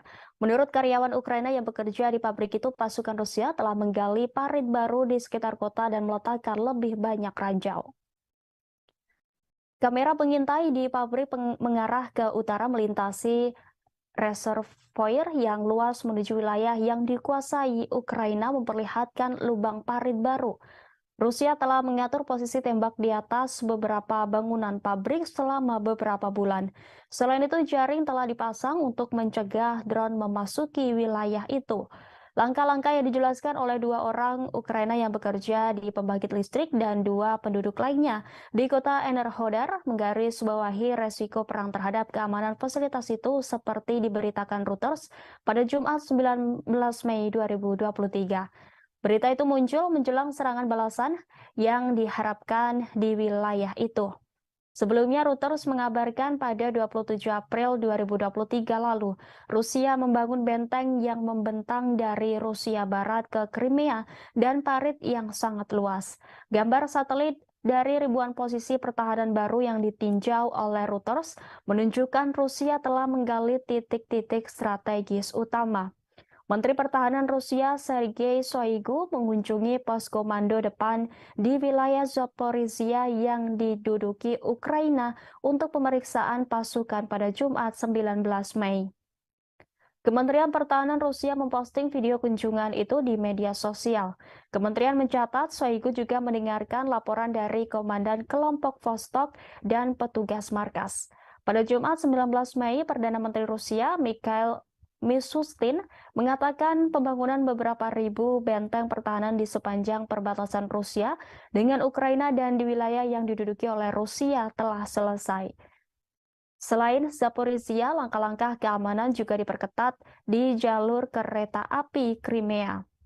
Otoritas Rusia di wilayah Crimea mengumumkan kabar itu pada hari Ini sehari setelah ledakan yang diduga menggelincirkan kereta barang. Menteri Perhubungan Nikolai Lukashenko mengatakan bahwa langkah-langkah telah diperkuat dan sekarang berdasarkan hasil penyelidikan langkah-langkah tambahan akan diambil untuk memastikan keamanan maksimum semua bagian jalur kereta api di Republik Crimea.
Bos tentara bayaran grup Wagner Yevgeny Prigozhin pada Sabtu 20 Mei kemarin mengklaim pasukannya telah merebut total Bakhmut, Ukraina Timur. Presiden Rusia Vladimir Putin mengucapkan selamat kepada kelompok Wagner dan militer angkatan bersenjata Rusia atas pembebasan Bakhmut di DPR. Putin pun berjanji akan memberikan penghargaan kepada prajurit yang berperan besar dalam perebutan Bakhmut. Bakhmut telah menjadi tempat pertempuran terpanjang dan paling berdarah dalam serangan Rusia ke Ukraina. Grup Wagner seperti diketahui telah mempelopori perjuangan pihak Rusia dan merebut Bakhmut dan diyakini telah menderita kerugian besar dalam penyerbuan kota selama berbulan-bulan. Dalam video yang diposting di Telegram, Prigozhin mengklaim bahwa pasukannya sepenuhnya membebaskan Artemov, sebutan Bakhmut. Dari dia berdiri dengan para pejuang di belakangnya yang memegang bendera Rusia dikelilingi reruntuhan. Prigozhin menyampaikan para pejuang grup Wagner akan terlebih dahulu memeriksa kota Bakhmut yang telah berhasil direbut sebelum menyerahkannya kepada tentara resmi Rusia pada 25 Mei mendatang. Pengumuman grup Wagner datang saat Presiden Ukraina Volodymyr Zelensky mengambil bagian dalam KTT G7 di Jepang. Prigozhin yang mengenakan seragam kamuflase mengatakan operasi untuk menangkap Bakhmut berlangsung selama 224 hari. Pertempuran tersebut telah meratakan pusat penambangan garam yang pernah berpenduduk sekitar 70.000 orang. Prigozhin yang semakin terlibat dalam pertarungan publik dengan tentara resmi Rusia mengatakan kerugian Moskow akan jauh lebih kecil jika bukan karena jenderal yang tidak kompeten. Dia telah lama mengeluh tentang grup Wagner yang tidak diberikan jumlah amunisi yang sesuai. Dalam video itu ia mengungkap hanya ada Wagner di medan perang yang melawan tentara Ukraina dan juga melawan birokrasi Rusia.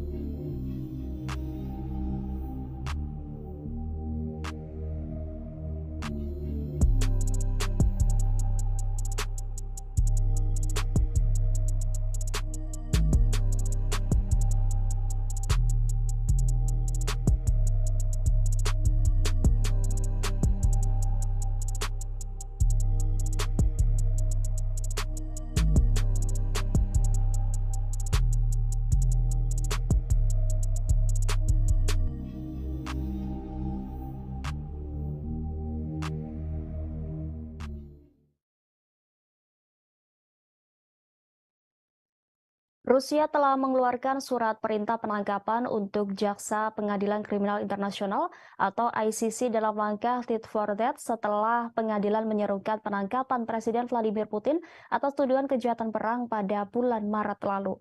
Dikutip dari database Kementerian Media Rusia melaporkan pada Jumat bahwa Jaksa Inggris yakni Harim Khan yang berusia 53 tahun ditambahkan ke daftar orang yang dicari Kementerian Dalam Negeri. Moskow membuka khusus terhadap Han dan 3 hakim ICC pada 20 Maret 2023.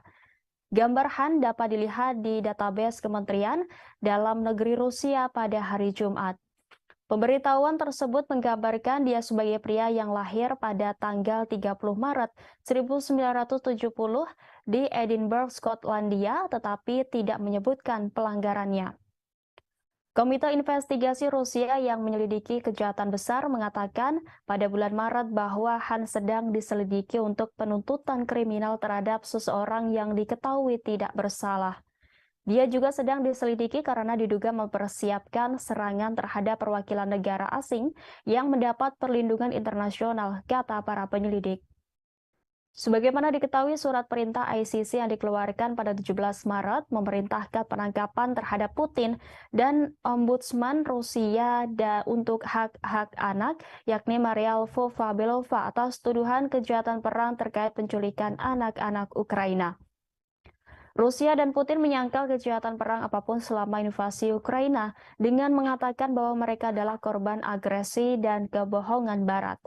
Kiev mengatakan lebih dari 16.000 anak Ukraina telah dideportasi ke Rusia sejak awal serangan Moskow pada Februari tahun lalu. Dengan banyak yang diduga ditempatkan di institusi dan panti asuhan. Rusia yang bukan anggota ICC telah membantah kredibilitas surat perintah tersebut. Presiden Ukraina Volodymyr Zelensky memuji langkah pengadilan sebagai keputusan bersejarah dari mana tanggung jawab bersejarah akan dimulai. Presiden AS Joe Biden mengatakan surat perintah penangkapan untuk Putin dibenarkan.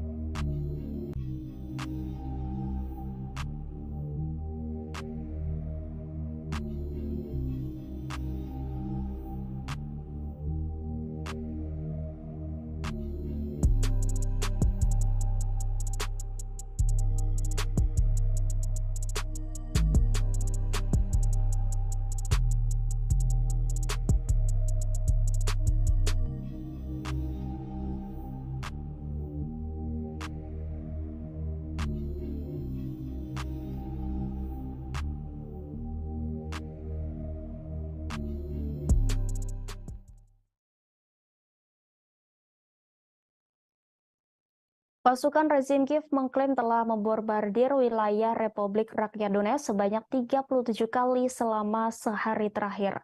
4 warga sipil di Makeyevka dan Vladimirovka menderita luka-luka akibat penembakan tersebut.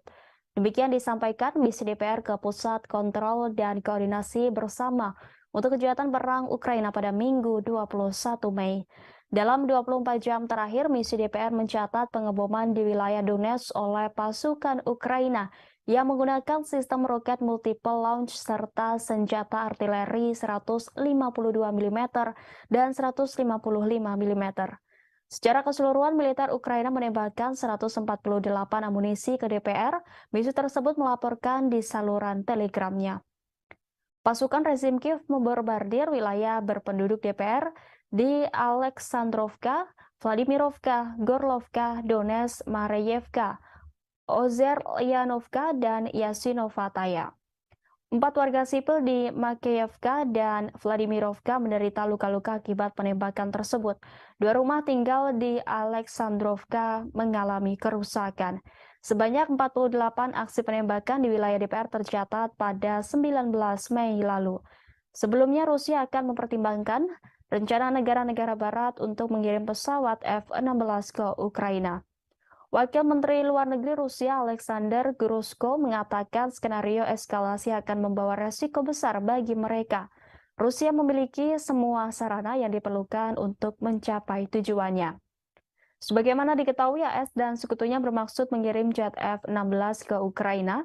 Pesawat-pesawat itu mungkin dipasok oleh sekutu Washington.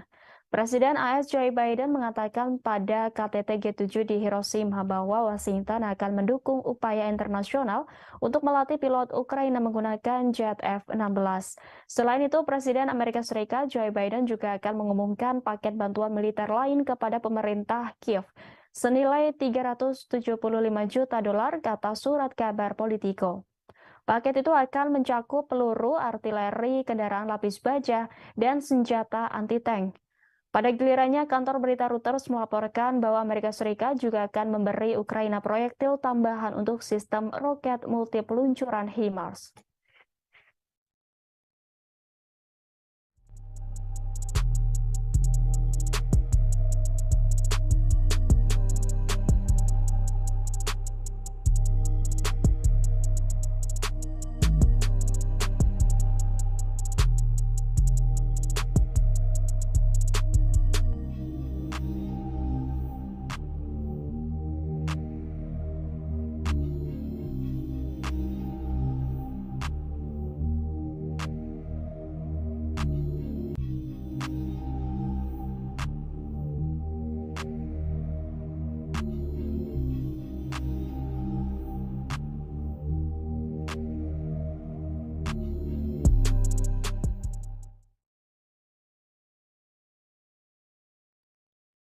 Pemerintah Amerika Serikat mengaku tidak mendukung serangan Ukraina di wilayah yang diakui Washington sebagai Rusia.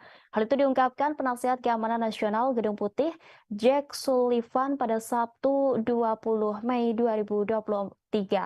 Dikutip dari TSS, selama pengarahan di kota tuan rumah KTT G7 di Hiroshima, pejabat AS ditanya tentang jaminan bahwa pemerintah Kiev telah menawarkan untuk membuktikan bahwa mereka tidak akan menggunakan jet tempur F-16 untuk melakukan operasi di wilayah Rusia. Sementara itu, Presiden AS Joe Biden akan mengumumkan paket bantuan militer lain kepada pemerintah Kiev senilai 375 juta US dollar, sebut laporan surat kabar Politico. Surat kabar itu mengutip para pejabat AS yang mengatakan bahwa pengumuman itu akan dilakukan setelah pertemuan dengan Presiden Ukraina Volodymyr Zelensky akhir pekan ini di sela-sela KTT G7 di Jepang. Paket itu akan mencakup peluru artileri, kendaraan lapis baja, dan tank senjata anti-tank. Menurut laporan itu, AS dan sekutunya telah memasok semua peralatan ini ke Kiev di masa lalu. Pada gilirannya, kantor berita Reuters melaporkan bahwa Amerika Serikat juga akan memberi Ukraina proyektil tambahan untuk sistem roket multi peluncuran HIMARS. Selain itu, AS juga mengizinkan sekutu-sekutunya di barat untuk menyuplai Ukraina dengan jet tempur canggih termasuk F-16 buatan Amerika. Langkah ini akan menjadi dorongan besar untuk Kiev. Penasihat Keamanan Nasional AS Jake Sullivan mengatakan Presiden Joe Biden memberitahu rekan-rekannya di G7 mengenai keputusan tersebut pada konferensi tingkat tinggi G7 di Jepang pada Jumat kemarin. Pasukan AS juga akan melatih pilot-pilot Kiev untuk menggunakan jet tersebut, kata Sullivan. Ukraina sudah lama menginginkan jet canggih dan Presiden Volodymyr Zelensky memuji langkah ini sebagai keputusan bersejarah. Secara legal, AS harus menyetujui ekspor kembali peralatan yang dibeli oleh sekutu-sekutunya. Langkah ini juga akan membuka jalan bagi negara-negara lain untuk mengirim stok F-16 yang mereka punya ke Ukraina.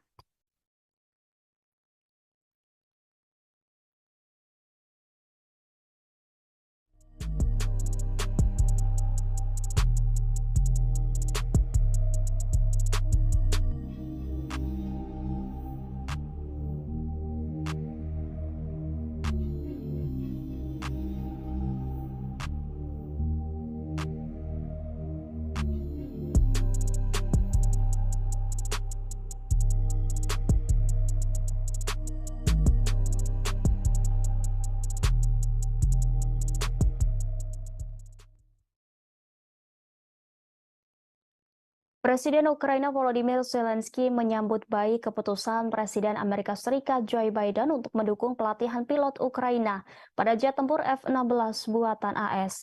Zelensky menyatakan pelatihan itu akan sangat meningkatkan kemampuan pasukan Ukraina di udara.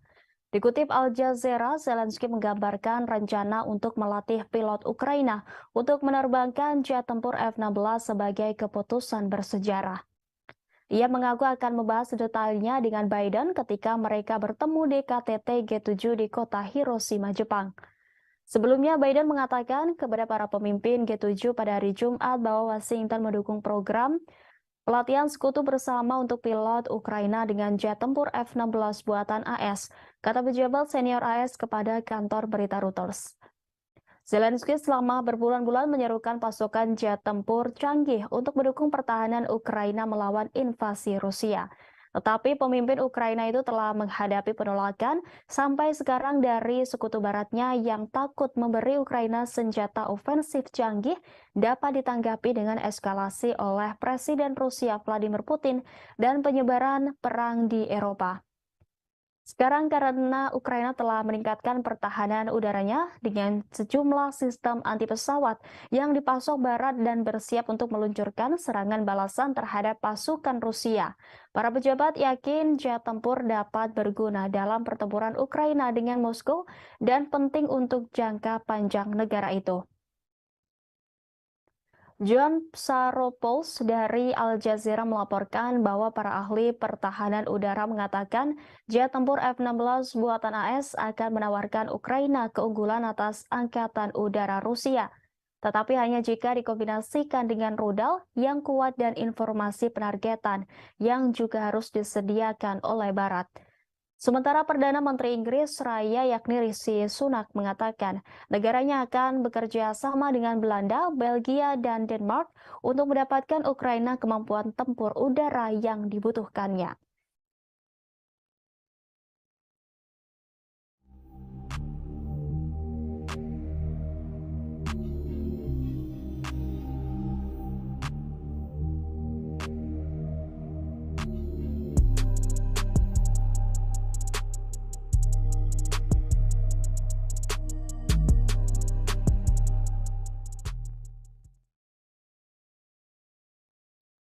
Ibu kota Sudan, Khartoum, dan kota Bahri kembali dibombardir serangan udara pada Jumat 19 Mei. Sementara perang antara tentara dan pasukan paramiliter Pasukan Dukungan Cepat atau RSF memasuki minggu kelima. Serangan itu memperdalam krisis kemanusiaan sebagai warga sipil yang terjebak dan telantar akibat perang saudara di negara itu. Serangan udara dilaporkan oleh saksi mata di Omdurman Selatan dan Bahri Utara, dua kota yang terletak di seberang Sungai Nil dari Khartoum, membentuk tiga ibu kota Sudan. Beberapa serangan terjadi di dekat stasiun penyiaran negara di Omdurman, kata para saksi mata. Saksi mata di Khartoum mengatakan situasi relatif tenang meski terdengar suara tembakan sporadis. Dilaporkan pula pertempuran masih pecah di sejumlah wilayah di Sudan. Penjarahan massal oleh orang-orang bersenjata dan warga sipil sama-sama membuat hidup lebih sengsara bagi penduduk Khartoum yang terjebak oleh pertempuran sengit antara militer reguler dan pasukan paramiliter RSF, kata saksi mata. Konflik tersebut telah membuat sekitar 843.000 orang mengungsi di Sudan dan menyebabkan sekitar 250.000 orang lainnya mengungsi ke negara-negara tetangga, kata Badan Pengungsi PBB pada Jumat 19 Mei. Panglima Angkatan Darat Jenderal Abdel Fattah al-Burhan mengambil langkah yang telah lama dinantikan pada hari Jumat untuk mencopot kepala RSF Muhammad Hamdan Dagalo yang lebih dikenal sebagai Hamedti dari jabatannya sebagai wakilnya di Dewan Kedaulatan yang berkuasa. Keduanya telah menjalankan Dewan sejak 2019 ketika menggulingkan orang kuat Presiden Omar al-Bashir di tengah aksi protes massa terhadap pemerintahannya. Mereka melakukan kudeta pada 2021 ketika tenggat waktu semakin dekat untuk menyerahkan kekuasaan kepada warga sipil dalam protes transisi menuju pemilihan umum yang bebas. Sementara itu, pembicaraan gencatan senjata yang disponsori Saudi dan AS di kota Jeddah, Saudi belum menghasilkan sebuah terobosan. Pada pertempuran Liga Arab di Jeddah hari Jumat 19 Mei, sebuah pernyataan dari utusan Sudan menuduh RSF melakukan penjarahan dan pemerkosaan dan melanggar serangkaian gencatan senjata. Di lain pihak, RSF menuduh tentara memulai konflik dan melanggar gencatan senjata. RSF juga mengatakan bahwa mereka yang melakukan kejahatan memakai seragam RSF curian. Pertempuran pecah pada 15 April setelah perselisihan tentang rencana RSF untuk diintegrasikan ke dalam tentara dan rantai komando di masa depan berdasarkan kesepakatan yang didukung internasional untuk mengubah Sudan menuju demokrasi setelah puluhan tahun otokrasi yang dilanda konflik. Jenderal Burhan melantik Malik Agar, pemimpin kelompok pemberontak yang bergabung dengan Dewan Kedaulatan pada 2020 setelah menandatangani perjanjian damai dengan pemerintah sebagai wakil barunya menurut keputusan kedua. Pada hari yang sama, Burhan mempromosikan perwira militer lainnya yang bertugas di Dewan termasuk mengangkat Jenderal Smas Eldin Kabasi sebagai wakil komandan angkatan bersenjata. Jenderal Yasser Al-Atta dan Ibrahim Jabir masing-masing ditunjuk sebagai asisten komandan.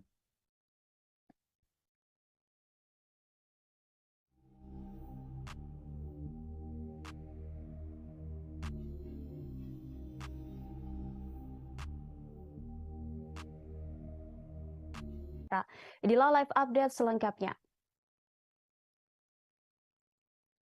Presiden Ukraina Volodymyr Zelensky menghadiri KTT G7 di Hiroshima, Jepang.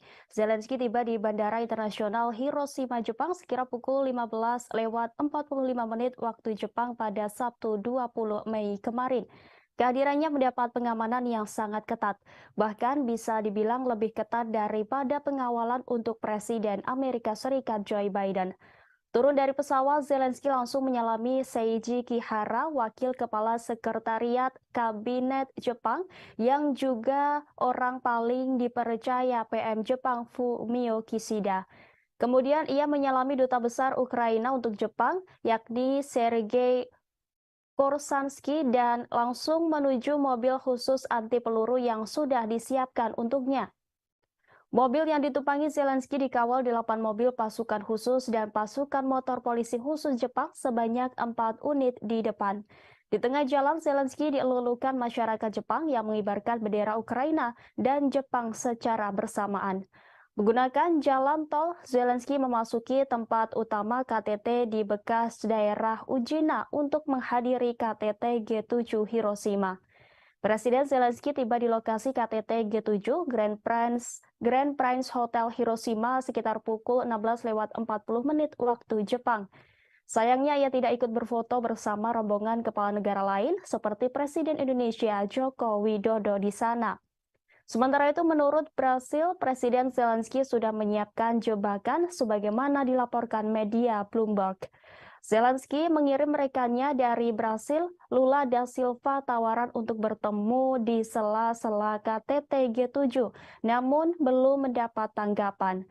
Sisi Brasil takut Kiev memaksakan tindakan yang tidak diinginkan. Pejabat mengatakan Brasil tidak memiliki masalah bertemu dengan pemimpin manapun, tapi itu tidak boleh dipaksakan. Zelensky diperkirakan akan muncul secara pribadi di KTT kelompok 7 negara di Jepang akhir pekan ini untuk membuat seruan langsung kepada sekutu untuk meningkatkan dukungan militer bagi Ukraina. Para pemimpin negara demokrasi terkaya di dunia bertemu di KTT G7 untuk membahas ancaman yang ditimbulkan oleh Rusia, Cina, perubahan iklim, dan masalah lainnya. Kunjungan ke Jepang akan menjadi perjalanan internasional profil tinggi untuk Zelensky karena dia berusaha mendapatkan lebih banyak bantuan dari Barat untuk perang Ukraina melawan Rusia. Zelensky baru-baru ini mengunjungi beberapa negara Eropa dan Inggris untuk bertemu dengan Perdana Menteri Rishi Sunak, dan dia sering membuat alamat virtual kepada pemerintah yang mendukung Ukraina.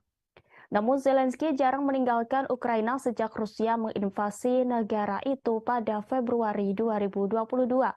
Perjalanan Zelensky ke G7 akan menjadi pergantian peristiwa yang dramatis yang dimaksudkan untuk menggarisbawahi kebutuhan mendesak Kiev akan persenjataan yang lebih canggih dari Barat saat bersiap meluncurkan serangan balasan besar untuk merebut kembali wilayah yang dikuasai Rusia di timur Ukraina.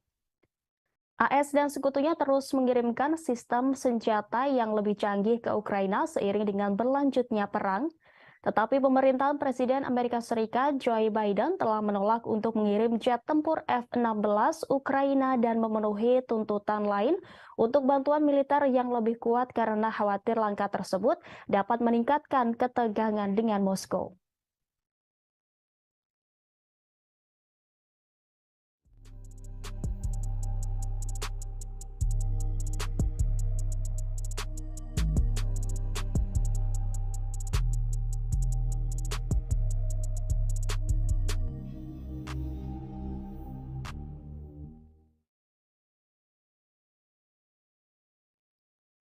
Selain Presiden Ukraina Volodymyr Zelensky, Presiden Joko Widodo juga termasuk dalam pemimpin negara non-G7 yang menghadiri KTT G7 di Jepang. Presiden Jokowi mendapat undangan khusus dalam KTT tersebut. Jokowi sampai di Jepang pada Sabtu 20 Mei 2023. Nampak Presiden Joko Widodo dengan jas abu berada di barisan depan para kepala negara. Diketahui kelompok 7 negara maju adalah Jepang, Amerika Serikat, Jerman, Inggris, Italia, Kanada, Prancis, serta Uni Eropa. Presiden Joko Widodo termasuk di antara 8 negara bukan anggota G7 yang diundang. Selain Joko Widodo, 7 kepala negara atau pemerintahan lain yang diundang itu antara lain dari Australia, Brasil, Komoro mewakili Uni Afrika, Cook Island, Ketua G20, India, Korea Selatan, dan Vietnam. Indonesia diundang dalam kapasitas sebagai ketua ASEAN. Presiden Ukraina Volodymyr Zelensky juga menghadiri KTT G7 itu. Pada Sabtu 20 Mei, seluruh kepala negara G7 termasuk kepala negara yang diundang melakukan pertemuan. Di sela-sela pertemuan para kepala negara, nampak Presiden Jokowi berbicara sejenak dengan Presiden Amerika Serikat Joe Biden sebelum rapat digelar. Setelah pertemuan diadakan, foto bersama dengan latar belakang Laut Hiroshima. Namun, ada momen menarik ketika sebelum foto bersama dimulai. Saat semua kepala negara dan kepala pemerintahan hendak berfoto, terlihat satu baris di depan kosong.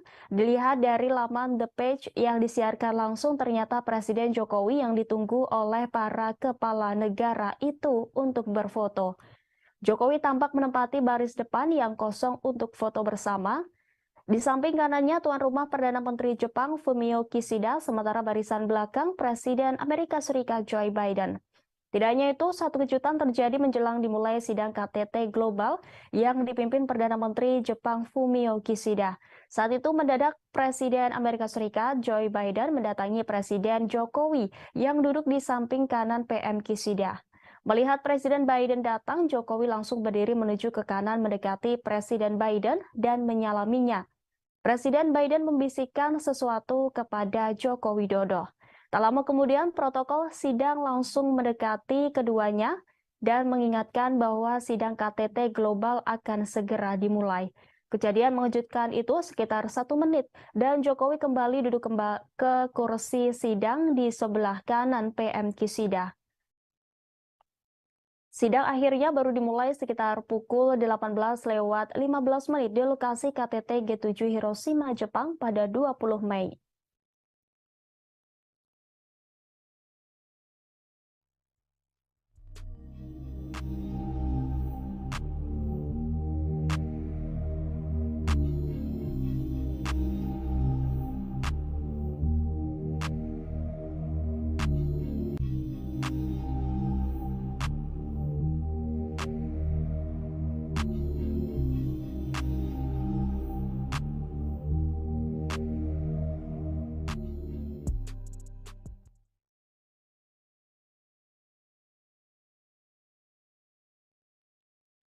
Keputusan yang diadopsi pada KTT G7 di Hiroshima, Jepang disebut mengejar tujuan penahanan Rusia dan Cina.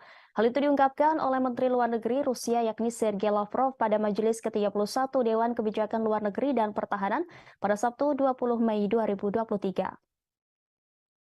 Dikutip dari TESS Minggu 21 Mei, Lavrov menunjukkan bahwa jalur barat telah benar-benar hidup lebih lama dalam bentuk yang telah dikembangkannya dalam kebijakan luar negeri Rusia baru-baru ini. Sebab Rusia memulai jalur konfrontasi paling dramatis dengan blok agresif yang terdiri dari Amerika Serikat, Eropa, Uni dan Aliansi Atlantik Utara. Tujuannya diumumkan dengan lantang dan terus terang, yaitu untuk mengalahkan Rusia di medan perang dan tanpa berhenti di sini untuk melenyapkan nanti sebagai saingan geopolitik. Ditambahkan Lavrov boleh dikatakan bersama dengan negara lain manapun yang mengklaim tempat independen di dunia, mereka akan ditekan sebagai lawan. Diplomat tinggi itu juga menunjukkan bahwa komunitas ahli negara-negara barat secara terbuka mendiskusikan perintah untuk menyusun skenario yang ditujukan untuk perpecahan Rusia. Dan mereka tidak menyembunyikan bahwa keberadaan Rusia sebagai pusat independen tidak sesuai dengan tujuan Barat. Sebelumnya, negara-negara kelompok 7 atau G7 merilis pernyataan bersama pada hari Sabtu sebelum akhirnya KTT kelompok tersebut di kota Hiroshima, Jepang. G7 menyebut Ukraina dalam beberapa ketentuan pernyataan termasuk yang terkait dengan Cina, tetapi hanya satu paragraf pendek dari dokumen setebal 40 halaman yang didedikasikan langsung untuk krisis Ukraina. Negara-negara G7 mengatakan mereka berkomitmen untuk mengintensifkan dukungan diplomatik, keuangan, kemanusiaan, dan militer mereka untuk Ukraina untuk meningkatkan biaya ke Rusia dan mereka yang mendukung Moskow dalam konflik tersebut. Pada hari Jumat, para pemimpin G7 mengadopsi pernyataan khusus tentang Ukraina menentukan posisi mereka dalam masalah ini termasuk sanksi terhadap Rusia. Para peserta KTT meminta Rusia untuk menghentikan agresi yang sedang berlangsung dan menarik pasukan dan peralatan militernya dari seluruh wilayah Ukraina yang diakui secara internasional. Perdamaian yang adil tidak dapat diwujudkan tanpa penarikan pasukan dan peralatan militer Rusia secara lengkap dan tanpa syarat, dan ini harus disertakan dalam setiap seruan untuk perdamaian. G7 juga berjanji untuk melanjutkan pasokan senjata aktif mereka ke Ukraina jika konflik militer berakhir.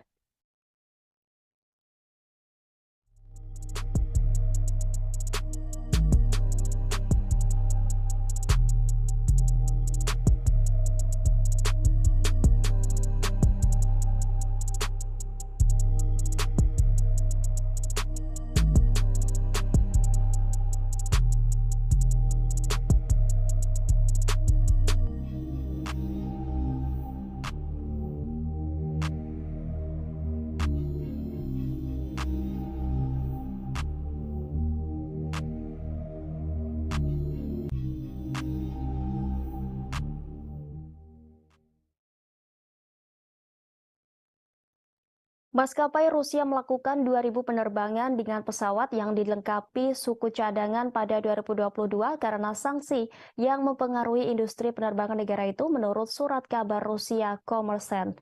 Surat kabar itu mengutip Viktor Basalgin, Kepala Pengawas Transportasi Negara Rusia Rostrans-Nadzor, yang melaporkan informasi tentang penerbangan tersebut ke Komite Transportasi Duma Negara pada hari Selasa.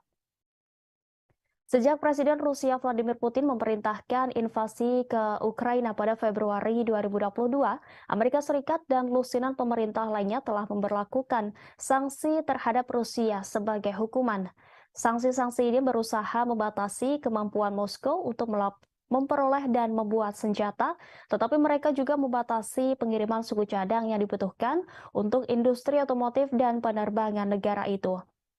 Kommersant yang menulis bahwa mereka memiliki audio pertemuan hari Selasa melaporkan bahwa Basalgin mengatakan kepada anggota parlemen bahwa meskipun memiliki akses terbatas untuk mendapatkan komponen pesawat baru, penerbangan sipil Federasi Rusia memenuhi tugasnya untuk pengiriman penumpang tanpa gangguan. Pada hari Senin, The New York Times melaporkan bahwa meskipun ada sanksi ribuan pengiriman yang berisi suku cadang, pesawat berhasil masuk ke Rusia pada tahun 2022. Dengan menggunakan data yang dikumpulkan oleh agregator data perdagangan impor Genius Times menemukan bahwa barang bernilai puluhan juta dolar sebagian dikirim melalui jaringan terlarang ke maskapai penerbangan yang disebutkan dalam sanksi oleh pemerintah AS. Meskipun bagian barat ini masuk ke negara itu, pesawat Rusia tetap terbang dengan pelanggaran yang secara langsung mempengaruhi keselamatan penerbangan.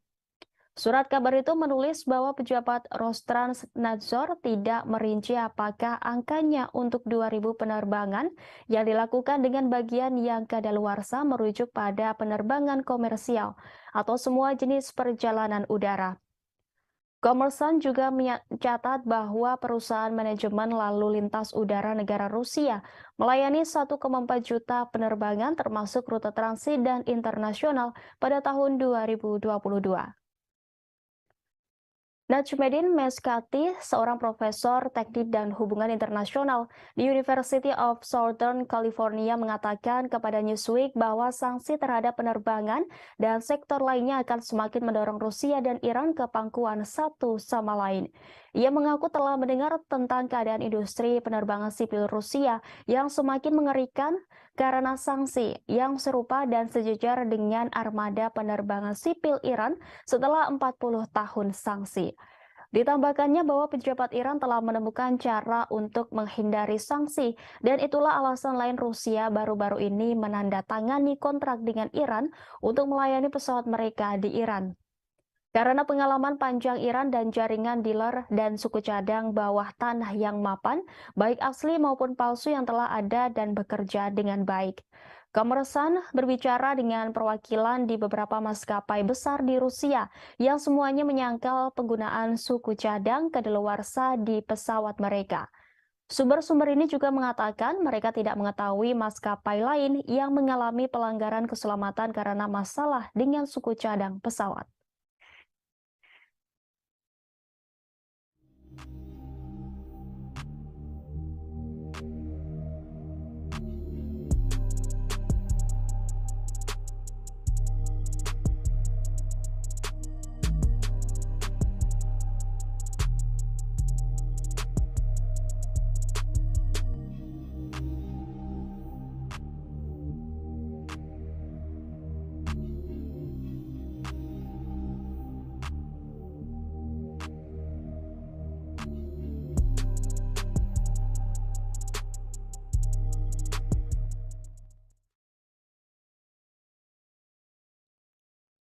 Rusia kembali memperketat sanksi dengan memblokir akses masuk pada 500 pejabat penting di Amerika Serikat.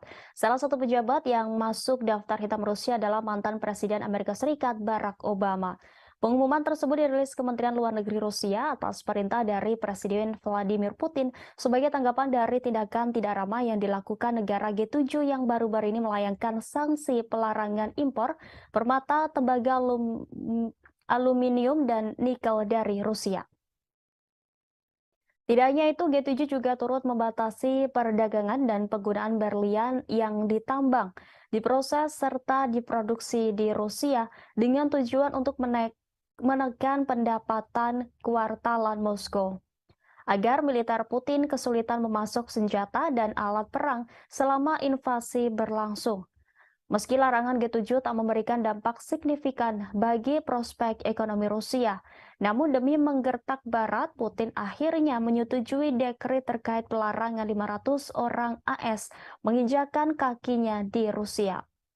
Tidak hanya Barack Obama dalam sanksi tersebut, Rusia juga turut memblokir akses masuk mantan Duta Besar AS John Huntsman, sejumlah senator dan Kepala Staf Angkatan Udara Jenderal Charles Hugh Brown Jr., serta beberapa pembawa acara TV AS termasuk Jimmy Kimmel, Stephen Colbert, dan Seth Meyers. Sanksi seperti ini bukan kali pertama yang dilayangkan oleh Rusia. Selama setahun terakhir, negara beruang merah ini diketahui telah berulang kali memperketat sanksi terhadap sejumlah negara barat. Di antaranya seperti pemblokiran mata uang euro sebagai alat transaksi di Rusia, serta pemangkasan produk minyak mentah sebesar 500.000 barel. Hingga sejumlah perusahaan minyak di Eropa dilanda kebangkrutan setelah salah satunya depot perusahaan minyak kondang di Eropa yakni PKN Orlen yang kini mengalami kebangkrutan usai merugi $27 AS per hari. Ancaman ini bahkan membuat anggaran belanja energi di UE membengkak mencapai hampir 800 miliar euro hanya untuk melindungi rumah tangga dan perusahaannya dari ancaman krisis energi.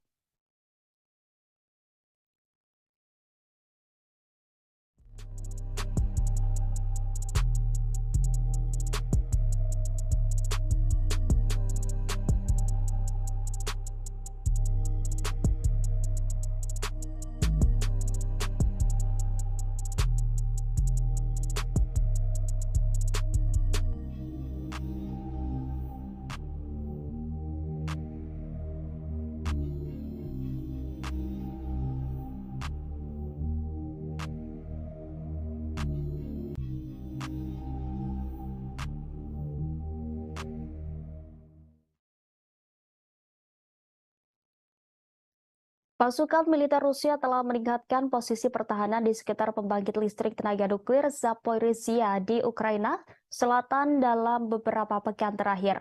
Menurut karyawan Ukraina yang bekerja di pabrik itu, pasukan Rusia telah menggali parit baru di sekitar kota dan meletakkan lebih banyak ranjau. Kamera pengintai di pabrik mengarah ke utara melintasi reservoir yang luas menuju wilayah yang dikuasai Ukraina memperlihatkan lubang parit baru. Rusia telah mengatur posisi tembak di atas beberapa bangunan pabrik selama beberapa bulan. Selain itu, jaring telah dipasang untuk mencegah drone memasuki wilayah itu. Langkah-langkah yang dijelaskan oleh dua orang Ukraina yang bekerja di pembangkit listrik dan dua penduduk lainnya di kota Enerhodar menggarisbawahi resiko perang terhadap keamanan fasilitas itu seperti diberitakan Reuters pada Jumat 19 Mei 2023. Berita itu muncul menjelang serangan balasan yang diharapkan di wilayah itu. Sebelumnya, Reuters mengabarkan pada 27 April 2023 lalu, Rusia membangun benteng yang membentang dari Rusia Barat ke Crimea dan parit yang sangat luas.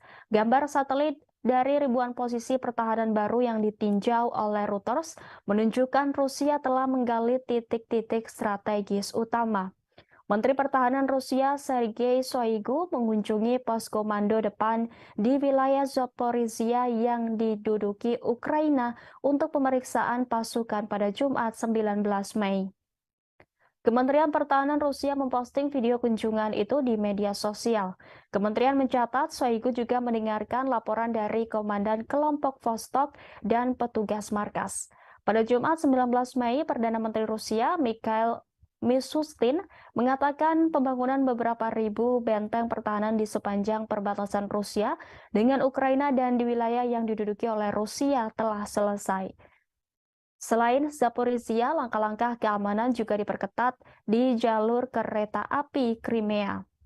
Otoritas Rusia di wilayah Crimea mengumumkan kabar itu pada hari ini sehari setelah ledakan yang diduga menggelincirkan kereta barang.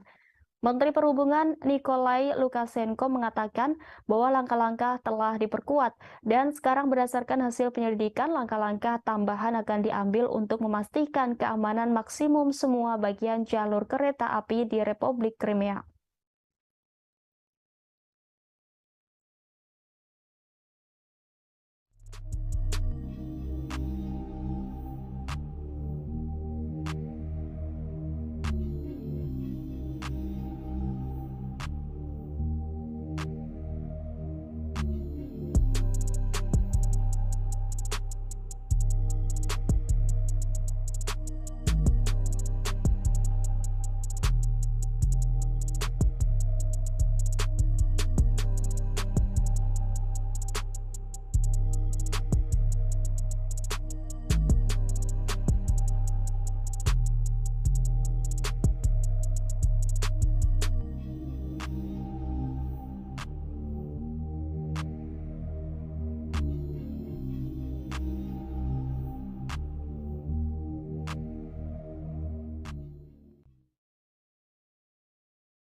Bos tentara bayaran grup Wagner Yevgeny Prigozhin pada Sabtu 20 Mei kemarin mengklaim pasukannya telah merebut total Bakhmut, Ukraina Timur.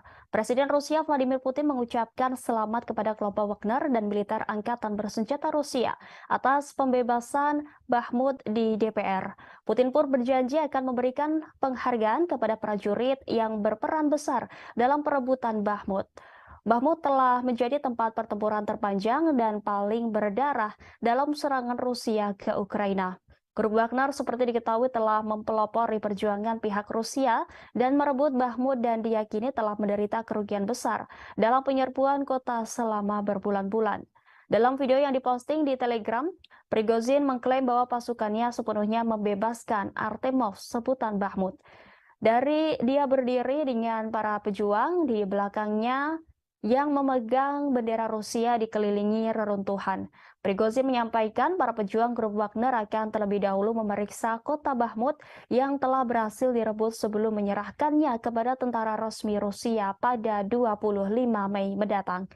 Pengumuman grup Wagner datang saat Presiden Ukraina Volodymyr Zelensky mengambil bagian dalam KTT G7 di Jepang. Prigozhin yang mengenakan seragam kamuflase mengatakan operasi untuk menangkap Bakhmut berlangsung selama 224 hari. Pertempuran tersebut telah meratakan pusat penambangan garam yang pernah berpenduduk sekitar 70.000 orang. Prigozhin yang semakin terlibat dalam pertarungan publik dengan tentara resmi Rusia mengatakan kerugian Moskow akan jauh lebih kecil jika bukan karena jenderal yang tidak kompeten. Dia telah lama mengeluh tentang grup Wagner yang tidak diberikan jumlah amunisi yang sesuai. Dalam video itu ia mengungkap hanya ada Wagner di medan perang yang melawan tentara Ukraina dan juga melawan birokrasi Rusia.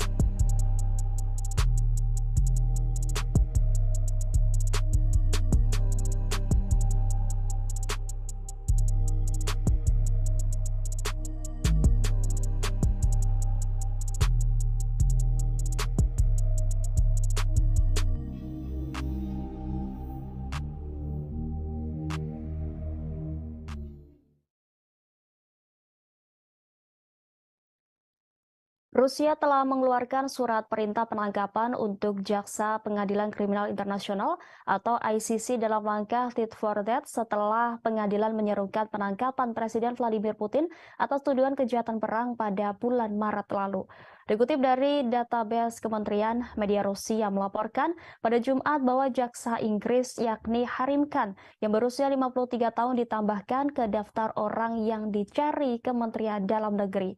Moskow membuka khusus terhadap Han dan 3 hakim ICC pada 20 Maret 2023. Gambar Han dapat dilihat di database Kementerian Dalam Negeri Rusia pada hari Jumat. Pemberitahuan tersebut menggambarkan dia sebagai pria yang lahir pada tanggal 30 Maret 1970 di Edinburgh, Skotlandia, tetapi tidak menyebutkan pelanggarannya. Komite Investigasi Rusia yang menyelidiki kejahatan besar mengatakan pada bulan Maret bahwa Han sedang diselidiki untuk penuntutan kriminal terhadap seseorang yang diketahui tidak bersalah. Dia juga sedang diselidiki karena diduga mempersiapkan serangan terhadap perwakilan negara asing yang mendapat perlindungan internasional, kata para penyelidik. Sebagaimana diketahui, surat perintah ICC yang dikeluarkan pada 17 Maret memerintahkan penangkapan terhadap Putin dan Ombudsman Rusia untuk hak-hak anak, yakni Maria Lvova-Belova atas tuduhan kejahatan perang terkait penculikan anak-anak Ukraina. Rusia dan Putin menyangkal kejahatan perang apapun selama invasi Ukraina dengan mengatakan bahwa mereka adalah korban agresi dan kebohongan Barat. Kiev mengatakan lebih dari 16.000 anak Ukraina telah dideportasi ke Rusia sejak awal serangan Moskow pada Februari tahun lalu. Dengan banyak yang diduga ditempatkan di institusi dan panti asuhan. Rusia yang bukan anggota ICC telah membantah kredibilitas surat perintah tersebut. Presiden Ukraina Volodymyr Zelensky memuji langkah pengadilan sebagai keputusan bersejarah dari mana tanggung jawab bersejarah akan dimulai. Presiden AS Joe Biden mengatakan surat perintah penangkapan untuk Putin dibenarkan.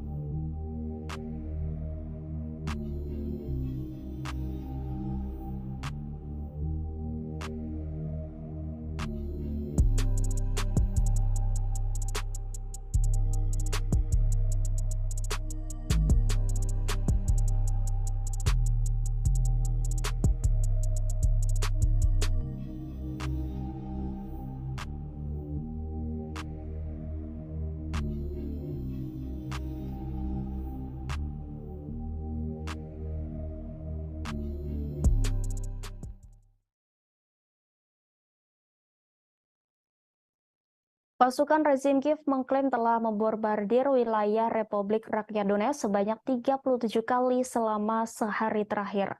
4 warga sipil di Makeyevka dan Vladimirovka menderita luka-luka akibat penembakan tersebut.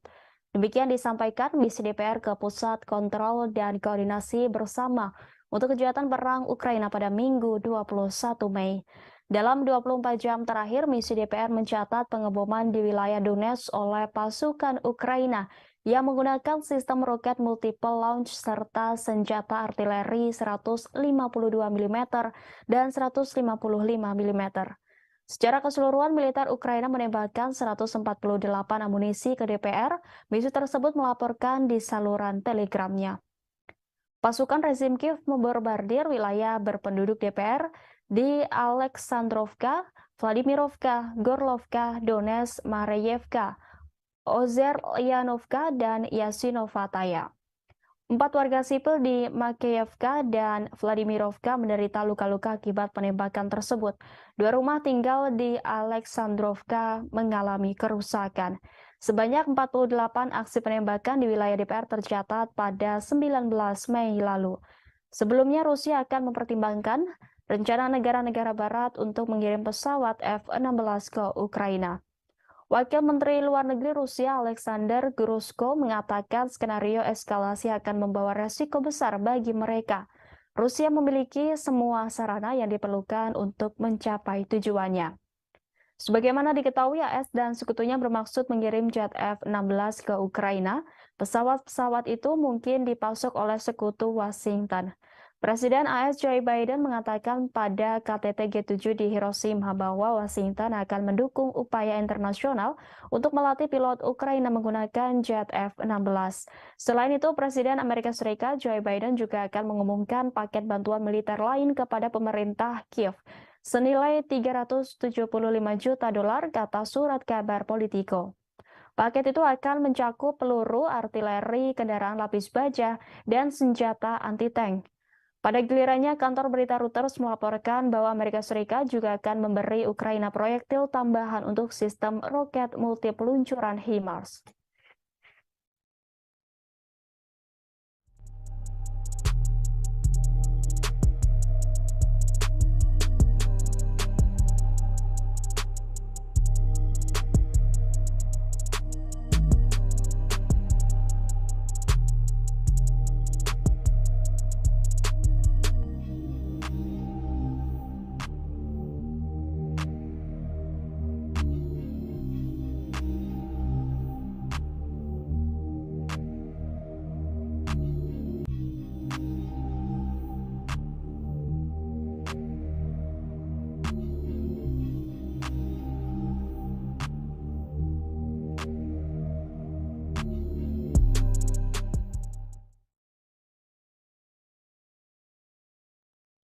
Pemerintah Amerika Serikat mengaku tidak mendukung serangan Ukraina di wilayah yang diakui Washington sebagai Rusia.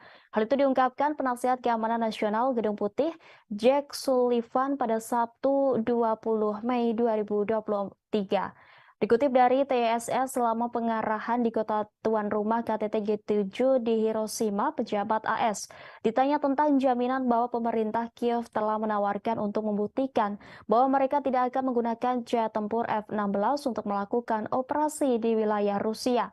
Sementara itu, Presiden AS Joe Biden akan mengumumkan paket bantuan militer lain kepada pemerintah Kiev senilai 375 juta US dollar, sebut laporan surat kabar Politico. Surat kabar itu mengutip para pejabat AS yang mengatakan bahwa pengumuman itu akan dilakukan setelah pertemuan dengan Presiden Ukraina Volodymyr Zelensky akhir pekan ini di sela-sela KTT G7 di Jepang. Paket itu akan mencakup peluru artileri, kendaraan lapis baja, dan tank senjata anti-tank.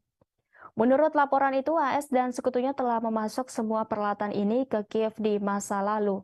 Pada gilirannya, kantor berita Reuters melaporkan bahwa Amerika Serikat juga akan memberi Ukraina proyektil tambahan untuk sistem roket multi peluncuran HIMARS. Selain itu, AS juga mengizinkan sekutu-sekutunya di barat untuk menyuplai Ukraina dengan jet tempur canggih termasuk F-16 buatan Amerika. Langkah ini akan menjadi dorongan besar untuk Kiev. Penasihat Keamanan Nasional AS Jake Sullivan mengatakan Presiden Joe Biden memberitahu rekan-rekannya di G7 mengenai keputusan tersebut pada konferensi tingkat tinggi G7 di Jepang pada Jumat kemarin. Pasukan AS juga akan melatih pilot-pilot Kiev untuk menggunakan jet tersebut, kata Sullivan. Ukraina sudah lama menginginkan jet canggih dan Presiden Volodymyr Zelensky memuji langkah ini sebagai keputusan bersejarah. Secara ilegal, maksud kami secara legal, AS harus menyetujui ekspor kembali peralatan yang dibeli oleh sekutu-sekutunya. Langkah ini juga akan membuka jalan bagi negara-negara lain untuk mengirim stok F-16 yang mereka punya ke Ukraina.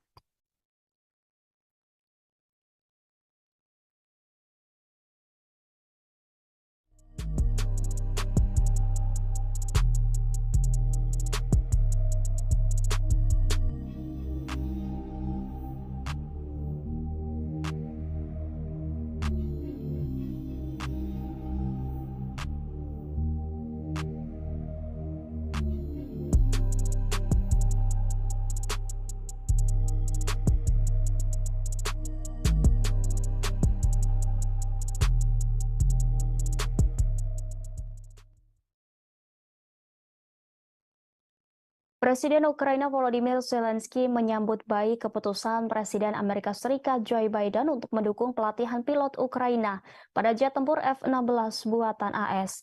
Zelensky menyatakan pelatihan itu akan sangat meningkatkan kemampuan pasukan Ukraina di udara.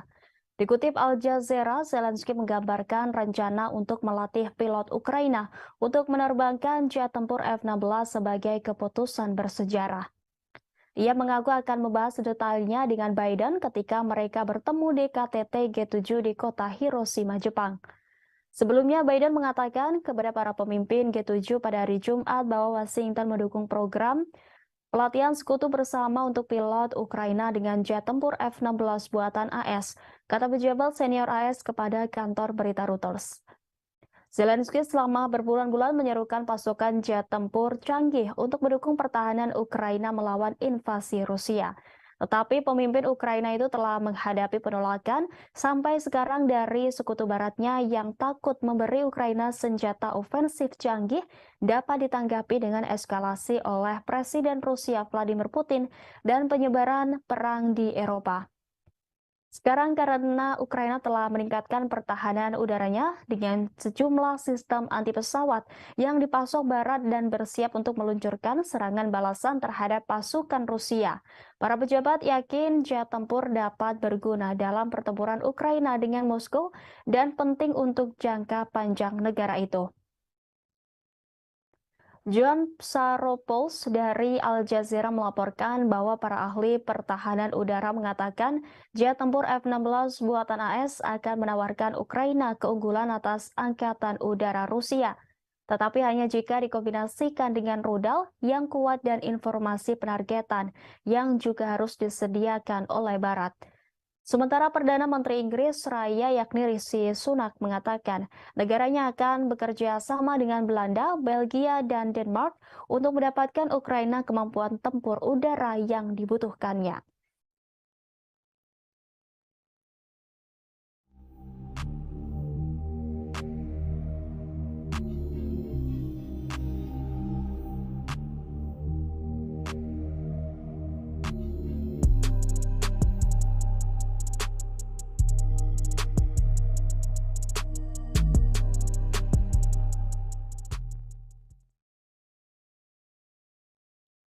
Ibu kota Sudan, Khartoum, dan kota Bahri kembali dibombardir serangan udara pada Jumat 19 Mei.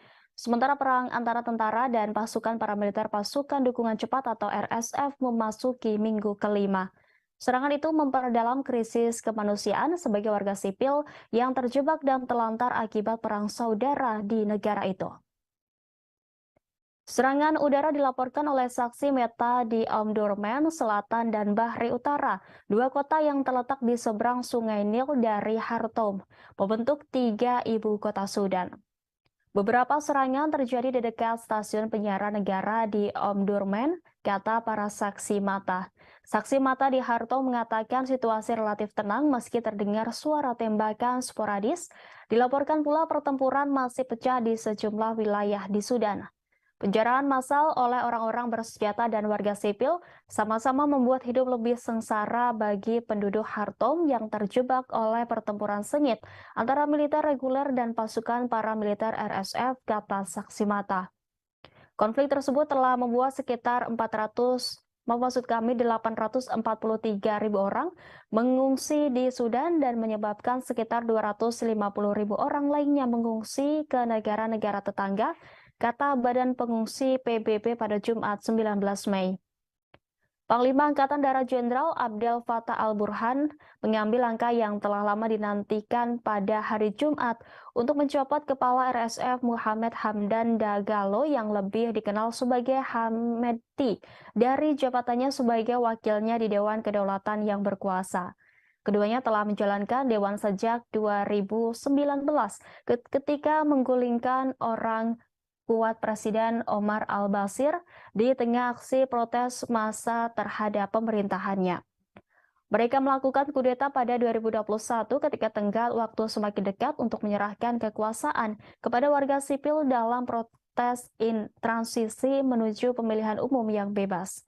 Sementara itu, pembicaraan gencatan senjata yang disponsori Saudi dan AS di kota Jeddah, Saudi belum menghasilkan sebuah terobosan.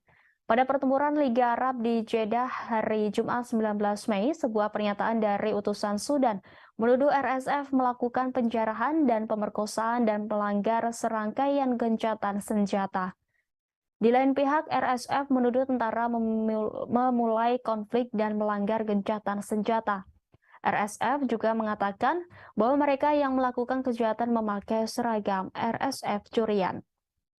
Pertempuran pecah pada 15 April setelah perselisihan tentang rencana RSF untuk diintegrasikan ke dalam tentara dan rantai komando di masa depan berdasarkan kesepakatan yang didukung internasional untuk mengubah Sudan menuju demokrasi setelah puluhan tahun otokrasi yang dilanda konflik. Jenderal Burhan melantik Malik Agar, pemimpin kelompok pemberontak yang bergabung dengan Dewan Kedaulatan pada 2020 setelah menandatangani perjanjian damai dengan pemerintah sebagai wakil barunya menurut keputusan kedua. Pada hari yang sama, Burhan mempromosikan perwira militer lainnya yang bertugas di Dewan termasuk mengangkat Jenderal Smas Eldin Kabasi sebagai wakil komandan angkatan bersenjata. Jenderal Yasser Al-Atta dan Ibrahim Jabir masing-masing ditunjuk sebagai asisten komandan.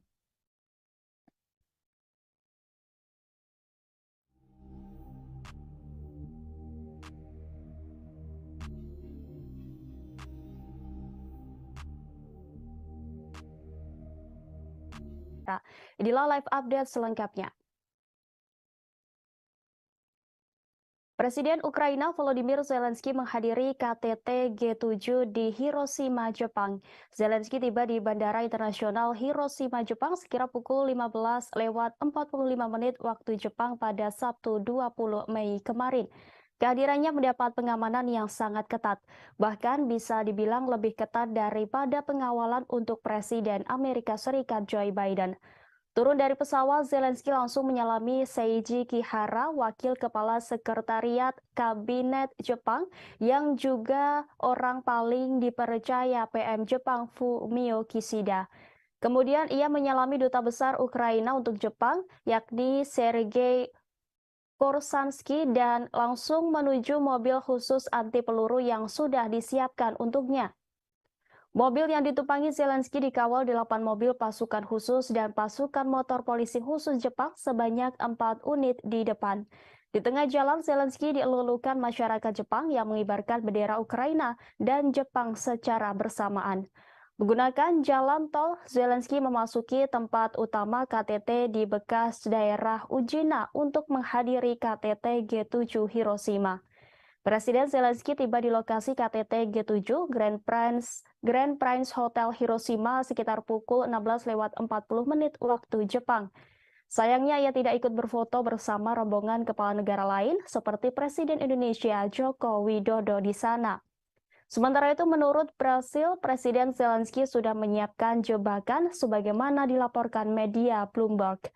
Zelensky mengirim rekannya dari Brasil, Lula da Silva, tawaran untuk bertemu di sela-sela KTT G7, namun belum mendapat tanggapan. Sisi Brasil takut Kiev memaksakan tindakan yang tidak diinginkan. Pejabat mengatakan Brasil tidak memiliki masalah bertemu dengan pemimpin manapun, tapi itu tidak boleh dipaksakan. Zelensky diperkirakan akan muncul secara pribadi di KTT kelompok 7 negara di Jepang akhir pekan ini untuk membuat seruan langsung kepada sekutu untuk meningkatkan dukungan militer bagi Ukraina. Para pemimpin negara demokrasi terkaya di dunia bertemu di KTT G7 untuk membahas ancaman yang ditimbulkan oleh Rusia, Cina, perubahan iklim, dan masalah lainnya.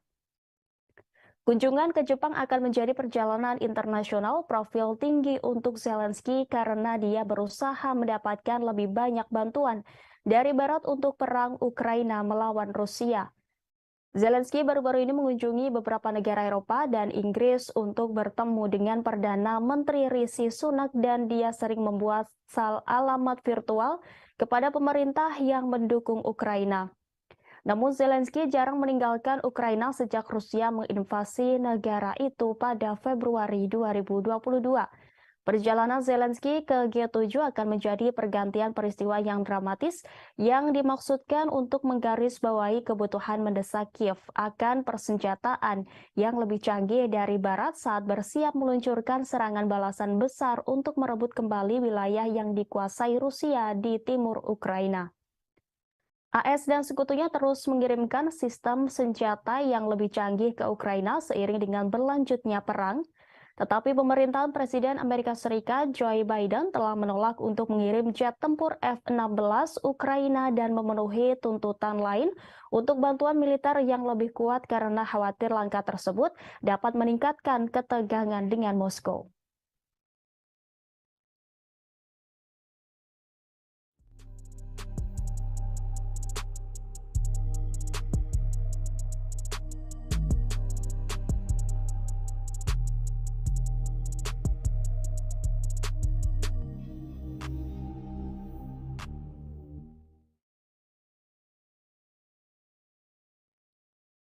Selain Presiden Ukraina Volodymyr Zelensky, Presiden Joko Widodo juga termasuk dalam pemimpin negara non-G7 yang menghadiri KTT G7 di Jepang. Presiden Jokowi mendapat undangan khusus dalam KTT tersebut.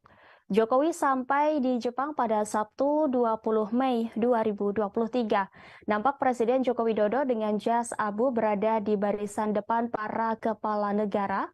Diketahui kelompok 7 negara maju adalah Jepang, Amerika Serikat, Jerman, Inggris, Italia, Kanada, Prancis, serta Uni Eropa. Presiden Joko Widodo termasuk di antara 8 negara bukan anggota G7 yang diundang. Selain Joko Widodo, 7 kepala negara atau pemerintahan lain yang diundang itu antara lain dari Australia, Brasil, Komoro mewakili Uni Afrika, Cook Island, Ketua G20, India, Korea Selatan, dan Vietnam. Indonesia diundang dalam kapasitas sebagai Ketua ASEAN. Presiden Ukraina Volodymyr Zelensky juga menghadiri KTT G7 itu. Pada Sabtu 20 Mei, seluruh kepala negara G7 termasuk kepala negara yang diundang melakukan pertemuan.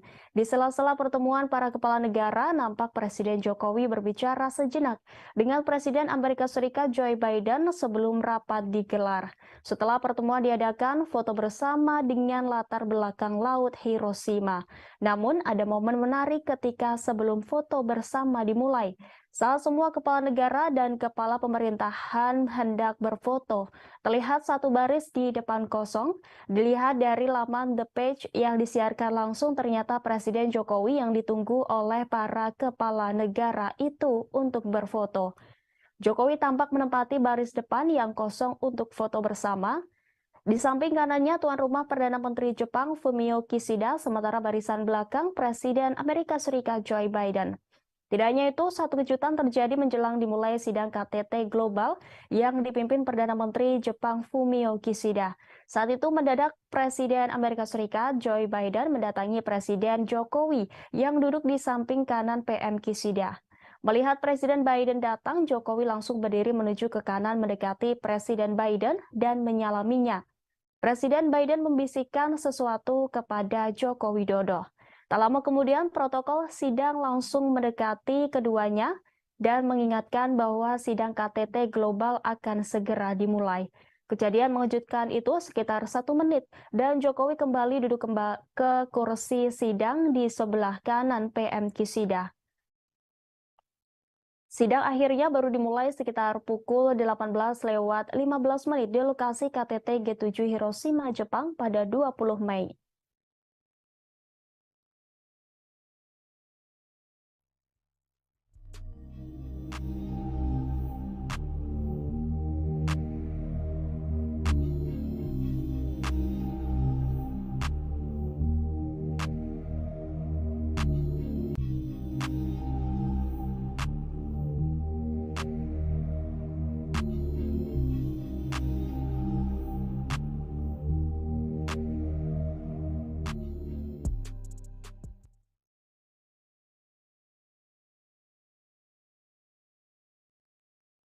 Keputusan yang diadopsi pada KTT G7 di Hiroshima, Jepang disebut mengejar tujuan penahanan Rusia dan Cina. Hal itu diungkapkan oleh Menteri Luar Negeri Rusia yakni Sergei Lavrov pada Majelis ke-31 Dewan Kebijakan Luar Negeri dan Pertahanan pada Sabtu 20 Mei 2023. Dikutip dari TESS Minggu 21 Mei, Lavrov menunjukkan bahwa jalur barat telah benar-benar hidup lebih lama dalam bentuk yang telah dikembangkannya dalam kebijakan luar negeri Rusia baru-baru ini. Sebab Rusia memulai jalur konfrontasi paling dramatis dengan blok agresif yang terdiri dari Amerika Serikat, Eropa, Uni dan Aliansi Atlantik Utara. Tujuannya diumumkan dengan lantang dan terus terang, yaitu untuk mengalahkan Rusia di medan perang dan tanpa berhenti di sini untuk melenyapkan nanti sebagai saingan geopolitik. Ditambahkan Lavrov boleh dikatakan bersama dengan negara lain manapun yang mengklaim tempat independen di dunia, mereka akan diteken sebagai lawan. Diplomat tinggi itu juga menunjukkan bahwa komunitas ahli negara-negara barat secara terbuka mendiskusikan perintah untuk menyusun skenario yang ditujukan untuk perpecahan Rusia. Dan mereka tidak menyembunyikan bahwa keberadaan Rusia sebagai pusat independen tidak sesuai dengan tujuan Barat. Sebelumnya, negara-negara kelompok 7 atau G7 merilis pernyataan bersama pada hari Sabtu. Sebelum akhirnya KTT kelompok tersebut di kota Hiroshima, Jepang, G7 menyebut Ukraina dalam beberapa ketentuan pernyataan termasuk yang terkait dengan Cina, tetapi hanya satu paragraf pendek dari dokumen setebal 40 halaman yang didedikasikan langsung untuk krisis Ukraina. Negara-negara G7 mengatakan mereka berkomitmen untuk mengintensifkan dukungan diplomatik, keuangan, kemanusiaan, dan militer mereka untuk Ukraina untuk meningkatkan biaya ke Rusia dan mereka yang mendukung Moskow dalam konflik tersebut. Pada hari Jumat, para pemimpin G7 mengadopsi pernyataan khusus tentang Ukraina menentukan posisi mereka dalam masalah ini termasuk sanksi terhadap Rusia. Para peserta KTT meminta Rusia untuk menghentikan agresi yang sedang berlangsung dan menarik pasukan dan peralatan militernya dari seluruh wilayah Ukraina yang diakui secara internasional.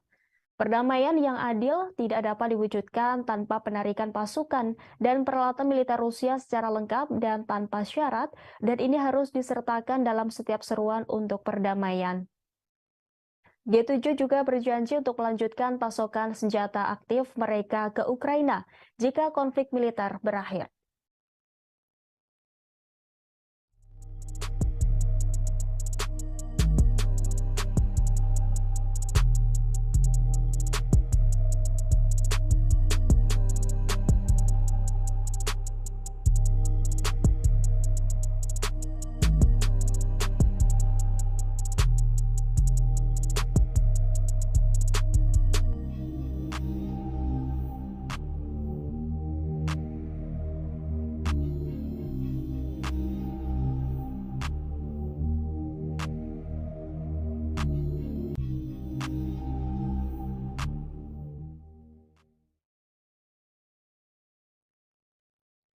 Maskapai Rusia melakukan 2.000 penerbangan dengan pesawat yang dilengkapi suku cadangan pada 2022 karena sanksi yang mempengaruhi industri penerbangan negara itu menurut surat kabar Rusia Kommersant.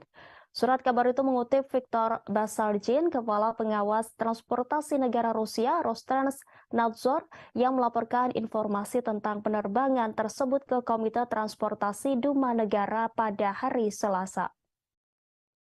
Sejak Presiden Rusia Vladimir Putin memerintahkan invasi ke Ukraina pada Februari 2022, Amerika Serikat dan lusinan pemerintah lainnya telah memberlakukan sanksi terhadap Rusia sebagai hukuman.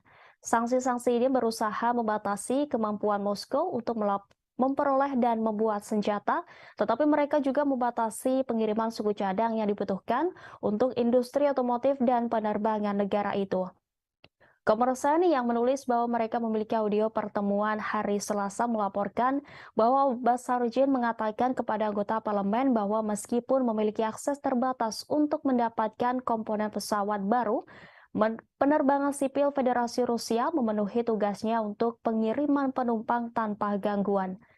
Pada hari Senin, The New York Times melaporkan bahwa meskipun ada sanksi ribuan pengiriman yang berisi suku cadang, pesawat berhasil masuk ke Rusia pada tahun 2022. Dengan menggunakan data yang dikumpulkan oleh agregator data perdagangan impor Genius Times menemukan bahwa barang bernilai puluhan juta dolar sebagian dikirim melalui jaringan terlarang ke maskapai penerbangan yang disebutkan dalam sanksi oleh pemerintah AS. Meskipun bagian barat ini masuk ke negara itu, pesawat Rusia tetap terbang dengan pelanggaran yang secara langsung mempengaruhi keselamatan penerbangan. Surat kabar itu menulis bahwa pejabat Rostrans-Nadzor tidak merinci apakah angkanya untuk 2.000 penerbangan yang dilakukan dengan bagian yang kadaluarsa merujuk pada penerbangan komersial atau semua jenis perjalanan udara.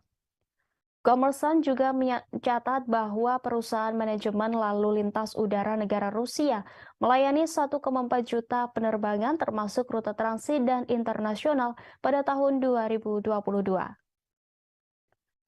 Najmuddin Meskati, seorang profesor teknik dan hubungan internasional di University of Southern California, mengatakan kepada Newsweek bahwa sanksi terhadap penerbangan dan sektor lainnya akan semakin mendorong Rusia dan Iran ke pangkuan satu sama lain. Ia mengaku telah mendengar tentang keadaan industri penerbangan sipil Rusia yang semakin mengerikan karena sanksi yang serupa dan sejajar dengan armada penerbangan sipil Iran setelah 40 tahun sanksi.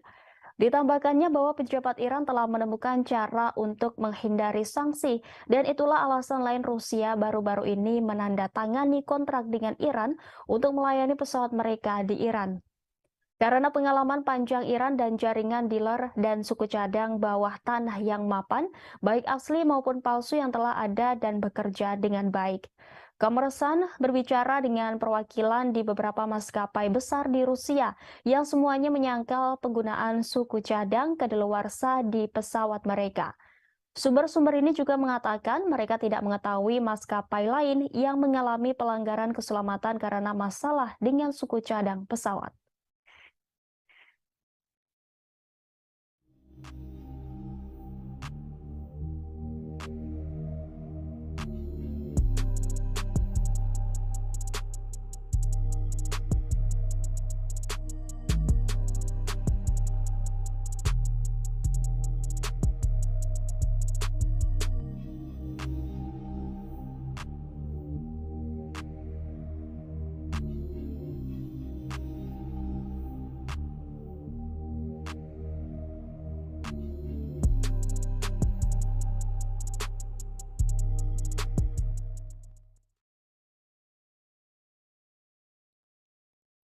Rusia kembali memperketat sanksi dengan memblokir akses masuk pada 500 pejabat penting di Amerika Serikat.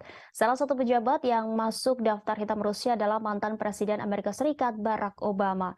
Pengumuman tersebut dirilis Kementerian Luar Negeri Rusia atas perintah dari Presiden Vladimir Putin sebagai tanggapan dari tindakan tidak ramah yang dilakukan negara G7 yang baru-baru ini melayangkan sanksi pelarangan impor permata, tembaga, aluminium dan nikel dari Rusia. Tidak hanya itu, G7 juga turut membatasi perdagangan dan penggunaan berlian yang ditambang, diproses serta diproduksi di Rusia dengan tujuan untuk menekan pendapatan kuartalan Moskow agar militer Putin kesulitan memasok senjata dan alat perang selama invasi berlangsung. Meski larangan G7 tak memberikan dampak signifikan bagi prospek ekonomi Rusia, namun demi menggertak Barat, Putin akhirnya menyetujui dekret terkait pelarangan 500 orang AS menginjakan kakinya di Rusia. Tidak hanya Barack Obama dalam sanksi tersebut, Rusia juga turut memblokir akses masuk mantan Duta Besar AS John Huntsman, sejumlah senator dan Kepala Staf Angkatan Udara Jenderal Charles Hugh Brown Jr., serta beberapa pembawa acara TV AS termasuk Jimmy Kimmel, Stephen Colbert, dan Seth Meyers. Sanksi seperti ini bukan kali pertama yang dilayangkan oleh Rusia. Selama setahun terakhir, negara beruang merah ini diketahui telah berulang kali memperketat sanksi terhadap sejumlah negara barat. Di antaranya seperti pemblokiran mata uang euro sebagai alat transaksi di Rusia, serta pemangkasan produk minyak mentah sebesar 500.000 barel, hingga sejumlah perusahaan minyak di Eropa dilanda kebangkrutan setelah salah satunya depot perusahaan minyak kondang di Eropa yakni PKN Orlen yang kini mengalami kebangkrutan usai merugi $27 AS per hari. Ancaman ini bahkan membuat anggaran belanja energi di UE membengkak mencapai hampir 800 miliar euro hanya untuk melindungi rumah tangga dan perusahaannya dari ancaman krisis energi.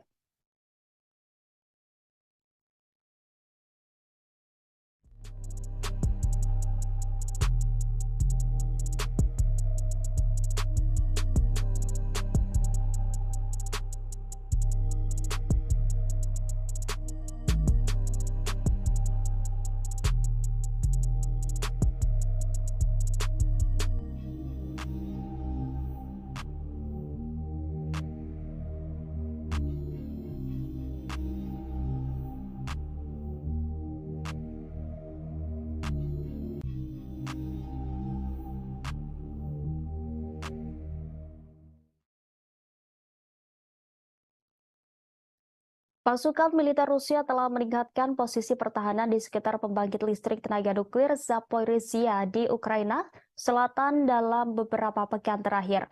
Menurut karyawan Ukraina yang bekerja di pabrik itu, pasukan Rusia telah menggali parit baru di sekitar kota dan meletakkan lebih banyak ranjau.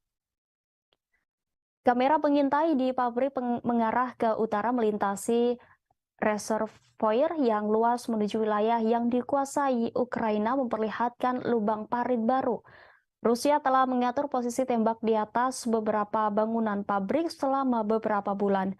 Selain itu, jaring telah dipasang untuk mencegah drone memasuki wilayah itu.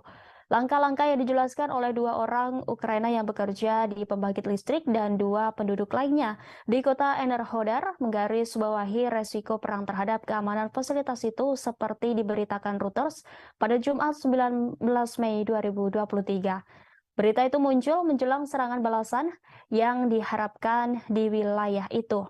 Sebelumnya, Reuters mengabarkan pada 27 April 2023 lalu, Rusia membangun benteng yang membentang dari Rusia Barat ke Crimea dan parit yang sangat luas. Gambar satelit dari ribuan posisi pertahanan baru yang ditinjau oleh Reuters menunjukkan Rusia telah menggali titik-titik strategis utama.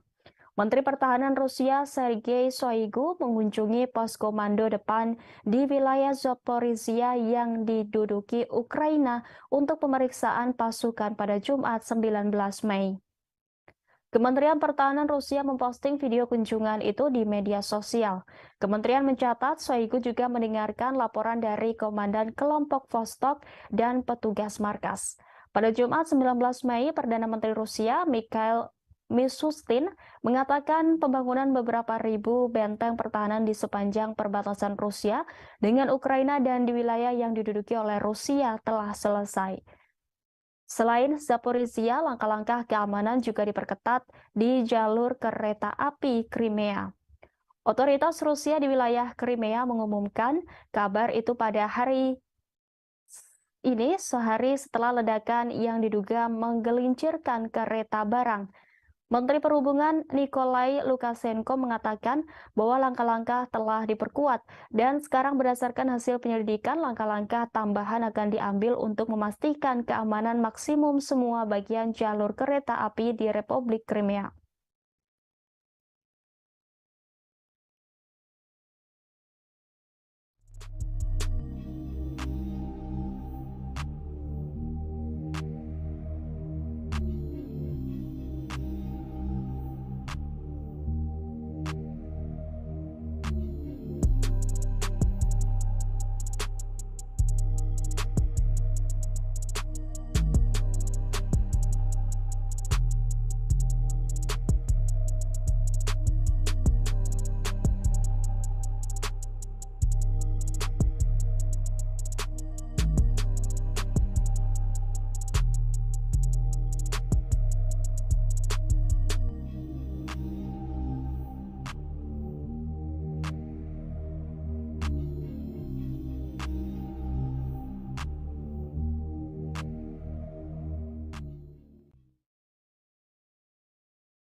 Bos tentara bayaran grup Wagner Yevgeny Prigozhin pada Sabtu 20 Mei kemarin mengklaim pasukannya telah merebut total Bakhmut, Ukraina Timur. Presiden Rusia Vladimir Putin mengucapkan selamat kepada kelompok Wagner dan militer angkatan bersenjata Rusia atas pembebasan Bakhmut di DPR. Putin pun berjanji akan memberikan penghargaan kepada prajurit yang berperan besar dalam perebutan Bakhmut. Bakhmut telah menjadi tempat pertempuran terpanjang dan paling berdarah dalam serangan Rusia ke Ukraina. Grup Wagner seperti diketahui telah mempelopori perjuangan pihak Rusia dan merebut Bakhmut dan diyakini telah menderita kerugian besar dalam penyerbuan kota selama berbulan-bulan. Dalam video yang diposting di Telegram, Prigozhin mengklaim bahwa pasukannya sepenuhnya membebaskan Artemov, sebutan Bakhmut. Dari dia berdiri dengan para pejuang di belakangnya yang memegang bendera Rusia dikelilingi reruntuhan. Prigozhin menyampaikan para pejuang grup Wagner akan terlebih dahulu memeriksa kota Bakhmut yang telah berhasil direbut sebelum menyerahkannya kepada tentara resmi Rusia pada 25 Mei mendatang. Pengumuman grup Wagner datang saat Presiden Ukraina Volodymyr Zelensky mengambil bagian dalam KTT G7 di Jepang. Prigozhin yang mengenakan seragam kamuflase mengatakan operasi untuk menangkap Bakhmut berlangsung selama 224 hari. Pertempuran tersebut telah meratakan pusat penambangan garam yang pernah berpenduduk sekitar 70.000 orang. Prigozhin yang semakin terlibat dalam pertarungan publik dengan tentara resmi Rusia mengatakan kerugian Moskow akan jauh lebih kecil jika bukan karena jenderal yang tidak kompeten. Dia telah lama mengeluh tentang grup Wagner yang tidak diberikan jumlah amunisi yang sesuai. Dalam video itu ia mengungkap hanya ada Wagner di medan perang yang melawan tentara Ukraina dan juga melawan birokrasi Rusia.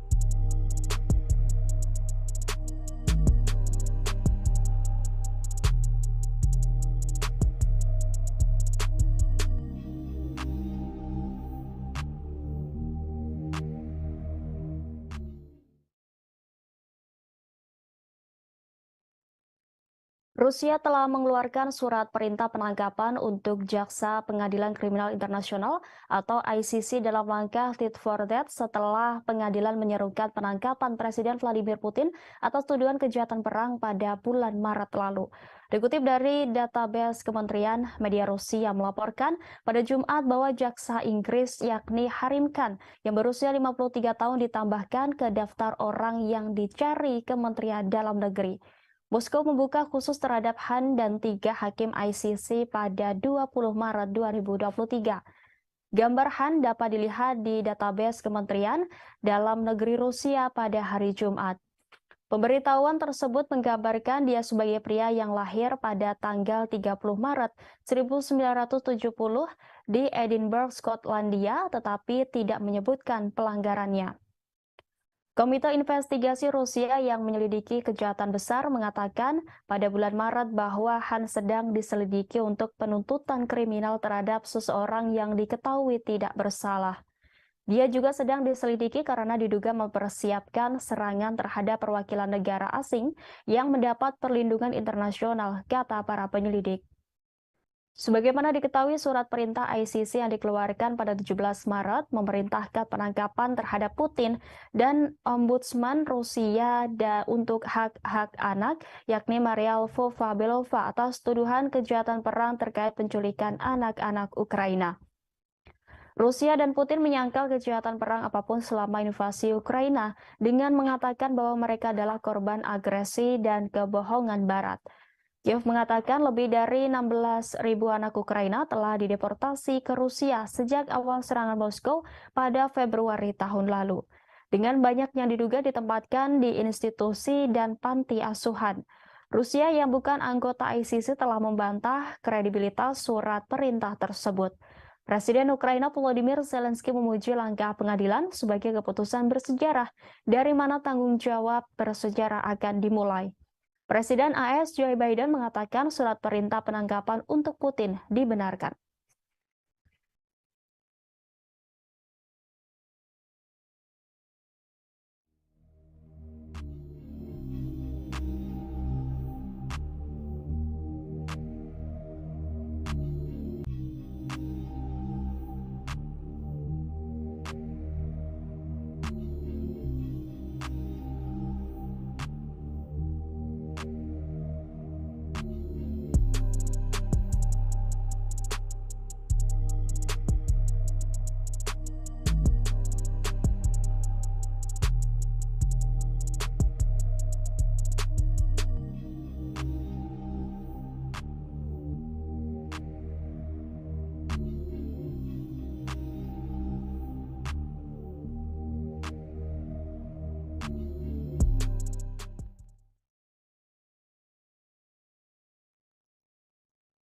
Pasukan rezim Kiev mengklaim telah membombardir wilayah Republik Rakyat Donetsk sebanyak 37 kali selama sehari terakhir. 4 warga sipil di Makeyevka dan Vladimirovka menderita luka-luka akibat penembakan tersebut. Demikian disampaikan misi DPR ke Pusat Kontrol dan Koordinasi Bersama untuk Kejahatan Perang Ukraina pada Minggu 21 Mei. Dalam 24 jam terakhir, misi DPR mencatat pengeboman di wilayah Donetsk oleh pasukan Ukraina yang menggunakan sistem roket multiple launch serta senjata artileri 152 mm dan 155 mm. Secara keseluruhan, militer Ukraina menembakkan 148 amunisi ke DPR. Misi tersebut melaporkan di saluran telegramnya. Pasukan rezim Kiev membombardir wilayah berpenduduk DPR di Aleksandrovka, Vladimirovka, Gorlovka, Donetsk, Mareyevka, Ozeryanovka, dan Yasinovataya. 4 warga sipil di Makeyevka dan Vladimirovka menderita luka-luka akibat penembakan tersebut. 2 rumah tinggal di Aleksandrovka mengalami kerusakan. Sebanyak 48 aksi penembakan di wilayah DPR tercatat pada 19 Mei lalu. Sebelumnya, Rusia akan mempertimbangkan rencana negara-negara barat untuk mengirim pesawat F-16 ke Ukraina. Wakil Menteri Luar Negeri Rusia Alexander Grushko mengatakan skenario eskalasi akan membawa resiko besar bagi mereka. Rusia memiliki semua sarana yang diperlukan untuk mencapai tujuannya. Sebagaimana diketahui, AS dan sekutunya bermaksud mengirim jet F-16 ke Ukraina. Pesawat-pesawat itu mungkin dipasok oleh sekutu Washington. Presiden AS Joe Biden mengatakan pada KTT G7 di Hiroshima bahwa Washington akan mendukung upaya internasional untuk melatih pilot Ukraina menggunakan jet F-16. Selain itu, Presiden Amerika Serikat Joe Biden juga akan mengumumkan paket bantuan militer lain kepada pemerintah Kiev. senilai 375 juta dolar, kata surat kabar Politico. Paket itu akan mencakup peluru, artileri, kendaraan lapis baja, dan senjata anti-tank. Pada gilirannya, kantor berita Reuters melaporkan bahwa Amerika Serikat juga akan memberi Ukraina proyektil tambahan untuk sistem roket multi peluncuran HIMARS.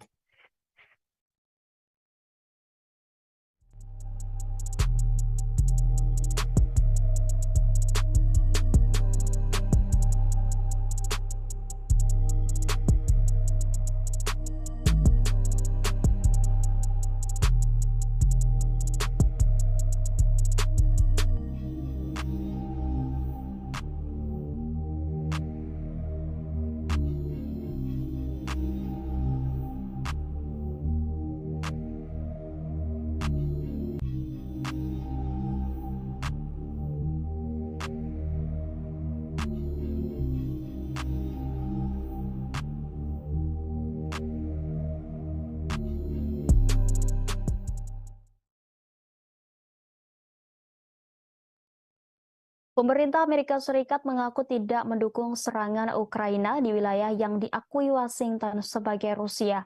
Hal itu diungkapkan penasihat keamanan nasional Gedung Putih, Jack Sullivan pada Sabtu 20 Mei 2023. Dikutip dari TSS, selama pengarahan di kota tuan rumah KTT G7 di Hiroshima, pejabat AS ditanya tentang jaminan bahwa pemerintah Kiev telah menawarkan untuk membuktikan bahwa mereka tidak akan menggunakan jet tempur F-16 untuk melakukan operasi di wilayah Rusia. Sementara itu, Presiden AS Joe Biden akan mengumumkan paket bantuan militer lain kepada pemerintah Kiev senilai 375 juta US dollar, sebut laporan surat kabar Politico. Surat kabar itu mengutip para pejabat AS yang mengatakan bahwa pengumuman itu akan dilakukan setelah pertemuan dengan Presiden Ukraina Volodymyr Zelensky akhir pekan ini di sela-sela KTT G7 di Jepang. Paket itu akan mencakup peluru artileri, kendaraan lapis baja, dan tank senjata anti-tank. Menurut laporan itu, AS dan sekutunya telah memasok semua peralatan ini ke Kiev di masa lalu. Pada gilirannya, kantor berita Reuters melaporkan bahwa Amerika Serikat juga akan memberi Ukraina proyektil tambahan untuk sistem roket multi peluncuran HIMARS. Selain itu, AS juga mengizinkan sekutu-sekutunya di barat untuk menyuplai Ukraina dengan jet tempur canggih termasuk F-16 buatan Amerika. Langkah ini akan menjadi dorongan besar untuk Kiev. Penasihat Keamanan Nasional AS Jack Sullivan mengatakan Presiden Joe Biden memberitahu rekan-rekannya di G7 mengenai keputusan tersebut pada konferensi tingkat tinggi G7 di Jepang pada Jumat kemarin. Pasukan AS juga akan melatih pilot-pilot Kiev untuk menggunakan jet tersebut, kata Sullivan. Ukraina sudah lama menginginkan jet canggih dan Presiden Volodymyr Zelensky memuji langkah ini sebagai keputusan bersejarah. Secara legal, AS harus menyetujui ekspor kembali peralatan yang dibeli oleh sekutu-sekutunya. Langkah ini juga akan membuka jalan bagi negara-negara lain untuk mengirim stok F-16 yang mereka punya ke Ukraina.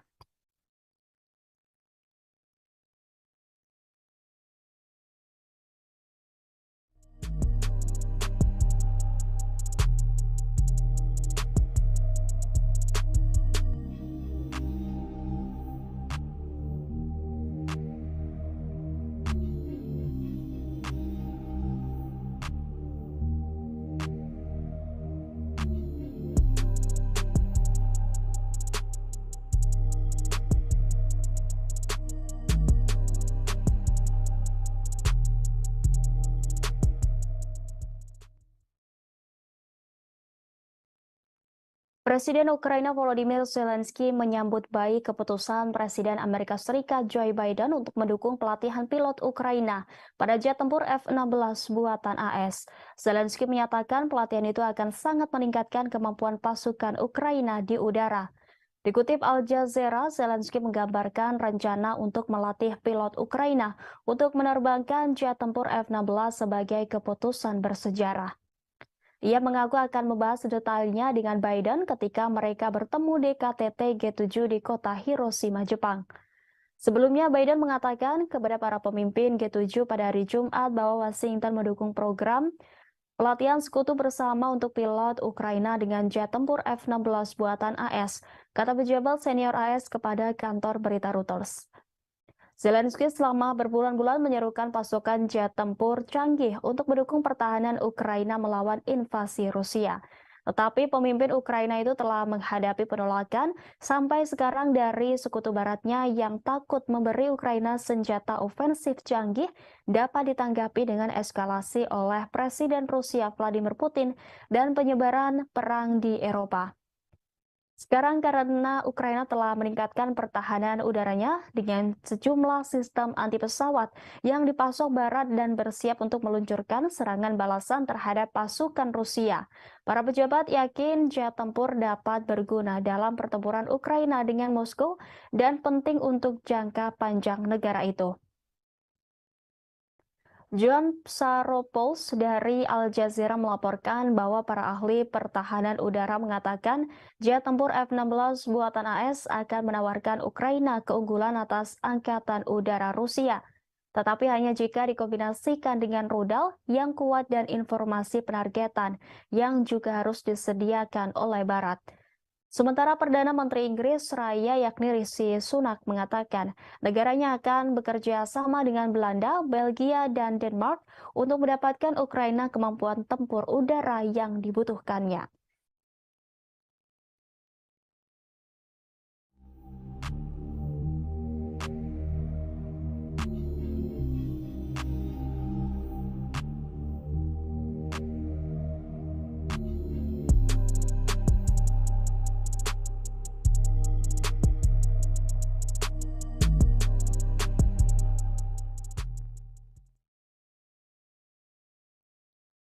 Ibu kota Sudan, Khartoum, dan kota Bahri kembali dibombardir serangan udara pada Jumat 19 Mei. Sementara perang antara tentara dan pasukan paramiliter pasukan dukungan cepat atau RSF memasuki minggu kelima. Serangan itu memperdalam krisis kemanusiaan sebagai warga sipil yang terjebak dan telantar akibat perang saudara di negara itu. Serangan udara dilaporkan oleh saksi mata di Omdurman Selatan dan Bahri Utara, dua kota yang terletak di seberang Sungai Nil dari Khartoum, membentuk tiga ibu kota Sudan. Beberapa serangan terjadi di dekat stasiun penyiaran negara di Omdurman, kata para saksi mata. Saksi mata di Khartoum mengatakan situasi relatif tenang meski terdengar suara tembakan sporadis. Dilaporkan pula pertempuran masih pecah di sejumlah wilayah di Sudan. Penjarahan massal oleh orang-orang bersenjata dan warga sipil sama-sama membuat hidup lebih sengsara bagi penduduk Khartoum yang terjebak oleh pertempuran sengit antara militer reguler dan pasukan paramiliter RSF, kata saksi mata. Konflik tersebut telah membuat sekitar 843.000 orang mengungsi di Sudan dan menyebabkan sekitar 250.000 orang lainnya mengungsi ke negara-negara tetangga, kata Badan Pengungsi PBB pada Jumat 19 Mei. Panglima Angkatan Darat Jenderal Abdel Fattah al-Burhan mengambil langkah yang telah lama dinantikan pada hari Jumat untuk mencopot kepala RSF Muhammad Hamdan Dagalo yang lebih dikenal sebagai Hameti dari jabatannya sebagai wakilnya di Dewan Kedaulatan yang berkuasa. Keduanya telah menjalankan dewan sejak 2019 ketika menggulingkan orang kuat Presiden Omar al-Bashir di tengah aksi protes massa terhadap pemerintahannya. Mereka melakukan kudeta pada 2021 ketika tenggat waktu semakin dekat untuk menyerahkan kekuasaan kepada warga sipil dalam protes transisi menuju pemilihan umum yang bebas. Sementara itu, pembicaraan gencatan senjata yang disponsori Saudi dan AS di kota Jeddah, Saudi belum menghasilkan sebuah terobosan. Pada pertempuran Liga Arab di Jeddah hari Jumat 19 Mei, sebuah pernyataan dari utusan Sudan menuduh RSF melakukan penjarahan dan pemerkosaan dan melanggar serangkaian gencatan senjata. Di lain pihak, RSF menuduh tentara memulai konflik dan melanggar gencatan senjata. RSF juga mengatakan bahwa mereka yang melakukan kejahatan memakai seragam RSF curian. Pertempuran pecah pada 15 April setelah perselisihan tentang rencana RSF untuk diintegrasikan ke dalam tentara dan rantai komando di masa depan berdasarkan kesepakatan yang didukung internasional untuk mengubah Sudan menuju demokrasi setelah puluhan tahun otokrasi yang dilanda konflik. Jenderal Burhan melantik Malik Agar, pemimpin kelompok pemberontak yang bergabung dengan Dewan Kedaulatan pada 2020 setelah menandatangani perjanjian damai dengan pemerintah sebagai wakil barunya menurut keputusan kedua. Pada hari yang sama, Burhan mempromosikan perwira militer lainnya yang bertugas di Dewan termasuk mengangkat Jenderal Smas Eldin Kabasi sebagai wakil komandan angkatan bersenjata. Jenderal Yasser Al-Atta dan Ibrahim Jabir masing-masing ditunjuk sebagai asisten komandan.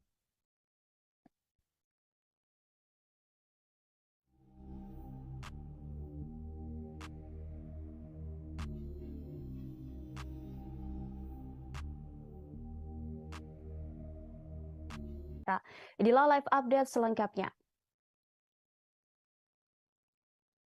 Presiden Ukraina Volodymyr Zelensky menghadiri KTT G7 di Hiroshima, Jepang. Zelensky tiba di Bandara Internasional Hiroshima, Jepang sekira pukul 15:45 waktu Jepang pada Sabtu 20 Mei kemarin. Kehadirannya mendapat pengamanan yang sangat ketat, bahkan bisa dibilang lebih ketat daripada pengawalan untuk Presiden Amerika Serikat Joe Biden. Turun dari pesawat, Zelensky langsung menyalami Seiji Kihara, wakil kepala sekretariat kabinet Jepang, yang juga orang paling dipercaya PM Jepang Fumio Kishida. Kemudian ia menyalami duta besar Ukraina untuk Jepang, yakni Sergei Korsansky, dan langsung menuju mobil khusus anti peluru yang sudah disiapkan untuknya.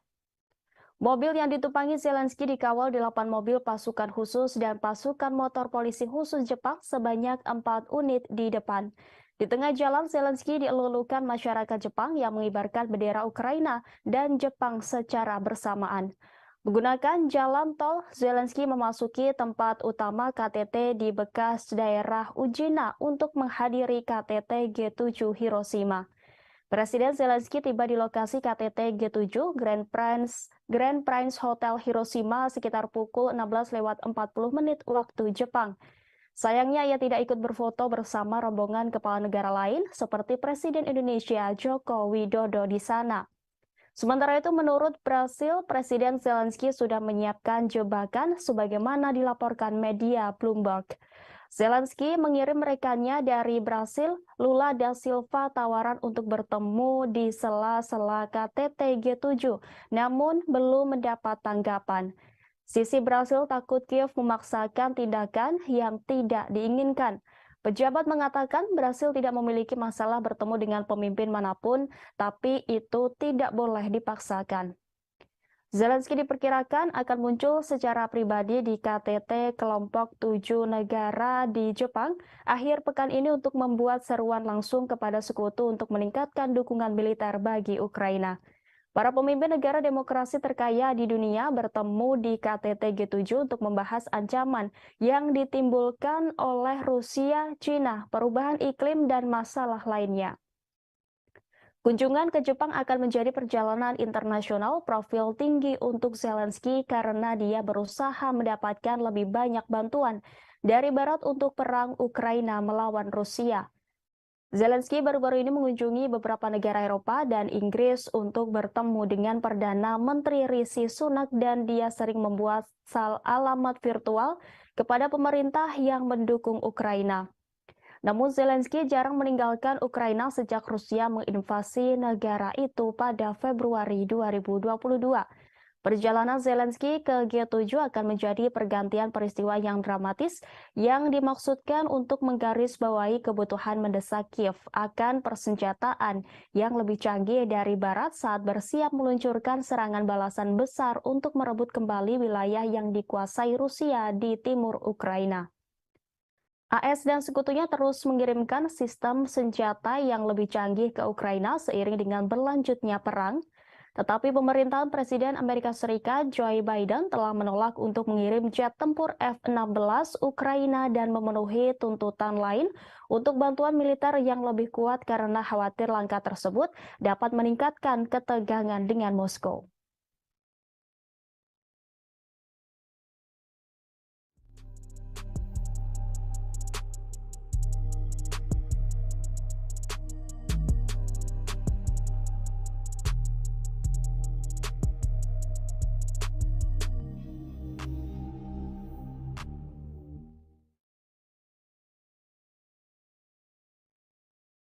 Selain Presiden Ukraina Volodymyr Zelensky, Presiden Joko Widodo juga termasuk dalam pemimpin negara non-G7 yang menghadiri KTT G7 di Jepang. Presiden Jokowi mendapat undangan khusus dalam KTT tersebut.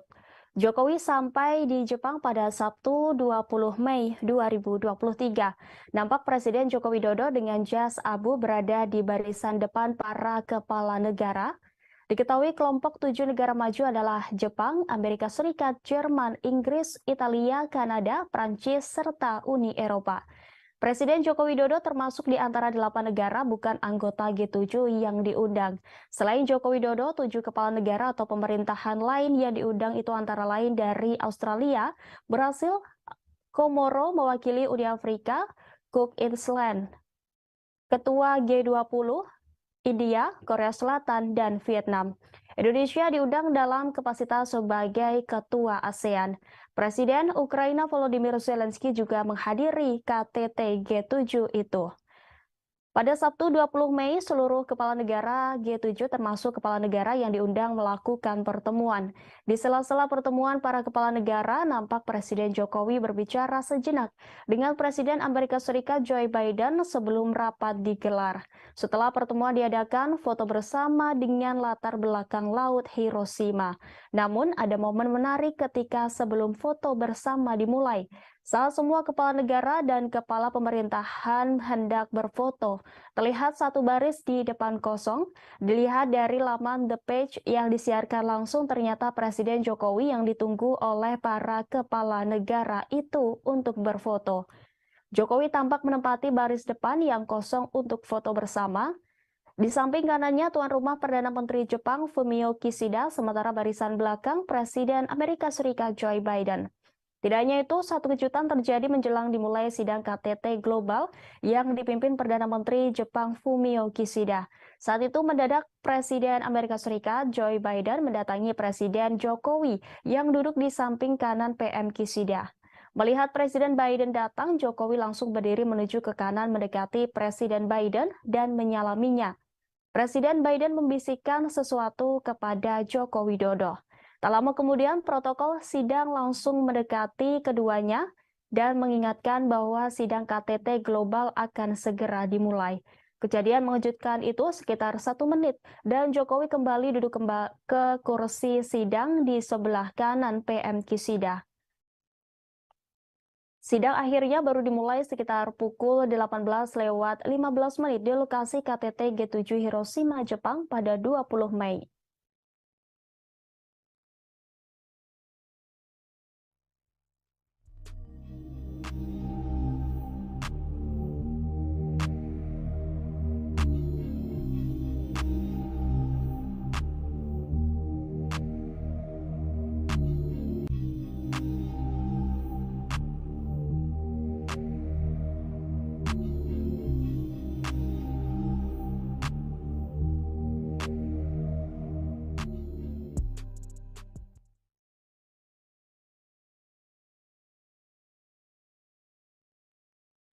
Keputusan yang diadopsi pada KTT G7 di Hiroshima, Jepang disebut mengejar tujuan penahanan Rusia dan Cina. Hal itu diungkapkan oleh Menteri Luar Negeri Rusia yakni Sergei Lavrov pada Majelis ke-31 Dewan Kebijakan Luar Negeri dan Pertahanan pada Sabtu 20 Mei 2023. Dikutip dari TESS Minggu 21 Mei, Lavrov menunjukkan bahwa jalur barat telah benar-benar hidup lebih lama dalam bentuk yang telah dikembangkannya dalam kebijakan luar negeri Rusia baru-baru ini. Sebab Rusia memulai jalur konfrontasi paling dramatis dengan blok agresif yang terdiri dari Amerika Serikat, Eropa, Uni dan Aliansi Atlantik Utara. Tujuannya diumumkan dengan lantang dan terus terang, yaitu untuk mengalahkan Rusia di medan perang dan tanpa berhenti di sini untuk melenyapkan nanti sebagai saingan geopolitik. Ditambahkan Lavrov boleh dikatakan bersama dengan negara lain manapun yang mengklaim tempat independen di dunia, mereka akan ditekan sebagai lawan. Diplomat tinggi itu juga menunjukkan bahwa komunitas ahli negara-negara barat secara terbuka mendiskusikan perintah untuk menyusun skenario yang ditujukan untuk perpecahan Rusia. Dan mereka tidak menyembunyikan bahwa keberadaan Rusia sebagai pusat independen tidak sesuai dengan tujuan Barat. Sebelumnya, negara-negara kelompok 7 atau G7 merilis pernyataan bersama pada hari Sabtu sebelum akhirnya KTT kelompok tersebut di kota Hiroshima, Jepang. G7 menyebut Ukraina dalam beberapa ketentuan pernyataan termasuk yang terkait dengan Cina, tetapi hanya satu paragraf pendek dari dokumen setebal 40 halaman yang didedikasikan langsung untuk krisis Ukraina. Negara-negara G7 mengatakan mereka berkomitmen untuk mengintensifkan dukungan diplomatik, keuangan, kemanusiaan, dan militer mereka untuk Ukraina untuk meningkatkan biaya ke Rusia dan mereka yang mendukung Moskow dalam konflik tersebut. Pada hari Jumat, para pemimpin G7 mengadopsi pernyataan khusus tentang Ukraina menentukan posisi mereka dalam masalah ini termasuk sanksi terhadap Rusia. Para peserta KTT meminta Rusia untuk menghentikan agresi yang sedang berlangsung dan menarik pasukan dan peralatan militernya dari seluruh wilayah Ukraina yang diakui secara internasional. Perdamaian yang adil tidak dapat diwujudkan tanpa penarikan pasukan dan peralatan militer Rusia secara lengkap dan tanpa syarat, dan ini harus disertakan dalam setiap seruan untuk perdamaian. G7 juga berjanji untuk melanjutkan pasokan senjata aktif mereka ke Ukraina jika konflik militer berakhir.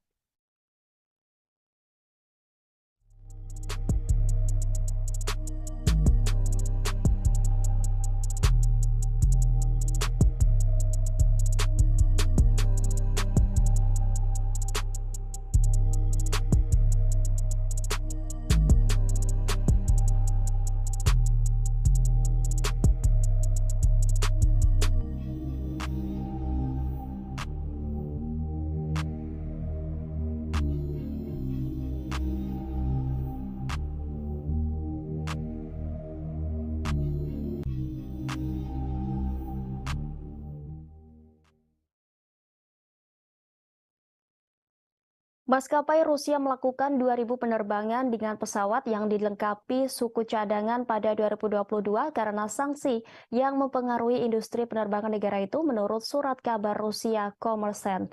Surat kabar itu mengutip Viktor Basargin, Kepala Pengawas Transportasi Negara Rusia Rostrans-Nadzor, yang melaporkan informasi tentang penerbangan tersebut ke Komite Transportasi Duma Negara pada hari Selasa. Sejak Presiden Rusia Vladimir Putin memerintahkan invasi ke Ukraina pada Februari 2022, Amerika Serikat dan lusinan pemerintah lainnya telah memberlakukan sanksi terhadap Rusia sebagai hukuman. Sanksi-sanksi ini berusaha membatasi kemampuan Moskow untuk memperoleh dan membuat senjata, tetapi mereka juga membatasi pengiriman suku cadang yang dibutuhkan untuk industri otomotif dan penerbangan negara itu. Kommersant yang menulis bahwa mereka memiliki audio pertemuan hari Selasa melaporkan bahwa Basargin mengatakan kepada anggota parlemen bahwa meskipun memiliki akses terbatas untuk mendapatkan komponen pesawat baru, penerbangan sipil Federasi Rusia memenuhi tugasnya untuk pengiriman penumpang tanpa gangguan. Pada hari Senin, The New York Times melaporkan bahwa meskipun ada sanksi ribuan pengiriman yang berisi suku cadang, pesawat berhasil masuk ke Rusia pada tahun 2022. Dengan menggunakan data yang dikumpulkan oleh agregator data perdagangan impor Genius Times menemukan bahwa barang bernilai puluhan juta dolar sebagian dikirim melalui jaringan terlarang ke maskapai penerbangan yang disebutkan dalam sanksi oleh pemerintah AS. Meskipun bagian barat ini masuk ke negara itu, pesawat Rusia tetap terbang dengan pelanggaran yang secara langsung mempengaruhi keselamatan penerbangan. Surat kabar itu menulis bahwa pejabat Rostrannadzor tidak merinci apakah angkanya untuk 2.000 penerbangan yang dilakukan dengan bagian yang kadaluarsa merujuk pada penerbangan komersial atau semua jenis perjalanan udara. Kommersant juga mencatat bahwa perusahaan manajemen lalu lintas udara negara Rusia melayani 1,4 juta penerbangan termasuk rute transit dan internasional pada tahun 2022. Najmuddin Meskati, seorang profesor teknik dan hubungan internasional di University of Southern California mengatakan kepada Newsweek bahwa sanksi terhadap penerbangan dan sektor lainnya akan semakin mendorong Rusia dan Iran ke pangkuan satu sama lain. Ia mengaku telah mendengar tentang keadaan industri penerbangan sipil Rusia yang semakin mengerikan karena sanksi yang serupa dan sejajar dengan armada penerbangan sipil Iran setelah 40 tahun sanksi. Ditambahkannya bahwa pejabat Iran telah menemukan cara untuk menghindari sanksi, dan itulah alasan lain Rusia baru-baru ini menandatangani kontrak dengan Iran untuk melayani pesawat mereka di Iran. Karena pengalaman panjang Iran dan jaringan dealer dan suku cadang bawah tanah yang mapan, baik asli maupun palsu yang telah ada dan bekerja dengan baik. Kommersant berbicara dengan perwakilan di beberapa maskapai besar di Rusia yang semuanya menyangkal penggunaan suku cadang kadaluarsa di pesawat mereka. Sumber-sumber ini juga mengatakan mereka tidak mengetahui maskapai lain yang mengalami pelanggaran keselamatan karena masalah dengan suku cadang pesawat.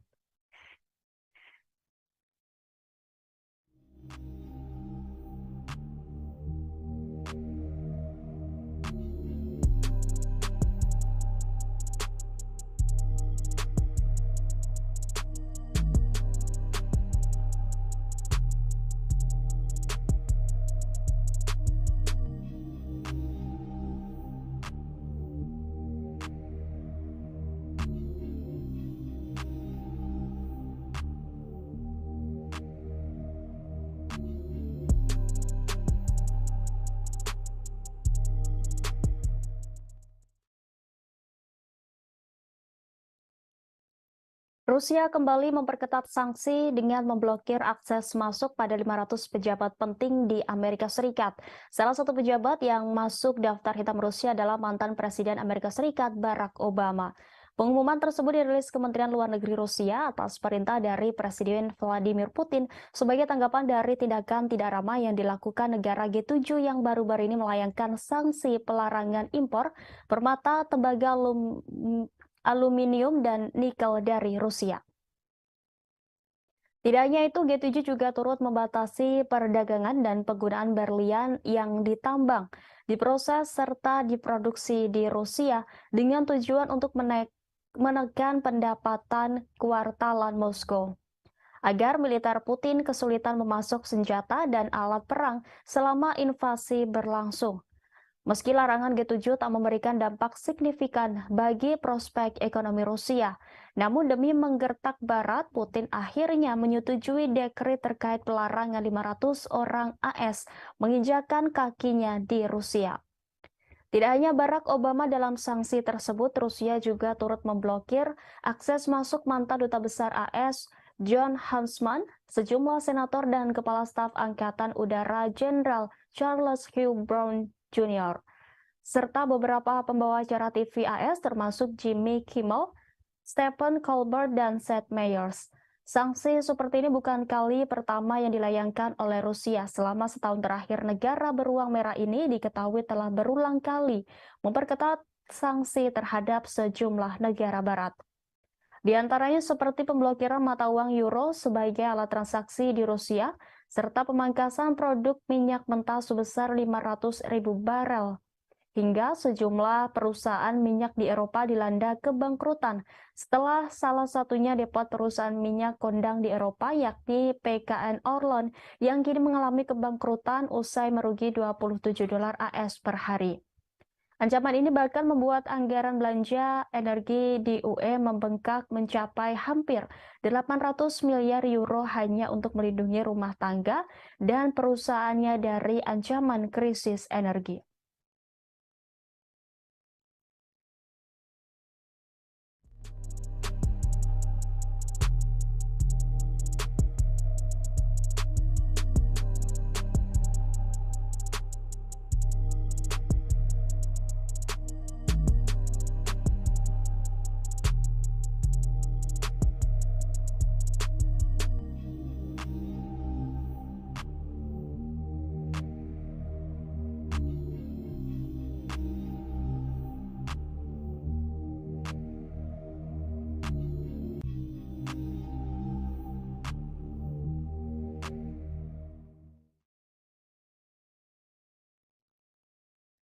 Pasukan militer Rusia telah meningkatkan posisi pertahanan di sekitar pembangkit listrik tenaga nuklir Zaporizhia di Ukraina Selatan dalam beberapa pekan terakhir. Menurut karyawan Ukraina yang bekerja di pabrik itu, pasukan Rusia telah menggali parit baru di sekitar kota dan meletakkan lebih banyak ranjau.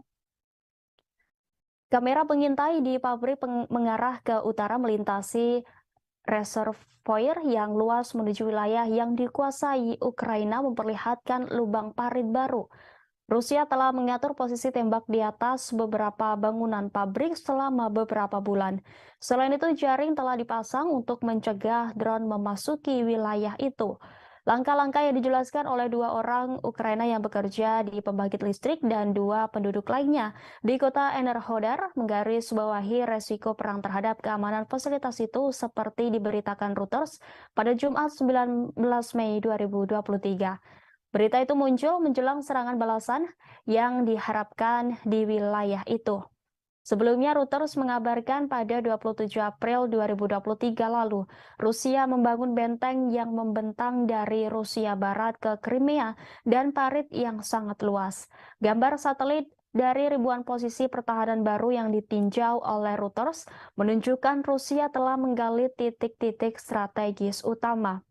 Menteri Pertahanan Rusia Sergei Shoigu mengunjungi pos komando depan di wilayah Zaporizhia yang diduduki Ukraina untuk pemeriksaan pasukan pada Jumat 19 Mei. Kementerian Pertahanan Rusia memposting video kunjungan itu di media sosial. Kementerian mencatat Shoigu juga mendengarkan laporan dari Komandan Kelompok Vostok dan petugas markas. Pada Jumat 19 Mei, Perdana Menteri Rusia Mikhail Mishustin mengatakan pembangunan beberapa ribu benteng pertahanan di sepanjang perbatasan Rusia dengan Ukraina dan di wilayah yang diduduki oleh Rusia telah selesai. Selain Zaporizhia, langkah-langkah keamanan juga diperketat di jalur kereta api Crimea. Otoritas Rusia di wilayah Crimea mengumumkan kabar itu pada hari ini sehari setelah ledakan yang diduga menggelincirkan kereta barang. Menteri Perhubungan Nikolai Lukashenko mengatakan bahwa langkah-langkah telah diperkuat dan sekarang berdasarkan hasil penyelidikan langkah-langkah tambahan akan diambil untuk memastikan keamanan maksimum semua bagian jalur kereta api di Republik Crimea.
Bos tentara bayaran grup Wagner Yevgeny Prigozhin pada Sabtu 20 Mei kemarin mengklaim pasukannya telah merebut total Bakhmut, Ukraina Timur. Presiden Rusia Vladimir Putin mengucapkan selamat kepada kelompok Wagner dan militer angkatan bersenjata Rusia atas pembebasan Bakhmut di DPR. Putin pun berjanji akan memberikan penghargaan kepada prajurit yang berperan besar dalam perebutan Bakhmut. Bakhmut telah menjadi tempat pertempuran terpanjang dan paling berdarah dalam serangan Rusia ke Ukraina. Grup Wagner seperti diketahui telah mempelopori perjuangan pihak Rusia dan merebut Bakhmut dan diyakini telah menderita kerugian besar dalam penyerbuan kota selama berbulan-bulan. Dalam video yang diposting di Telegram, Prigozhin mengklaim bahwa pasukannya sepenuhnya membebaskan Artemov, sebutan Bakhmut. Dari dia berdiri dengan para pejuang di belakangnya yang memegang bendera Rusia dikelilingi reruntuhan. Prigozhin menyampaikan para pejuang grup Wagner akan terlebih dahulu memeriksa kota Bakhmut yang telah berhasil direbut sebelum menyerahkannya kepada tentara resmi Rusia pada 25 Mei mendatang. Pengumuman grup Wagner datang saat Presiden Ukraina Volodymyr Zelensky mengambil bagian dalam KTT G7 di Jepang.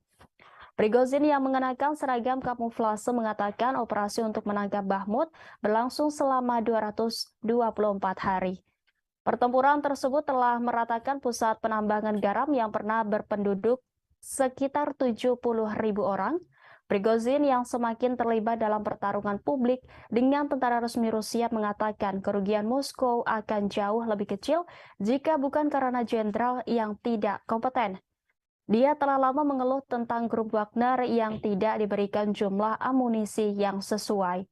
Dalam video itu ia mengungkap hanya ada Wagner di medan perang yang melawan tentara Ukraina dan juga melawan birokrasi Rusia.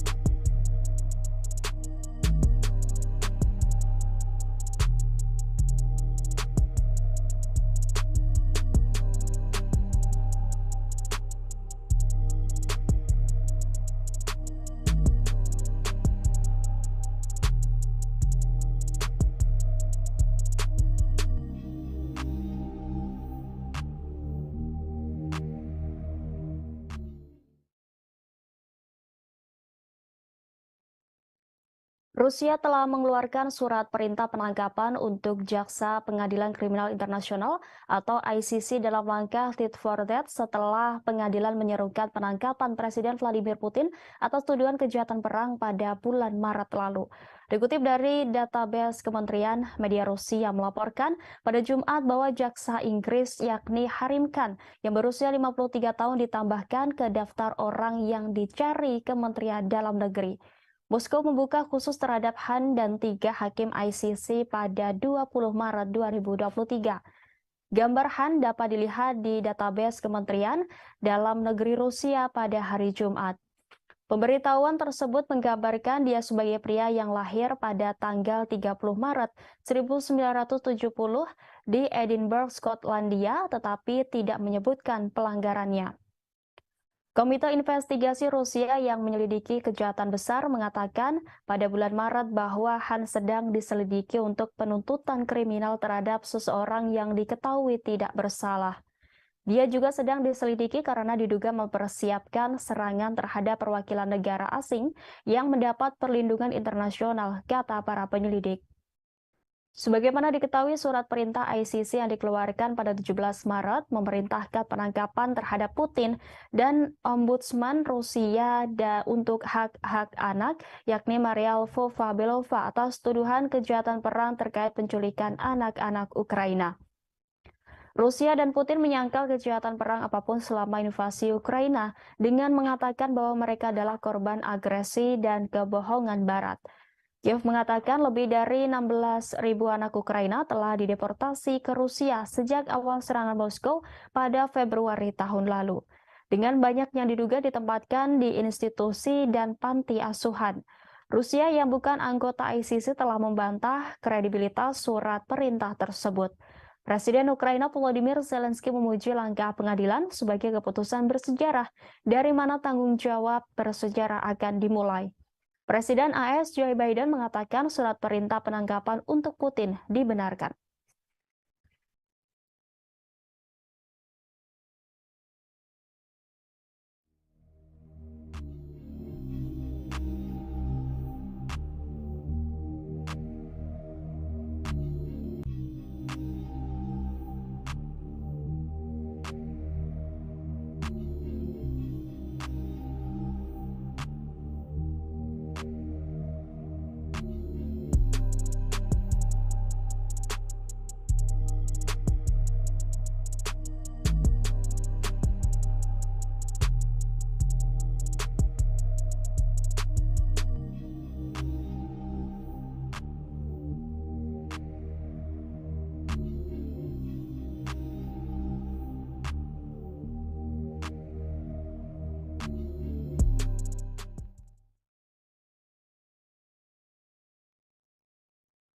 Pasukan rezim Kiev mengklaim telah membombardir wilayah Republik Rakyat Donetsk sebanyak 37 kali selama sehari terakhir.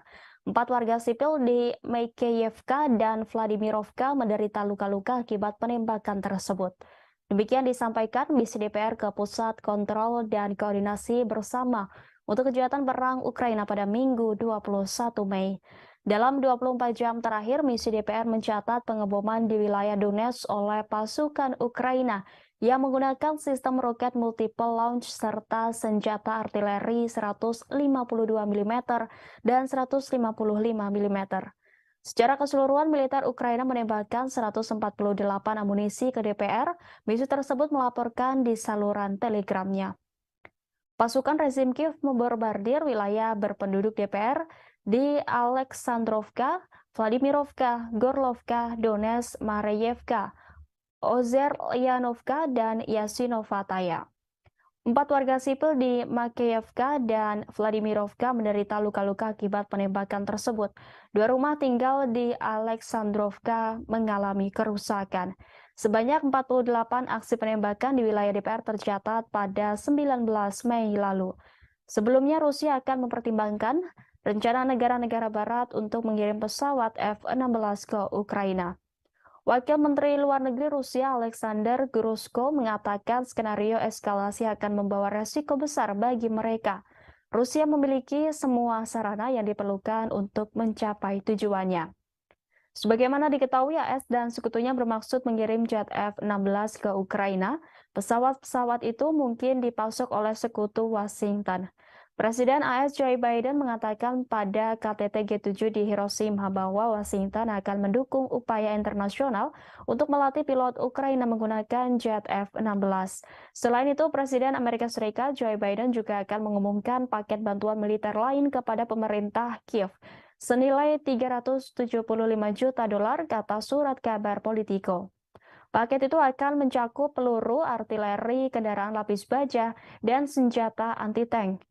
Pada gilirannya, kantor berita Reuters melaporkan bahwa Amerika Serikat juga akan memberi Ukraina proyektil tambahan untuk sistem roket multi peluncuran HIMARS.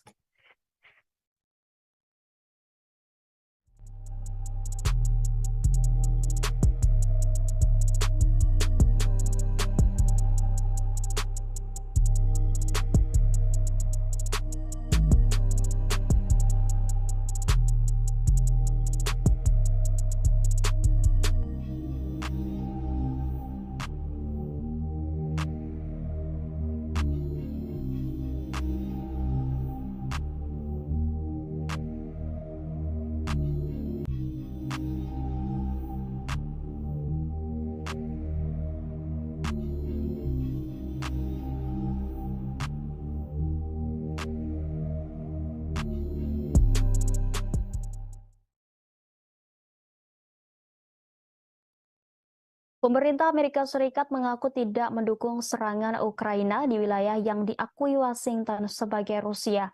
Hal itu diungkapkan penasihat keamanan nasional Gedung Putih, Jack Sullivan pada Sabtu 20 Mei 2023. Dikutip dari TSS, selama pengarahan di kota tuan rumah KTT G7 di Hiroshima, pejabat AS ditanya tentang jaminan bahwa pemerintah Kiev telah menawarkan untuk membuktikan bahwa mereka tidak akan menggunakan jet tempur F-16 untuk melakukan operasi di wilayah Rusia. Sementara itu, Presiden AS Joe Biden akan mengumumkan paket bantuan militer lain kepada pemerintah Kiev senilai 375 juta US dollar, sebut laporan surat kabar Politico. Surat kabar itu mengutip para pejabat AS yang mengatakan bahwa pengumuman itu akan dilakukan setelah pertemuan dengan Presiden Ukraina Volodymyr Zelensky akhir pekan ini di sela-sela KTT G7 di Jepang. Paket itu akan mencakup peluru artileri, kendaraan lapis baja, dan tank senjata anti-tank. Menurut laporan itu, AS dan sekutunya telah memasok semua peralatan ini ke Kiev di masa lalu. Pada gilirannya, kantor berita Reuters melaporkan bahwa Amerika Serikat juga akan memberi Ukraina proyektil tambahan untuk sistem roket multi peluncuran HIMARS. Selain itu, AS juga mengizinkan sekutu-sekutunya di barat untuk menyuplai Ukraina dengan jet tempur canggih termasuk F-16 buatan Amerika. Langkah ini akan menjadi dorongan besar untuk Kiev. Penasihat Keamanan Nasional AS Jake Sullivan mengatakan Presiden Joe Biden memberitahu rekan-rekannya di G7 mengenai keputusan tersebut pada konferensi tingkat tinggi G7 di Jepang pada Jumat kemarin. Pasukan AS juga akan melatih pilot-pilot Kiev untuk menggunakan jet tersebut, kata Sullivan. Ukraina sudah lama menginginkan jet canggih dan Presiden Volodymyr Zelensky memuji langkah ini sebagai keputusan bersejarah. Secara ilegal, maksud kami secara legal, AS harus menyetujui ekspor kembali peralatan yang dibeli oleh sekutu-sekutunya. Langkah ini juga akan membuka jalan bagi negara-negara lain untuk mengirim stok F-16 yang mereka punya ke Ukraina.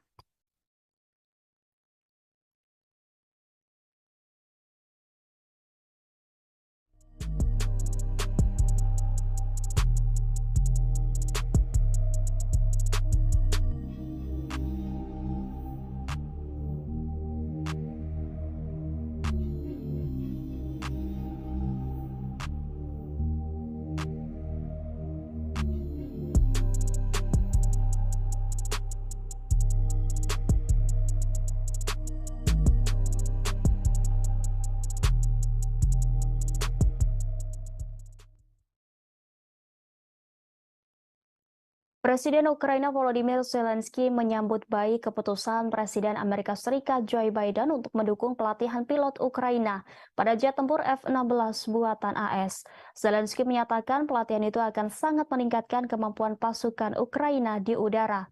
Dikutip Al Jazeera, Zelensky menggambarkan rencana untuk melatih pilot Ukraina untuk menerbangkan jet tempur F-16 sebagai keputusan bersejarah. Ia mengaku akan membahas detailnya dengan Biden ketika mereka bertemu di KTT G7 di kota Hiroshima, Jepang. Sebelumnya, Biden mengatakan kepada para pemimpin G7 pada hari Jumat bahwa Washington mendukung program pelatihan sekutu bersama untuk pilot Ukraina dengan jet tempur F-16 buatan AS, kata pejabat senior AS kepada kantor berita Reuters.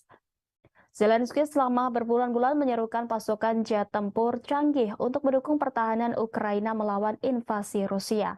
Tetapi pemimpin Ukraina itu telah menghadapi penolakan sampai sekarang dari sekutu baratnya yang takut memberi Ukraina senjata ofensif canggih dapat ditanggapi dengan eskalasi oleh Presiden Rusia Vladimir Putin dan penyebaran perang di Eropa. Sekarang karena Ukraina telah meningkatkan pertahanan udaranya dengan sejumlah sistem anti pesawat yang dipasok Barat dan bersiap untuk meluncurkan serangan balasan terhadap pasukan Rusia. Para pejabat yakin jet tempur dapat berguna dalam pertempuran Ukraina dengan Moskow dan penting untuk jangka panjang negara itu. John Psaropoulos dari Al Jazeera melaporkan bahwa para ahli pertahanan udara mengatakan jet tempur F-16 buatan AS akan menawarkan Ukraina keunggulan atas angkatan udara Rusia. Tetapi hanya jika dikombinasikan dengan rudal yang kuat dan informasi penargetan yang juga harus disediakan oleh Barat. Sementara Perdana Menteri Inggris Raya yakni Rishi Sunak mengatakan negaranya akan bekerja sama dengan Belanda, Belgia, dan Denmark untuk mendapatkan Ukraina kemampuan tempur udara yang dibutuhkannya.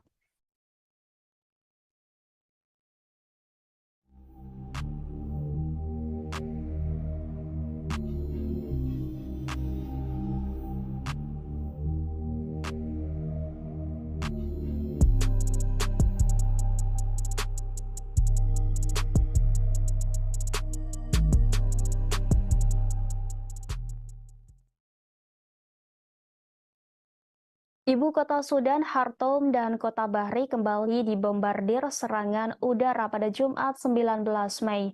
Sementara perang antara tentara dan pasukan paramiliter pasukan dukungan cepat atau RSF memasuki minggu kelima. Serangan itu memperdalam krisis kemanusiaan sebagai warga sipil yang terjebak dan telantar akibat perang saudara di negara itu.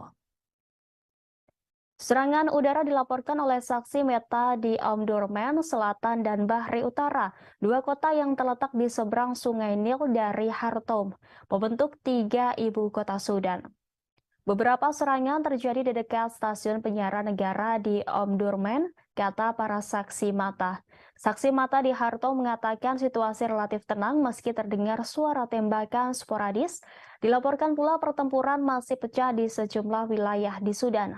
Penjarahan massal oleh orang-orang bersenjata dan warga sipil sama-sama membuat hidup lebih sengsara bagi penduduk Khartoum yang terjebak oleh pertempuran sengit antara militer reguler dan pasukan paramiliter RSF, kata saksi mata. Konflik tersebut telah membuat sekitar 843.000 orang mengungsi di Sudan dan menyebabkan sekitar 250.000 orang lainnya mengungsi ke negara-negara tetangga, kata Badan Pengungsi PBB pada Jumat 19 Mei. Panglima Angkatan Darat Jenderal Abdel Fattah al-Burhan mengambil langkah yang telah lama dinantikan pada hari Jumat untuk mencopot Kepala RSF Muhammad Hamdan Dagalo yang lebih dikenal sebagai Hamedti dari jabatannya sebagai wakilnya di Dewan Kedaulatan yang berkuasa. Keduanya telah menjalankan Dewan sejak 2019 ketika menggulingkan orang kuat Presiden Omar al-Bashir di tengah aksi protes massa terhadap pemerintahannya. Mereka melakukan kudeta pada 2021 ketika tenggat waktu semakin dekat untuk menyerahkan kekuasaan kepada warga sipil dalam protes transisi menuju pemilihan umum yang bebas. Sementara itu, pembicaraan gencatan senjata yang disponsori Saudi dan AS di kota Jeddah, Saudi belum menghasilkan sebuah terobosan. Pada pertempuran Liga Arab di Jeddah hari Jumat 19 Mei, sebuah pernyataan dari utusan Sudan menuduh RSF melakukan penjarahan dan pemerkosaan dan melanggar serangkaian gencatan senjata. Di lain pihak, RSF menuduh tentara memulai konflik dan melanggar gencatan senjata. RSF juga mengatakan bahwa mereka yang melakukan kejahatan memakai seragam RSF curian. Pertempuran pecah pada 15 April setelah perselisihan tentang rencana RSF untuk diintegrasikan ke dalam tentara dan rantai komando di masa depan berdasarkan kesepakatan yang didukung internasional untuk mengubah Sudan menuju demokrasi setelah puluhan tahun otokrasi yang dilanda konflik. Jenderal Burhan melantik Malik Agar, pemimpin kelompok pemberontak yang bergabung dengan Dewan Kedaulatan pada 2020 setelah menandatangani perjanjian damai dengan pemerintah sebagai wakil barunya menurut keputusan kedua. Pada hari yang sama, Burhan mempromosikan perwira militer lainnya yang bertugas di Dewan termasuk mengangkat Jenderal Smas Eldin Kabasi sebagai wakil komandan angkatan bersenjata. Jenderal Yasser Al-Atta dan Ibrahim Jabir masing-masing ditunjuk sebagai asisten komandan.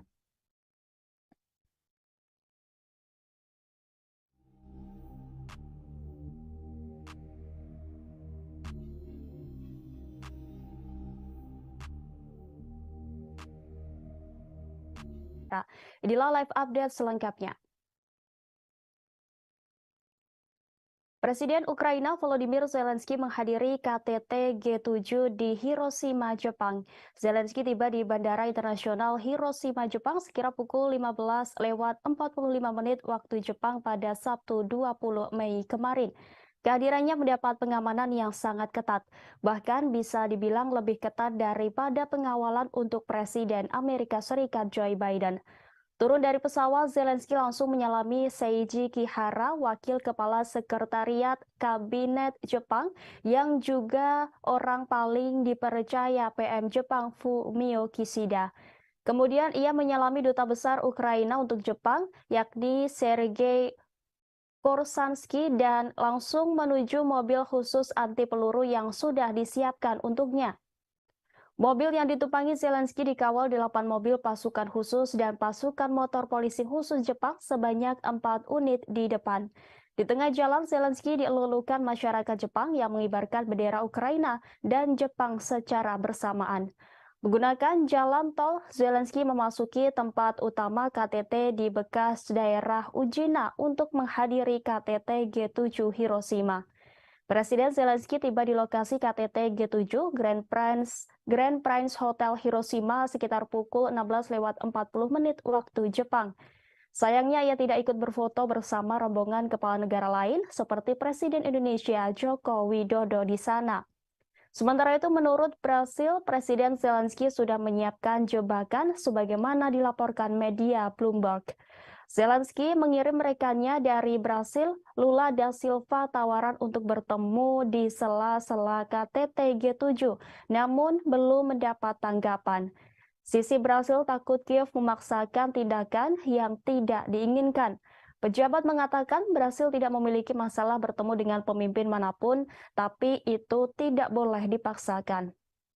Zelensky diperkirakan akan muncul secara pribadi di KTT kelompok 7 negara di Jepang akhir pekan ini untuk membuat seruan langsung kepada sekutu untuk meningkatkan dukungan militer bagi Ukraina. Para pemimpin negara demokrasi terkaya di dunia bertemu di KTT G7 untuk membahas ancaman yang ditimbulkan oleh Rusia, Cina, perubahan iklim, dan masalah lainnya. Kunjungan ke Jepang akan menjadi perjalanan internasional profil tinggi untuk Zelensky karena dia berusaha mendapatkan lebih banyak bantuan dari Barat untuk perang Ukraina melawan Rusia. Zelensky baru-baru ini mengunjungi beberapa negara Eropa dan Inggris untuk bertemu dengan Perdana Menteri Rishi Sunak dan dia sering membuat alamat virtual kepada pemerintah yang mendukung Ukraina. Namun Zelensky jarang meninggalkan Ukraina sejak Rusia menginvasi negara itu pada Februari 2022. Perjalanan Zelensky ke G7 akan menjadi pergantian peristiwa yang dramatis yang dimaksudkan untuk menggarisbawahi kebutuhan mendesak Kiev akan persenjataan yang lebih canggih dari Barat saat bersiap meluncurkan serangan balasan besar untuk merebut kembali wilayah yang dikuasai Rusia di timur Ukraina. AS dan sekutunya terus mengirimkan sistem senjata yang lebih canggih ke Ukraina seiring dengan berlanjutnya perang. Tetapi pemerintahan Presiden Amerika Serikat Joe Biden telah menolak untuk mengirim jet tempur F-16 Ukraina dan memenuhi tuntutan lain untuk bantuan militer yang lebih kuat karena khawatir langkah tersebut dapat meningkatkan ketegangan dengan Moskow.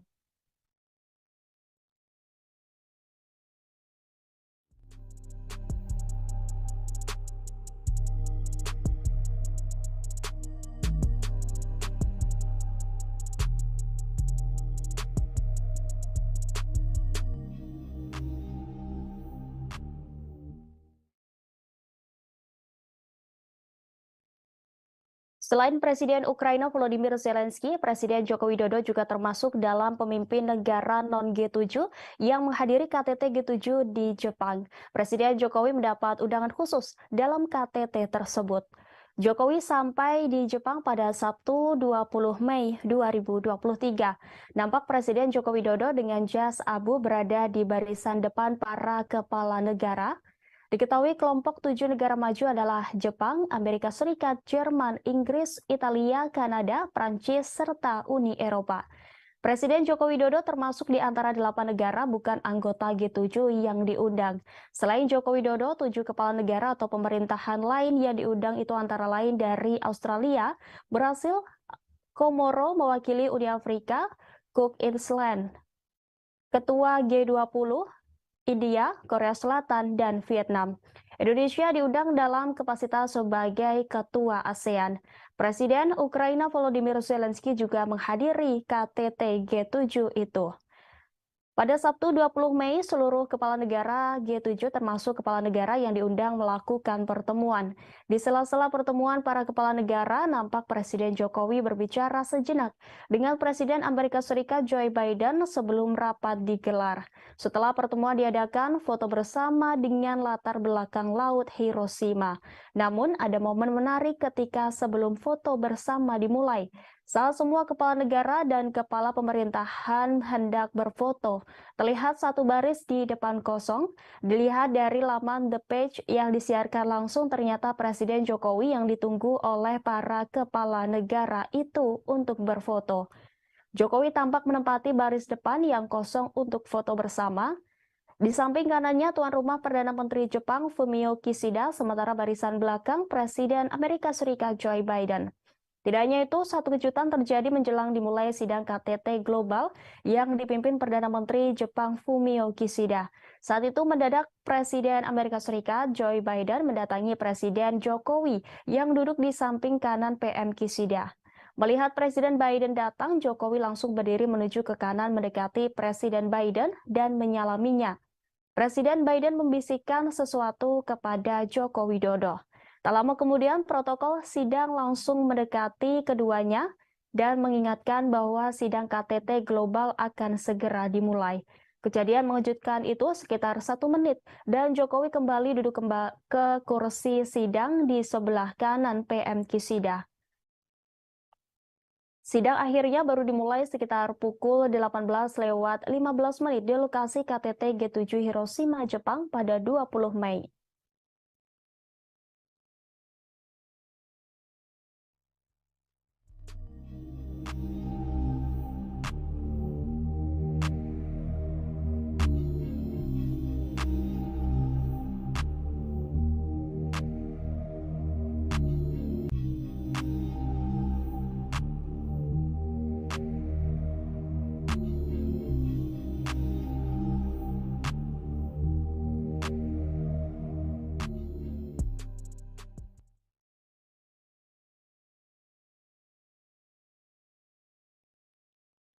Keputusan yang diadopsi pada KTT G7 di Hiroshima, Jepang disebut mengejar tujuan penahanan Rusia dan Cina. Hal itu diungkapkan oleh Menteri Luar Negeri Rusia yakni Sergei Lavrov pada Majelis ke-31 Dewan Kebijakan Luar Negeri dan Pertahanan pada Sabtu 20 Mei 2023. Dikutip dari TESS Minggu 21 Mei, Lavrov menunjukkan bahwa jalur barat telah benar-benar hidup lebih lama dalam bentuk yang telah dikembangkannya dalam kebijakan luar negeri Rusia baru-baru ini. Sebab Rusia memulai jalur konfrontasi paling dramatis dengan blok agresif yang terdiri dari Amerika Serikat, Eropa, Uni dan Aliansi Atlantik Utara. Tujuannya diumumkan dengan lantang dan terus terang, yaitu untuk mengalahkan Rusia di medan perang dan tanpa berhenti di sini untuk melenyapkan nanti sebagai saingan geopolitik. Ditambahkan Lavrov boleh dikatakan bersama dengan negara lain manapun yang mengklaim tempat independen di dunia, mereka akan diteken sebagai lawan. Diplomat tinggi itu juga menunjukkan bahwa komunitas ahli negara-negara barat secara terbuka mendiskusikan perintah untuk menyusun skenario yang ditujukan untuk perpecahan Rusia. Dan mereka tidak menyembunyikan bahwa keberadaan Rusia sebagai pusat independen tidak sesuai dengan tujuan barat. Sebelumnya, negara-negara kelompok 7 atau G7 merilis pernyataan bersama pada hari Sabtu. Sebelum akhirnya KTT kelompok tersebut di kota Hiroshima, Jepang, G7 menyebut Ukraina dalam beberapa ketentuan pernyataan termasuk yang terkait dengan Cina, tetapi hanya satu paragraf pendek dari dokumen setebal 40 halaman yang didedikasikan langsung untuk krisis Ukraina.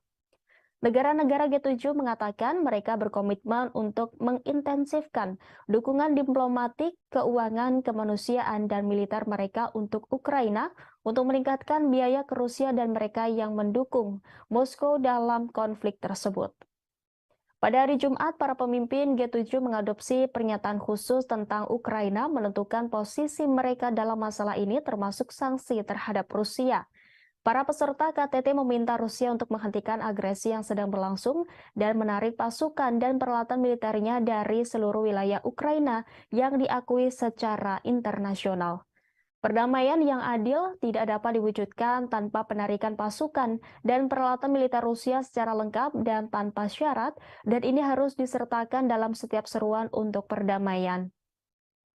G7 juga berjanji untuk melanjutkan pasokan senjata aktif mereka ke Ukraina jika konflik militer berakhir.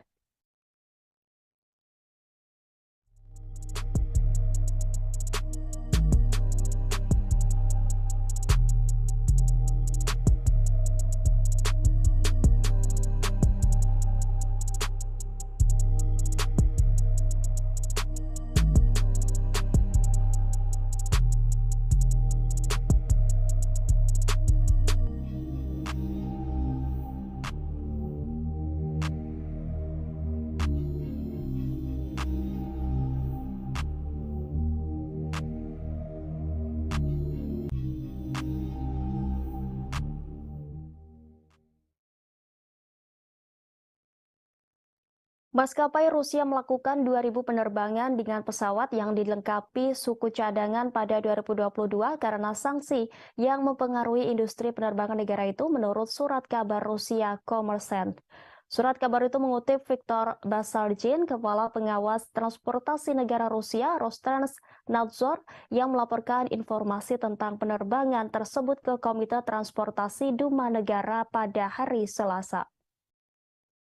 Sejak Presiden Rusia Vladimir Putin memerintahkan invasi ke Ukraina pada Februari 2022, Amerika Serikat dan lusinan pemerintah lainnya telah memberlakukan sanksi terhadap Rusia sebagai hukuman.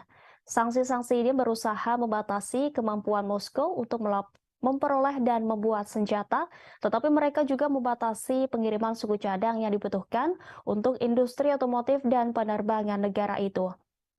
Kommersant yang menulis bahwa mereka memiliki audio pertemuan hari Selasa melaporkan bahwa Basargin mengatakan kepada anggota parlemen bahwa meskipun memiliki akses terbatas untuk mendapatkan komponen pesawat baru, penerbangan sipil Federasi Rusia memenuhi tugasnya untuk pengiriman penumpang tanpa gangguan.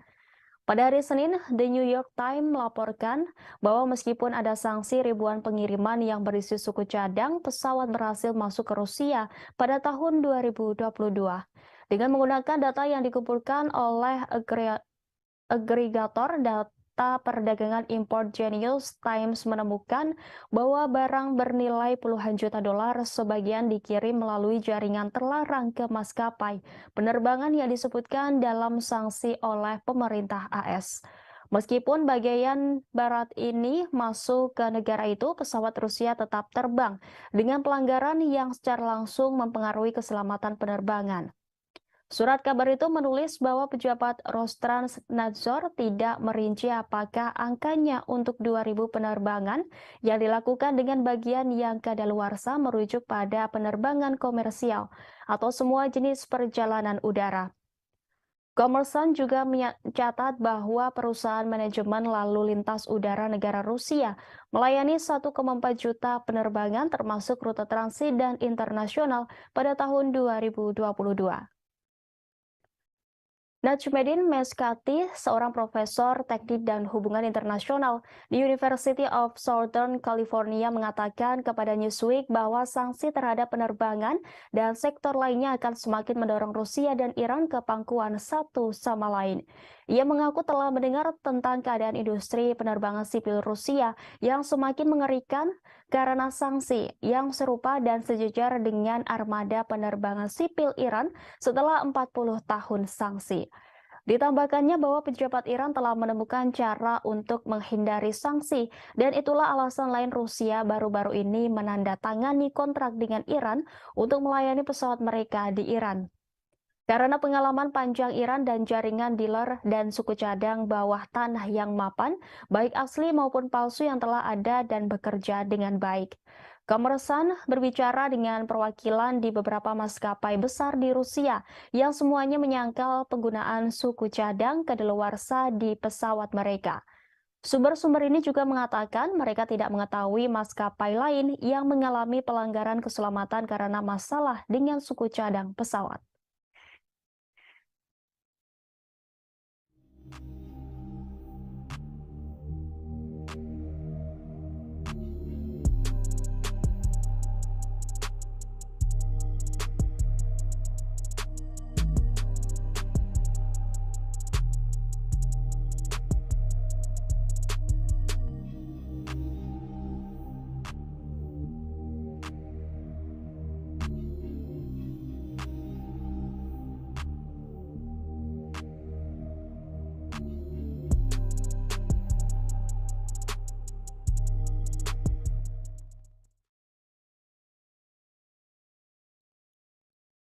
Rusia kembali memperketat sanksi dengan memblokir akses masuk pada 500 pejabat penting di Amerika Serikat.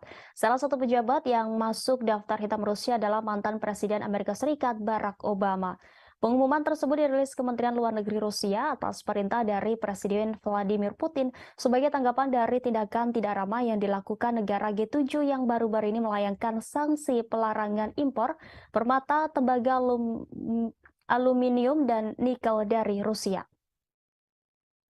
Tidak hanya itu, G7 juga turut membatasi perdagangan dan penggunaan berlian yang ditambang, diproses serta diproduksi di Rusia dengan tujuan untuk menekan pendapatan kuartalan Moskow agar militer Putin kesulitan memasok senjata dan alat perang selama invasi berlangsung. Meski larangan G7 tak memberikan dampak signifikan bagi prospek ekonomi Rusia, namun demi menggertak Barat, Putin akhirnya menyetujui dekret terkait pelarangan 500 orang AS menginjakan kakinya di Rusia. Tidak hanya Barack Obama dalam sanksi tersebut, Rusia juga turut memblokir akses masuk mantan Duta Besar AS John Huntsman, sejumlah senator dan Kepala Staf Angkatan Udara Jenderal Charles Hugh Brown Jr., serta beberapa pembawa acara TV AS termasuk Jimmy Kimmel, Stephen Colbert, dan Seth Meyers.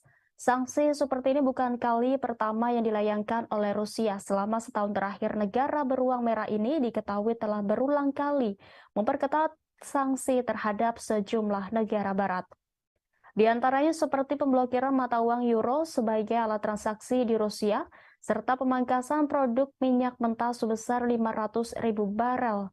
Hingga sejumlah perusahaan minyak di Eropa dilanda kebangkrutan setelah salah satunya dapat perusahaan minyak kondang di Eropa yakni PKN Orlen yang kini mengalami kebangkrutan usai merugi 27 dolar AS per hari.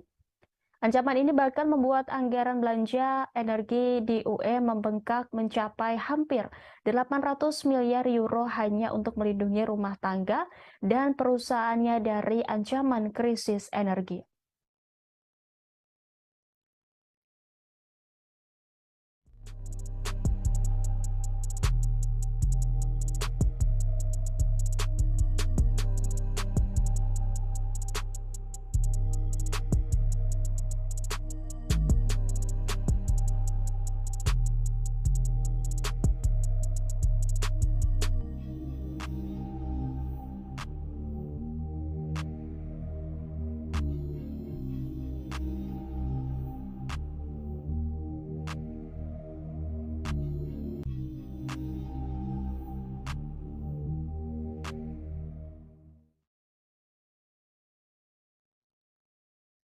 Pasukan militer Rusia telah meningkatkan posisi pertahanan di sekitar pembangkit listrik tenaga nuklir Zaporizhia di Ukraina Selatan dalam beberapa pekan terakhir. Menurut karyawan Ukraina yang bekerja di pabrik itu, pasukan Rusia telah menggali parit baru di sekitar kota dan meletakkan lebih banyak ranjau. Kamera pengintai di pabrik mengarah ke utara melintasi reservoir yang luas menuju wilayah yang dikuasai Ukraina memperlihatkan lubang parit baru. Rusia telah mengatur posisi tembak di atas beberapa bangunan pabrik selama beberapa bulan. Selain itu, jaring telah dipasang untuk mencegah drone memasuki wilayah itu. Langkah-langkah yang dijelaskan oleh dua orang Ukraina yang bekerja di pembangkit listrik dan dua penduduk lainnya di kota Enerhodar menggarisbawahi resiko perang terhadap keamanan fasilitas itu seperti diberitakan Reuters pada Jumat 19 Mei 2023. Berita itu muncul menjelang serangan balasan yang diharapkan di wilayah itu. Sebelumnya, Reuters mengabarkan pada 27 April 2023 lalu, Rusia membangun benteng yang membentang dari Rusia Barat ke Crimea dan parit yang sangat luas. Gambar satelit dari ribuan posisi pertahanan baru yang ditinjau oleh Reuters menunjukkan Rusia telah menggali titik-titik strategis utama.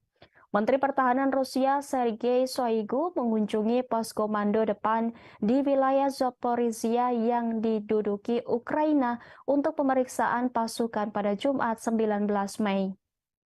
Kementerian Pertahanan Rusia memposting video kunjungan itu di media sosial. Kementerian mencatat Shoigu juga mendengarkan laporan dari Komandan Kelompok Vostok dan petugas markas. Pada Jumat 19 Mei, Perdana Menteri Rusia Mikhail Mishustin mengatakan pembangunan beberapa ribu benteng pertahanan di sepanjang perbatasan Rusia dengan Ukraina dan di wilayah yang diduduki oleh Rusia telah selesai. Selain Zaporizhia, langkah-langkah keamanan juga diperketat di jalur kereta api Crimea. Otoritas Rusia di wilayah Crimea mengumumkan kabar itu pada hari ini sehari setelah ledakan yang diduga menggelincirkan kereta barang. Menteri Perhubungan Nikolai Lukashenko mengatakan bahwa langkah-langkah telah diperkuat dan sekarang berdasarkan hasil penyelidikan langkah-langkah tambahan akan diambil untuk memastikan keamanan maksimum semua bagian jalur kereta api di Republik Crimea.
Bos tentara bayaran grup Wagner Yevgeny Prigozhin pada Sabtu 20 Mei kemarin mengklaim pasukannya telah merebut total Bakhmut, Ukraina Timur.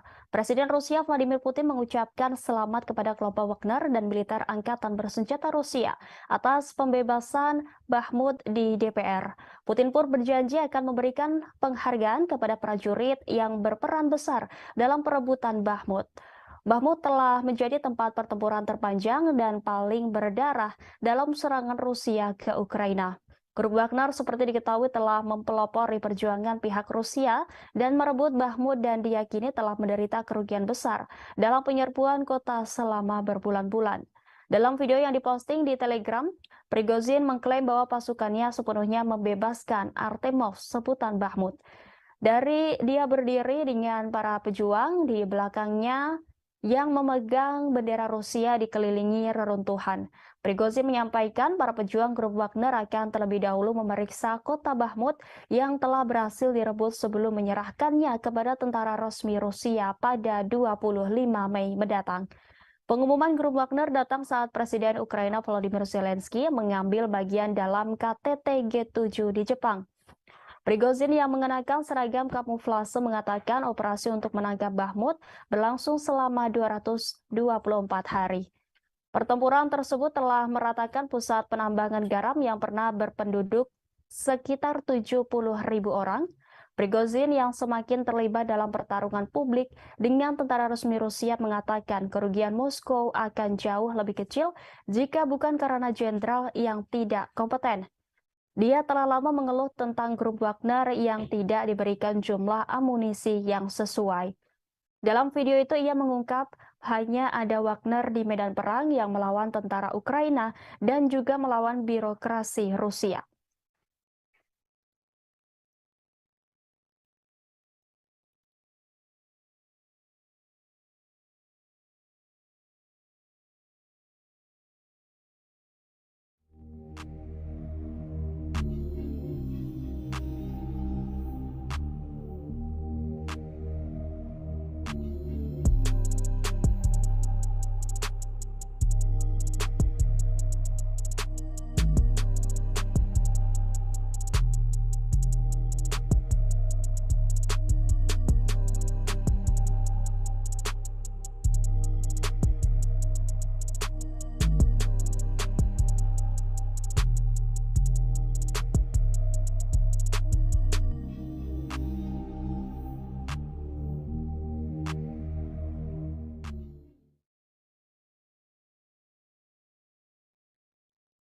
Rusia telah mengeluarkan surat perintah penangkapan untuk Jaksa Pengadilan Kriminal Internasional atau ICC dalam langkah tit for tat setelah pengadilan menyerukan penangkapan Presiden Vladimir Putin atas tuduhan kejahatan perang pada bulan Maret lalu.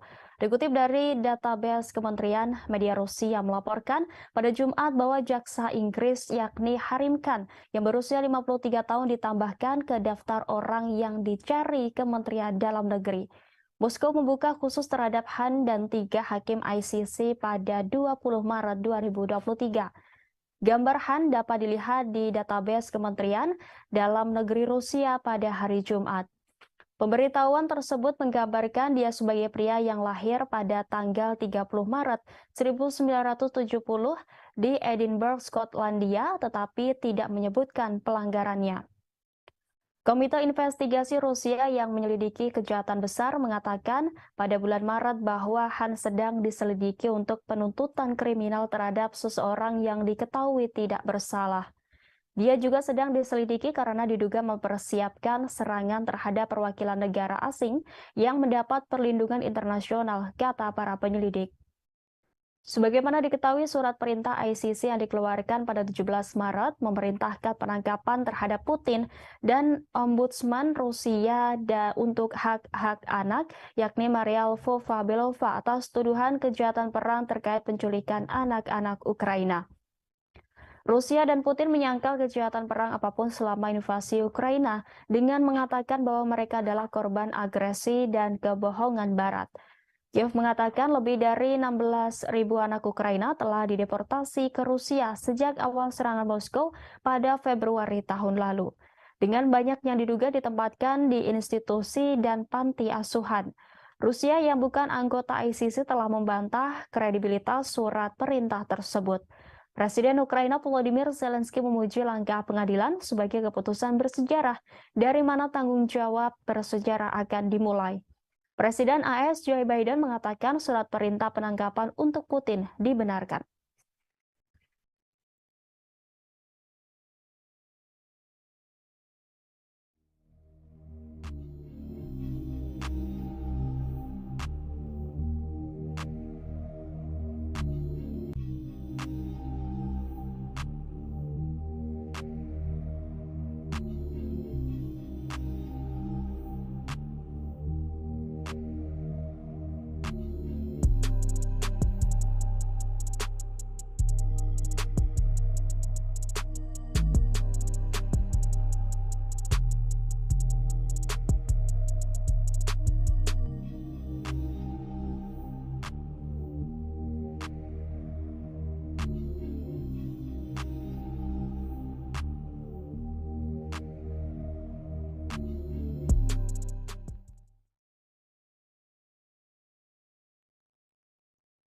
Pasukan rezim Kiev mengklaim telah membombardir wilayah Republik Rakyat Donetsk sebanyak 37 kali selama sehari terakhir. 4 warga sipil di Makeyevka dan Vladimirovka menderita luka-luka akibat penembakan tersebut. Demikian disampaikan misi DPR ke Pusat Kontrol dan Koordinasi Bersama untuk Kejahatan Perang Ukraina pada Minggu 21 Mei. Dalam 24 jam terakhir, misi DPR mencatat pengeboman di wilayah Donetsk oleh pasukan Ukraina yang menggunakan sistem roket multiple launch serta senjata artileri 152 mm dan 155 mm. Secara keseluruhan, militer Ukraina menembakkan 148 amunisi ke DPR. Misi tersebut melaporkan di saluran telegramnya. Pasukan rezim Kiev membombardir wilayah berpenduduk DPR di Aleksandrovka, Vladimirovka, Gorlovka, Donetsk, Mareyevka, Ozeryanovka, dan Yasinovataya. 4 warga sipil di Makeyevka dan Vladimirovka menderita luka-luka akibat penembakan tersebut. 2 rumah tinggal di Aleksandrovka mengalami kerusakan. Sebanyak 48 aksi penembakan di wilayah DPR tercatat pada 19 Mei lalu. Sebelumnya, Rusia akan mempertimbangkan rencana negara-negara barat untuk mengirim pesawat F-16 ke Ukraina. Wakil Menteri Luar Negeri Rusia Alexander Grushko mengatakan skenario eskalasi akan membawa resiko besar bagi mereka. Rusia memiliki semua sarana yang diperlukan untuk mencapai tujuannya. Sebagaimana diketahui, AS dan sekutunya bermaksud mengirim jet F-16 ke Ukraina. Pesawat-pesawat itu mungkin dipasok oleh sekutu Washington. Presiden AS Joe Biden mengatakan pada KTT G7 di Hiroshima bahwa Washington akan mendukung upaya internasional untuk melatih pilot Ukraina menggunakan jet F-16. Selain itu, Presiden Amerika Serikat Joe Biden juga akan mengumumkan paket bantuan militer lain kepada pemerintah Kiev. senilai 375 juta dolar, kata surat kabar Politico. Paket itu akan mencakup peluru, artileri, kendaraan lapis baja, dan senjata anti-tank. Pada gilirannya, kantor berita Reuters melaporkan bahwa Amerika Serikat juga akan memberi Ukraina proyektil tambahan untuk sistem roket multi peluncuran HIMARS.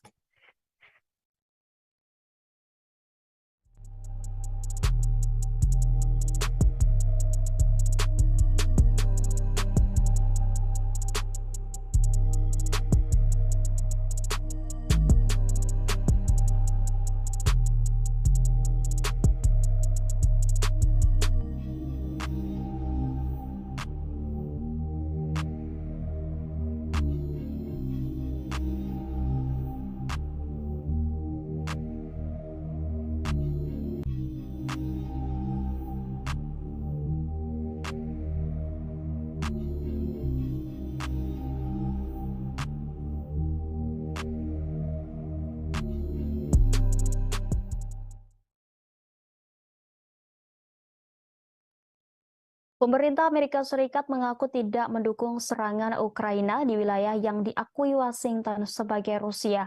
Hal itu diungkapkan penasihat keamanan nasional Gedung Putih, Jake Sullivan pada Sabtu 20 Mei 2023. Dikutip dari TSS, selama pengarahan di kota tuan rumah KTT G7 di Hiroshima, pejabat AS ditanya tentang jaminan bahwa pemerintah Kiev telah menawarkan untuk membuktikan bahwa mereka tidak akan menggunakan jet tempur F-16 untuk melakukan operasi di wilayah Rusia. Sementara itu, Presiden AS Joe Biden akan mengumumkan paket bantuan militer lain kepada pemerintah Kiev senilai 375 juta US dollar, sebut laporan surat kabar Politico. Surat kabar itu mengutip para pejabat AS yang mengatakan bahwa pengumuman itu akan dilakukan setelah pertemuan dengan Presiden Ukraina Volodymyr Zelensky akhir pekan ini di sela-sela KTT G7 di Jepang. Paket itu akan mencakup peluru artileri, kendaraan lapis baja, dan tank senjata anti-tank. Menurut laporan itu, AS dan sekutunya telah memasok semua peralatan ini ke Kiev di masa lalu. Pada gilirannya, kantor berita Reuters melaporkan bahwa Amerika Serikat juga akan memberi Ukraina proyektil tambahan untuk sistem roket multi peluncuran HIMARS. Selain itu, AS juga mengizinkan sekutu-sekutunya di barat untuk menyuplai Ukraina dengan jet tempur canggih termasuk F-16 buatan Amerika. Langkah ini akan menjadi dorongan besar untuk Kiev. Penasihat Keamanan Nasional AS Jake Sullivan mengatakan Presiden Joe Biden memberitahu rekan-rekannya di G7 mengenai keputusan tersebut pada konferensi tingkat tinggi G7 di Jepang pada Jumat kemarin. Pasukan AS juga akan melatih pilot-pilot Kiev untuk menggunakan jet tersebut, kata Sullivan. Ukraina sudah lama menginginkan jet canggih dan Presiden Volodymyr Zelensky memuji langkah ini sebagai keputusan bersejarah.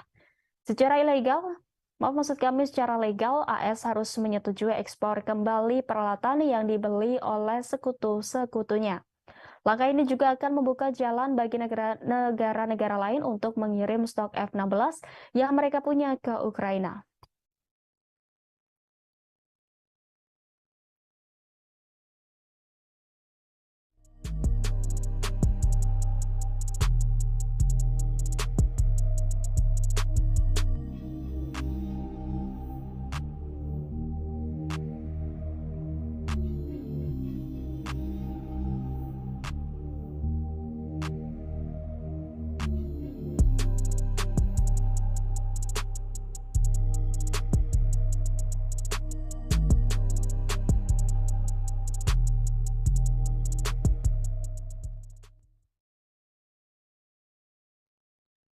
Presiden Ukraina Volodymyr Zelensky menyambut baik keputusan Presiden Amerika Serikat Joe Biden untuk mendukung pelatihan pilot Ukraina pada jet tempur F-16 buatan AS. Zelensky menyatakan pelatihan itu akan sangat meningkatkan kemampuan pasukan Ukraina di udara. Dikutip Al Jazeera, Zelensky menggambarkan rencana untuk melatih pilot Ukraina untuk menerbangkan jet tempur F-16 sebagai keputusan bersejarah. Ia mengaku akan membahas detailnya dengan Biden ketika mereka bertemu di KTT G7 di kota Hiroshima, Jepang. Sebelumnya, Biden mengatakan kepada para pemimpin G7 pada hari Jumat bahwa Washington mendukung program pelatihan sekutu bersama untuk pilot Ukraina dengan jet tempur F-16 buatan AS, kata pejabat senior AS kepada kantor berita Reuters. Zelensky selama berbulan-bulan menyerukan pasukan jet tempur canggih untuk mendukung pertahanan Ukraina melawan invasi Rusia. Tetapi pemimpin Ukraina itu telah menghadapi penolakan sampai sekarang dari sekutu baratnya yang takut memberi Ukraina senjata ofensif canggih dapat ditanggapi dengan eskalasi oleh Presiden Rusia Vladimir Putin dan penyebaran perang di Eropa. Sekarang karena Ukraina telah meningkatkan pertahanan udaranya dengan sejumlah sistem anti pesawat yang dipasok Barat dan bersiap untuk meluncurkan serangan balasan terhadap pasukan Rusia. Para pejabat yakin jet tempur dapat berguna dalam pertempuran Ukraina dengan Moskow dan penting untuk jangka panjang negara itu. John Psaropoulos dari Al Jazeera melaporkan bahwa para ahli pertahanan udara mengatakan jet tempur F-16 buatan AS akan menawarkan Ukraina keunggulan atas angkatan udara Rusia. Tetapi hanya jika dikombinasikan dengan rudal yang kuat dan informasi penargetan yang juga harus disediakan oleh Barat. Sementara Perdana Menteri Inggris Raya yakni Rishi Sunak mengatakan negaranya akan bekerja sama dengan Belanda, Belgia, dan Denmark untuk mendapatkan Ukraina kemampuan tempur udara yang dibutuhkannya.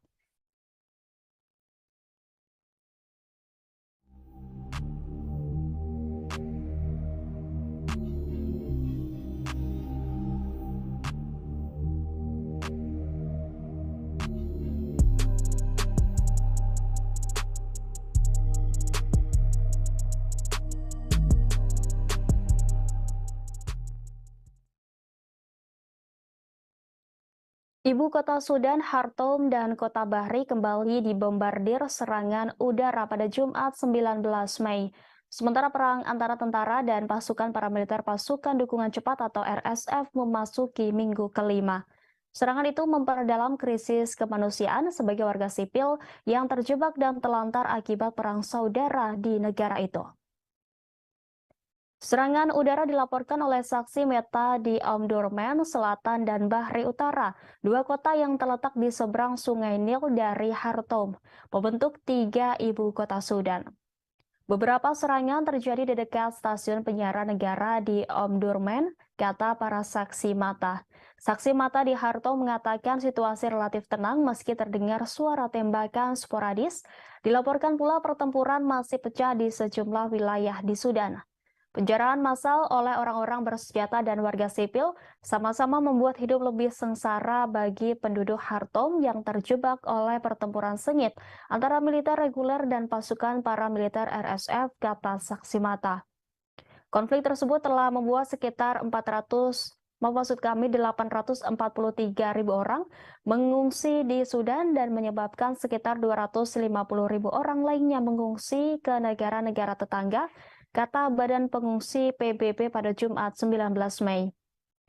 Panglima Angkatan Darat Jenderal Abdel Fattah al-Burhan mengambil langkah yang telah lama dinantikan pada hari Jumat untuk mencopot kepala RSF Muhammad Hamdan Dagalo yang lebih dikenal sebagai Hamedti dari jabatannya sebagai wakilnya di Dewan Kedaulatan yang berkuasa.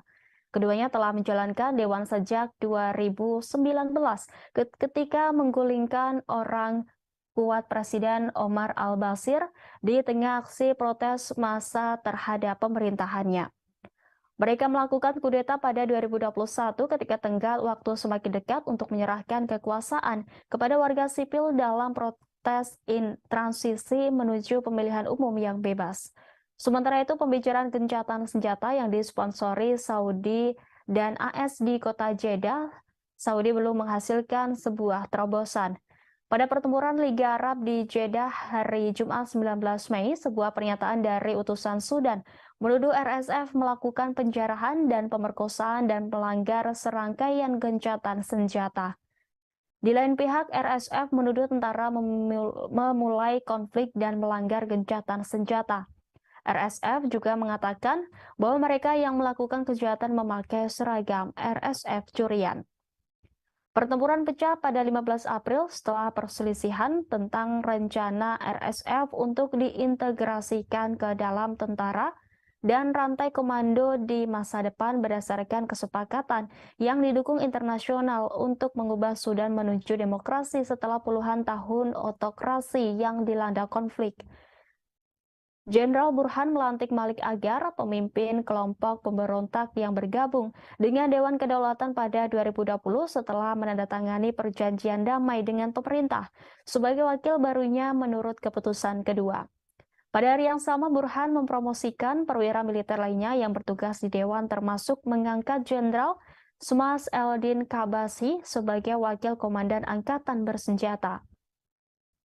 Jenderal Yasser Al-Atta dan Ibrahim Jabir masing-masing ditunjuk sebagai asisten komandan.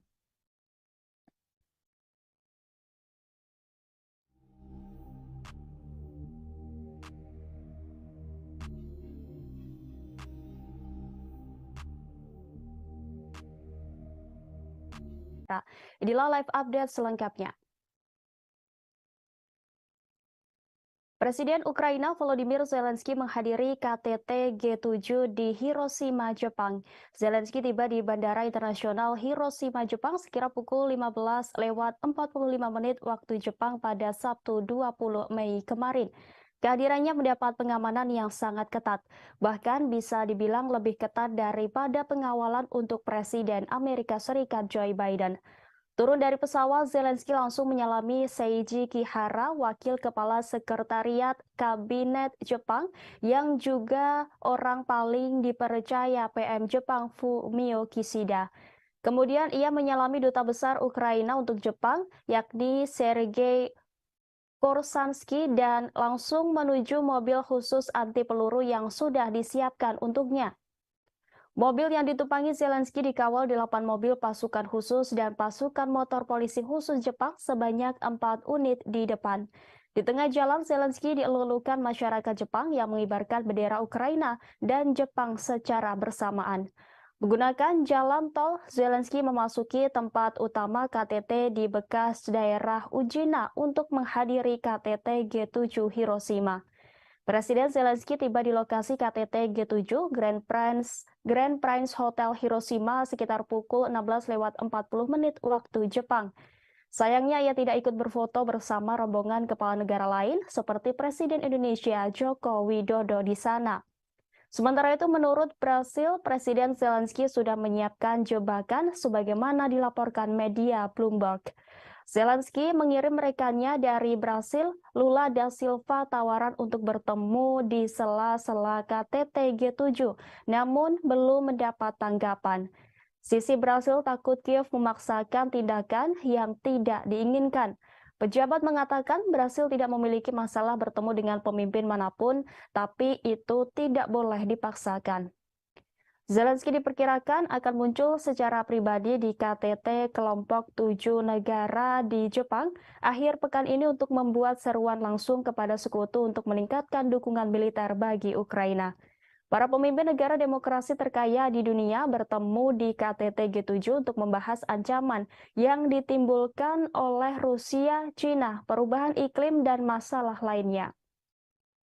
Kunjungan ke Jepang akan menjadi perjalanan internasional profil tinggi untuk Zelensky karena dia berusaha mendapatkan lebih banyak bantuan dari Barat untuk perang Ukraina melawan Rusia. Zelensky baru-baru ini mengunjungi beberapa negara Eropa dan Inggris untuk bertemu dengan Perdana Menteri Rishi Sunak, dan dia sering membuat alamat virtual kepada pemerintah yang mendukung Ukraina. Namun Zelensky jarang meninggalkan Ukraina sejak Rusia menginvasi negara itu pada Februari 2022. Perjalanan Zelensky ke G7 akan menjadi pergantian peristiwa yang dramatis yang dimaksudkan untuk menggarisbawahi kebutuhan mendesak Kiev akan persenjataan yang lebih canggih dari Barat saat bersiap meluncurkan serangan balasan besar untuk merebut kembali wilayah yang dikuasai Rusia di timur Ukraina. AS dan sekutunya terus mengirimkan sistem senjata yang lebih canggih ke Ukraina seiring dengan berlanjutnya perang. Tetapi pemerintahan Presiden Amerika Serikat Joe Biden telah menolak untuk mengirim jet tempur F-16 Ukraina dan memenuhi tuntutan lain untuk bantuan militer yang lebih kuat karena khawatir langkah tersebut dapat meningkatkan ketegangan dengan Moskow.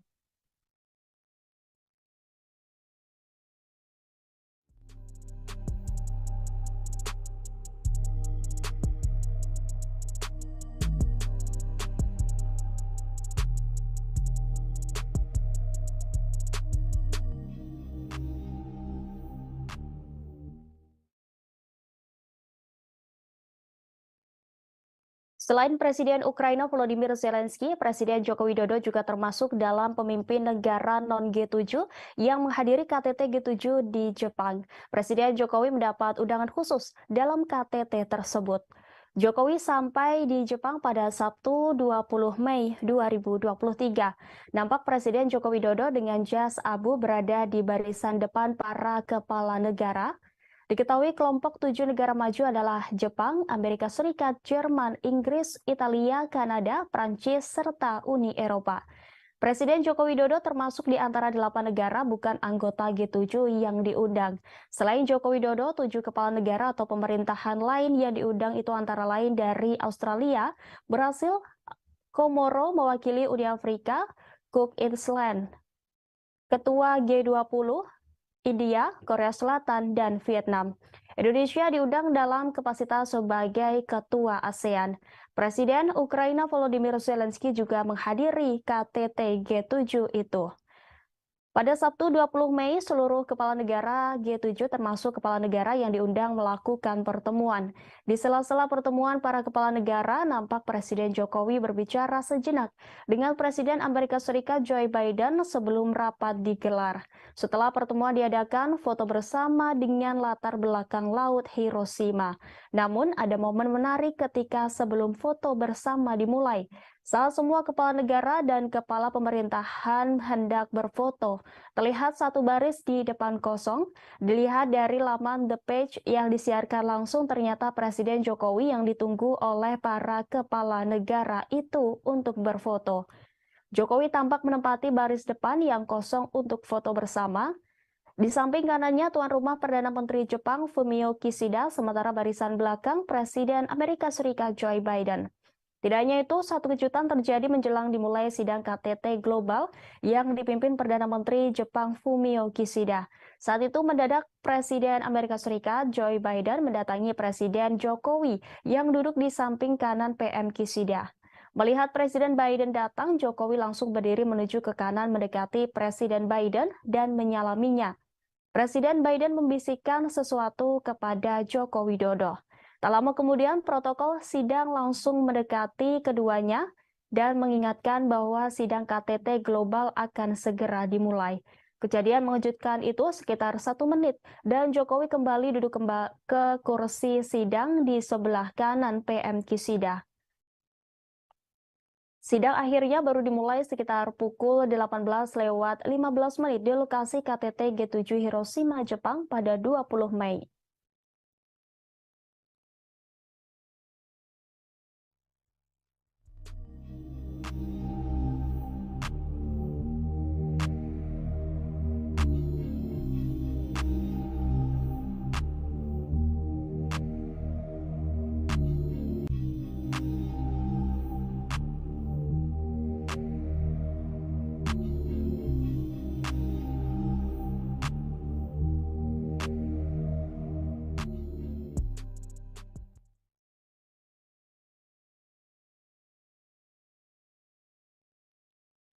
Keputusan yang diadopsi pada KTT G7 di Hiroshima, Jepang disebut mengejar tujuan penahanan Rusia dan Cina.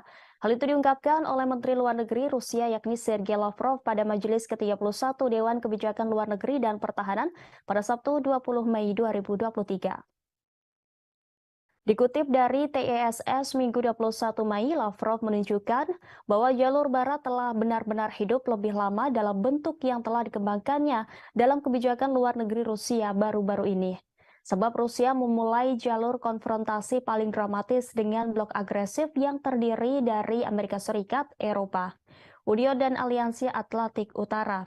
Tujuannya diumumkan dengan lantang dan terus terang, yaitu untuk mengalahkan Rusia di medan perang dan tanpa berhenti di sini untuk melenyapkan nanti sebagai saingan geopolitik. Ditambahkan Lavrov boleh dikatakan bersama dengan negara lain manapun yang mengklaim tempat independen di dunia, mereka akan ditekan sebagai lawan. Diplomat tinggi itu juga menunjukkan bahwa komunitas ahli negara-negara barat secara terbuka mendiskusikan perintah untuk menyusun skenario yang ditujukan untuk perpecahan Rusia. Dan mereka tidak menyembunyikan bahwa keberadaan Rusia sebagai pusat independen tidak sesuai dengan tujuan Barat. Sebelumnya, negara-negara kelompok 7 atau G7 merilis pernyataan bersama pada hari Sabtu sebelum akhirnya KTT kelompok tersebut di kota Hiroshima, Jepang. G7 menyebut Ukraina dalam beberapa ketentuan pernyataan termasuk yang terkait dengan Cina, tetapi hanya satu paragraf pendek dari dokumen setebal 40 halaman yang didedikasikan langsung untuk krisis Ukraina. Negara-negara G7 mengatakan mereka berkomitmen untuk mengintensifkan dukungan diplomatik, keuangan, kemanusiaan, dan militer mereka untuk Ukraina untuk meningkatkan biaya ke Rusia dan mereka yang mendukung Moskow dalam konflik tersebut. Pada hari Jumat, para pemimpin G7 mengadopsi pernyataan khusus tentang Ukraina menentukan posisi mereka dalam masalah ini termasuk sanksi terhadap Rusia. Para peserta KTT meminta Rusia untuk menghentikan agresi yang sedang berlangsung dan menarik pasukan dan peralatan militernya dari seluruh wilayah Ukraina yang diakui secara internasional. Perdamaian yang adil tidak dapat diwujudkan tanpa penarikan pasukan dan peralatan militer Rusia secara lengkap dan tanpa syarat, dan ini harus disertakan dalam setiap seruan untuk perdamaian.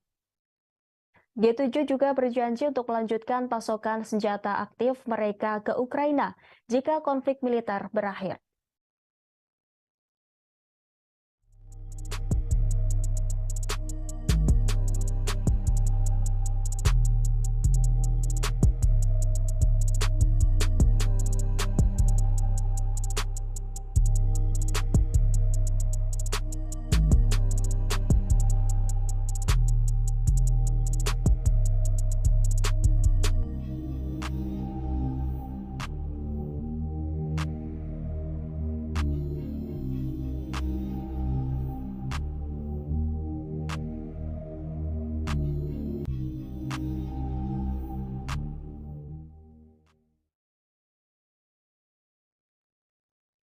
Maskapai Rusia melakukan 2.000 penerbangan dengan pesawat yang dilengkapi suku cadangan pada 2022 karena sanksi yang mempengaruhi industri penerbangan negara itu menurut surat kabar Rusia Kommersant. Surat kabar itu mengutip Viktor Basargin, Kepala Pengawas Transportasi Negara Rusia Rosneft-Nadzor, yang melaporkan informasi tentang penerbangan tersebut ke Komite Transportasi Duma Negara pada hari Selasa. Sejak Presiden Rusia Vladimir Putin memerintahkan invasi ke Ukraina pada Februari 2022, Amerika Serikat dan lusinan pemerintah lainnya telah memberlakukan sanksi terhadap Rusia sebagai hukuman. Sanksi-sanksi ini berusaha membatasi kemampuan Moskow untuk memperoleh dan membuat senjata, tetapi mereka juga membatasi pengiriman suku cadang yang dibutuhkan untuk industri otomotif dan penerbangan negara itu. Kommersant yang menulis bahwa mereka memiliki audio pertemuan hari Selasa melaporkan bahwa Basargin mengatakan kepada anggota parlemen bahwa meskipun memiliki akses terbatas untuk mendapatkan komponen pesawat baru, penerbangan sipil Federasi Rusia memenuhi tugasnya untuk pengiriman penumpang tanpa gangguan. Pada hari Senin, The New York Times melaporkan bahwa meskipun ada sanksi ribuan pengiriman yang berisi suku cadang, pesawat berhasil masuk ke Rusia pada tahun 2022. Dengan menggunakan data yang dikumpulkan oleh agregator data perdagangan import Genius Times menemukan bahwa barang bernilai puluhan juta dolar sebagian dikirim melalui jaringan terlarang ke maskapai penerbangan yang disebutkan dalam sanksi oleh pemerintah AS. Meskipun bagian barat ini masuk ke negara itu, pesawat Rusia tetap terbang dengan pelanggaran yang secara langsung mempengaruhi keselamatan penerbangan. Surat kabar itu menulis bahwa pejabat Rostrans-Nadzor tidak merinci apakah angkanya untuk 2.000 penerbangan yang dilakukan dengan bagian yang kadaluarsa merujuk pada penerbangan komersial atau semua jenis perjalanan udara. Kommersant juga mencatat bahwa perusahaan manajemen lalu lintas udara negara Rusia melayani 1,4 juta penerbangan termasuk rute transit dan internasional pada tahun 2022. Najmuddin Meskati, seorang profesor teknik dan hubungan internasional di University of Southern California, mengatakan kepada Newsweek bahwa sanksi terhadap penerbangan dan sektor lainnya akan semakin mendorong Rusia dan Iran ke pangkuan satu sama lain. Ia mengaku telah mendengar tentang keadaan industri penerbangan sipil Rusia yang semakin mengerikan karena sanksi yang serupa dan sejajar dengan armada penerbangan sipil Iran setelah 40 tahun sanksi. Ditambahkannya bahwa pejabat Iran telah menemukan cara untuk menghindari sanksi, dan itulah alasan lain Rusia baru-baru ini menandatangani kontrak dengan Iran untuk melayani pesawat mereka di Iran. Karena pengalaman panjang Iran dan jaringan dealer dan suku cadang bawah tanah yang mapan, baik asli maupun palsu yang telah ada dan bekerja dengan baik. Kommersant berbicara dengan perwakilan di beberapa maskapai besar di Rusia yang semuanya menyangkal penggunaan suku cadang kadaluarsa di pesawat mereka. Sumber-sumber ini juga mengatakan mereka tidak mengetahui maskapai lain yang mengalami pelanggaran keselamatan karena masalah dengan suku cadang pesawat.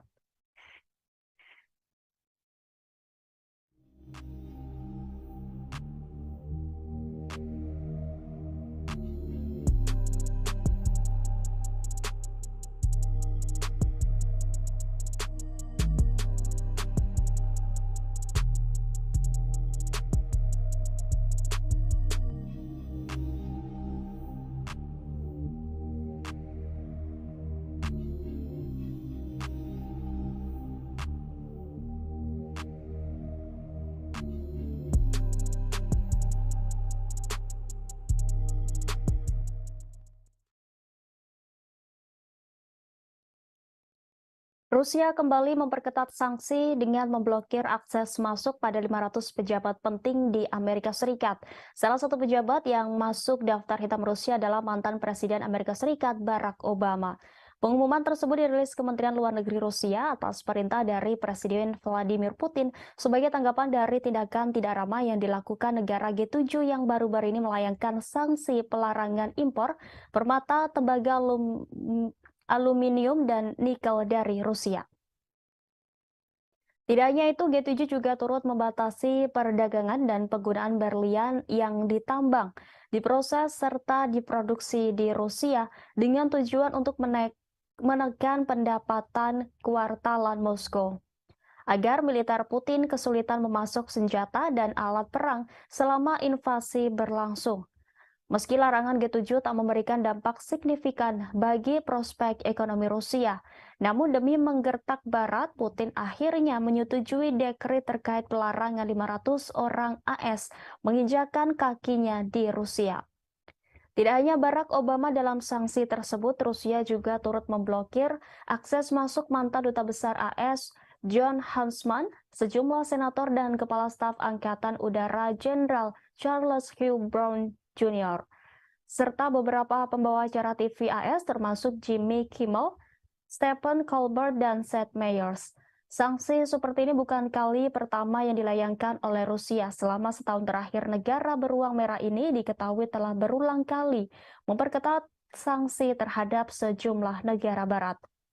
Di antaranya seperti pemblokiran mata uang euro sebagai alat transaksi di Rusia, serta pemangkasan produk minyak mentah sebesar 500.000 barel.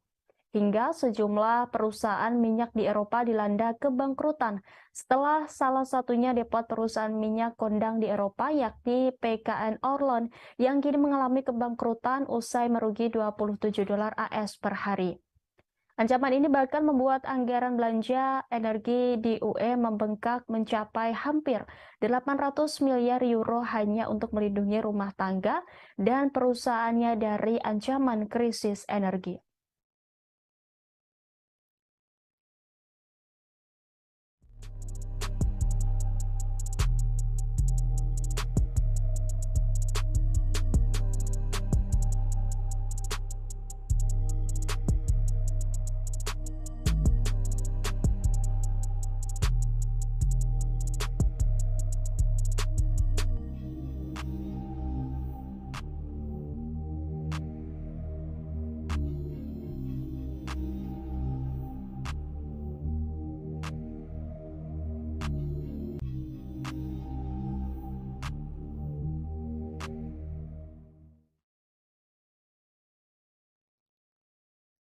Pasukan militer Rusia telah meningkatkan posisi pertahanan di sekitar pembangkit listrik tenaga nuklir Zaporizhia di Ukraina Selatan dalam beberapa pekan terakhir. Menurut karyawan Ukraina yang bekerja di pabrik itu, pasukan Rusia telah menggali parit baru di sekitar kota dan meletakkan lebih banyak ranjau. Kamera pengintai di pabrik mengarah ke utara melintasi reservoir yang luas menuju wilayah yang dikuasai Ukraina memperlihatkan lubang parit baru. Rusia telah mengatur posisi tembak di atas beberapa bangunan pabrik selama beberapa bulan. Selain itu, jaring telah dipasang untuk mencegah drone memasuki wilayah itu.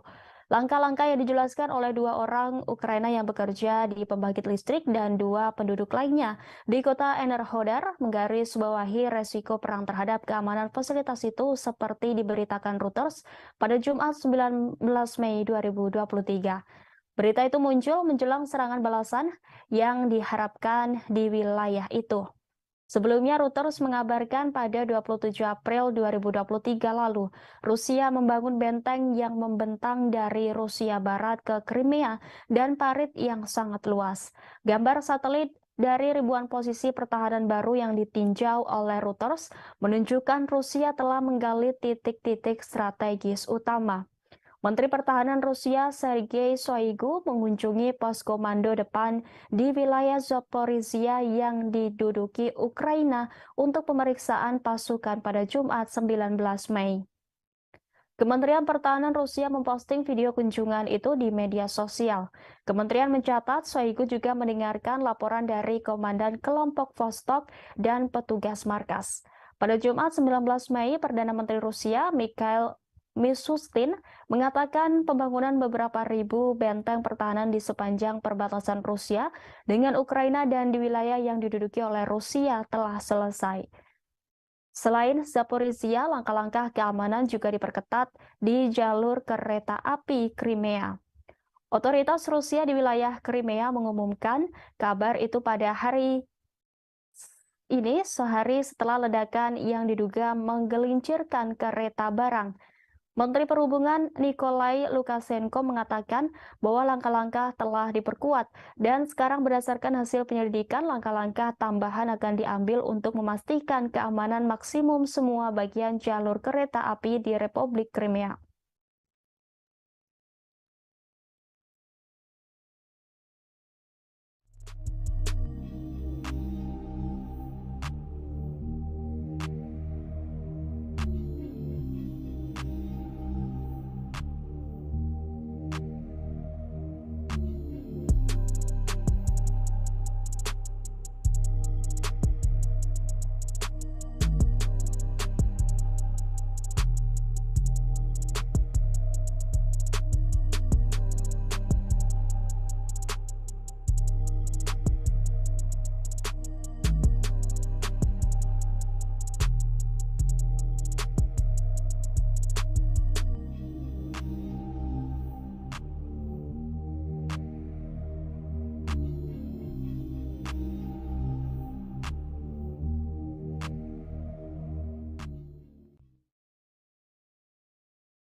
Bos tentara bayaran grup Wagner Yevgeny Prigozhin pada Sabtu 20 Mei kemarin mengklaim pasukannya telah merebut total Bakhmut, Ukraina Timur. Presiden Rusia Vladimir Putin mengucapkan selamat kepada kelompok Wagner dan militer angkatan bersenjata Rusia atas pembebasan Bakhmut di DPR. Putin pun berjanji akan memberikan penghargaan kepada prajurit yang berperan besar dalam perebutan Bakhmut. Bakhmut telah menjadi tempat pertempuran terpanjang dan paling berdarah dalam serangan Rusia ke Ukraina. Grup Wagner seperti diketahui telah mempelopori perjuangan pihak Rusia dan merebut Bakhmut dan diyakini telah menderita kerugian besar dalam penyerbuan kota selama berbulan-bulan. Dalam video yang diposting di Telegram, Prigozhin mengklaim bahwa pasukannya sepenuhnya membebaskan Artemov, sebutan Bakhmut. Dia berdiri dengan para pejuang di belakangnya yang memegang bendera Rusia dikelilingi reruntuhan. Prigozhin menyampaikan para pejuang grup Wagner akan terlebih dahulu memeriksa kota Bakhmut yang telah berhasil direbut sebelum menyerahkannya kepada tentara resmi Rusia pada 25 Mei mendatang. Pengumuman grup Wagner datang saat Presiden Ukraina Volodymyr Zelensky mengambil bagian dalam KTT G7 di Jepang. Prigozhin yang mengenakan seragam kamuflase mengatakan operasi untuk menangkap Bakhmut berlangsung selama 224 hari. Pertempuran tersebut telah meratakan pusat penambangan garam yang pernah berpenduduk sekitar 70.000 orang. Prigozhin yang semakin terlibat dalam pertarungan publik dengan tentara resmi Rusia mengatakan kerugian Moskow akan jauh lebih kecil jika bukan karena jenderal yang tidak kompeten. Dia telah lama mengeluh tentang grup Wagner yang tidak diberikan jumlah amunisi yang sesuai. Dalam video itu ia mengungkap hanya ada Wagner di medan perang yang melawan tentara Ukraina dan juga melawan birokrasi Rusia.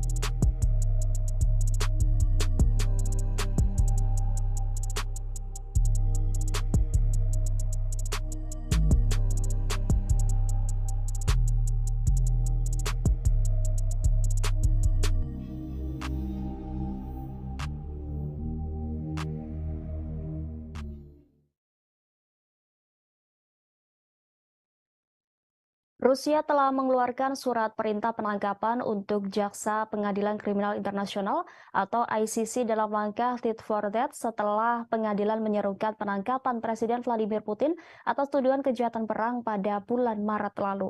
Dikutip dari database Kementerian Media Rusia melaporkan pada Jumat bahwa jaksa Inggris yakni Harim Khan yang berusia 53 tahun ditambahkan ke daftar orang yang dicari Kementerian Dalam Negeri. Moskow membuka khusus terhadap Han dan 3 hakim ICC pada 20 Maret 2023. Gambar Han dapat dilihat di database Kementerian Dalam Negeri Rusia pada hari Jumat. Pemberitahuan tersebut menggambarkan dia sebagai pria yang lahir pada tanggal 30 Maret 1970 di Edinburgh, Skotlandia, tetapi tidak menyebutkan pelanggarannya.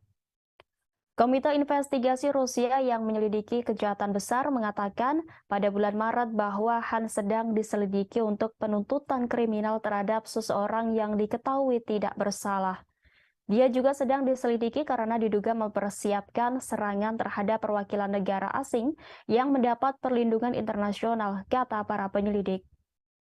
Sebagaimana diketahui, surat perintah ICC yang dikeluarkan pada 17 Maret memerintahkan penangkapan terhadap Putin dan Ombudsman Rusia untuk hak-hak anak, yakni Maria Lvova-Belova atas tuduhan kejahatan perang terkait penculikan anak-anak Ukraina. Rusia dan Putin menyangkal kejahatan perang apapun selama invasi Ukraina dengan mengatakan bahwa mereka adalah korban agresi dan kebohongan Barat. Kiev mengatakan lebih dari 16.000 anak Ukraina telah dideportasi ke Rusia sejak awal serangan Moskow pada Februari tahun lalu. Dengan banyak yang diduga ditempatkan di institusi dan panti asuhan. Rusia yang bukan anggota ICC telah membantah kredibilitas surat perintah tersebut. Presiden Ukraina Volodymyr Zelensky memuji langkah pengadilan sebagai keputusan bersejarah dari mana tanggung jawab bersejarah akan dimulai. Presiden AS Joe Biden mengatakan surat perintah penangkapan untuk Putin dibenarkan.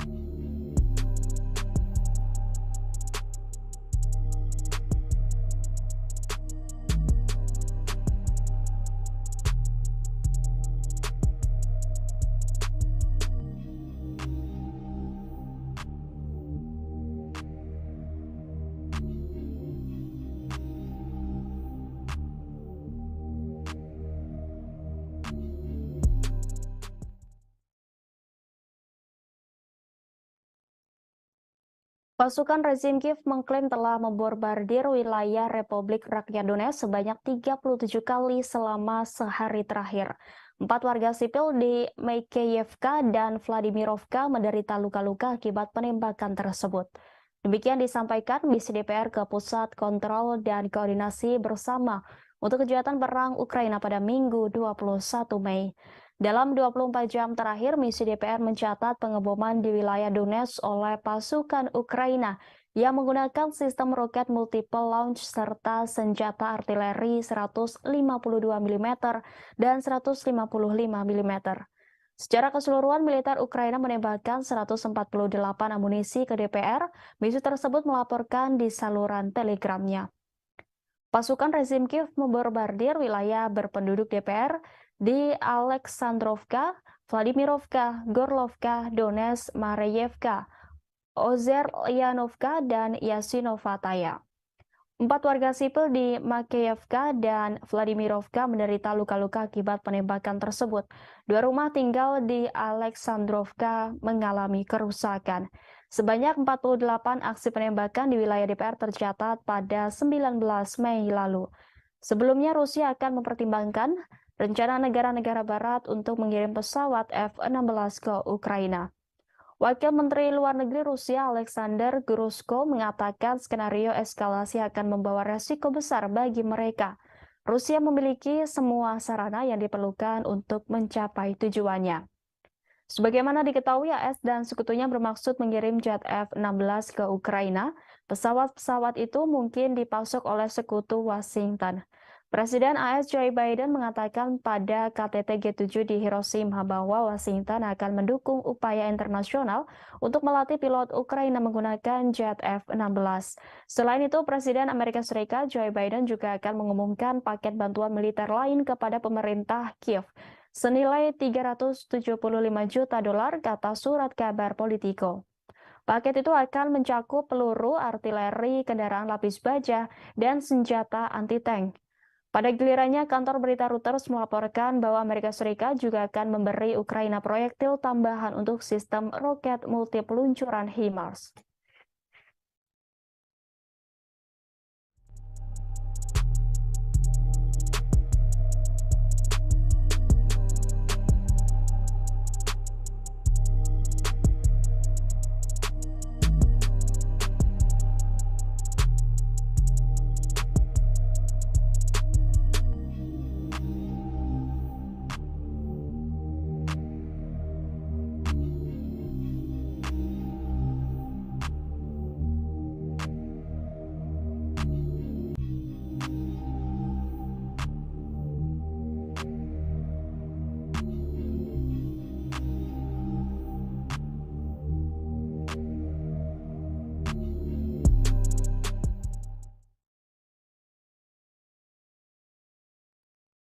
Pemerintah Amerika Serikat mengaku tidak mendukung serangan Ukraina di wilayah yang diakui Washington sebagai Rusia. Hal itu diungkapkan penasihat keamanan nasional Gedung Putih, Jack Sullivan pada Sabtu 20 Mei 2023.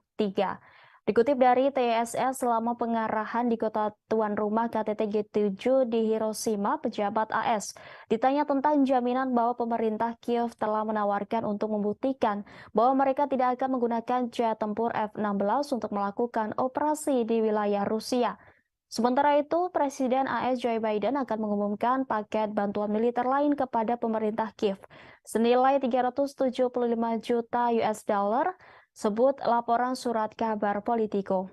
Surat kabar itu mengutip para pejabat AS yang mengatakan bahwa pengumuman itu akan dilakukan setelah pertemuan dengan Presiden Ukraina Volodymyr Zelensky akhir pekan ini di sela-sela KTT G7 di Jepang.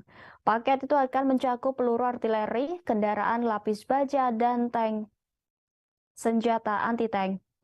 Menurut laporan itu, AS dan sekutunya telah memasok semua peralatan ini ke Kiev di masa lalu. Pada gilirannya, kantor berita Reuters melaporkan bahwa Amerika Serikat juga akan memberi Ukraina proyektil tambahan untuk sistem roket multi peluncuran HIMARS. Selain itu, AS juga mengizinkan sekutu-sekutunya di barat untuk menyuplai Ukraina dengan jet tempur canggih termasuk F-16 buatan Amerika. Langkah ini akan menjadi dorongan besar untuk Kiev. Penasihat Keamanan Nasional AS Jake Sullivan mengatakan Presiden Joe Biden memberitahu rekan-rekannya di G7 mengenai keputusan tersebut pada konferensi tingkat tinggi G7 di Jepang pada Jumat kemarin. Pasukan AS juga akan melatih pilot-pilot Kiev untuk menggunakan jet tersebut, kata Sullivan. Ukraina sudah lama menginginkan jet canggih dan Presiden Volodymyr Zelensky memuji langkah ini sebagai keputusan bersejarah. Secara ilegal, maksud kami secara legal, AS harus menyetujui ekspor kembali peralatan yang dibeli oleh sekutu-sekutunya. Langkah ini juga akan membuka jalan bagi negara-negara lain untuk mengirim stok F-16 yang mereka punya ke Ukraina.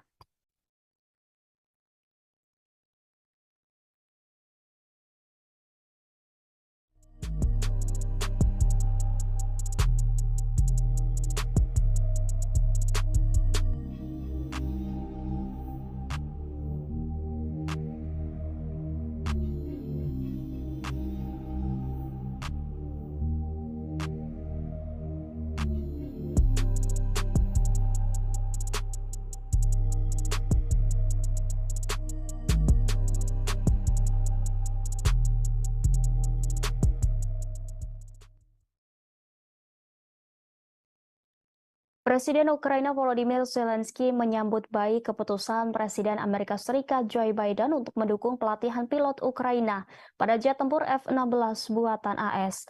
Zelensky menyatakan pelatihan itu akan sangat meningkatkan kemampuan pasukan Ukraina di udara. Dikutip Al Jazeera, Zelensky menggambarkan rencana untuk melatih pilot Ukraina untuk menerbangkan jet tempur F-16 sebagai keputusan bersejarah.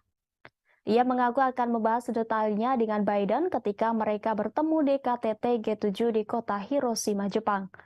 Sebelumnya, Biden mengatakan kepada para pemimpin G7 pada hari Jumat bahwa Washington mendukung program pelatihan sekutu bersama untuk pilot Ukraina dengan jet tempur F-16 buatan AS, kata pejabat senior AS kepada kantor berita Reuters. Zelensky selama berbulan-bulan menyerukan pasukan jet tempur canggih untuk mendukung pertahanan Ukraina melawan invasi Rusia. Tetapi pemimpin Ukraina itu telah menghadapi penolakan sampai sekarang dari sekutu baratnya yang takut memberi Ukraina senjata ofensif canggih dapat ditanggapi dengan eskalasi oleh Presiden Rusia Vladimir Putin dan penyebaran perang di Eropa.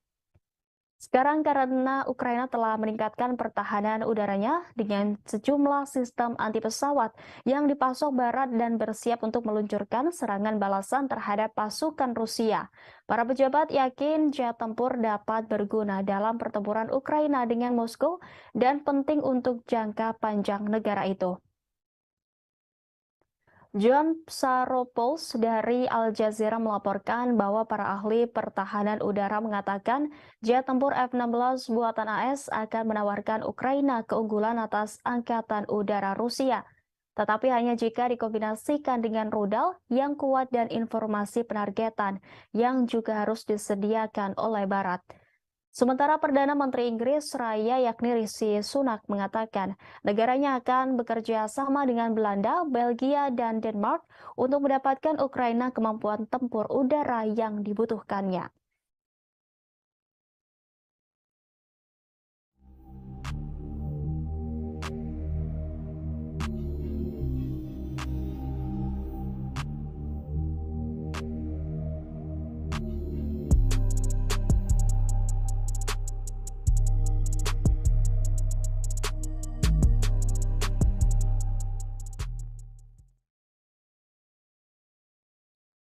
Ibu kota Sudan, Khartoum, dan kota Bahri kembali dibombardir serangan udara pada Jumat 19 Mei. Sementara perang antara tentara dan pasukan paramiliter pasukan dukungan cepat atau RSF memasuki minggu kelima. Serangan itu memperdalam krisis kemanusiaan sebagai warga sipil yang terjebak dan terlantar akibat perang saudara di negara itu. Serangan udara dilaporkan oleh saksi mata di Omdurman Selatan dan Bahri Utara, dua kota yang terletak di seberang Sungai Nil dari Khartoum, membentuk tiga ibu kota Sudan. Beberapa serangan terjadi di dekat stasiun penyiaran negara di Omdurman, kata para saksi mata. Saksi mata di Khartoum mengatakan situasi relatif tenang meski terdengar suara tembakan sporadis. Dilaporkan pula pertempuran masih pecah di sejumlah wilayah di Sudan. Penjarahan massal oleh orang-orang bersenjata dan warga sipil sama-sama membuat hidup lebih sengsara bagi penduduk Khartoum yang terjebak oleh pertempuran sengit antara militer reguler dan pasukan paramiliter RSF, kata saksi mata. Konflik tersebut telah membuat sekitar 843.000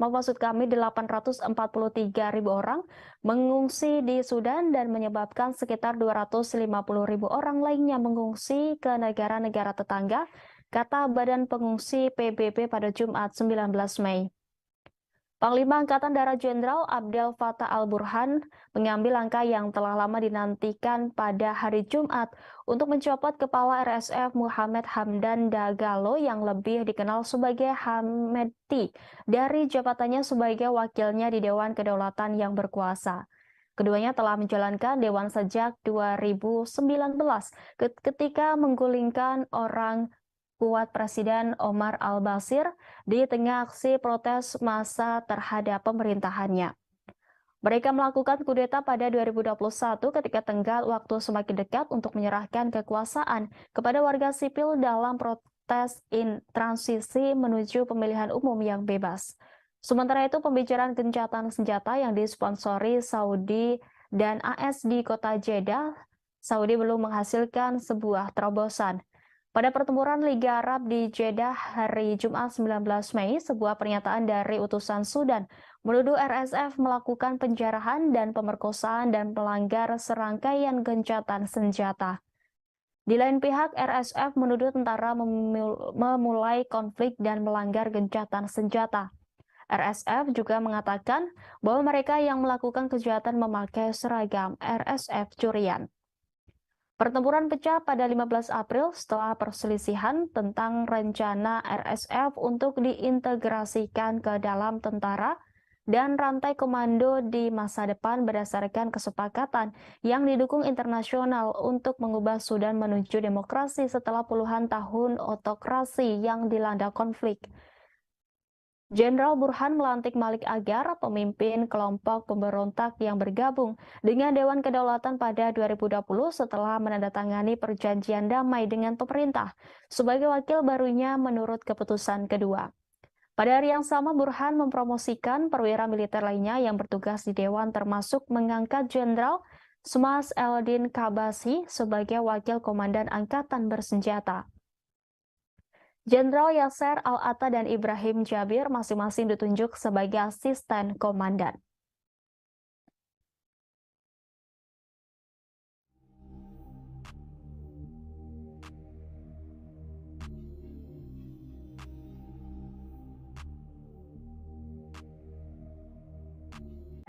Inilah live update selengkapnya. Presiden Ukraina Volodymyr Zelensky menghadiri KTT G7 di Hiroshima, Jepang. Zelensky tiba di Bandara Internasional Hiroshima, Jepang sekira pukul 15:45 waktu Jepang pada Sabtu 20 Mei kemarin. Kehadirannya mendapat pengamanan yang sangat ketat, bahkan bisa dibilang lebih ketat daripada pengawalan untuk Presiden Amerika Serikat Joe Biden. Turun dari pesawat, Zelensky langsung menyalami Seiji Kihara, wakil kepala sekretariat kabinet Jepang, yang juga orang paling dipercaya PM Jepang Fumio Kishida. Kemudian ia menyalami duta besar Ukraina untuk Jepang, yakni Sergei Korsansky, dan langsung menuju mobil khusus anti peluru yang sudah disiapkan untuknya. Mobil yang ditumpangi Zelensky dikawal 8 mobil pasukan khusus dan pasukan motor polisi khusus Jepang sebanyak 4 unit di depan. Di tengah jalan, Zelensky dielulukan masyarakat Jepang yang mengibarkan bendera Ukraina dan Jepang secara bersamaan. Menggunakan jalan tol, Zelensky memasuki tempat utama KTT di bekas daerah Ujina untuk menghadiri KTT G7 Hiroshima. Presiden Zelensky tiba di lokasi KTT G7 Grand Prince Hotel Hiroshima sekitar pukul 16:40 waktu Jepang. Sayangnya ia tidak ikut berfoto bersama rombongan kepala negara lain seperti Presiden Indonesia Joko Widodo di sana. Sementara itu, menurut Brasil, Presiden Zelensky sudah menyiapkan jebakan sebagaimana dilaporkan media Bloomberg. Zelensky mengirim rekannya dari Brasil, Lula da Silva, tawaran untuk bertemu di sela-sela KTT G7, namun belum mendapat tanggapan. Sisi Brasil takut Kiev memaksakan tindakan yang tidak diinginkan. Pejabat mengatakan Brasil tidak memiliki masalah bertemu dengan pemimpin manapun, tapi itu tidak boleh dipaksakan. Zelensky diperkirakan akan muncul secara pribadi di KTT kelompok 7 negara di Jepang akhir pekan ini untuk membuat seruan langsung kepada sekutu untuk meningkatkan dukungan militer bagi Ukraina. Para pemimpin negara demokrasi terkaya di dunia bertemu di KTT G7 untuk membahas ancaman yang ditimbulkan oleh Rusia, Cina, perubahan iklim, dan masalah lainnya. Kunjungan ke Jepang akan menjadi perjalanan internasional profil tinggi untuk Zelensky karena dia berusaha mendapatkan lebih banyak bantuan dari Barat untuk perang Ukraina melawan Rusia. Zelensky baru-baru ini mengunjungi beberapa negara Eropa dan Inggris untuk bertemu dengan Perdana Menteri Rishi Sunak dan dia sering membuat alamat virtual kepada pemerintah yang mendukung Ukraina.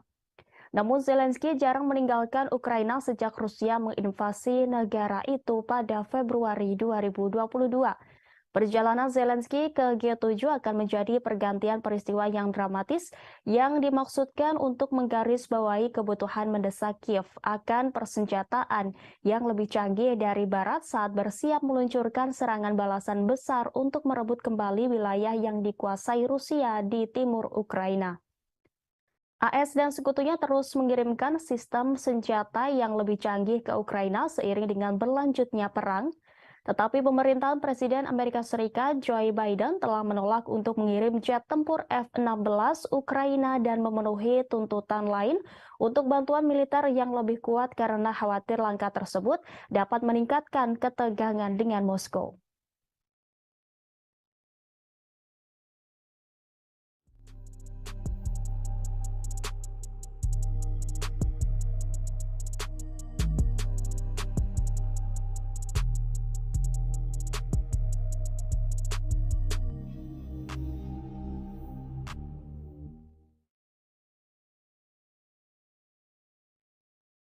Selain Presiden Ukraina Volodymyr Zelensky, Presiden Joko Widodo juga termasuk dalam pemimpin negara non-G7 yang menghadiri KTT G7 di Jepang. Presiden Jokowi mendapat undangan khusus dalam KTT tersebut.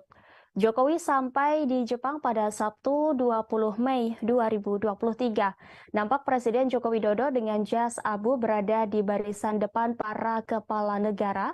Diketahui kelompok 7 negara maju adalah Jepang, Amerika Serikat, Jerman, Inggris, Italia, Kanada, Prancis, serta Uni Eropa.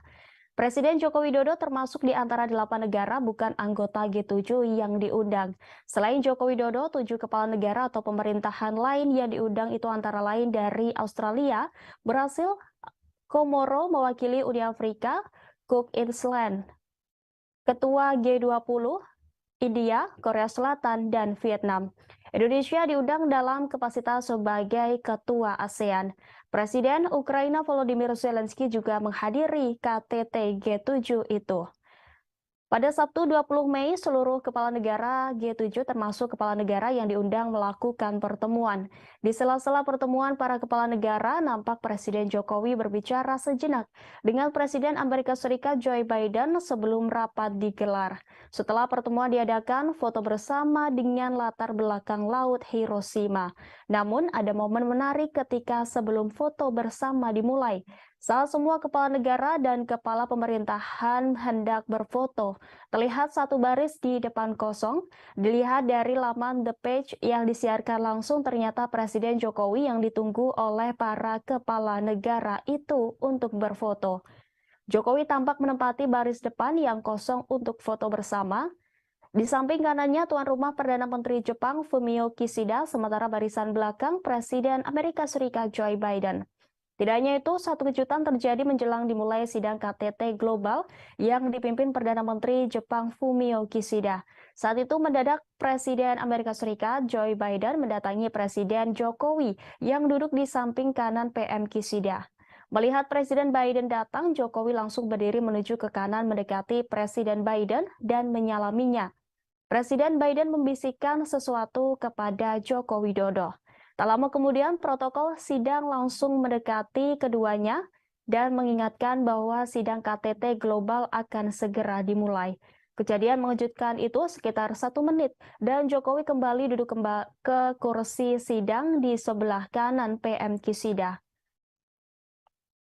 Sidang akhirnya baru dimulai sekitar pukul 18:15 di lokasi KTT G7 Hiroshima, Jepang pada 20 Mei.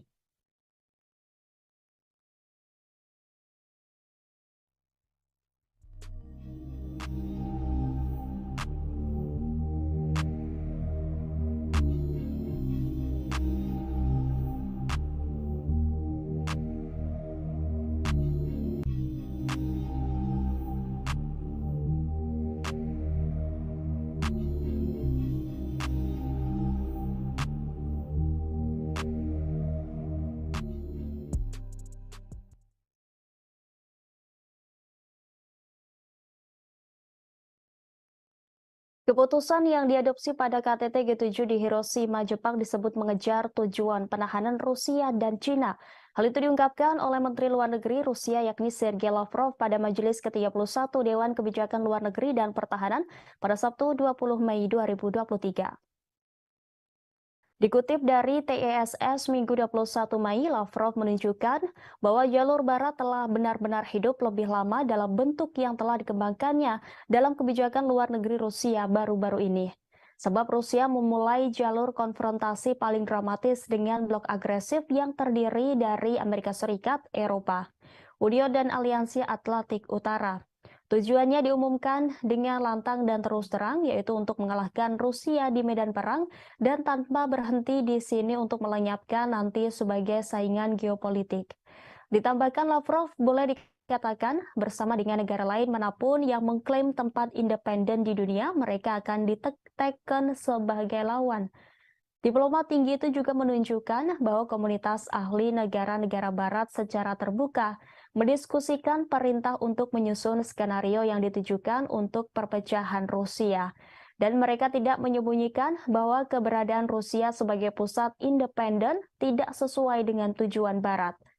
Sebelumnya, negara-negara kelompok 7 atau G7 merilis pernyataan bersama pada hari Sabtu. Sebelum akhirnya KTT kelompok tersebut di kota Hiroshima, Jepang, G7 menyebut Ukraina dalam beberapa ketentuan pernyataan termasuk yang terkait dengan Cina, tetapi hanya satu paragraf pendek dari dokumen setebal 40 halaman yang didedikasikan langsung untuk krisis Ukraina. Negara-negara G7 mengatakan mereka berkomitmen untuk mengintensifkan dukungan diplomatik, keuangan, kemanusiaan, dan militer mereka untuk Ukraina untuk meningkatkan biaya ke Rusia dan mereka yang mendukung Moskow dalam konflik tersebut. Pada hari Jumat, para pemimpin G7 mengadopsi pernyataan khusus tentang Ukraina menentukan posisi mereka dalam masalah ini termasuk sanksi terhadap Rusia.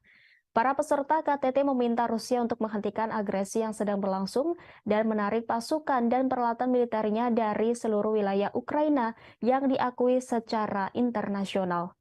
Perdamaian yang adil tidak dapat diwujudkan tanpa penarikan pasukan dan peralatan militer Rusia secara lengkap dan tanpa syarat, dan ini harus disertakan dalam setiap seruan untuk perdamaian. G7 juga berjanji untuk melanjutkan pasokan senjata aktif mereka ke Ukraina jika konflik militer berakhir.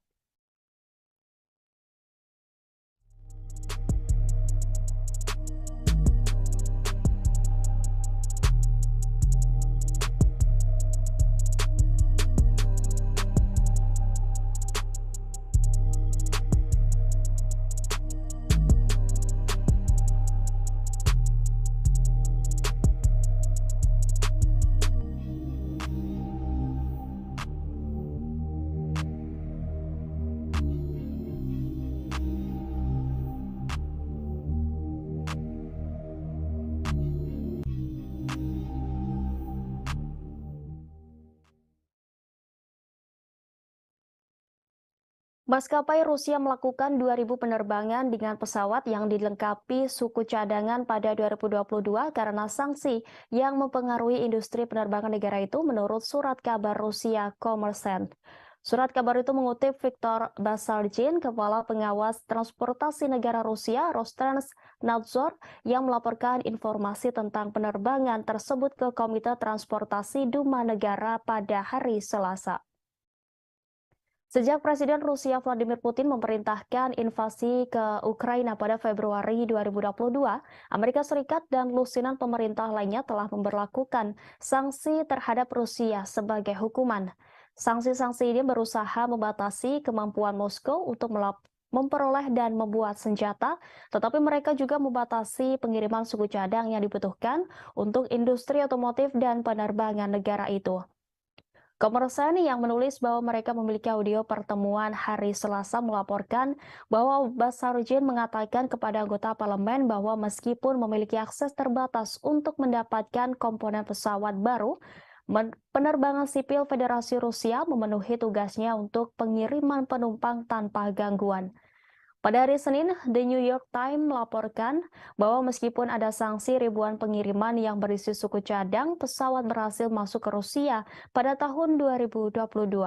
Dengan menggunakan data yang dikumpulkan oleh agregator data perdagangan impor Genius Times menemukan bahwa barang bernilai puluhan juta dolar sebagian dikirim melalui jaringan terlarang ke maskapai penerbangan yang disebutkan dalam sanksi oleh pemerintah AS.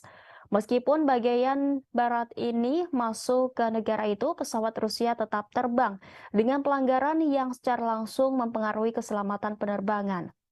Surat kabar itu menulis bahwa pejabat Rostrans-Nadzor tidak merinci apakah angkanya untuk 2.000 penerbangan yang dilakukan dengan bagian yang kadaluarsa merujuk pada penerbangan komersial atau semua jenis perjalanan udara. Kommersant juga mencatat bahwa perusahaan manajemen lalu lintas udara negara Rusia melayani 1,4 juta penerbangan termasuk rute transit dan internasional pada tahun 2022. Najmuddin Meskati, seorang profesor teknik dan hubungan internasional di University of Southern California, mengatakan kepada Newsweek bahwa sanksi terhadap penerbangan dan sektor lainnya akan semakin mendorong Rusia dan Iran ke pangkuan satu sama lain. Ia mengaku telah mendengar tentang keadaan industri penerbangan sipil Rusia yang semakin mengerikan karena sanksi yang serupa dan sejajar dengan armada penerbangan sipil Iran setelah 40 tahun sanksi. Ditambahkannya bahwa pejabat Iran telah menemukan cara untuk menghindari sanksi, dan itulah alasan lain Rusia baru-baru ini menandatangani kontrak dengan Iran untuk melayani pesawat mereka di Iran. Karena pengalaman panjang Iran dan jaringan dealer dan suku cadang bawah tanah yang mapan, baik asli maupun palsu yang telah ada dan bekerja dengan baik. Kommersant berbicara dengan perwakilan di beberapa maskapai besar di Rusia yang semuanya menyangkal penggunaan suku cadang kadaluarsa di pesawat mereka. Sumber-sumber ini juga mengatakan mereka tidak mengetahui maskapai lain yang mengalami pelanggaran keselamatan karena masalah dengan suku cadang pesawat.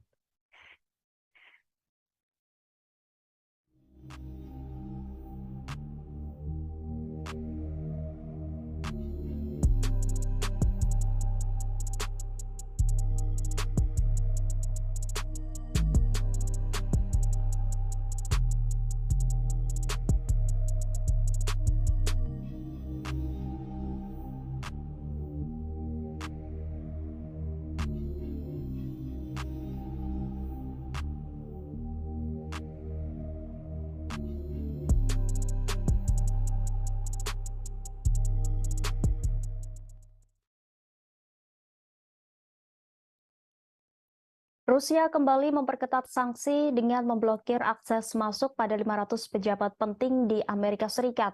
Salah satu pejabat yang masuk daftar hitam Rusia adalah mantan Presiden Amerika Serikat Barack Obama.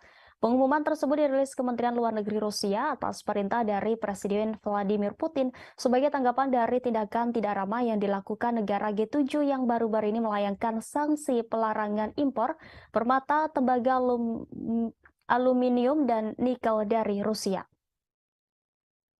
Tidak hanya itu, G7 juga turut membatasi perdagangan dan penggunaan berlian yang ditambang, diproses serta diproduksi di Rusia dengan tujuan untuk menekan pendapatan kuartalan Moskow agar militer Putin kesulitan memasok senjata dan alat perang selama invasi berlangsung.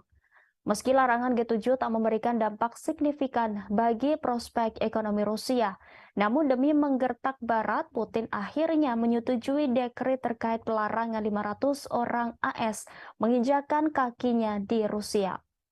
Tidak hanya Barack Obama dalam sanksi tersebut, Rusia juga turut memblokir akses masuk mantan Duta Besar AS John Huntsman, sejumlah senator dan Kepala Staf Angkatan Udara Jenderal Charles Hugh Brown Jr., serta beberapa pembawa acara TV AS termasuk Jimmy Kimmel, Stephen Colbert, dan Seth Meyers. Sanksi seperti ini bukan kali pertama yang dilayangkan oleh Rusia. Selama setahun terakhir, negara beruang merah ini diketahui telah berulang kali memperketat sanksi terhadap sejumlah negara barat.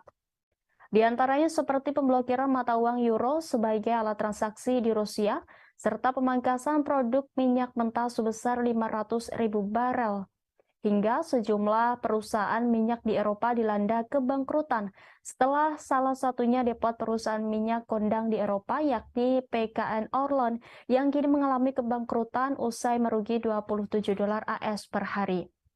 Ancaman ini bahkan membuat anggaran belanja energi di UE membengkak mencapai hampir 800 miliar euro hanya untuk melindungi rumah tangga dan perusahaannya dari ancaman krisis energi.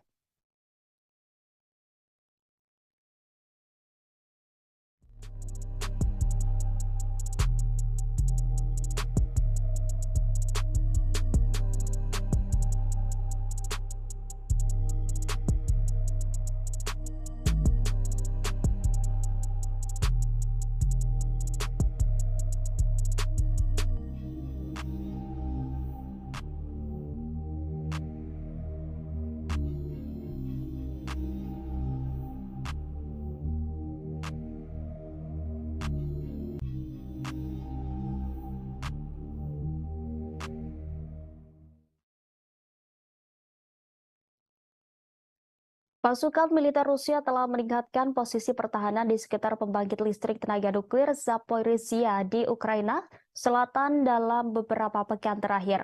Menurut karyawan Ukraina yang bekerja di pabrik itu, pasukan Rusia telah menggali parit baru di sekitar kota dan meletakkan lebih banyak ranjau.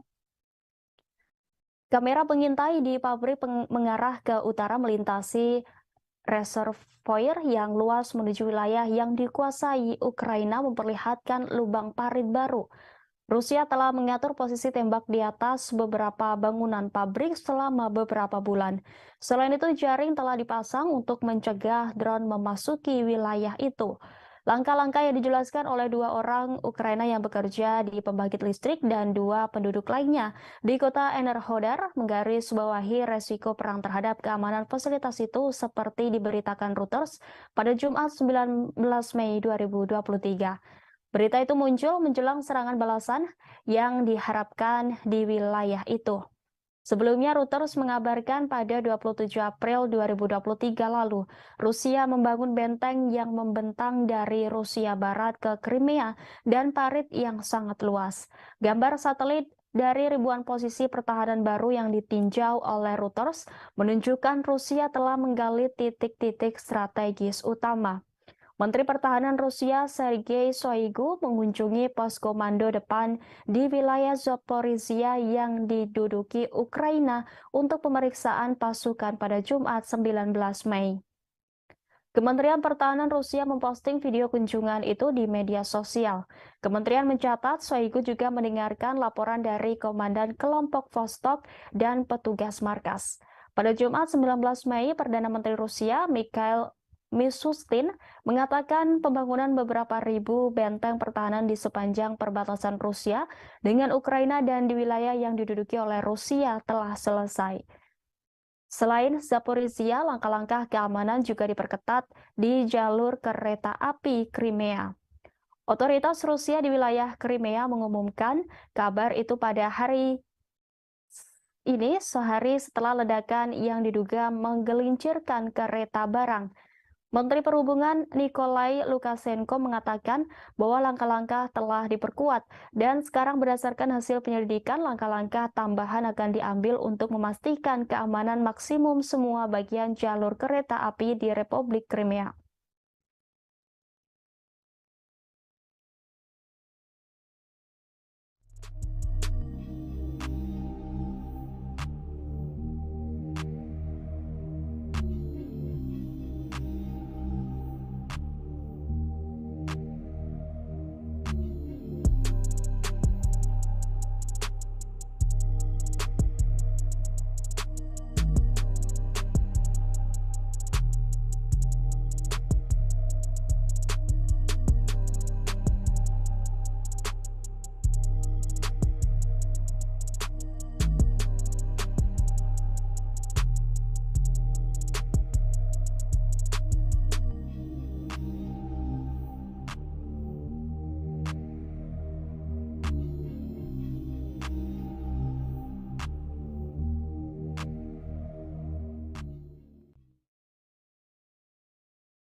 Bos tentara bayaran grup Wagner Yevgeny Prigozhin pada Sabtu 20 Mei kemarin mengklaim pasukannya telah merebut total Bakhmut, Ukraina Timur. Presiden Rusia Vladimir Putin mengucapkan selamat kepada kelompok Wagner dan militer angkatan bersenjata Rusia atas pembebasan Bakhmut di DPR.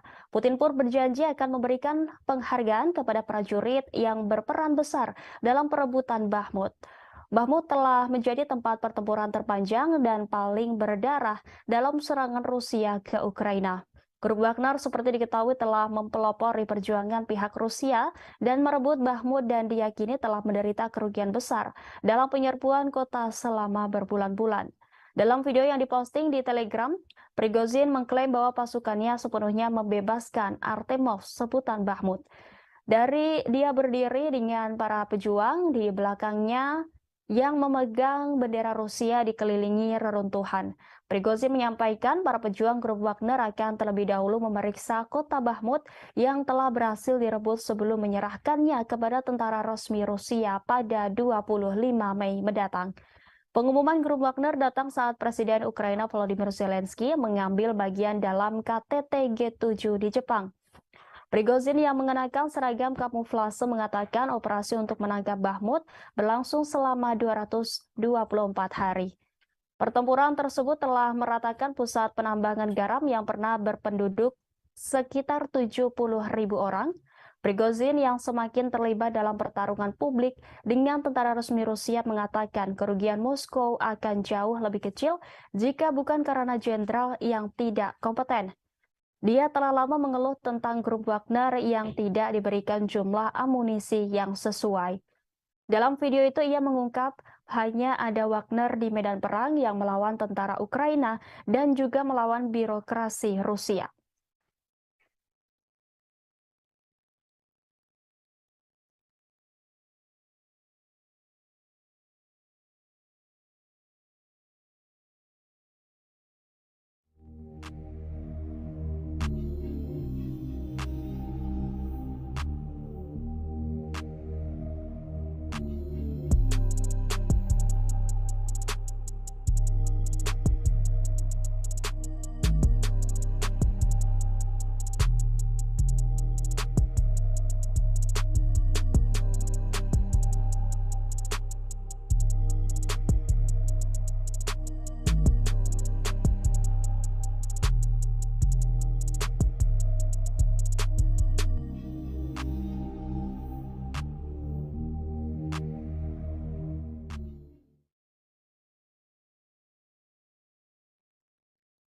Rusia telah mengeluarkan surat perintah penangkapan untuk Jaksa Pengadilan Kriminal Internasional atau ICC dalam langkah tit for tat setelah pengadilan menyerukan penangkapan Presiden Vladimir Putin atas tuduhan kejahatan perang pada bulan Maret lalu. Dikutip dari database Kementerian Media Rusia melaporkan pada Jumat bahwa Jaksa Inggris yakni Harim Khan yang berusia 53 tahun ditambahkan ke daftar orang yang dicari Kementerian Dalam Negeri. Moskow membuka khusus terhadap Han dan 3 hakim ICC pada 20 Maret 2023. Gambar Han dapat dilihat di database Kementerian Dalam Negeri Rusia pada hari Jumat. Pemberitahuan tersebut menggambarkan dia sebagai pria yang lahir pada tanggal 30 Maret 1970 di Edinburgh, Skotlandia, tetapi tidak menyebutkan pelanggarannya. Komite Investigasi Rusia yang menyelidiki kejahatan besar mengatakan pada bulan Maret bahwa Han sedang diselidiki untuk penuntutan kriminal terhadap seseorang yang diketahui tidak bersalah. Dia juga sedang diselidiki karena diduga mempersiapkan serangan terhadap perwakilan negara asing yang mendapat perlindungan internasional, kata para penyelidik. Sebagaimana diketahui, surat perintah ICC yang dikeluarkan pada 17 Maret memerintahkan penangkapan terhadap Putin dan Ombudsman Rusia untuk hak-hak anak, yakni Maria Lvova-Belova, atas tuduhan kejahatan perang terkait penculikan anak-anak Ukraina. Rusia dan Putin menyangkal kejahatan perang apapun selama invasi Ukraina dengan mengatakan bahwa mereka adalah korban agresi dan kebohongan Barat. Kiev mengatakan lebih dari 16.000 anak Ukraina telah dideportasi ke Rusia sejak awal serangan Moskow pada Februari tahun lalu. Dengan banyak yang diduga ditempatkan di institusi dan panti asuhan. Rusia yang bukan anggota ICC telah membantah kredibilitas surat perintah tersebut. Presiden Ukraina Volodymyr Zelensky memuji langkah pengadilan sebagai keputusan bersejarah dari mana tanggung jawab bersejarah akan dimulai. Presiden AS Joe Biden mengatakan surat perintah penangkapan untuk Putin dibenarkan.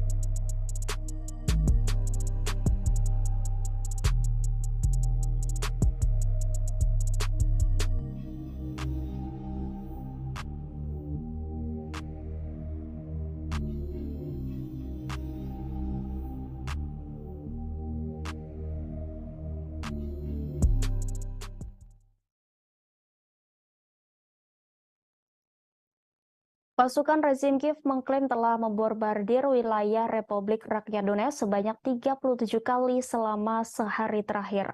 4 warga sipil di Makeyevka dan Vladimirovka menderita luka-luka akibat penembakan tersebut. Demikian disampaikan misi DPR ke Pusat Kontrol dan Koordinasi Bersama untuk Kejahatan Perang Ukraina pada Minggu 21 Mei. Dalam 24 jam terakhir, misi DPR mencatat pengeboman di wilayah Donetsk oleh pasukan Ukraina yang menggunakan sistem roket multiple launch serta senjata artileri 152 mm dan 155 mm. Secara keseluruhan, militer Ukraina menembakkan 148 amunisi ke DPR. Misi tersebut melaporkan di saluran telegramnya. Pasukan rezim Kiev membombardir wilayah berpenduduk DPR di Aleksandrovka, Vladimirovka, Gorlovka, Donetsk, Mareyevka, Ozeryanovka, dan Yasinovataya.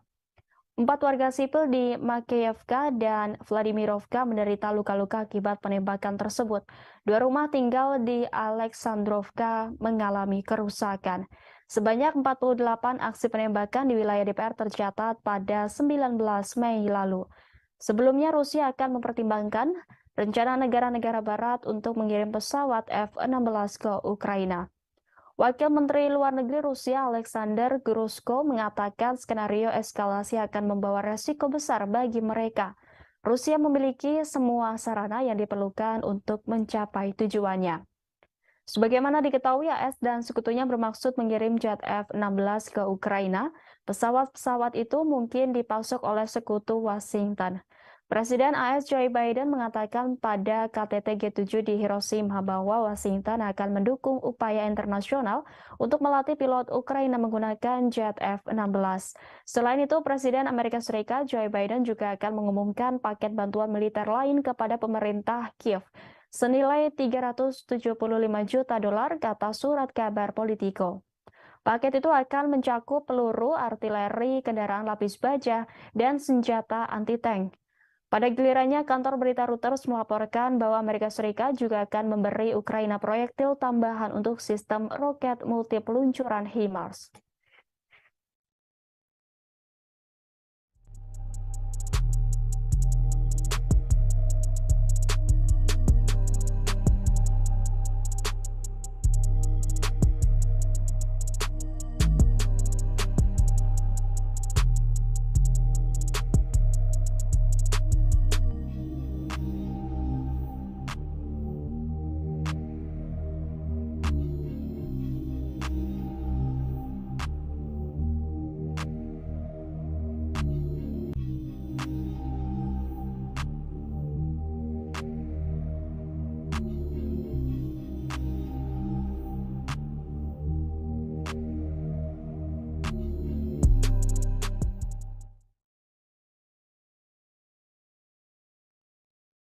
Pemerintah Amerika Serikat mengaku tidak mendukung serangan Ukraina di wilayah yang diakui Washington sebagai Rusia. Hal itu diungkapkan penasihat keamanan nasional Gedung Putih, Jack Sullivan pada Sabtu 20 Mei 2023. Dikutip dari TSS, selama pengarahan di kota tuan rumah KTT G7 di Hiroshima, pejabat AS ditanya tentang jaminan bahwa pemerintah Kiev telah menawarkan untuk membuktikan bahwa mereka tidak akan menggunakan jet tempur F-16 untuk melakukan operasi di wilayah Rusia. Sementara itu, Presiden AS Joe Biden akan mengumumkan paket bantuan militer lain kepada pemerintah Kiev senilai 375 juta US dollar, sebut laporan surat kabar Politico. Surat kabar itu mengutip para pejabat AS yang mengatakan bahwa pengumuman itu akan dilakukan setelah pertemuan dengan Presiden Ukraina Volodymyr Zelensky akhir pekan ini di sela-sela KTT G7 di Jepang. Paket itu akan mencakup peluru artileri, kendaraan lapis baja, dan tank senjata anti-tank. Menurut laporan itu, AS dan sekutunya telah memasok semua peralatan ini ke Kiev di masa lalu. Pada gilirannya, kantor berita Reuters melaporkan bahwa Amerika Serikat juga akan memberi Ukraina proyektil tambahan untuk sistem roket multi peluncuran HIMARS. Selain itu, AS juga mengizinkan sekutu-sekutunya di barat untuk menyuplai Ukraina dengan jet tempur canggih termasuk F-16 buatan Amerika. Langkah ini akan menjadi dorongan besar untuk Kiev. Penasihat Keamanan Nasional AS Jack Sullivan mengatakan Presiden Joe Biden memberitahu rekan-rekannya di G7 mengenai keputusan tersebut pada konferensi tingkat tinggi G7 di Jepang pada Jumat kemarin. Pasukan AS juga akan melatih pilot-pilot Kiev untuk menggunakan jet tersebut, kata Sullivan. Ukraina sudah lama menginginkan jet canggih dan Presiden Volodymyr Zelensky memuji langkah ini sebagai keputusan bersejarah. Secara legal, AS harus menyetujui ekspor kembali peralatan yang dibeli oleh sekutu-sekutunya. Langkah ini juga akan membuka jalan bagi negara-negara lain untuk mengirim stok F-16 yang mereka punya ke Ukraina.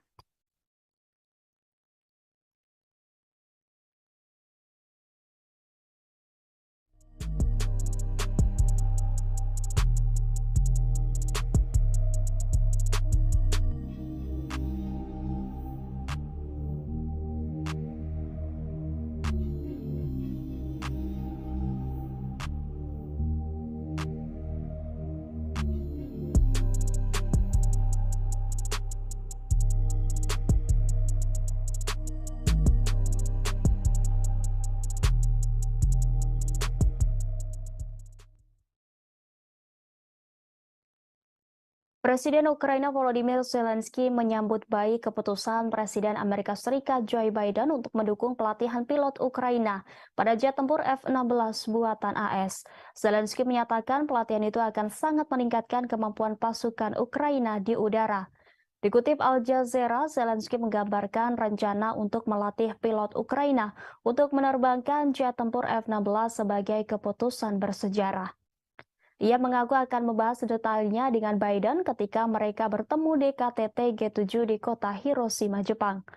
Sebelumnya, Biden mengatakan kepada para pemimpin G7 pada hari Jumat bahwa Washington mendukung program pelatihan sekutu bersama untuk pilot Ukraina dengan jet tempur F-16 buatan AS, kata pejabat senior AS kepada kantor berita Reuters. Zelensky selama berbulan-bulan menyerukan pasukan jet tempur canggih untuk mendukung pertahanan Ukraina melawan invasi Rusia. Tetapi pemimpin Ukraina itu telah menghadapi penolakan sampai sekarang dari sekutu baratnya yang takut memberi Ukraina senjata ofensif canggih dapat ditanggapi dengan eskalasi oleh Presiden Rusia Vladimir Putin dan penyebaran perang di Eropa. Sekarang karena Ukraina telah meningkatkan pertahanan udaranya dengan sejumlah sistem anti pesawat yang dipasok Barat dan bersiap untuk meluncurkan serangan balasan terhadap pasukan Rusia. Para pejabat yakin jet tempur dapat berguna dalam pertempuran Ukraina dengan Moskow dan penting untuk jangka panjang negara itu. John Psaropoulos dari Al Jazeera melaporkan bahwa para ahli pertahanan udara mengatakan jet tempur F-16 buatan AS akan menawarkan Ukraina keunggulan atas angkatan udara Rusia. Tetapi hanya jika dikombinasikan dengan rudal yang kuat dan informasi penargetan yang juga harus disediakan oleh Barat. Sementara Perdana Menteri Inggris Raya yakni Rishi Sunak mengatakan negaranya akan bekerja sama dengan Belanda, Belgia, dan Denmark untuk mendapatkan Ukraina kemampuan tempur udara yang dibutuhkannya.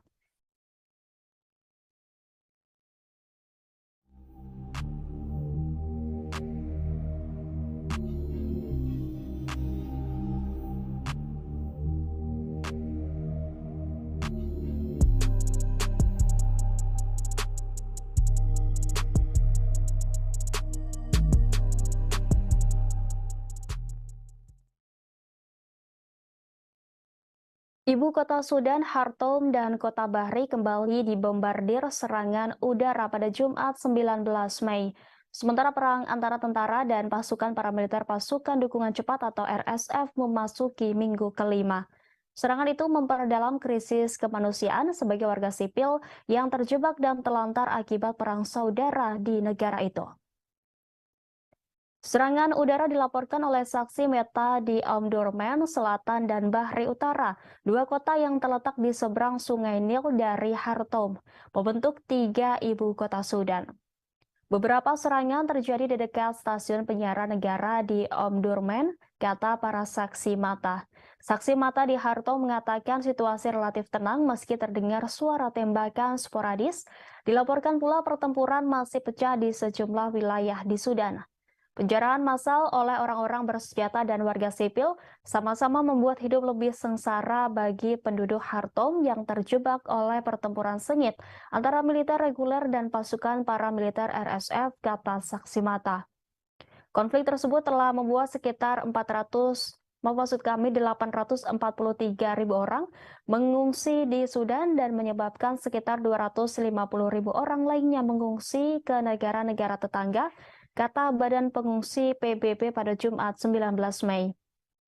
Panglima Angkatan Darat Jenderal Abdel Fattah al-Burhan mengambil langkah yang telah lama dinantikan pada hari Jumat untuk mencopot kepala RSF Muhammad Hamdan Dagalo yang lebih dikenal sebagai Hamedti dari jabatannya sebagai wakilnya di Dewan Kedaulatan yang berkuasa. Keduanya telah menjalankan dewan sejak 2019 ketika menggulingkan orang kuat Presiden Omar al-Bashir di tengah aksi protes massa terhadap pemerintahannya. Mereka melakukan kudeta pada 2021 ketika tenggat waktu semakin dekat untuk menyerahkan kekuasaan kepada warga sipil dalam protes transisi menuju pemilihan umum yang bebas. Sementara itu, pembicaraan gencatan senjata yang disponsori Saudi dan AS di kota Jeddah, Saudi belum menghasilkan sebuah terobosan. Pada pertempuran Liga Arab di Jeddah hari Jumat 19 Mei, sebuah pernyataan dari utusan Sudan menuduh RSF melakukan penjarahan dan pemerkosaan dan melanggar serangkaian gencatan senjata. Di lain pihak, RSF menuduh tentara memulai konflik dan melanggar gencatan senjata. RSF juga mengatakan bahwa mereka yang melakukan kejahatan memakai seragam RSF curian.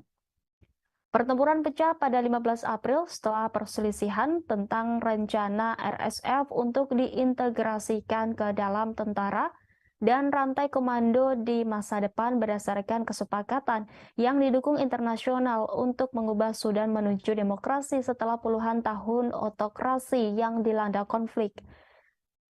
Jenderal Burhan melantik Malik Agar, pemimpin kelompok pemberontak yang bergabung dengan Dewan Kedaulatan pada 2020 setelah menandatangani perjanjian damai dengan pemerintah sebagai wakil barunya menurut keputusan kedua. Pada hari yang sama, Burhan mempromosikan perwira militer lainnya yang bertugas di Dewan termasuk mengangkat Jenderal Smas Eldin Kabasi sebagai wakil komandan angkatan bersenjata. Jenderal Yasser Al-Atta dan Ibrahim Jabir masing-masing ditunjuk sebagai asisten komandan.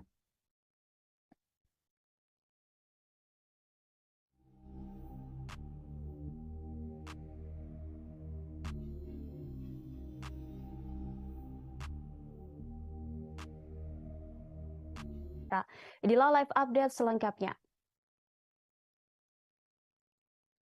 Presiden Ukraina Volodymyr Zelensky menghadiri KTT G7 di Hiroshima, Jepang. Zelensky tiba di Bandara Internasional Hiroshima, Jepang sekira pukul 15:45 waktu Jepang pada Sabtu 20 Mei kemarin. Kehadirannya mendapat pengamanan yang sangat ketat, bahkan bisa dibilang lebih ketat daripada pengawalan untuk Presiden Amerika Serikat Joe Biden. Turun dari pesawat, Zelensky langsung menyalami Seiji Kihara, wakil kepala sekretariat kabinet Jepang, yang juga orang paling dipercaya PM Jepang Fumio Kishida. Kemudian ia menyalami duta besar Ukraina untuk Jepang, yakni Sergei Korsansky, dan langsung menuju mobil khusus anti peluru yang sudah disiapkan untuknya. Mobil yang ditumpangi Zelensky dikawal 8 mobil pasukan khusus dan pasukan motor polisi khusus Jepang sebanyak 4 unit di depan. Di tengah jalan, Zelensky dielulukan masyarakat Jepang yang mengibarkan bendera Ukraina dan Jepang secara bersamaan. Menggunakan jalan tol, Zelensky memasuki tempat utama KTT di bekas daerah Ujina untuk menghadiri KTT G7 Hiroshima.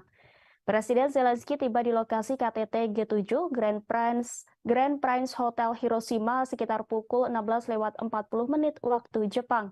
Sayangnya ia tidak ikut berfoto bersama rombongan kepala negara lain seperti Presiden Indonesia Joko Widodo di sana.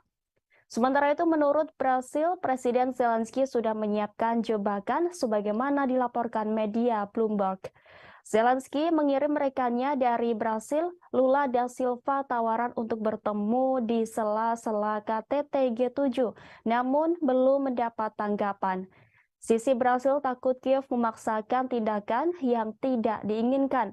Pejabat mengatakan Brasil tidak memiliki masalah bertemu dengan pemimpin manapun, tapi itu tidak boleh dipaksakan. Zelensky diperkirakan akan muncul secara pribadi di KTT kelompok 7 negara di Jepang akhir pekan ini untuk membuat seruan langsung kepada sekutu untuk meningkatkan dukungan militer bagi Ukraina.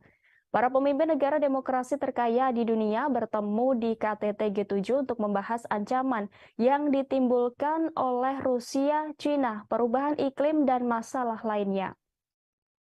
Kunjungan ke Jepang akan menjadi perjalanan internasional profil tinggi untuk Zelensky karena dia berusaha mendapatkan lebih banyak bantuan dari Barat untuk perang Ukraina melawan Rusia. Zelensky baru-baru ini mengunjungi beberapa negara Eropa dan Inggris untuk bertemu dengan Perdana Menteri Rishi Sunak, dan dia sering membuat alamat virtual kepada pemerintah yang mendukung Ukraina. Namun Zelensky jarang meninggalkan Ukraina sejak Rusia menginvasi negara itu pada Februari 2022. Perjalanan Zelensky ke G7 akan menjadi pergantian peristiwa yang dramatis yang dimaksudkan untuk menggarisbawahi kebutuhan mendesak Kiev akan persenjataan yang lebih canggih dari Barat saat bersiap meluncurkan serangan balasan besar untuk merebut kembali wilayah yang dikuasai Rusia di timur Ukraina. AS dan sekutunya terus mengirimkan sistem senjata yang lebih canggih ke Ukraina seiring dengan berlanjutnya perang. Tetapi pemerintahan Presiden Amerika Serikat Joe Biden telah menolak untuk mengirim jet tempur F-16 Ukraina dan memenuhi tuntutan lain untuk bantuan militer yang lebih kuat karena khawatir langkah tersebut dapat meningkatkan ketegangan dengan Moskow.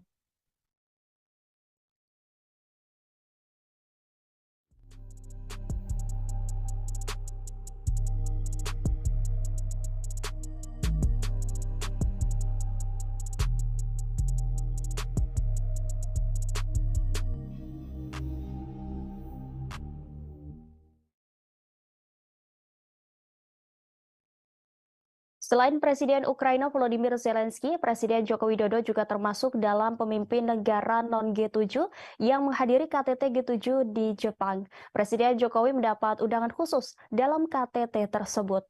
Jokowi sampai di Jepang pada Sabtu 20 Mei 2023. Nampak Presiden Joko Widodo dengan jas abu berada di barisan depan para kepala negara. Diketahui kelompok 7 negara maju adalah Jepang, Amerika Serikat, Jerman, Inggris, Italia, Kanada, Prancis, serta Uni Eropa. Presiden Joko Widodo termasuk di antara 8 negara bukan anggota G7 yang diundang. Selain Joko Widodo, 7 kepala negara atau pemerintahan lain yang diundang itu antara lain dari Australia, Brasil, Komoro mewakili Uni Afrika, Cook Island, Ketua G20, India, Korea Selatan, dan Vietnam. Indonesia diundang dalam kapasitas sebagai ketua ASEAN. Presiden Ukraina Volodymyr Zelensky juga menghadiri KTT G7 itu. Pada Sabtu 20 Mei, seluruh kepala negara G7 termasuk kepala negara yang diundang melakukan pertemuan. Di sela-sela pertemuan para kepala negara, nampak Presiden Jokowi berbicara sejenak dengan Presiden Amerika Serikat Joe Biden sebelum rapat digelar. Setelah pertemuan diadakan, foto bersama dengan latar belakang Laut Hiroshima. Namun, ada momen menarik ketika sebelum foto bersama dimulai. Saat semua kepala negara dan kepala pemerintahan hendak berfoto, terlihat satu baris di depan kosong. Dilihat dari laman The Page yang disiarkan langsung, ternyata Presiden Jokowi yang ditunggu oleh para kepala negara itu untuk berfoto. Jokowi tampak menempati baris depan yang kosong untuk foto bersama. Di samping kanannya tuan rumah Perdana Menteri Jepang Fumio Kishida, sementara barisan belakang Presiden Amerika Serikat Joe Biden. Tidak hanya itu, satu kejutan terjadi menjelang dimulai sidang KTT Global yang dipimpin Perdana Menteri Jepang Fumio Kishida. Saat itu mendadak Presiden Amerika Serikat Joe Biden mendatangi Presiden Jokowi yang duduk di samping kanan PM Kishida. Melihat Presiden Biden datang, Jokowi langsung berdiri menuju ke kanan mendekati Presiden Biden dan menyalaminya. Presiden Biden membisikkan sesuatu kepada Joko Widodo. Tak lama kemudian, protokol sidang langsung mendekati keduanya dan mengingatkan bahwa sidang KTT Global akan segera dimulai. Kejadian mengejutkan itu sekitar 1 menit dan Jokowi kembali duduk ke kursi sidang di sebelah kanan PM Kishida. Sidang akhirnya baru dimulai sekitar pukul 18:15 di lokasi KTT G7 Hiroshima, Jepang pada 20 Mei.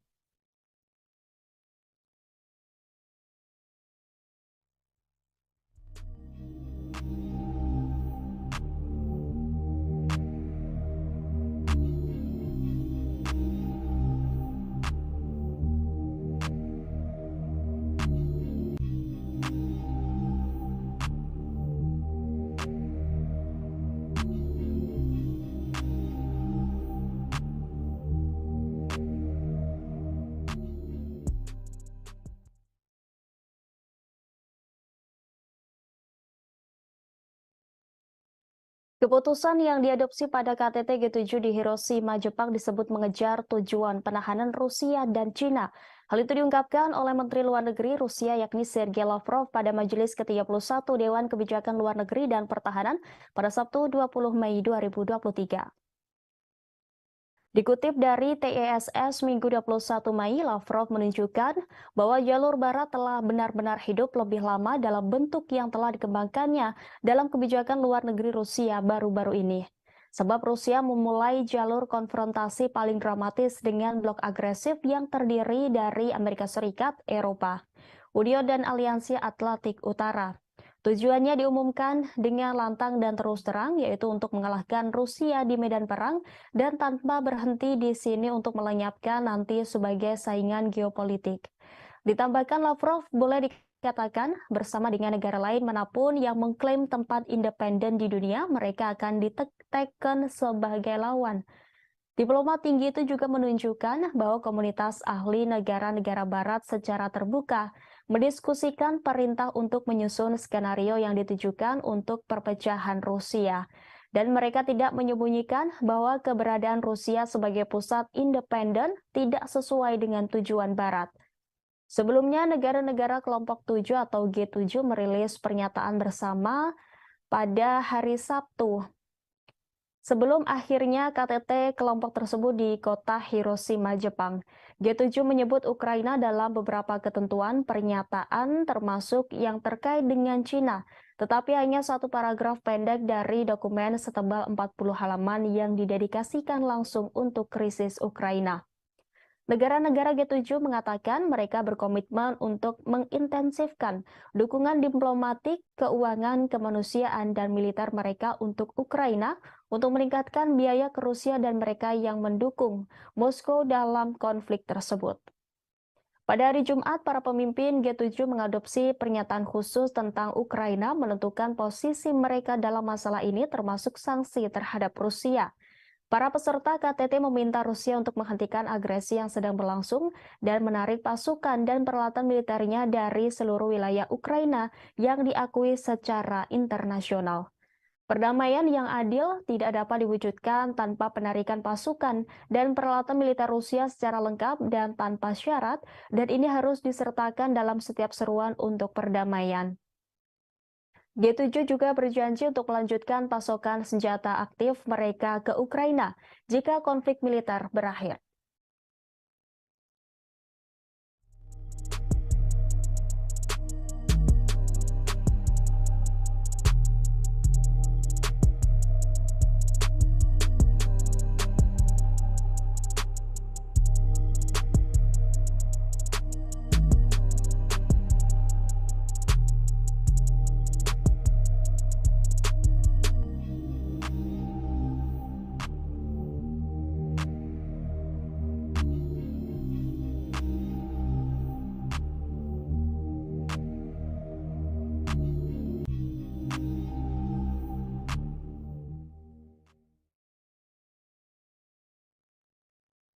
Maskapai Rusia melakukan 2.000 penerbangan dengan pesawat yang dilengkapi suku cadangan pada 2022 karena sanksi yang mempengaruhi industri penerbangan negara itu menurut surat kabar Rusia Kommersant.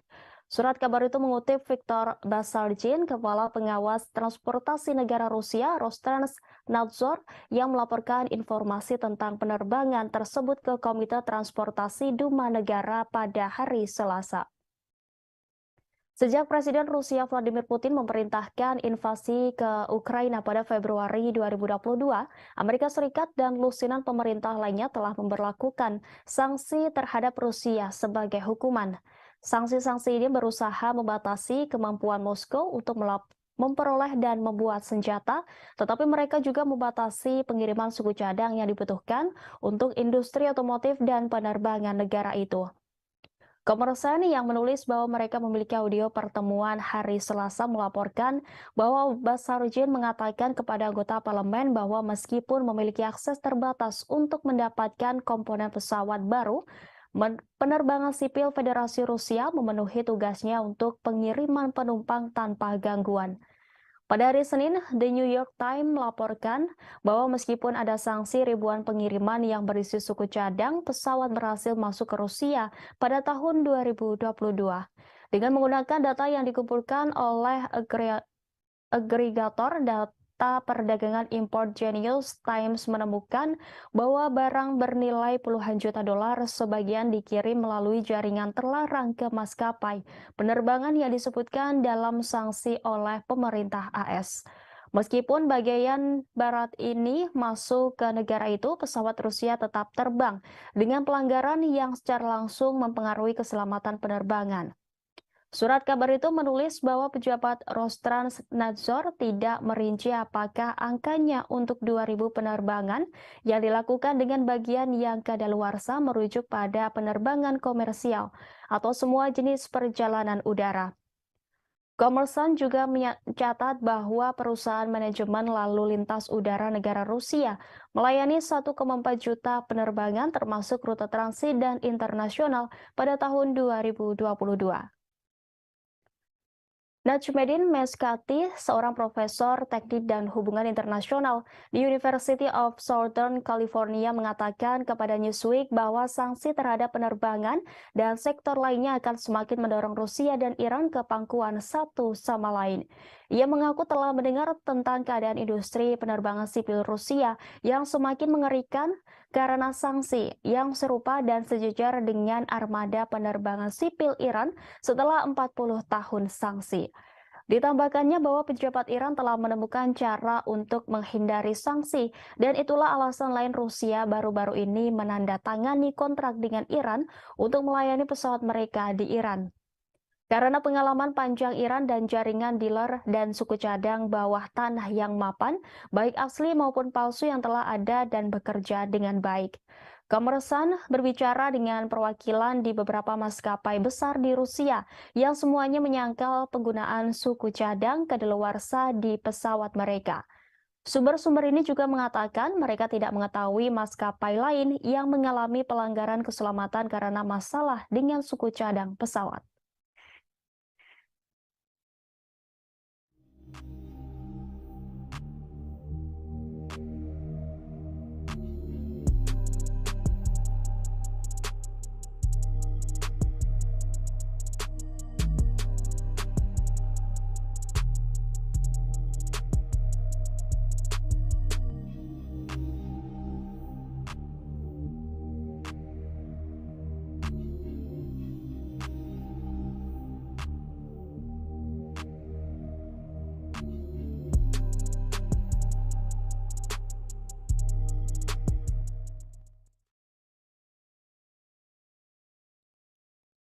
Rusia kembali memperketat sanksi dengan memblokir akses masuk pada 500 pejabat penting di Amerika Serikat. Salah satu pejabat yang masuk daftar hitam Rusia adalah mantan Presiden Amerika Serikat Barack Obama.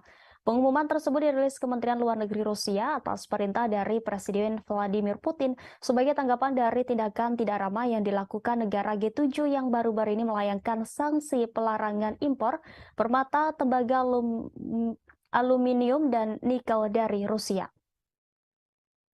Tidak hanya itu, G7 juga turut membatasi perdagangan dan penggunaan berlian yang ditambang, diproses, serta diproduksi di Rusia dengan tujuan untuk menekan pendapatan kuartalan Moskow agar militer Putin kesulitan memasok senjata dan alat perang selama invasi berlangsung. Meski larangan G7 tak memberikan dampak signifikan bagi prospek ekonomi Rusia, namun demi menggertak Barat, Putin akhirnya menyetujui dekret terkait pelarangan 500 orang AS menginjakan kakinya di Rusia. Tidak hanya Barack Obama dalam sanksi tersebut, Rusia juga turut memblokir akses masuk mantan Duta Besar AS John Huntsman, sejumlah senator dan Kepala Staf Angkatan Udara Jenderal Charles Hugh Brown Jr., serta beberapa pembawa acara TV AS termasuk Jimmy Kimmel, Stephen Colbert, dan Seth Meyers. Sanksi seperti ini bukan kali pertama yang dilayangkan oleh Rusia. Selama setahun terakhir, negara beruang merah ini diketahui telah berulang kali memperketat sanksi terhadap sejumlah negara barat. Di antaranya seperti pemblokiran mata uang euro sebagai alat transaksi di Rusia, serta pemangkasan produk minyak mentah sebesar 500.000 barel. Hingga sejumlah perusahaan minyak di Eropa dilanda kebangkrutan setelah salah satunya depot perusahaan minyak kondang di Eropa yakni PKN Orlen yang kini mengalami kebangkrutan usai merugi $27 AS per hari. Ancaman ini bahkan membuat anggaran belanja energi di UE membengkak mencapai hampir 800 miliar euro hanya untuk melindungi rumah tangga dan perusahaannya dari ancaman krisis energi.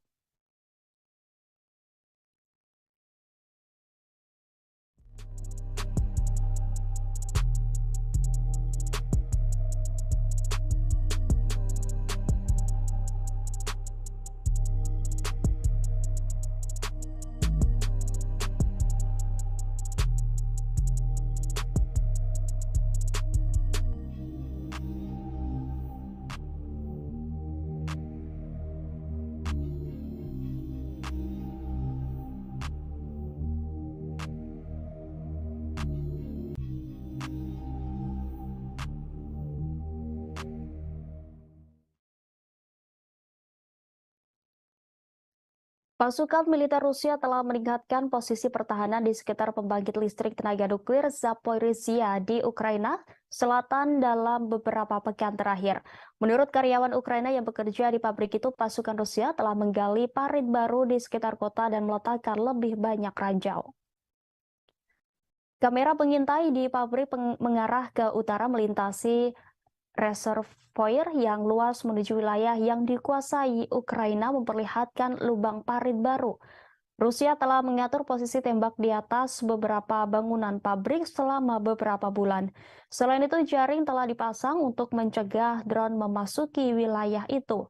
Langkah-langkah yang dijelaskan oleh dua orang Ukraina yang bekerja di pembangkit listrik dan dua penduduk lainnya di kota Enerhodar menggarisbawahi resiko perang terhadap keamanan fasilitas itu seperti diberitakan Reuters pada Jumat 19 Mei 2023. Berita itu muncul menjelang serangan balasan yang diharapkan di wilayah itu. Sebelumnya, Reuters mengabarkan pada 27 April 2023 lalu, Rusia membangun benteng yang membentang dari Rusia Barat ke Crimea dan parit yang sangat luas. Gambar satelit dari ribuan posisi pertahanan baru yang ditinjau oleh Reuters menunjukkan Rusia telah menggali titik-titik strategis utama. Menteri Pertahanan Rusia Sergei Shoigu mengunjungi pos komando depan di wilayah Zaporizhia yang diduduki Ukraina untuk pemeriksaan pasukan pada Jumat 19 Mei.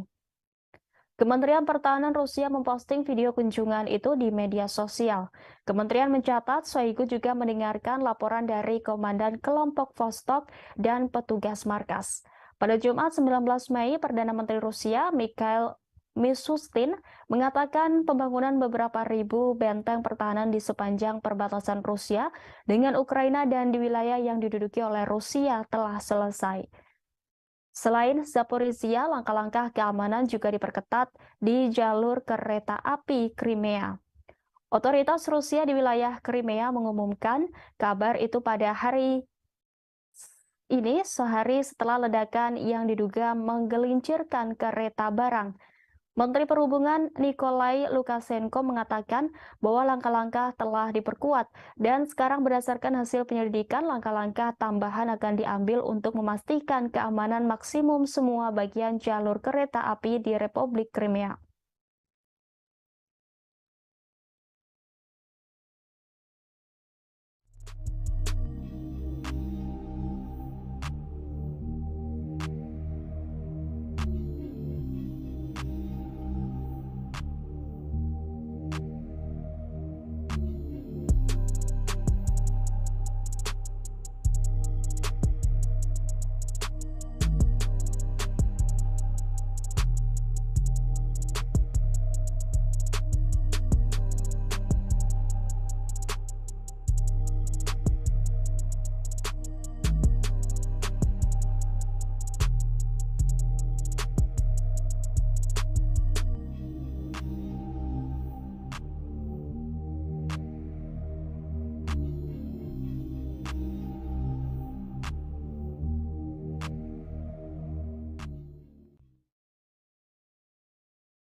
Bos tentara bayaran grup Wagner Yevgeny Prigozhin pada Sabtu 20 Mei kemarin mengklaim pasukannya telah merebut total Bakhmut, Ukraina Timur.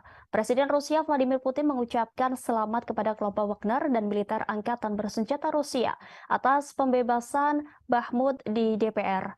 Putin pun berjanji akan memberikan penghargaan kepada prajurit yang berperan besar dalam perebutan Bakhmut. Bakhmut telah menjadi tempat pertempuran terpanjang dan paling berdarah dalam serangan Rusia ke Ukraina. Grup Wagner seperti diketahui telah mempelopori perjuangan pihak Rusia dan merebut Bakhmut dan diyakini telah menderita kerugian besar dalam penyerbuan kota selama berbulan-bulan. Dalam video yang diposting di Telegram, Prigozhin mengklaim bahwa pasukannya sepenuhnya membebaskan Artemov, sebutan Bakhmut. Dia berdiri dengan para pejuang di belakangnya yang memegang bendera Rusia dikelilingi reruntuhan. Prigozhin menyampaikan para pejuang grup Wagner akan terlebih dahulu memeriksa kota Bakhmut yang telah berhasil direbut sebelum menyerahkannya kepada tentara resmi Rusia pada 25 Mei mendatang. Pengumuman grup Wagner datang saat Presiden Ukraina Volodymyr Zelensky mengambil bagian dalam KTT G7 di Jepang. Prigozhin yang mengenakan seragam kamuflase mengatakan operasi untuk menangkap Bakhmut berlangsung selama 224 hari. Pertempuran tersebut telah meratakan pusat penambangan garam yang pernah berpenduduk sekitar 70.000 orang. Prigozhin yang semakin terlibat dalam pertarungan publik dengan tentara resmi Rusia mengatakan kerugian Moskow akan jauh lebih kecil jika bukan karena jenderal yang tidak kompeten. Dia telah lama mengeluh tentang grup Wagner yang tidak diberikan jumlah amunisi yang sesuai. Dalam video itu ia mengungkap hanya ada Wagner di medan perang yang melawan tentara Ukraina dan juga melawan birokrasi Rusia.